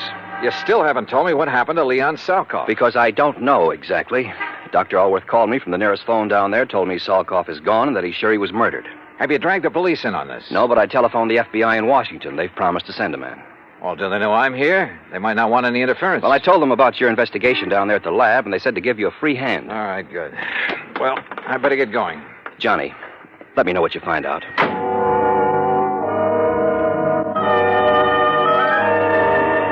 Once again, I headed south on Route 41, down through Fort Myers, where I swung left on 82 and on into the heart of the Everglades. I found the old wagon trail leading into the swampy jungle, and finally came to the shack of the Indian, Ben Osceola. There, I hopped aboard one of his airboats, one of those strange little contraptions driven by an airplane-type propeller. 50 minutes later, I pulled up at the brush-covered island in the middle of that vast, wet, soggy swamp. Dr. Allworth was standing in front of the well-hidden laboratory. Mr. Dollar! Mr. Dollar, I'm so glad you haven't left yet. Oh, what's happened out here, Doctor? Oh, it's been terrible. A terrible thing, like a nightmare. Here, come inside. I'll show you and tell you everything I know. Oh. Our living quarters are down this corridor. Yeah, I remember. After you and Mr. Swam left us yesterday, Leon and I went to work immediately to replace the rocket fuel additive we had lost in the accident you investigated. Yes? Oh, if only I'd paid attention when he told me about the man he'd seen in Fort Myers the day before. But we were so busy. Oh, wait a minute. What man? Someone he'd known in Europe during the war. A man he suspected of now working for, well, for those who'd like to sabotage our... Go on, Doctor. Look, Mr. Dollar, this is my room. And this, right next to it, is Leon's room. Great Scott. Yes, there must have been a terrible struggle. And, Doctor, this looks like blood on the floor. Now, what happened? Well, it was early this morning before dawn. I heard voices in here. At first, I thought Leon was shouting in his sleep. Yes? But then he began to call for help, and I heard the furniture being knocked about. Well, didn't you come in here? Something had been shoved against my door. This table. I couldn't open it. Then I heard the shot. I heard Leon scream with pain. Then another shot. Oh, terrible, terrible, terrible. Go on, Doctor. Then I heard them drag poor Leon's body away outside. But how did you get out of your room? By placing my bed as you see it now, I was able to brace my feet against it, force the table away from my door. Now, come, Mr. Dollar. All right. I pursued them down this hall, but by the time I reached the outside door, they were gone. But unless they had an airboat. They must have, hidden somewhere on the edge of this little island. Oh, there are 1,000 places in the brush and trees where it could have been hidden. Do you see? Look, 1,000 places. I don't see Leon's airboat out here, only yours. They took it. That's why I think there was more than one of them. And now I must leave you. You what? I must go into a telephone. I'll be back as soon as possible. Well, now, look, wait a minute. Dr. Allworth. Now that you're here in charge, I must telephone the FBI. No, wait. They've already been notified by... Well, I'll be darned if I'm going to chase him. What's more, I doubt if I could have caught him in the old airboat that I had. So, all right, it would give me a chance to look around alone. Sometimes that's the best way. I poked around outside for a while, looking for where Leon's attackers might have concealed the boat they'd used. In that swamp and brush, it was like looking for a needle in a haystack. Then I walked back to the laboratory building. The front door was closed. Funny. I thought we'd left it open a minute ago. Oh, well. Huh? Oh, no, you don't! Oh!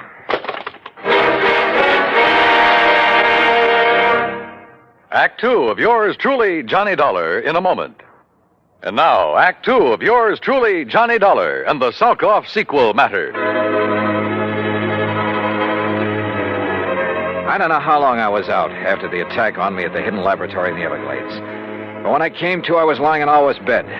Across the room at a desk sat a well-dressed man going through files of papers and folders. I played possum because I wanted time to think. If Leon Salkoff had been murdered by subversives, then this man must be one of them. But how had he got here without Alworth knowing? Or did Alworth know? After all, now that I had time to think about it, his explanation of what had happened to Salkoff had been pretty glib. And the doctor's sudden departure a while ago to phone the FBI, he'd said. Didn't he know that Todd Swam had called him? In any event, he'd run off to leave me alone like a sitting duck. Who was the man sitting here? And why hadn't he killed me when he had the chance? I rolled over and groaned. My head felt like it was split down the middle. Oh. Well, Mr. Dollar, you finally come around. Yeah, I guess so. Oh, brother. We were quite concerned about you. I'm terribly sorry about what we did to you, but until we frisked you and discovered your identity... Who are you? Walter Brenman, FBI. Oh. When we found you prowling around, we thought you might be one of the people we hoped to trap here. The killer of Leon Salkoff? Salkoff is not dead, Mr. Dollar. What? Have you forgotten a case here in Florida that you handled last year? Parley Barron. Yes, another scientist who apparently disappeared. Actually, we had arranged the whole thing so that his whereabouts would not be known while he continued with his nuclear research. Yeah, I remember. The report of his death and disappearance was to throw off our pals behind the Iron Curtain. Precisely. So now you've done the same thing? Ouch. Again, I'm sorry, Dollar. But we didn't know who you were. We didn't want to take any chances. You say we, Mr. Brenman. My colleague, Mike Crucian, who's in searching the laboratory. Oh, for what? There are two groups. Agents from behind the Iron Curtain who would like to get to Leon Salkoff, either to gain the secrets he's learned in this laboratory or to get rid of him because of his help to this country's defense and missile programs. So if he's reported dead, each will think the other did it and they'll stop chasing him. Exactly.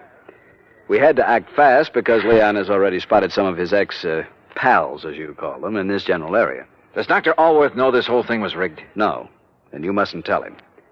He's a great scientist, but, well, he might let the cat out of the bag. Stall him, Dollar. Stall for time. Drag out your pretended investigation. It'll delay Allworth bringing in the police, that sort of thing, until we can take care of Salkoff. That is, install him in his new place. Well, maybe I'm a little muddled because of this wallop on the head, but I should think you'd tell everybody you can, to make sure his so-called death is publicized. Make sure these people who are after him will get the word. Don't worry, they know. I'd stake my life on it. And needless to say, if any of them come out here, we'll be ready for them. Oh, Michael, what did you find? Nothing. Not a single song. Oh, I see Mr. Dollar's come too. Yeah, almost. Say, I'm sorry about the way I slugged you, Dollar. Yeah, me too. I'm sure Walter told you why. You find anything in here, Walt? No. I'm afraid we'll have to go back. Oh, Dollar. Yeah? I take it Dr. Allworth is in on one of his usual all-day trips for supplies? Yeah, something like that. We've got to leave you for a while. You have your gun. You know what to do if anyone suspicious comes around. Well, now, look. When the doctor comes back, I'll have to tell him you've been here. Fine, and that we'll be back. Well, yes. We'll be back. Oh, sure, yeah. Well, Dollar, we'll see you later, huh? Now, you rest. You need it. You're not kidding. Come along, Mike.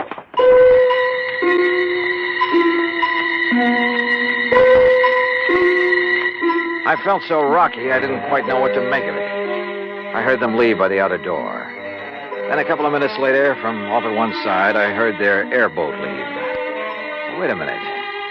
It wasn't going out by the channel I'd been given to understand was the only way out of this place. Strange. Painfully, I rose and walked out. My head ached so much I could hardly think straight. There was something wrong here. Oh, sure, they'd left me a gun, but... Yeah, they left it with me all right, but the chambers had been emptied. My airboat was still where I'd parked it in front of the building, too. Yeah, but it wouldn't start. Tamper with, maybe. Then I heard it. Another boat coming into the regular channel. In the distance, I could see there were two people in it. Quickly, I crouched behind a clump of brush until I saw who the two men were. Mac! McLaughlin! Oh, hi, Dollar. Dr. Always said you were out here. Mr. McLaughlin was already on his way when I telephoned. Why didn't you tell me the FBI had already been sent for, Mr. Dollar? I tried to, but you Good took off Lord, in such a Johnny, hurry. what happened to you? Oh, a couple of your own boys did this, Mac. What? Men from the Bureau? That's what they said. And I was so addled from this knock on the head. Johnny, that that's impossible. What do they look like, Walt? What are their names? Walter Brenman, for one. Brenman, 5'11", sparse gray hair, blue eyes, about 150 pounds, mark of spectacles on his nose. Perfect description. And the other? Michael Crucian. Heavy set, maybe 5'6", about 200 pounds. Right. Small scar above the right eye, heavy, almost gravelly voice. Yeah.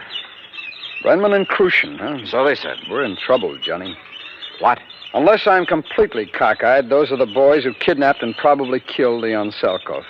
Mac. We've been waiting a long time to catch up with them. Their real names are Brenmanoff and Krushinsky, spies and killers from, well, you know where.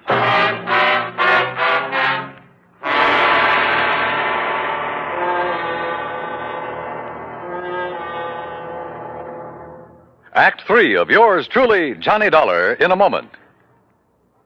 And now, Act 3 of yours truly, Johnny Dollar, and the Salkoff sequel matter.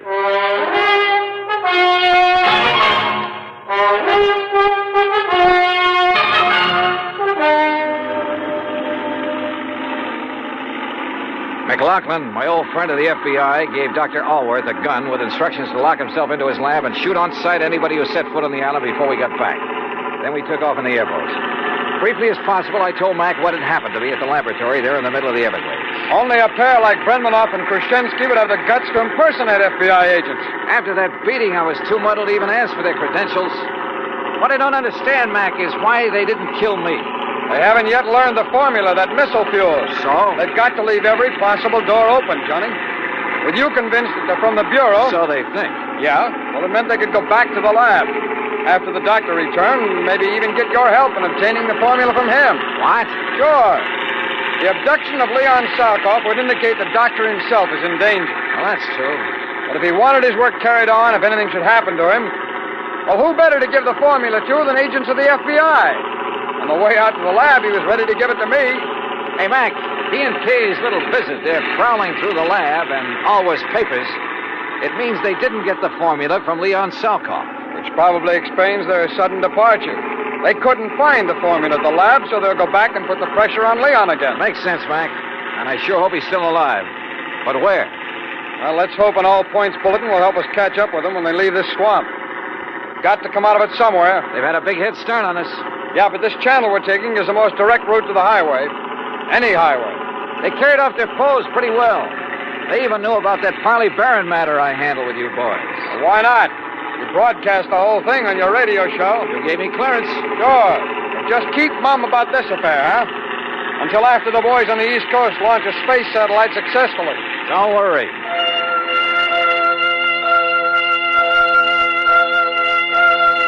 A few minutes later, we pulled up at Ben Osceola's shack at the head of the bayou where we'd left our car. We'll use mine, Johnny. It's better equipped than yours for whatever we may run into. I saw what he meant, because in back of the seat was a regular arsenal.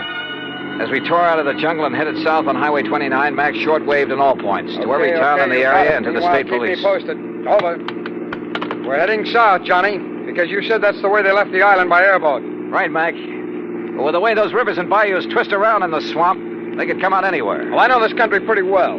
They'd almost have to go south to hit this or any other highway. Now, you keep your eye peeled for any side roads that might lead into where they could land their boat, will you?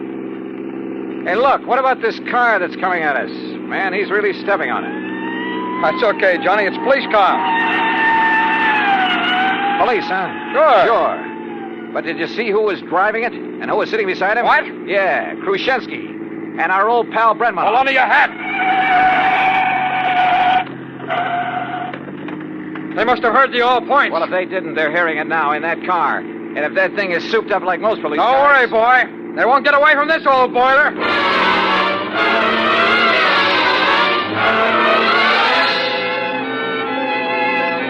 Mac wasn't kidding. How we held the road at over 100 miles an hour, I'll never know. Thanks to the siren on the stolen police car, the road ahead was kept clear. They must have recognized me, though, when we passed. When we finally started to pull up on them, they fired the first shot. I can't weave at this speed, Johnny. Stay down low. I've loaded this gun from the stub in the back. Watch.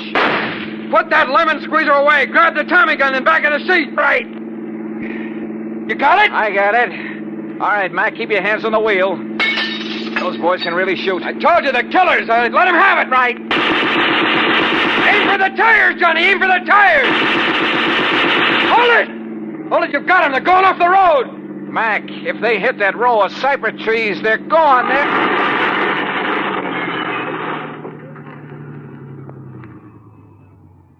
Yeah, they are.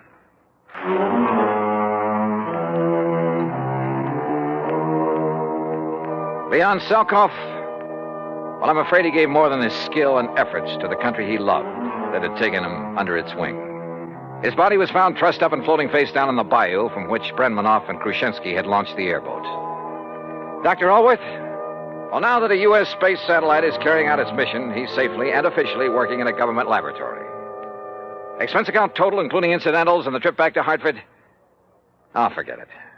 If in any way it helped to get the Explorer out in space, in orbit, it's on me. Yours truly, Johnny Dollar.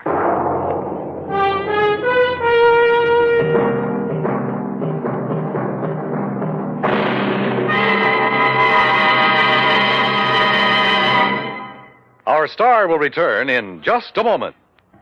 Now, here is our star to tell you about next week's story. Next week, a trip to a mining town out near Denver, Colorado. And for me, it's a little too close to the wild, wild west. Join us, won't you? Yours truly, Johnny Dollar.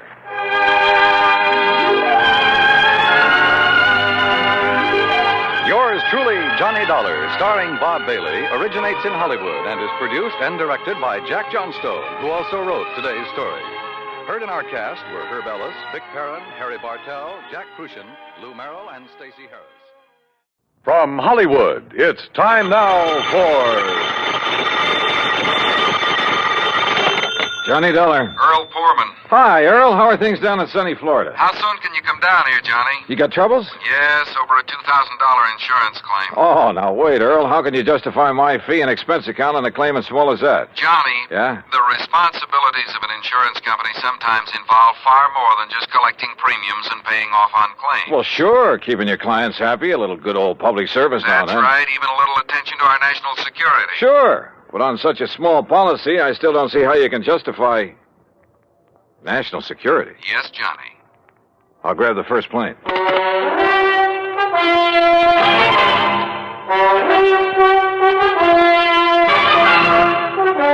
Bob Bailey in the exciting adventures of the man with the action-packed expense account, America's fabulous freelance insurance investigator. Yours truly, Johnny Dollar. And now, Act One of Yours Truly, Johnny Dollar.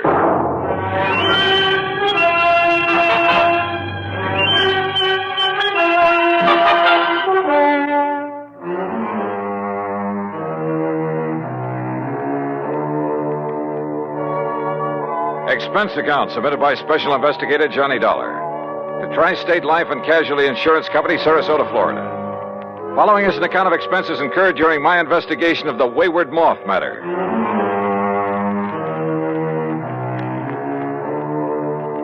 Expense account item 19620, plane fare and incidentals, Hartford, Connecticut to Sarasota, Florida. There I was met at the airport by my old friend and fishing pal, Earl Poorman, and we drove on into town. You, like my new car, Johnny? When aren't you driving a new car? Well, now let's get down to electric cases. Windows, power seat, air conditioning. Yeah, sure. Look, you said something about national security in connection with this insurance claim. Yes, Johnny, I did. Well, explain yourself. Well, that's the trouble. I can't. You mean to say you had me fly all the way down here? Now, wait, Johnny. Or was it just some trick to inveigle me into fishing, huh? Is that it? A crack at some of the great Florida fishing you've been promising me all these years? Well, who knows? Maybe while you're here, we will be able to get in some fishing, too. In addition to what? Sure, Johnny. I just had my boat repainted, the engine overhauled. We'll go out in the Gulf for kings and bluefish. Earl. And in the bay and the bayou back of the house, I promise you redfish and sea trout until you get tired reeling them All right. Just tell me why you've had me come all the way down here to investigate a lousy $2,000 claim. I told you I don't really know. All right, Earl. National security is involved. Yes. Well? Okay, Johnny. I issued a policy covering the chemical plant of Dr. John C. Allworth. What kind of chemicals? Well, you see, I don't know. Huh? I issued the policy at the specific request of Todd Swamp. Who's he? Chamber of Commerce. Knows more about this whole area and its people than anyone else. Well, surely you've seen this chemical lab. No, I haven't. You what? As a matter of fact, its exact location is a complete secret. Oh, now look, Earl, if you've issued a policy, if you're ready to pay off a claim. But if you haven't seen... Look, how do you know a couple of $1,000 worth of damage occurred? I've taken Todd Swam's word for it. I trust him implicitly. Well, this is the doggonedest... Earl, how can I possibly investigate something if I can't even... if nobody knows what... I give up. I'm sure that Todd will tell you everything. I'll take you in, introduce you to him, then I'll leave you with him. Leave me? That's the way he says it has to be. Here, take the keys to my car. You'll probably need them. But how will you get them? And if you need anything or if I can be of help, you know where to call me, at the office or at the house out on St. Armand's Key. Come on, let's go in.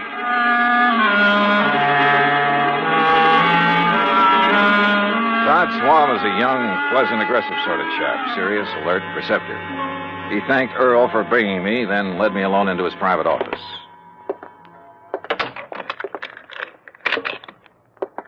Sit down, Johnny, and I'll get right to the point. Thanks. I know all about you, at least all I need to know.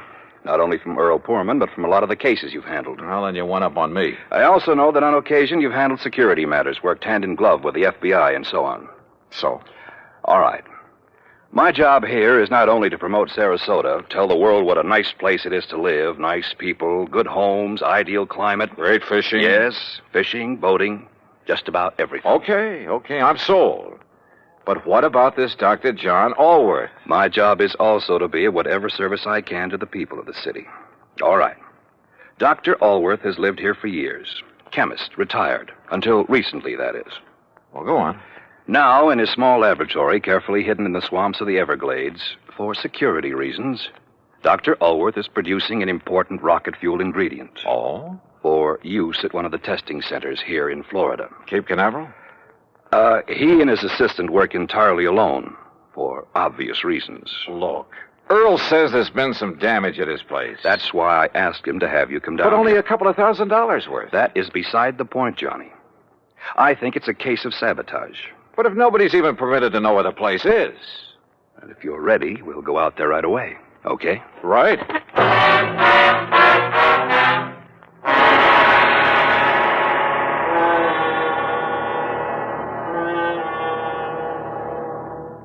Act Two of yours truly, Johnny Dollar, in a moment. And now, Act Two of yours truly, Johnny Dollar, and the Wayward Moth matter.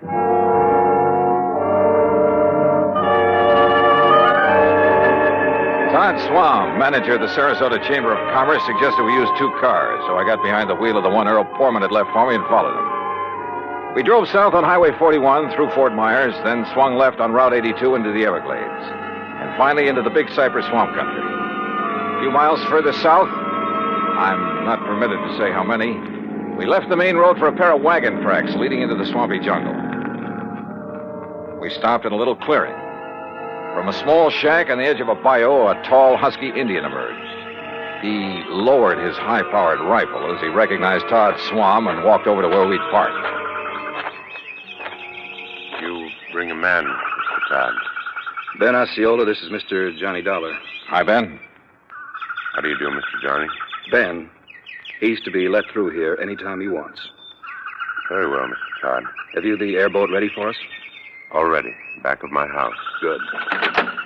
Come on, Johnny.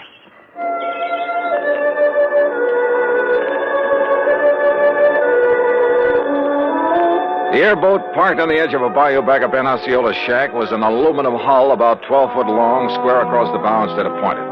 2 high seats were built up on it. At the back was a powerful motor with a propeller of the airplane type. Todd Swam and I climbed onto the precarious little seats, and we took off. And brother, I mean took off. What a ride.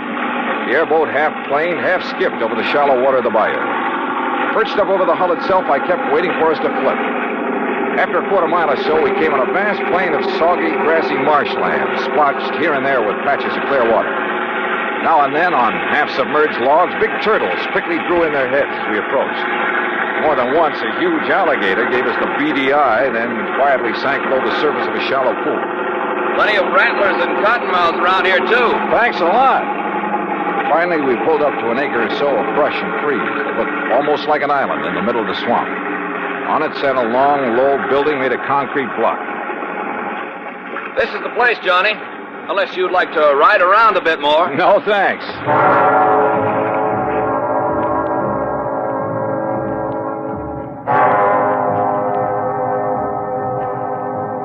Todd Swam got the introductions over in a hurry. Dr. Allworth, a short, wiry old man with sharp features and a shock of white hair, led us into the laboratory building.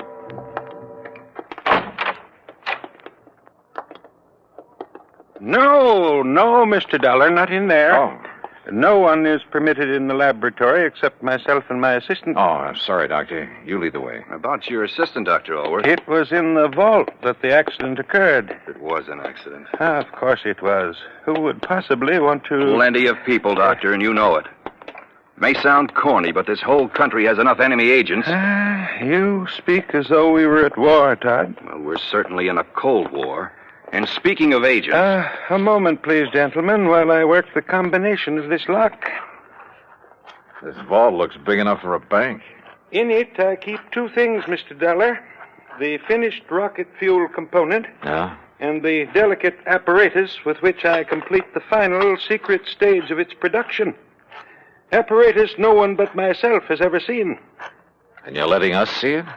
Well, the accident has rendered it completely unrecognizable. I still haven't learned what happened here, you know. Matter of fact, I haven't either, Johnny. But I certainly have my suspicions. Doctor. There we are. No, don't go in. Well, The substance on the floor is so corrosive that... Well, look. You can see how the legs of that heavy metal table have completely corroded. Left nothing but a pile of splintered metal and rust.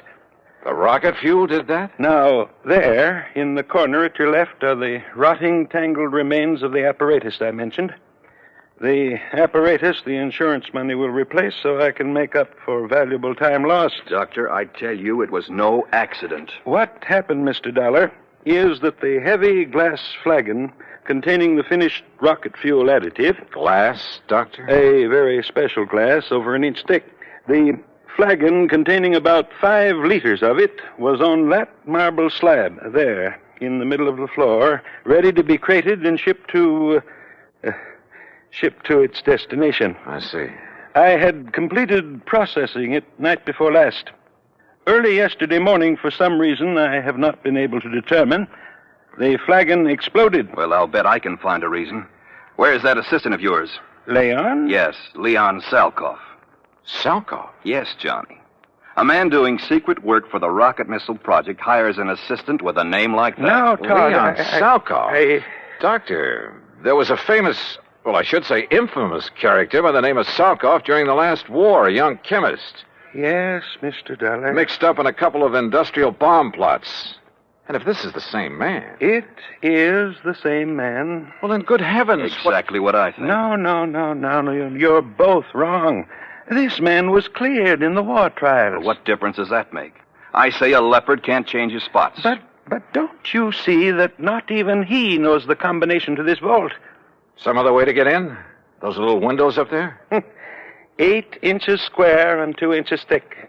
And you're sure there's nothing in your process that would cause the bottle to explode? Oh, I have checked and rechecked it. Where was Leon Salkoff when it happened, and where is he now? Well, he went to Fort Myers for supplies early this morning. He should be back. My guess is that he kept right on going. Yeah, Todd, I'm inclined to agree with you.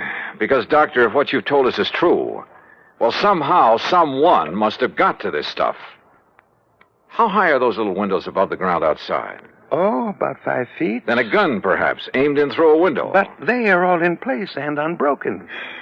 Well, any reason why one of them couldn't be removed from the outside, then replaced? Well, I don't know. I'm going to see. I'll be right back.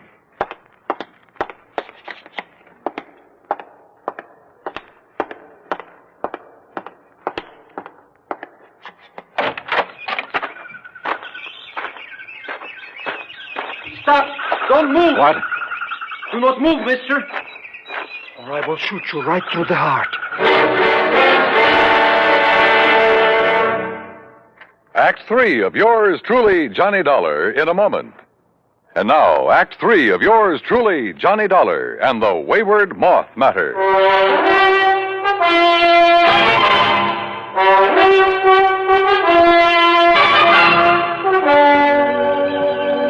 Put your hands above your head, mister. Now, wait. One move and I will pull this trigger. Who are you? I will ask the questions. What are you doing here? Where is Dr. Ellsworth? Answer me. Oh, so help me, I will shoot you down. Mr. Dollar! Mr. Dollar, did you find anything? Doctor! Stay there, Doctor. There's a man out here with a gun. What's that? No, don't come out here. Leon, no, that's Mr. Dollar. What? Johnny Dollar, insurance investigator, to arrange the payment of our claim. You're sure, Doctor? Of course I'm sure. Well, I recognized Mr. Swan's car at this shack of the Indian. But when I saw the other car, well, I was worried about you. No, it's all right. He's here to help us. Salkoff. So you finally decided to come back. Mr. Swan. What took you so long, Leon? All the way into Fort Myers this morning, I puzzled over how the flagon could possibly have exploded in the vault. You found the answer? Or have you known it all along, Salkoff? I do not understand, Mr. Dollar. I think I do, Johnny. I thought so from the first. I've heard about you, Salkoff, about some of your activities during the last war. I pray that heaven will forgive me for what I have forced to do in that conflict, Mr. Dollar. Forced? It is my hope that by serving this wonderful country that has given me refuge, in some way I can make up for the terrible things I was compelled to do for the men who sought to rule the world. Now, that's a very pretty speech. Oh, it's true, Mr. Dollar. You've only to consult the records of the war trials. I may take a look at those records before I'm through with this case. I humbly beg you to do so. You still haven't told us where you've been all day, Leon. I tried to figure out how the explosion could possibly have occurred. So I telephoned one of our contacts. Contacts? The glass company that has furnished us with the heavy flagons. But there is no way the additive could have caused them to disintegrate. Disintegrate? No, Doctor. Where the flagon had stood, we found a pile of granulated glass. The flagon had completely crystallized. Oh, but even so, Wait. Of course. Of course. By some means, a critical... Exactly. A critical... The formula for the glass that I obtained from the glassworks indicated the possibility. Would you gentlemen mind telling us what this is all about? Mr. Dollar, I believe Leon has found the answer. Well, if he has, I'll take back a lot of the things I've said and thought about him. Of course, we can't be sure until we've proved it. It means waiting until morning. Oh, great. Meantime, we have a lot of work to do.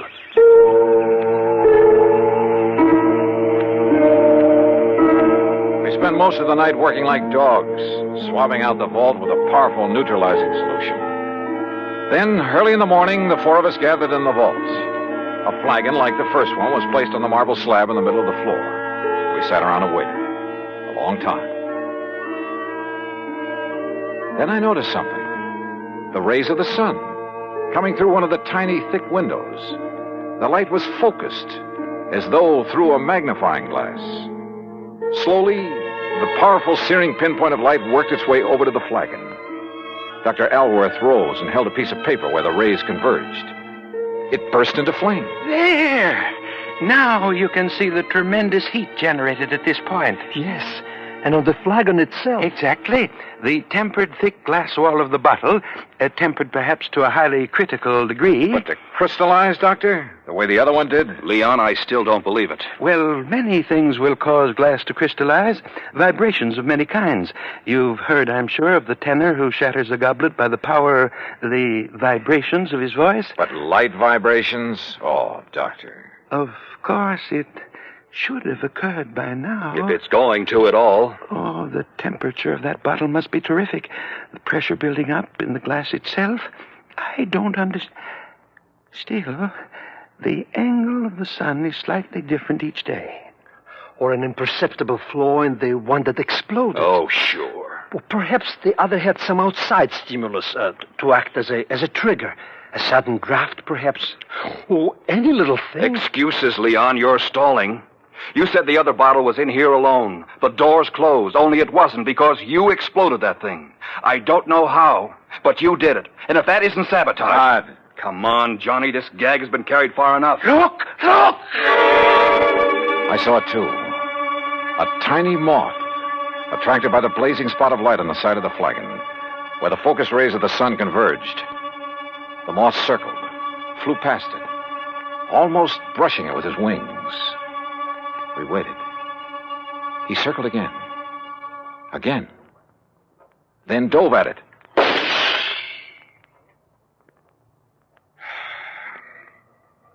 Well, Todd. Yes. Leon, I apologize.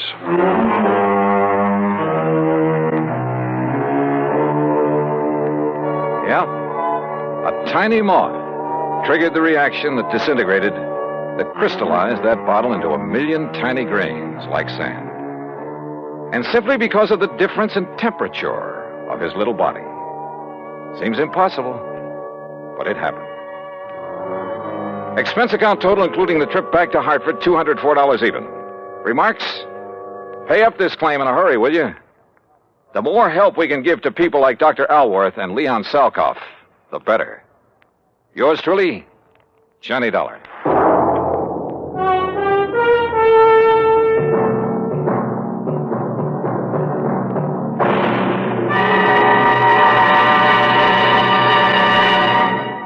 Our star will return in just a moment.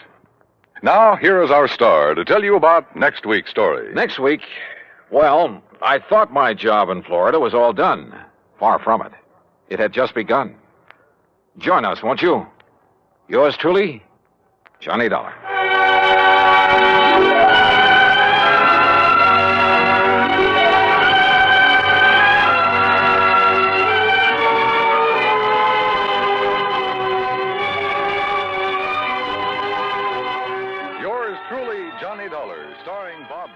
Originates in Hollywood.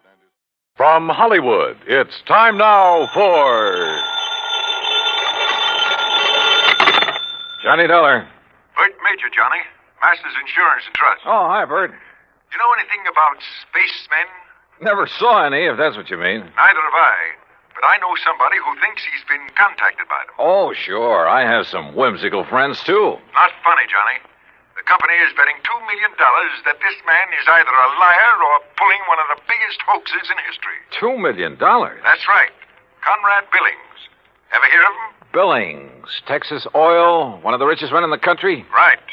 Presently of California, where he's holed up in an isolated mountaintop lodge, minus a $2 million collection of diamonds he took up there with him. And you insured them? Yes, but not against ordinary theft. What does that mean? Those stones were insured against theft by persons or things unknown on this earth.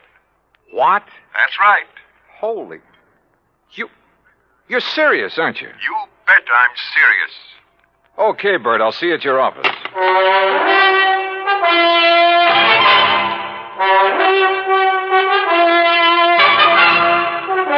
Bob Bailey in the exciting adventures of the man with the action-packed expense account. America's fabulous freelance insurance investigator. Yours truly, Johnny Dollar. And now, Act One of Yours Truly, Johnny Dollar.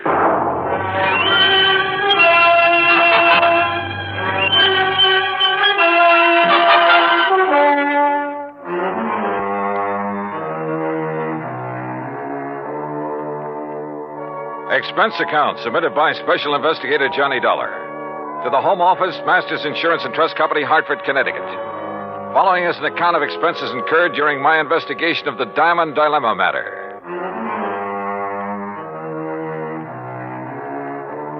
Expense account item 1, $3.20 for a taxi to the office of Bert Major. I've known Bert a long time, and he's been in and out of too many deals, big and little, to get excited over nothing. But he was excited now. This whole thing is incredible, Johnny. Fantastic. It's utterly impossible for $2 million worth of diamonds to simply vanish into thin air. So it's impossible. But it's happened. The police out there in California state positively that no man on earth could possibly have gotten to those stones. Then, Bertram, tell me all. All right. 2 weeks ago, Conrad Billings called me from his lodge up in Northern California. Said he wanted to insure the diamonds immediately. Over the phone? Over the phone. You're sure it was really he? I'm not that naive. I had the call traced. How come he called you? We've done some business with a wealthy friend of his in Dallas. Recommended. Uh-huh. And he had the stones with him there at the lodge? Yes. And, Johnny, it's one of the most isolated spots on Earth. You're sure he had them there? He loves diamonds, Johnny. Almost to the point of obsession. He plays with them like a kid plays with marbles. Lord knows he can afford to.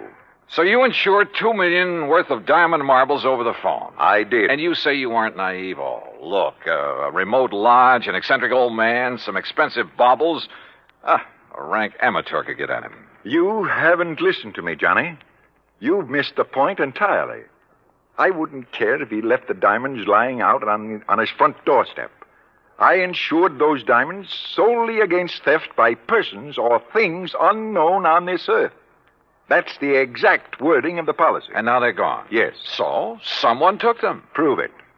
What? Someone, and not something.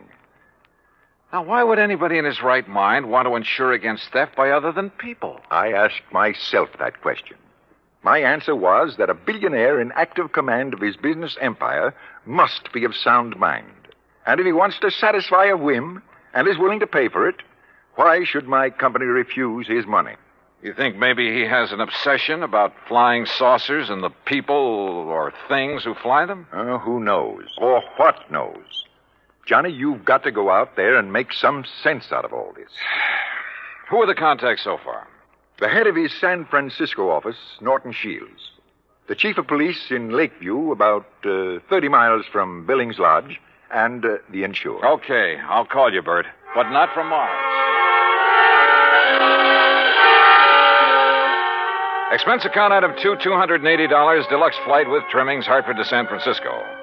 A pea soup fog was rolling up Market Street, and it was 2 a.m. when I finally got to the office of Billings Enterprises and met Norton Shields.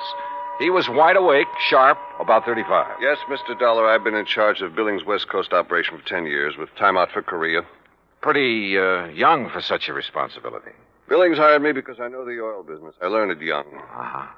You like him? You don't have to like a man just because you work for him. He's shrewd and knows how to make money.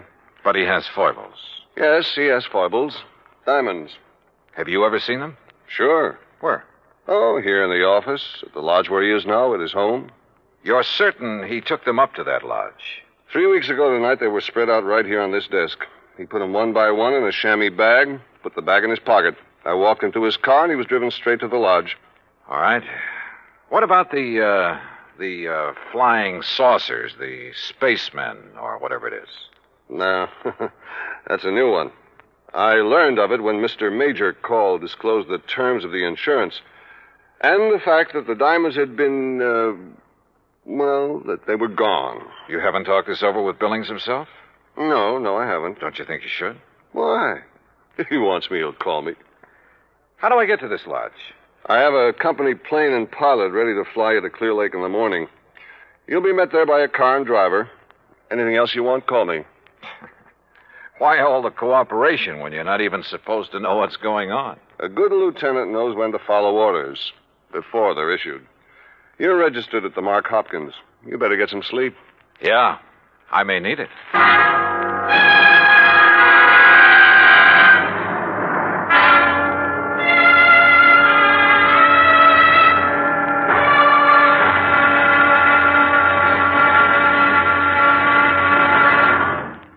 Act Two of yours truly, Johnny Dollar, in a moment. And now, Act Two of yours truly, Johnny Dollar, and the Diamond Dilemma Matter.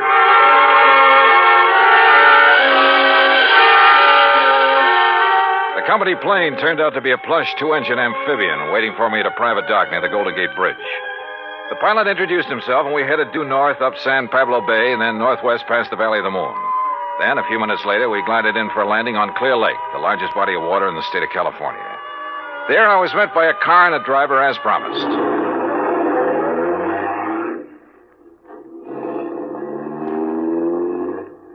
How far is it to Mr. Billings' lodge, driver? About 30 miles. What do you do when Mr. Billings isn't here? Wait for him. Do you, live at the lodge? Nobody does.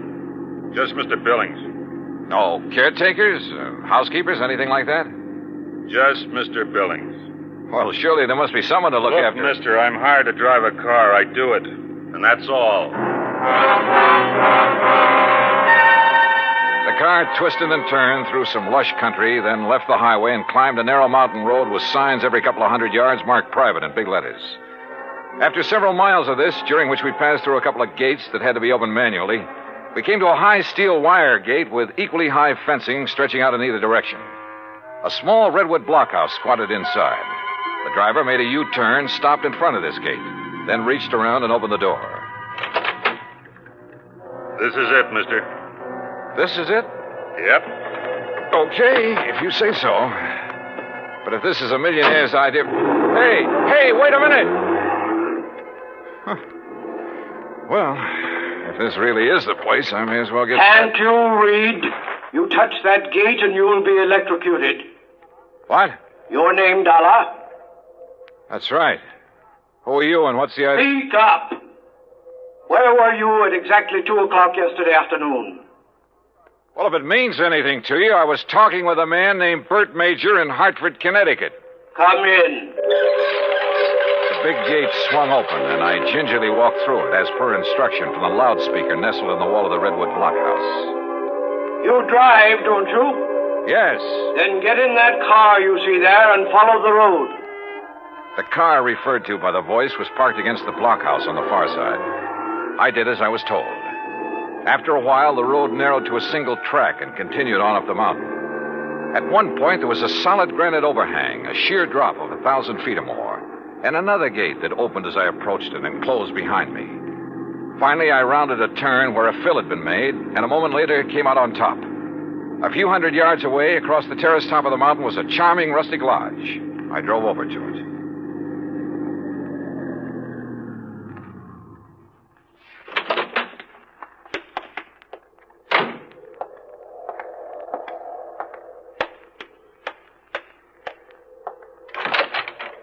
Good morning, Mr. Dollar.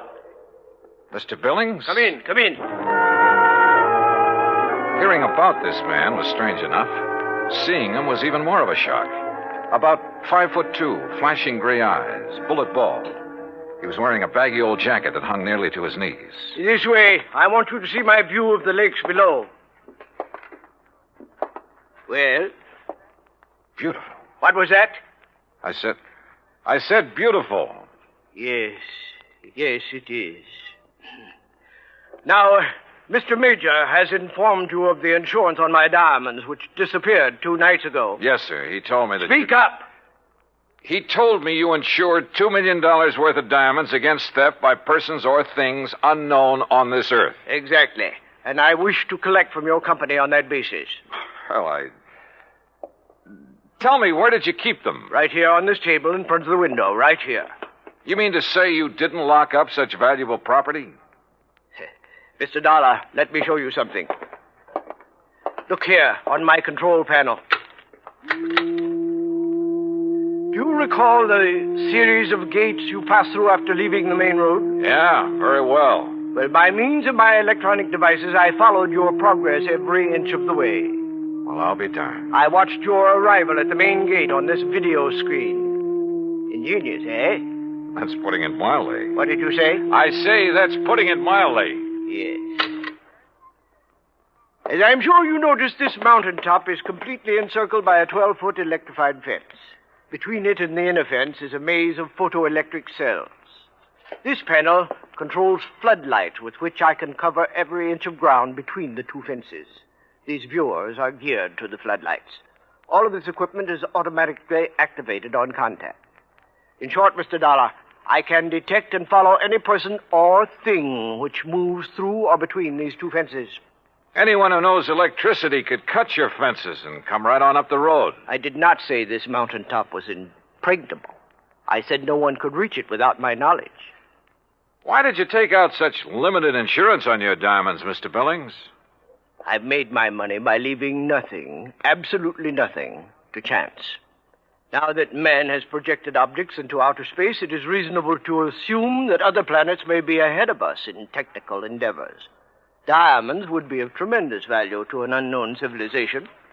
Well, look, how do I know this is not just an elaborate scheme to collect $2 million? A fair question, Mr. Dollar. What would prevent you from hiding those diamonds somewhere on this mountain? I should consider that question an affront to my integrity, but under the circumstances I do not. I simply defy you to find them. Then what's your explanation of their disappearance? I have none. And unless you find one, I intend to collect from your company under the terms of the policy. Mr. Major mentioned the chief of police in Lakeview. Do you mind if I talk to him? Andy Prentice? Not at all. I have a direct phone to his office in his home, Would you care to talk to him now? No thanks. But I would like to use your car. By all means. I'll open the gates for you on your way down. Just one point. There must be no publicity on this matter. Understood? Mr. Billings, if I can't prove that your diamonds were taken by a person, those space cats are going to get a lot of publicity. Act 3 of yours truly, Johnny Dollar, in a moment. And now, Act 3 of yours truly, Johnny Dollar, and the Diamond Dilemma matter. While I drove down the mountain with gates electronically opening and closing behind me, I did some thinking. Billings had bought and paid for his privacy at tremendous cost. I couldn't see any loopholes in the setup. Yet, the diamonds had disappeared. 45 minutes later, I pulled up in front of the police station in Lakeview. Obviously, I was expected by the chief of police, Andy Prentice. Hello, Mr. Dollar. My name's Prentice. Mind if I join you? No, hop in. Just cruise down by the lake. I'm sure you want this to be a private conversation, too. Good idea. Well, what's your opinion on the diamonds? Well, I don't know who took them, but I'll tell you one thing. I don't believe it was some thing or somebody from outer space. Well, how would you get through all those electrified fences, photoelectric cells, floodlights, and closed-circuit viewers? Yeah. Well, what's your opinion? I'm as practical and logical as the next fella. If a human being couldn't get to Mr. Billings without his knowledge, and he'd call me the moment somebody tried, well... Oh, sure. Spaceman. Well, what else? I noticed one thing, Chief. He's a little hard of hearing and doesn't wear a hearing aid. He doesn't need one. Just turns up the volume on all that electronic stuff he has around him. Well, suppose someone parachuted onto the top of that mountain. How would he get out? Man could dig under those fences. That would leave evidence, and I've been over every inch of the ground. I've even thought of the expert pole vaulter idea. No sign. Nothing makes any sense. Yeah, I see what you mean. How about a ride in Billings' private plane? I'd like to take a look at that mountain from the air. I don't know what good it'll do you, but I'll go along. Well, maybe there are spacemen. But I still don't believe it.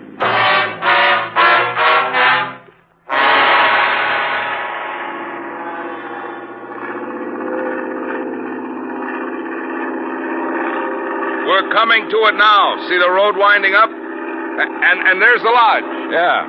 I asked the pilot to circle around the top as close as the air pockets will permit. Good. Chief, have the pilot drop down just below the top and steer a course between the two fences all the way around. Whatever you say. Oh, pilot! For the next few minutes, I studied the top of that mountain from all possible angles. The road leading up to it, the terraces, the lodge itself. Suddenly, an idea hit me. And a few minutes later, I left a somewhat puzzled chief of police at the landing dock on Clear Lake. An hour later, I was explaining who I was and what I wanted to do to a somewhat incredulous captain of police at San Francisco's International Airport. I finally convinced him I wasn't out of my mind, and he reluctantly agreed to cooperate. Then, about dusk, I found myself exactly where I wanted to be, on top of Billings Mountain, calmly walking toward the lodge.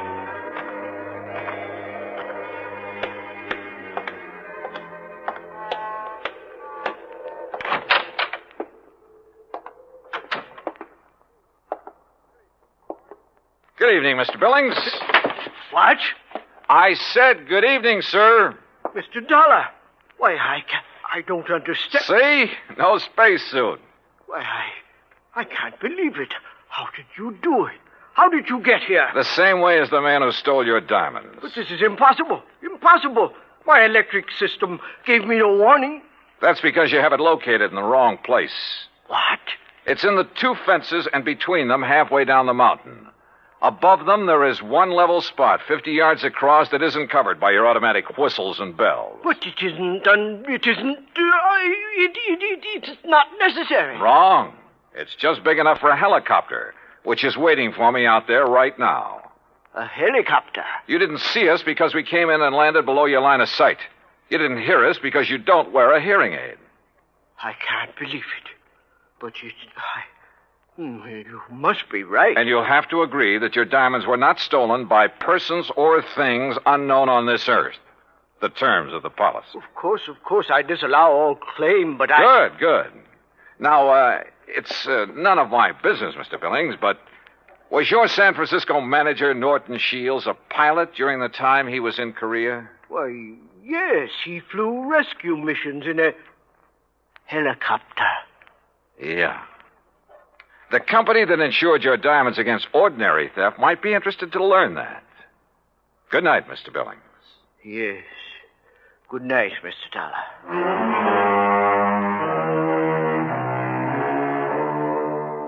You know, in some ways, I felt sorry for him. He'd spent millions of dollars to insure his diamonds and his privacy. Came a real showdown, and it turned out he had neither. Oh, he'll get his diamonds back, sure, and probably buy some more. But privacy, with or without money, is a pretty hard thing to come by. At least in this man's world. Expense account total, including incidentals and transportation back to Hartford, $284.30. Yours truly, Johnny Dollar.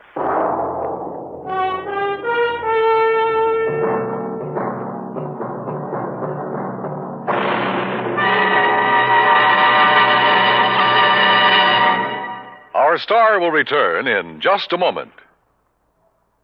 Now, here is our star to tell you about next week's story. Next week, a moth, a tiny moth, solves a case involving our national security. Join us, won't you? Yours truly, Johnny Dollar.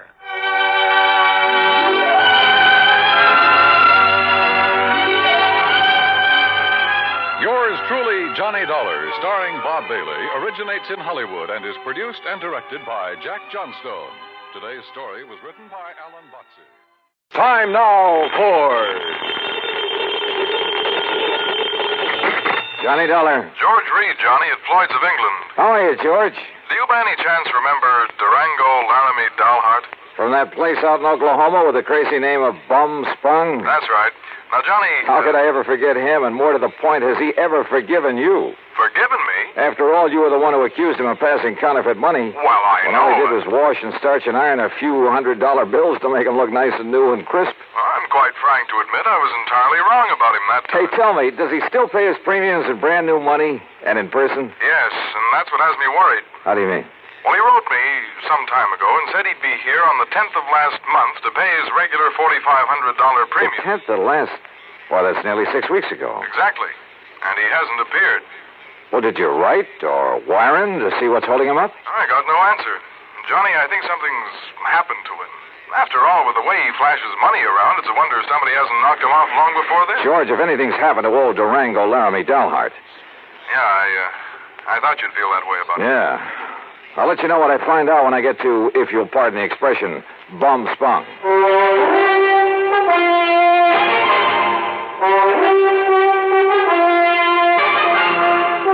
Bob Bailey, in the exciting adventures of the man with the action-packed expense account, America's fabulous freelance insurance investigator. Yours truly, Johnny Dollar.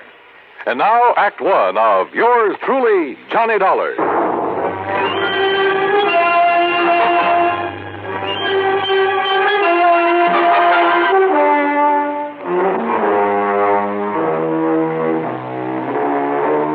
Expense account submitted by Special Investigator Johnny Dollar to Floyd's of England, American Office, Hartford, Connecticut. Following is the account of expenses incurred during my investigation of the Durango Laramie matter. George Reed has quite a penchant for handing me really offbeat cases, but for once this looked like serious business. Expense account item 1, 9420, transportation.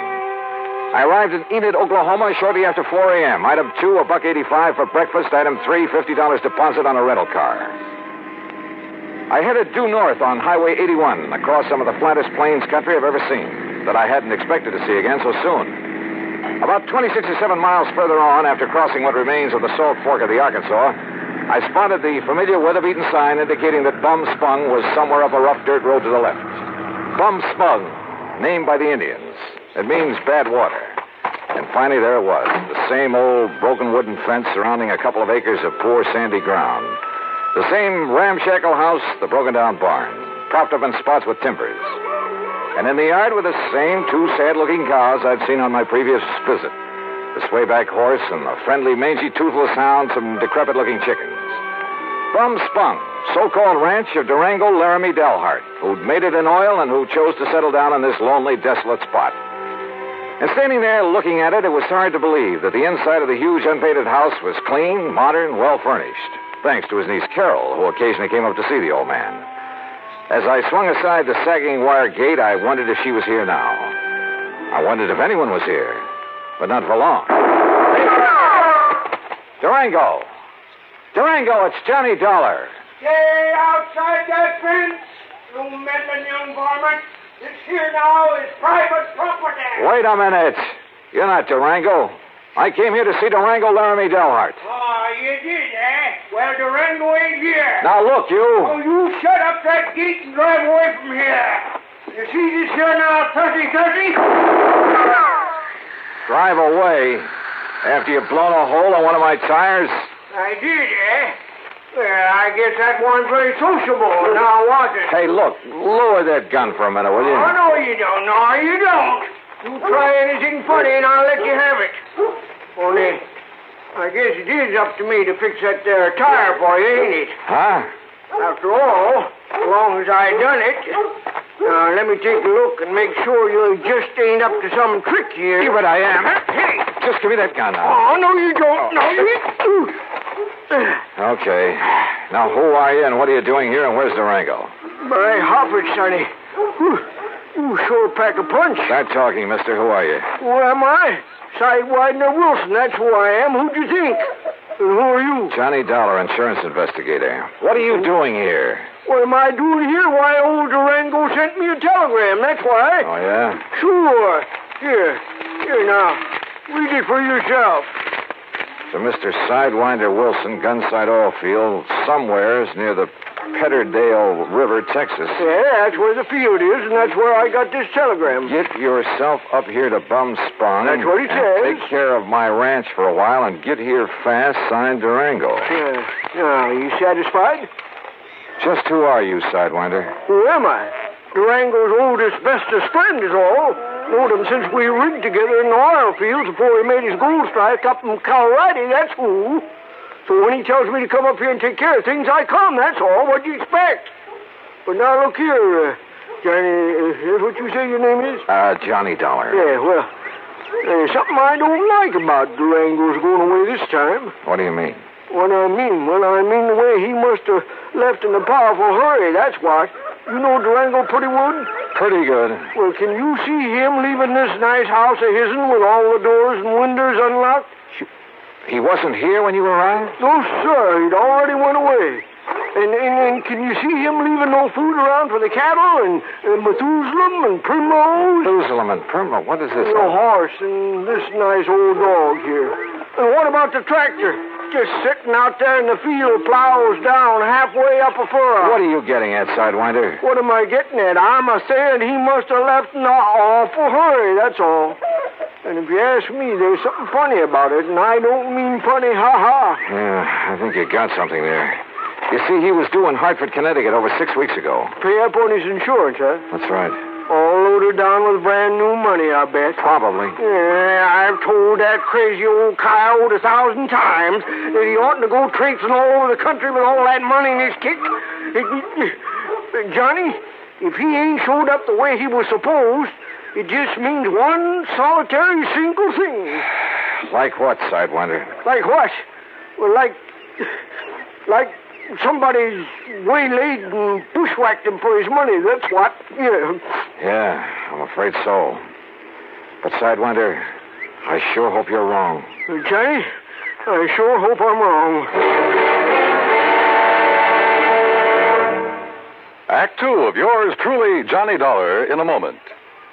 And now for another episode in the life of Sergeant Donald Bellwether, my husband.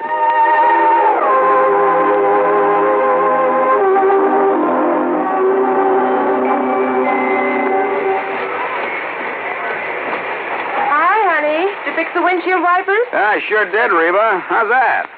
Oh, you fixed them. Good for you, Donald. Thank you, my dear. Well, that's that. Now, if it rains, we're prepared for it, huh? I feel better now. Oh, me too. A driver has to see the danger if he expects to avoid it. That's right. And also keep the back and side windows clear in rain and snowy weather. That's right. Oh, how about the horn? The horn? The horn doesn't work, Sergeant. Aren't you going to fix it? No, I don't think so. Frankly, Reba, I hate horns. Whenever there's a traffic jam, the first thing some guys do is blow their horn. Which does absolutely no good. Of course not. All it does is jar everyone's nerves. No, I don't think I'll fix the horn. Oh, but now wait a minute, Don. Hmm? Look, supposing we're driving along and suddenly we see a youngster on his bicycle headed right out into the street. Sounding that horn will warn him and possibly avoid a tragic accident. Yes, that's true, but... Or supposing we're driving on the highway and just as we're about to pass a car, that car decides to pull out into our lane and pass the car ahead of him. He obviously doesn't see us, and he won't hear us shout. But one little beep on that horn and he'll automatically scoot back and avoid a collision. Reba, you've convinced me.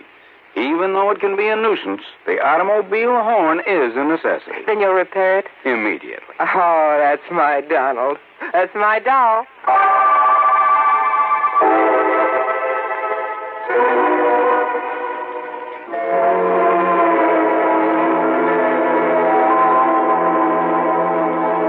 And now, Act Two of yours truly, Johnny Dollar, and the Durango Laramie matter.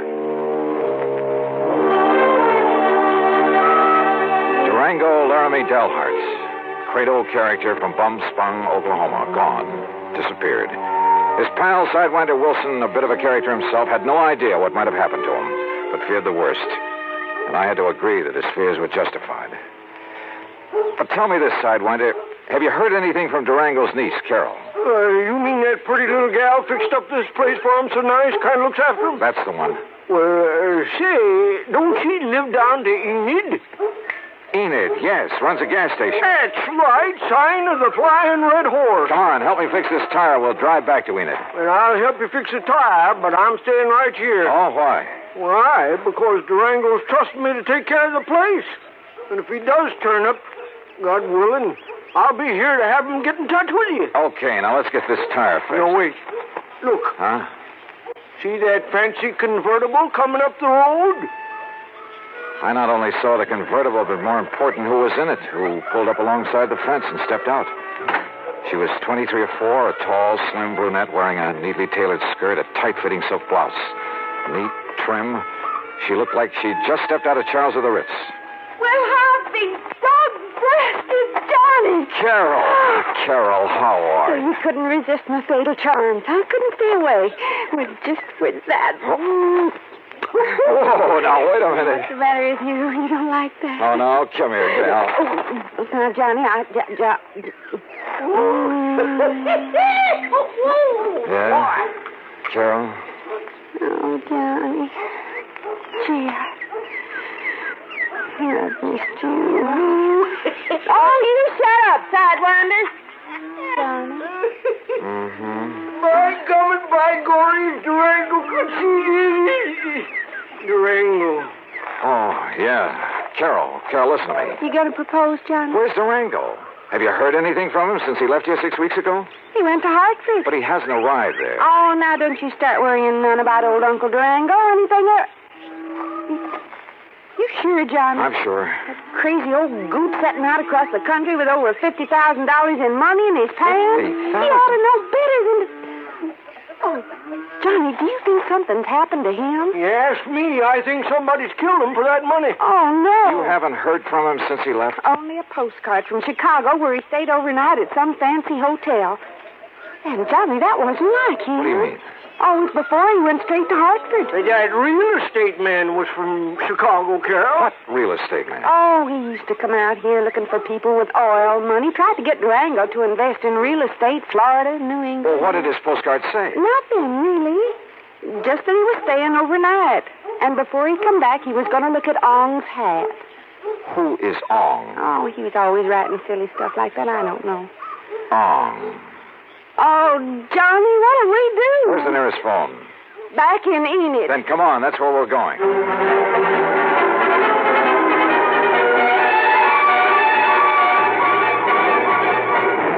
In Enid, I put in a long-distance call to Phil Avery, an old friend at International Press Service, in the hope that if Durango's body had been picked up anywhere in the country, the news files would have some note of it. Durango Laramie Dal Hart, that's a man's name? Yeah, Phil. Does it mean anything to you? I'll say this, Johnny. If a name like that had ever come in over the wires, I'd certainly remembered it. But it hasn't. Not to my knowledge. Incidentally, what's this all about? Oh, he left here loaded with cash. Now he's disappeared. No clues? Only that he's planned to see some guy named Ong. Ong? For some crazy reason, he's interested in Ong's hat. Well, that's about as silly as... Ong's hat, did you say? Oh, no. You mean that rings a bell? Are you kidding? Of course it does. Oh, no. Phil. Phil. Phil, listen, will you? This may be a matter of life or death. Phil.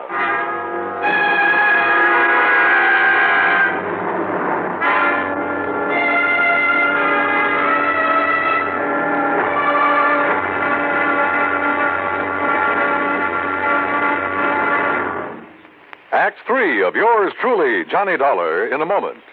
And now for another episode in the life of Sergeant Donald Bellwether, my husband.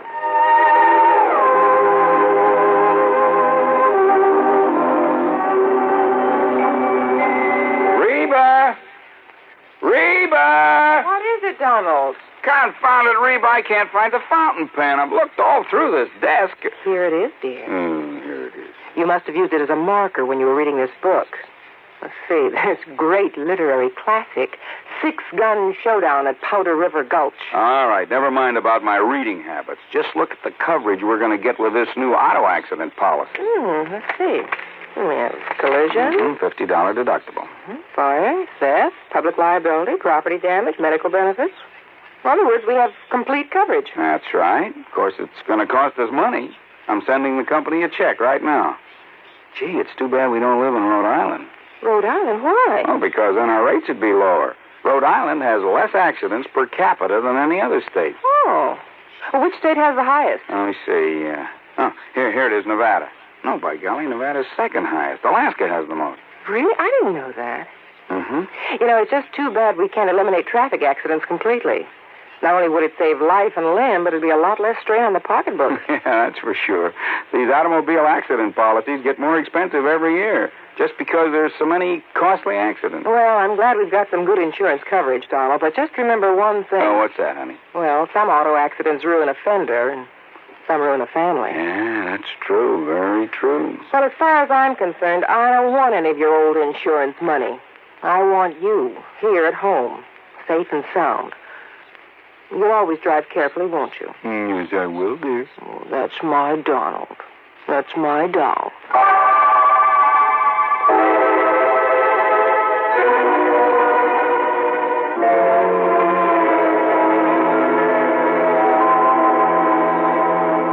And now, Act 3 of yours truly, Johnny Dollar, and the Durango Laramie matter.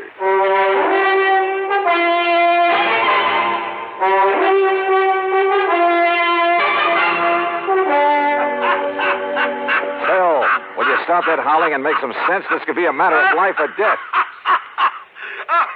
Ong? Ong, did you say? That's right. You know who he is. Ong's hand? Oh, no. Do you know him? Oh, no. No, I don't know the Ong, but I know what it is. Huh? Ong's hat, New Jersey. What? Sure. down in the pine and cranberry bog country. Down near Mount Holly, south of Trenton. Are you serious? Of course I'm serious. Johnny. Okay, Phil. Well, that's where the big Okay, Phil, thanks. Johnny, I found the card of that real estate promoter from Chicago. Good. We'll take the first flight we can get out of Tulsa. Wait. Come on, Carol, we're on our way. Expense account item 4, $164.80, plane fare and incidentals.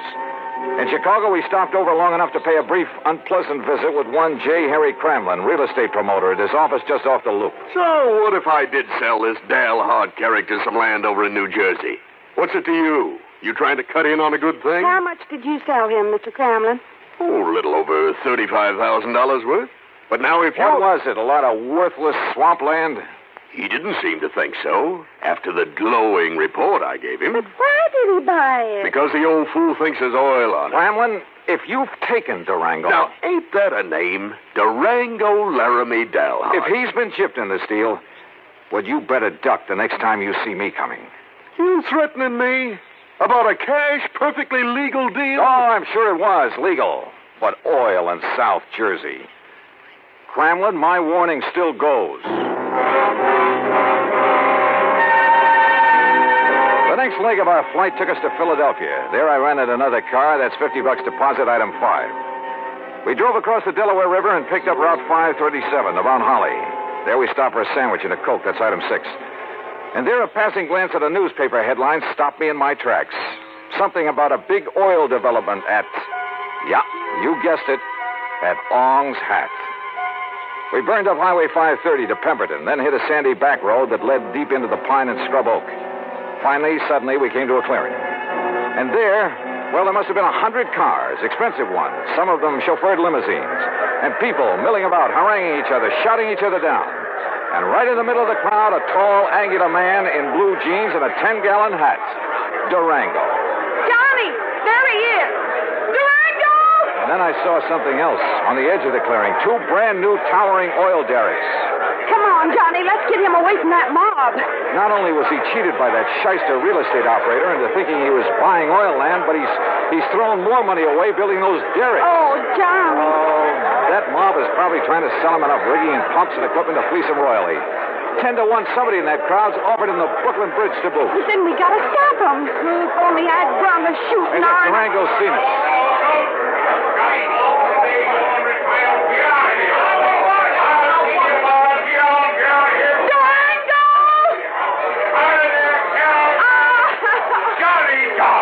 Durango. Well, what's the dog-blasted tarnation ever rung you out for this godforsaken country, huh? Oh, Durango, you old skunk, you're all okay. Why, sure I am. Come on in this shack here so we can get away from this blasted crowd. Come on. You look here, Johnny. What are you doing with my little Carol, huh? I'll tell you, Durango. You sneak out to Enid behind my back and hitch up with her? All right, get on in there now where we can have some peace. Yeah, sit down where you can. All right, now, you young rascals. Is that what you done? Gone and got married? Well, of course not, you old goot. Oh, well, doggone it, that's what I was hoping for. Oh, goot. Well, don't you give me that, gal. I know how you was talking ever since Johnny come out to Bum Spung last year. Durango, you What'd shut you up. say? I'm afraid this trip is on business, Durango. Business? With a pretty gal like Carol here? And how'd you two get here, anyway? Johnny brought me on the plane, but what difference does that... Oh, he did, eh? Transported you across state line, huh? A whole lot of them. And there ain't no law about that. Right, Jake, you two are going to have to get married. Durango. And I'm just the one to see that you do. Durango! I don't carry this old 6-gun for nothing. Durango, will you shut up and let Johnny tell you why he's been looking all over for you? What do you mean, looking, Jake? Huh? Durango, you've been had. Me? By the crook who told you this was oil land. Ah, Johnny, I knowed it weren't the minute I seen it. But you put up derricks, and they must have cost you... Why, sure, they cost me plenty. It just, a funny thing happened. Oh, now, wait a minute. Sir, the minute the folks got wind of me, a millionaire oil man from Texas and Oklahoma putting up the derrick, Johnny, on my word of honor, I've told every one of them people, I've told them that there ain't no oil here.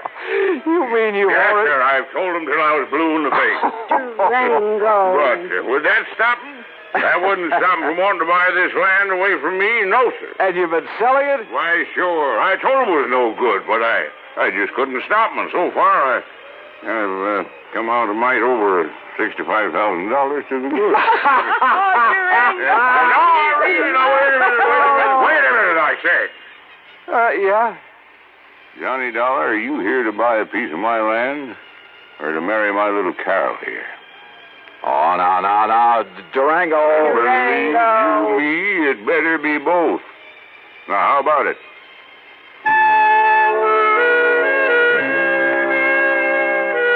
Expense account item 7, $1,000 even. The company now owns a small hunk of land in Ong's Hat, New Jersey. As for Carol, that ever-loving doll, well, someday, maybe someday, Expense account total, including incidentals and transportation back to Hartford, $1,416 even. Yours truly, Johnny Dollar.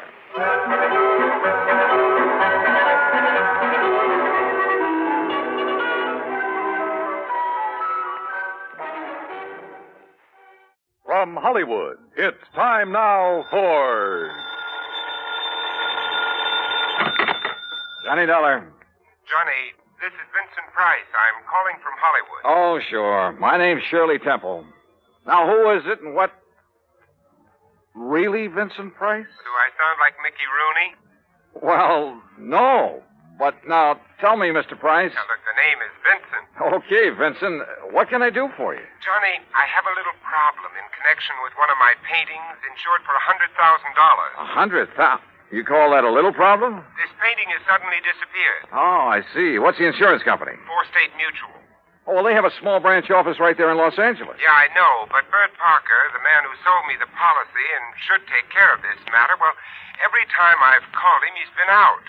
And I learned just this morning that nobody knows where he is. Okay, Vincent, I'll grab the first plane.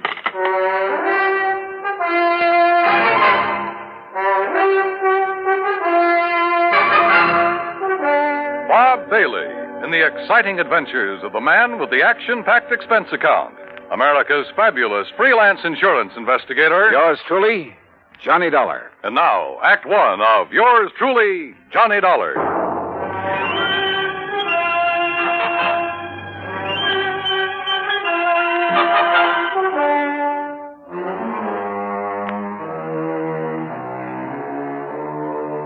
Expense account submitted by Special Investigator Johnny Dollar to the State Mutual Insurance Company, Home Office, Hartford, Connecticut. Following is an account of expenses incurred during my investigation of the Price of Fame matter.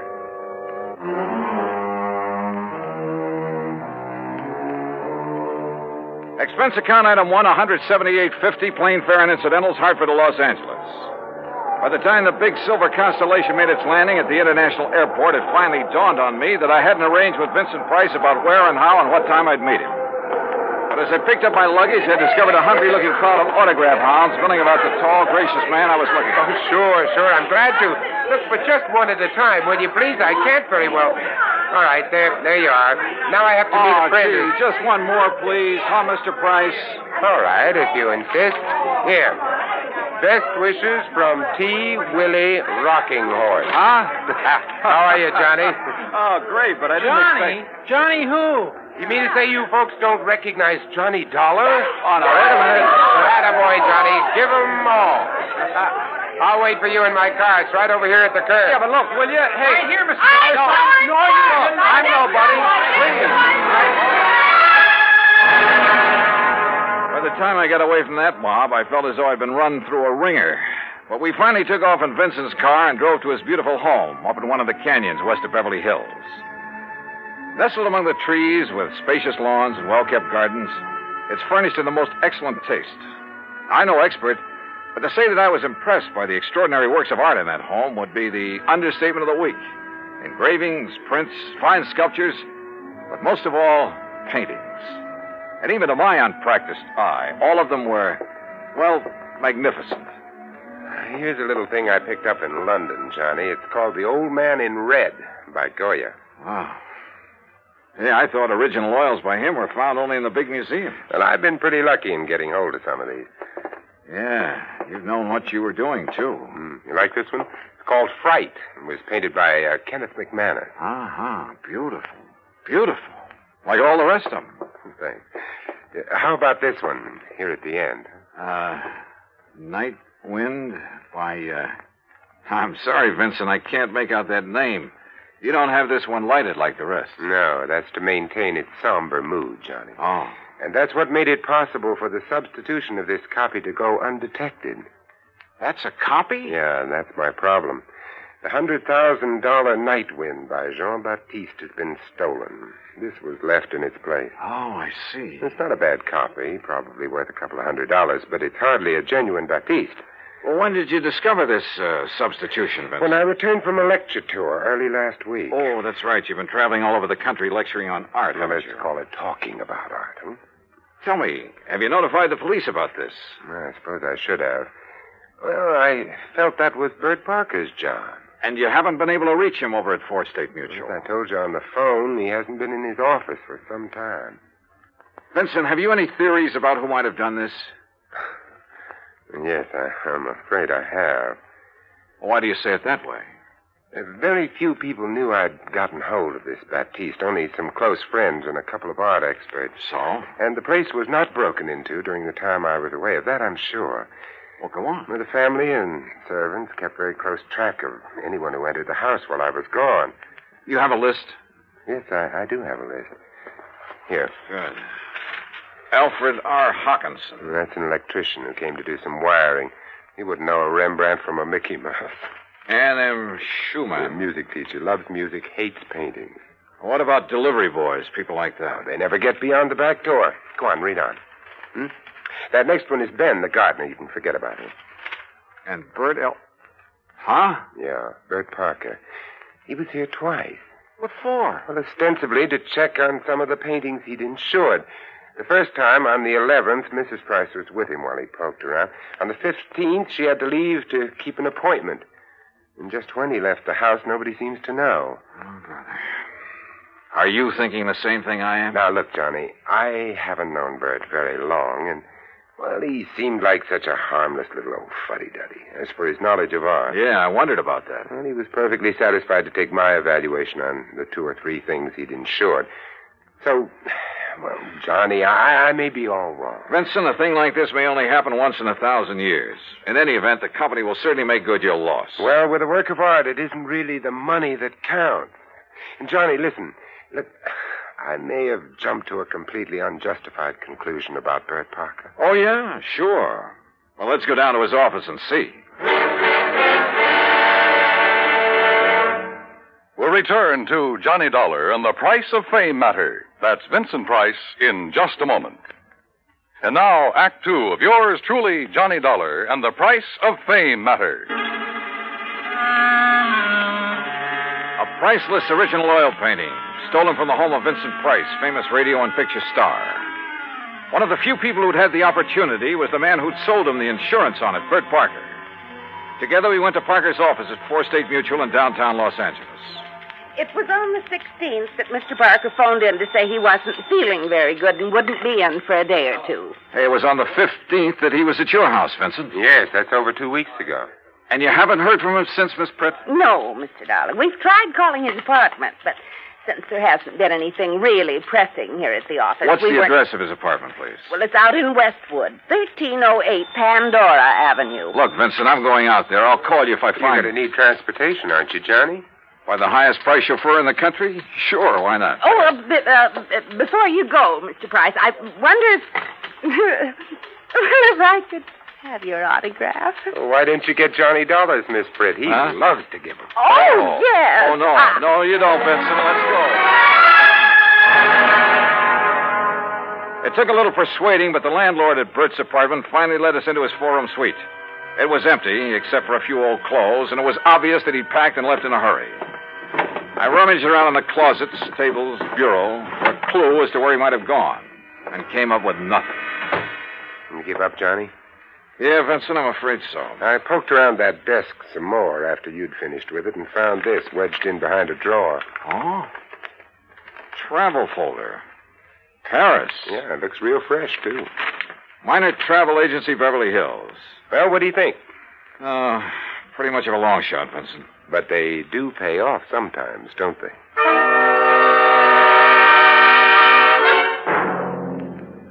Planned a trip for myself, yes, sir. First class all the way. What was the departure date, Mr. Miner? 16th, first class, straight to Paris. Oh, brother. Paris is a pretty big place. Did you make any arrangements for him for after he got there? Only for when he arrived. Reservations at the Louvois.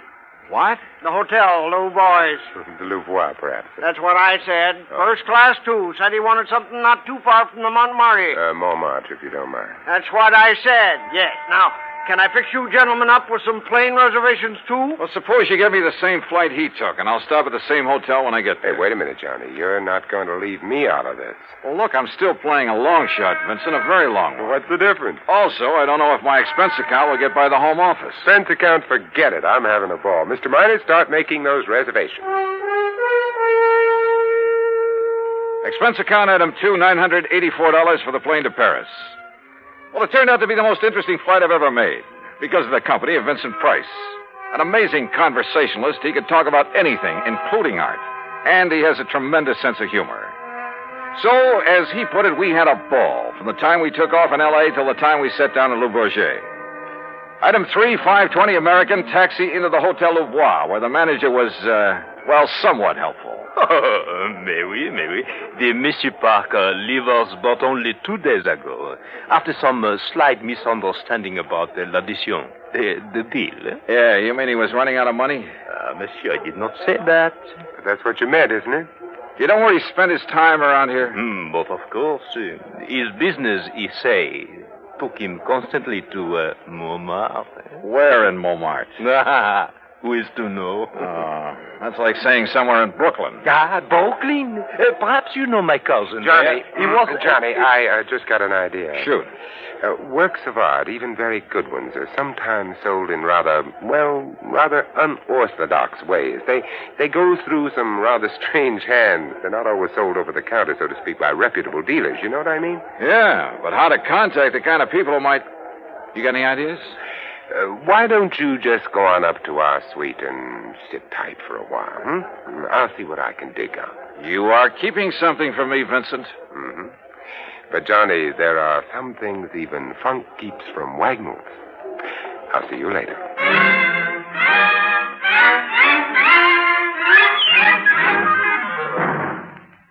Act 3 of yours truly, Johnny Dollar, in a moment. And now, Act 3 of yours truly, Johnny Dollar, and the price of fame matter. All of gay, romantic Paris just outside the door, and time on my hands. So what did I do? Took Vincent Price's advice, went back to my room at the Hotel Louvois, and waited. 2, 3, 4 hours. Finally, shortly after 8 p.m., Vincent came in bearing a couple of packages. Sorry to have made you wait, Johnny, but I think I'm on the trail of something. Looks to me like you've been on a shopping spree. Props, Johnny, for you. Have you found out where Bert Parker is? No, but I think you will. Here, try this on. Huh? What's this all about? A 10-gallon hat? Yeah, I had to guess at your size. Where in Paris did you find this? Try it on. Oh, what do you... Holy...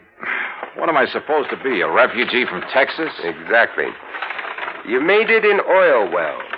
Your name is Matthew. Huh? You're over here to see the sights, all the wild nightlife you've heard about, the Folie Bergère, Rue Blondel, Place Pigalle. Here, try on this shirt. Oh, brother. Look, I don't know what this is all about, but hadn't we better get something to eat? Try it on. If you don't take me to one of the world-famous restaurants in this town. Maybe tomorrow. Huh? Yeah, that's good. That shirt's going to be all right. What do you mean tomorrow? Here, now, stick this genuine simulated imitation diamond-type stick pin in the front. Wait a minute, I'll do it for you. Yeah, what the Sam... There you are, and with this big hunk of glass on your finger. There, now, look at you. Oh, you look. I'm hungry. Well, maybe you'll even get food where you're going. Now, where do you think I'm going in this rig? To a little joint on the Rue Blondel called the Bal Macabre. Now, what am I supposed to do there, if I go there? Sit around. Look prosperous. And see what happens. Oh, Vincent. Remember, you made it in oil. Millions. Yeah, but Vincent... Also, you're interested in art, and your name is Matthew. Look, will you... On your way, Johnny. The taxi that's waiting for you out front knows exactly where to take you. The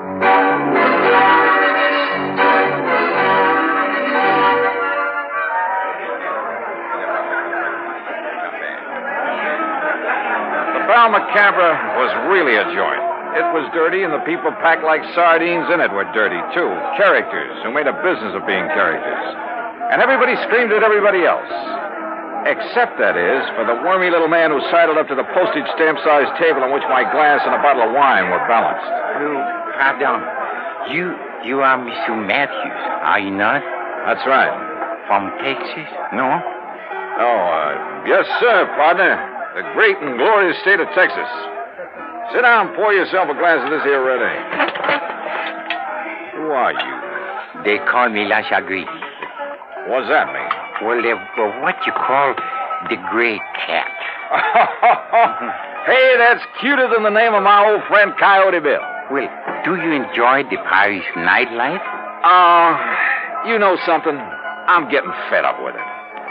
Yeah, I think I'll just buy me a couple of nice pictures and go on back home. What kind of pictures, monsieur? Well, good ones. Oil pictures. Like that Mona Lisa I seen at the Louvre. You know, good ones, I mean. Or like a Jean-Baptiste, perhaps? You mean you know where a man could get a hold of a genuine one of them? Well, for a price, of course. Well, listen, I got money and I'll spend it. Well, I offered them $500,000 for that Mona Lisa, but they turned me down. But if I could get a hold of a genuine Baptiste, well, partner, you just name the price. Oh, well, I'll make no promises, mon ami. But I do have a friend. And for a slight consideration... Name your price and take me to it. I will be waiting for you at the corner with the taxi. That is what you call okay? Okay. I shall be waiting. I'll be there, partner. You bet I will. And I'd certainly like to know how Vincent set this up.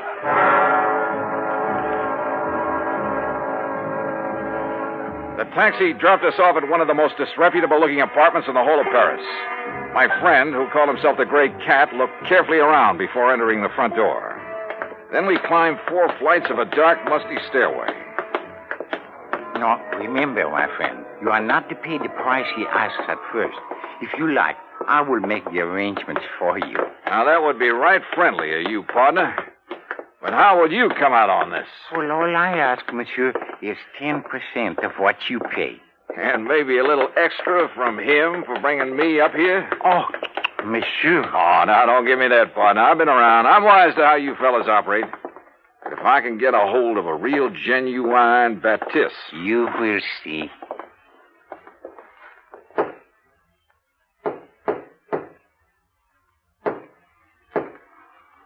Yes? Who is it? I have brought a friend, Monsieur Matthews from Texas. Yes? Yes, he would like to buy The Night Wind by Baptiste. That is, if it's genuine. Genuine? Of course it's genuine. There, on the table. Can't you see for yourself that it's the original? Oh, no. Well, Bert Parker. Johnny Dollar. That's right. Insurance investigator. Investigate you? Oh, I've just remembered somebody is waiting for me. That's right, I am. Mr. Price. Oh, no. Well, pardon, Monsieur Price, but I must go. Without your fee for taking care of Mr. Dollar? Listen, both of you, please. I'll give you back the painting. I'll do anything you ask. Oh, drop dead. Oh, dear. Dear. Well, Vincent, there it is. Yep. And it looks like the company has saved a cool $100,000. I have a confession to make about that, Johnny. Yeah, like how you happen to know the way to the painting through that squirmy little fellow who brought me here. Oh, well, that's how I got hold of the Baptiste in the first place.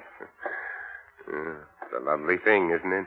Yeah, it certainly is. And, Johnny, it is worth $100,000. Oh, I'm sure. But the truth of the matter is, I paid only $300 for it. You paid? Oh, no. It's a fact. Well, you've got it back, thanks to your own efforts. Thanks to your being the front man. If I'd tried to get it back myself, these people would have run like scared rats. Oh, sure. Just tell me one thing, will you? Why aren't you an insurance investigator? Well, you know, it's every man to his own. Well, after all, why aren't you an actor? Let's get out of here. Disposition of Bert Parker? Well, that's entirely up to the company. Vincent, now that he has the painting back, doesn't care one way or the other. However, from the company's standpoint, well, it's not the kind of black eye that's good for you. Expense account total, including incidentals and transportation back to the States, $2,341. Remarks? Well, to Vincent Price, my eternal thanks. Not only for the help on this case, but most of all because it's given me a chance to really know him. Yours truly, Johnny Dollar.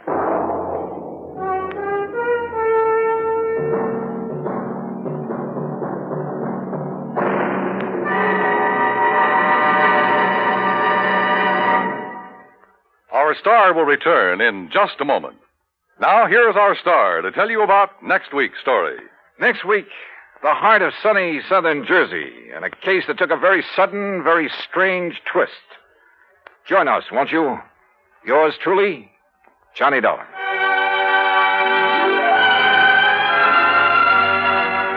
Yours truly, Johnny Dollar, starring Bob Bailey, originates in Hollywood and is produced and directed by Jack Johnstone, who also wrote today's...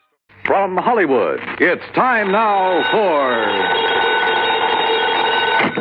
Johnny Dollar. Pat McCracken, Johnny, Universal Adjustment Bureau. Hi, Pat. What's on your mind? Ever heard of A, B, and C?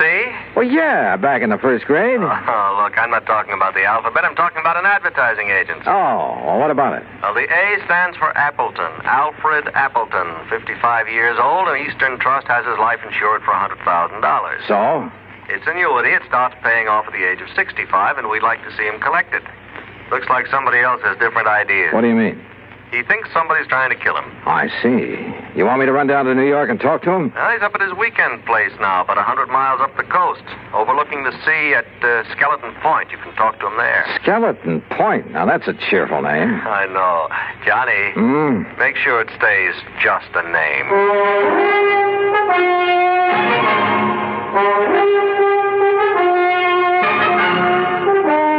Bob Bailey in the exciting adventures of the man with the action-packed expense account, America's fabulous freelance insurance investigator. Yours truly, Johnny Dollar.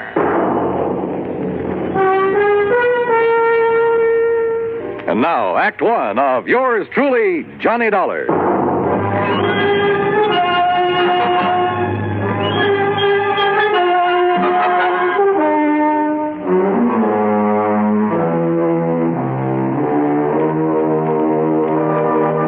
Expense account submitted by Special Investigator Johnny Dollar to the Eastern Trust and Insurance Company, Hartford, Connecticut. Following is an account of expenses incurred during my investigation of the 11 o'clock matter.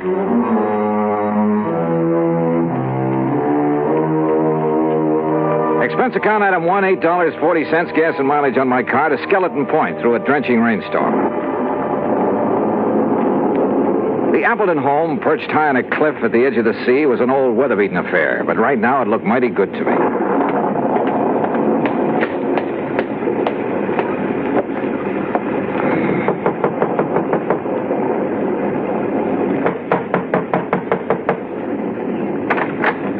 Yes? Is this Mr. Appleton's house? This is the Gregory house.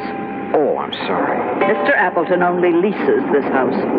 Oh, I see. Well, is he at home? I believe he's expecting me. You're Mr. Dollar? Yes. I'm Mrs. Gregory, the housekeeper. Come in. Mrs. Gregory had a strong, determined face and dark, metallic, piercing eyes. She took my coat and pointed to a door across the entry hall. I was conscious of her eyes following me as I entered the library to find two men seated in front of an open fire. Johnny Dollar? Yes, sir. I'm Al Appleton. This is my attorney, Grant Hillman. Well, how are you, Mr. Dollar? Well, a little damp, Mr. Hillman. Oh, yeah, here. Sit down to the fire, dry out. Oh, thanks. Ooh, feels good. And slightly warmer than the welcome the housekeeper gave you, I imagine. Mrs. Gregory? Well, she did seem a little reserved. She's a widow, owns his house. But I love the place, so... Anyway, I'm glad you came.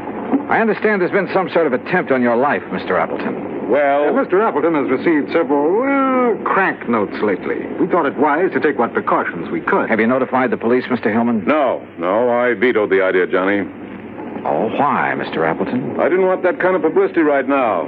My advertising agency's right in the middle of landing a fat new account. Your agency is A, B, and C. That's right. Who are B and C? C is nobody. Tom Baker and I liked the idea of ABC, but we didn't have any other partners, so C just stands for company. Oh, this Tom Baker is your only partner, then? He was. There's some question as to whether he still is. I don't follow you. Al, I don't think there's any need to go into that now. I guess you're right, Grant. Anyway, I don't want to accuse Tom of anything until I've had a chance to go over the books this weekend. Al, did I hear someone at the door a moment? This is Johnny Dollar, Laura. Mr. Dollar, my wife. Oh, I see. How do you do, Mr. Dollar? Mrs. Appleton? Dollar, the crank letters Al has been getting are up in my room. I'll bring them down. Okay, Mr. Hillman. You'll stay overnight with us, won't you, Johnny? Now, haven't you imposed on Mr. Dollar enough, dear? Perhaps he has business back in the city. Nonsense. And with that storm out there, I'll have Mrs. Gregory make a room for him. Well, would you like a drink, Mr. Dollar? No, thanks. Mrs. Appleton, you seemed rather surprised when you saw me here. Oh, did I? Almost as though you were expecting someone else. Someone else? Why, no, I wasn't expecting anyone in particular. Well, perhaps I just... Wait, hold it. What's the matter? That flash of lightning, there's someone outside that window. Oh, no, you must be wrong. Stay right here. I grabbed my coat and went out into the storm. Because of the prowler, sure. But also because of Laura Appleton. Because she'd been staring at that same window, shaking her head quickly as though warning someone. But outside in the downpour and the mud, I could see no one, no footprints. Finally, I went back inside to the phone in the entry hall to call the local police. But the phone was dead. Maybe the storm had knocked down the lines. Yeah. Or maybe someone just wanted to make sure we'd have a nice, cozy weekend, undisturbed. And my hunch was, it might be too cozy for comfort. Act 2 of yours truly, Johnny Dollar, in a moment. And now for another episode in the life of Sergeant Donald Bellwether, my husband.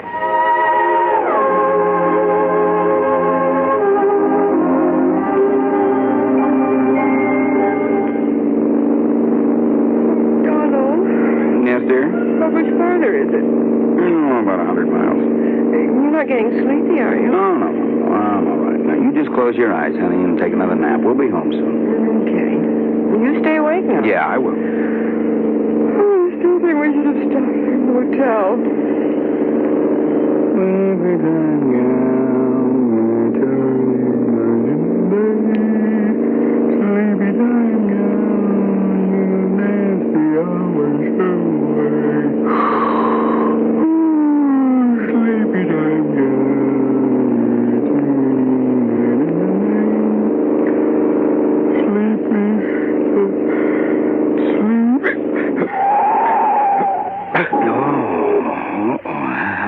For that. Donald? Huh? Donald, are you awake? What happened? No, nothing, Reba. It's all right. I guess I'm getting a little sleepy, that's all. I'm going to stop a while, take a little nap. It's a good idea. So what if we do get home later than we plan? At least we'll arrive in good health. Yeah, you're so right. About 1,800 American drivers lose their lives each year because they fall asleep at the wheel. Well, I'm just not going to make it 1,801. Are we parked far enough off the highway? Oh, yeah, we're way off the road, honey. I'll just take a nap for about an hour. I'll be refreshed, and we'll be on our way again, huh? All right, dear. Sir, I'm not going to make it 1,801. And you're not going to make it 1,802 either. Oh, that's my Donald. That's my doll.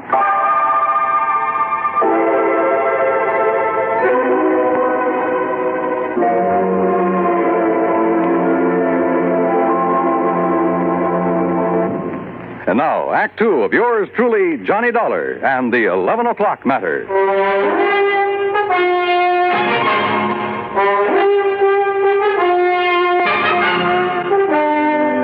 Did you see anybody outside, Mr. Dollar? In that rain, Mr. Hillman, I couldn't see 10 feet in front of me. Can you describe the face you saw at the window? Well, it was more of a silhouette. I couldn't even tell if it was a man or a woman. You sure you did see someone, Johnny? Yes, reasonably sure, Mr. Appleton. Come in. Your partner is here, Mr. Appleton. Tom Baker? Hello, Al. I thought I'd surprise you. I tried to call you earlier, but your phone was out. Well, this is a surprise. Well, I'd like you to meet Johnny Dollar. Dollar? Hi. Tom, you're soaking wet. My car hit a big puddle about half a mile down the road and quit on me. I had to walk the rest of the way. Did you just now get here, Mr. Baker? Yes, why? Mr. Dollar thought he saw someone outside the window a few minutes ago. Oh, no, I just now got here. Well, I got some extra clothes up in my room that should fit you, Tom. Let's get you changed before you catch cold. Thank you, Hellman. Oh, look, this rain is getting all of us down. Why don't we live a little? Huh? Al, how about going down to the beach house, building a fire, playing some records, having some drinks, huh? Yeah, it might be a good idea. Where's the beach house? Down near the bottom of the cliff with a beach. It's real nice. But in this weather? Oh, there's a stairway leading down. Yes, why don't we go down there? I'm getting the creeps just sitting around here like this. So we went down to the beach house. The rain had let up a little, but nobody seemed to feel much like a party.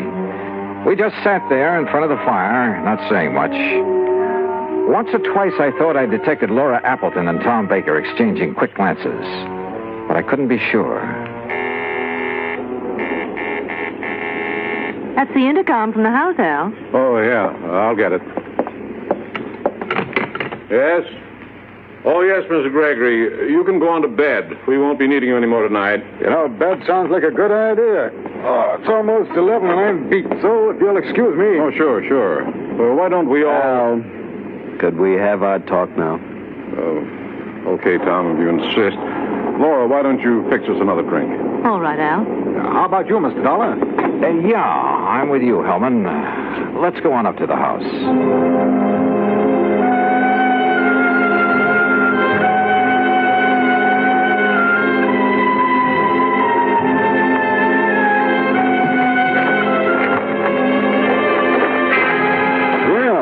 The rain has let up. Yeah. Mr. Hillman, I didn't come with you because I was tired. I wanted to talk to you. I thought as much.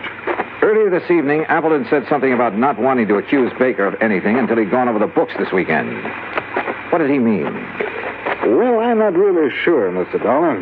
All I know is that Al seems to think he may have found some irregularities in the books of his advertising agency. Oh? Well, if there is anything wrong, I'd blame myself partially. How so? Well, I manage most of Al's affairs, but the agency has been running so smoothly, at least so I thought, that, well... I see. That's going to change as of right now. I didn't come up to go to bed either. I'm going to work on those books. Ought to take me about an hour. Just about 11 now. Will you be up by midnight? Yeah. I'd like to know what you find out. Where's that light switch? I never could remember. Dollar. What is it? There's somebody else in here. Look out. What? Oh!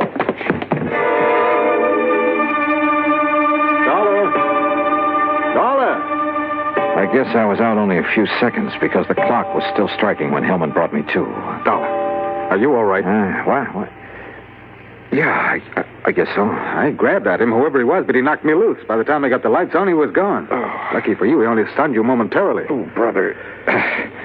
Hillman, did you see where he went? Well, he didn't leave by this front door here, I'm sure of that. Then he must be still in the house.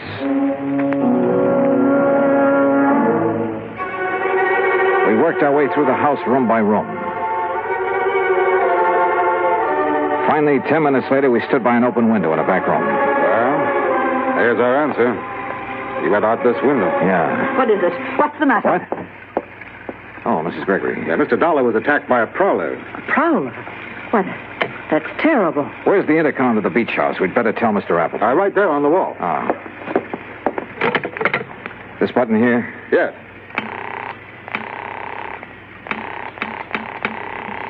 No answer. Come on, Hillman, let's get down there. We pounded out of the house and along the path to the edge of the cliff.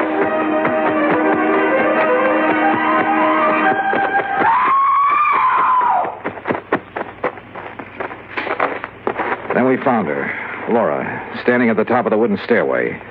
One section of the railing was broken away. We looked over the cliff. There was a body lying on the rocks down below. It was Al Appleton.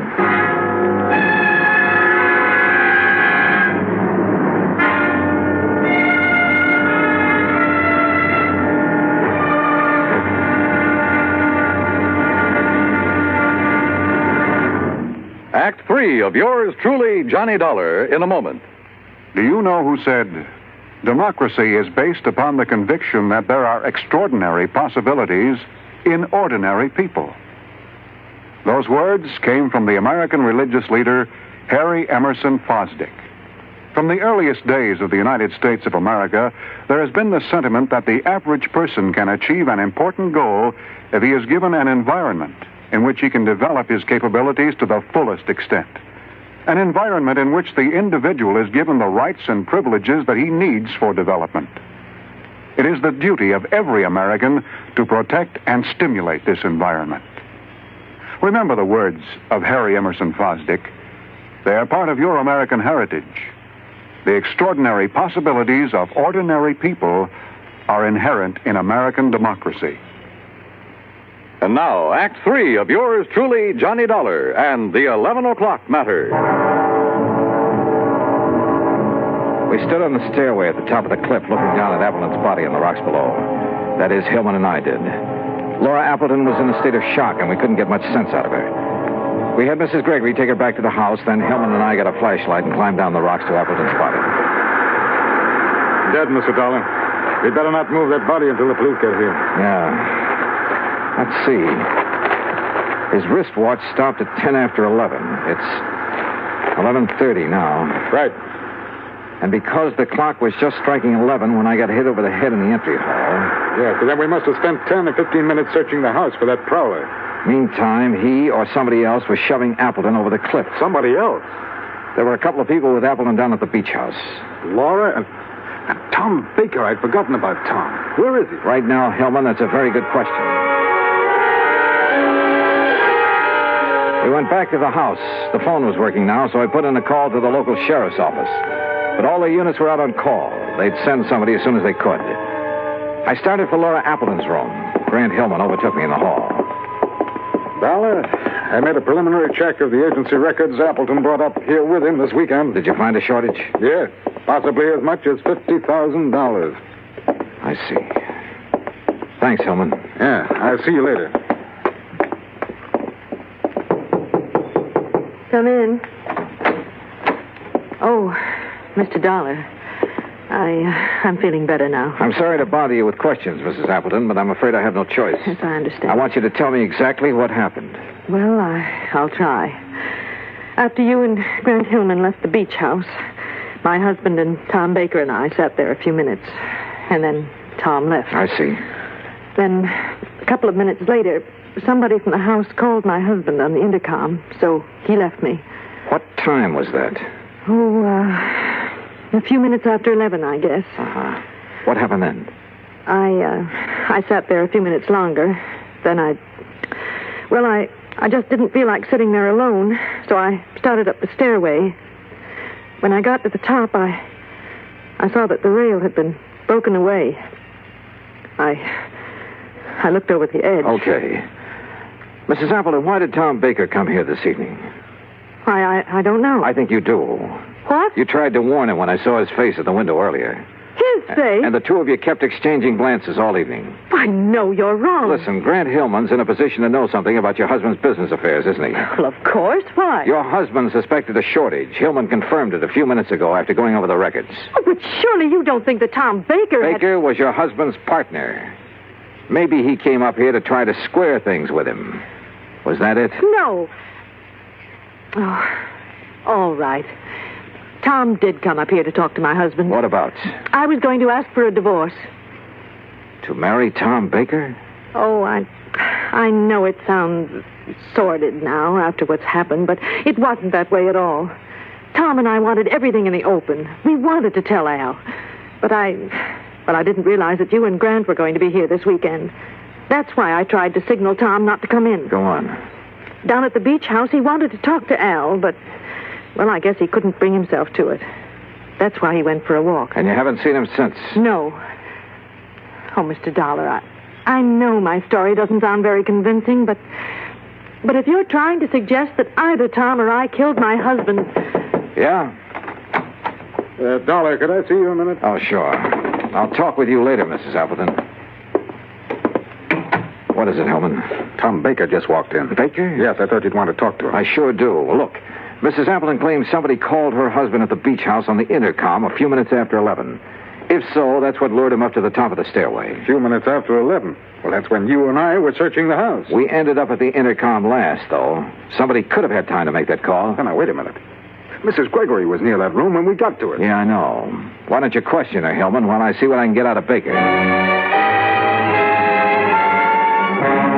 For the fifth time, Dollar, I didn't have anything to do with it. I went for a walk on the beach. I didn't even know Appleton was dead until Grant Hillman told me a few minutes ago. I'm telling you the truth. Yeah, well, I'm afraid we'll have to let the police decide that, Baker. Sheriff Station, Maloney. Hello, Johnny Dollar at the Appleton place. I'm still waiting for one of your units. Oh, yeah, we're sorry, Mr. Dollar. We've had a lot of calls on account of the storm. Well, you're not the man I talked to when I called before. No, that was Harris. He went off duty at 1. He left me a message about your call, and we'll have somebody up there within 15 minutes. Okay, thanks.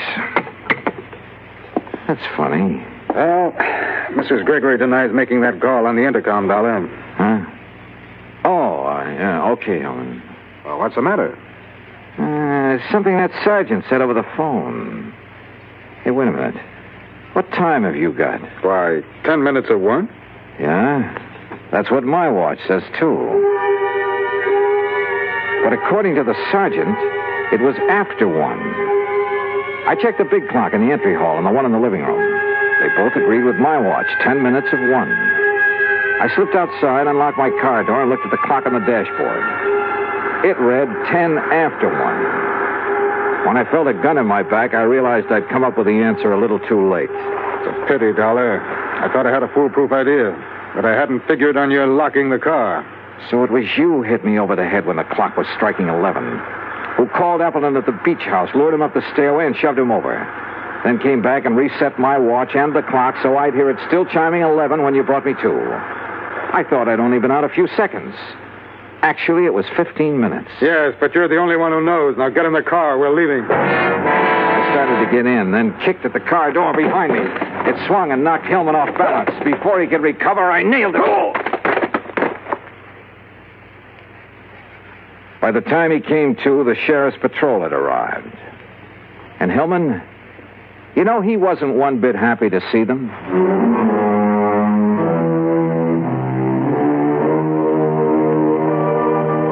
Expense account item 2, $13 even. Transportation back home. Total expenses, $21.40. And a real bargain, if I do say so myself. Remarks? Hillman's motive was money, of course. It was he who'd taken the $50,000 from Appleton's agency. Yours truly, Johnny Dollar.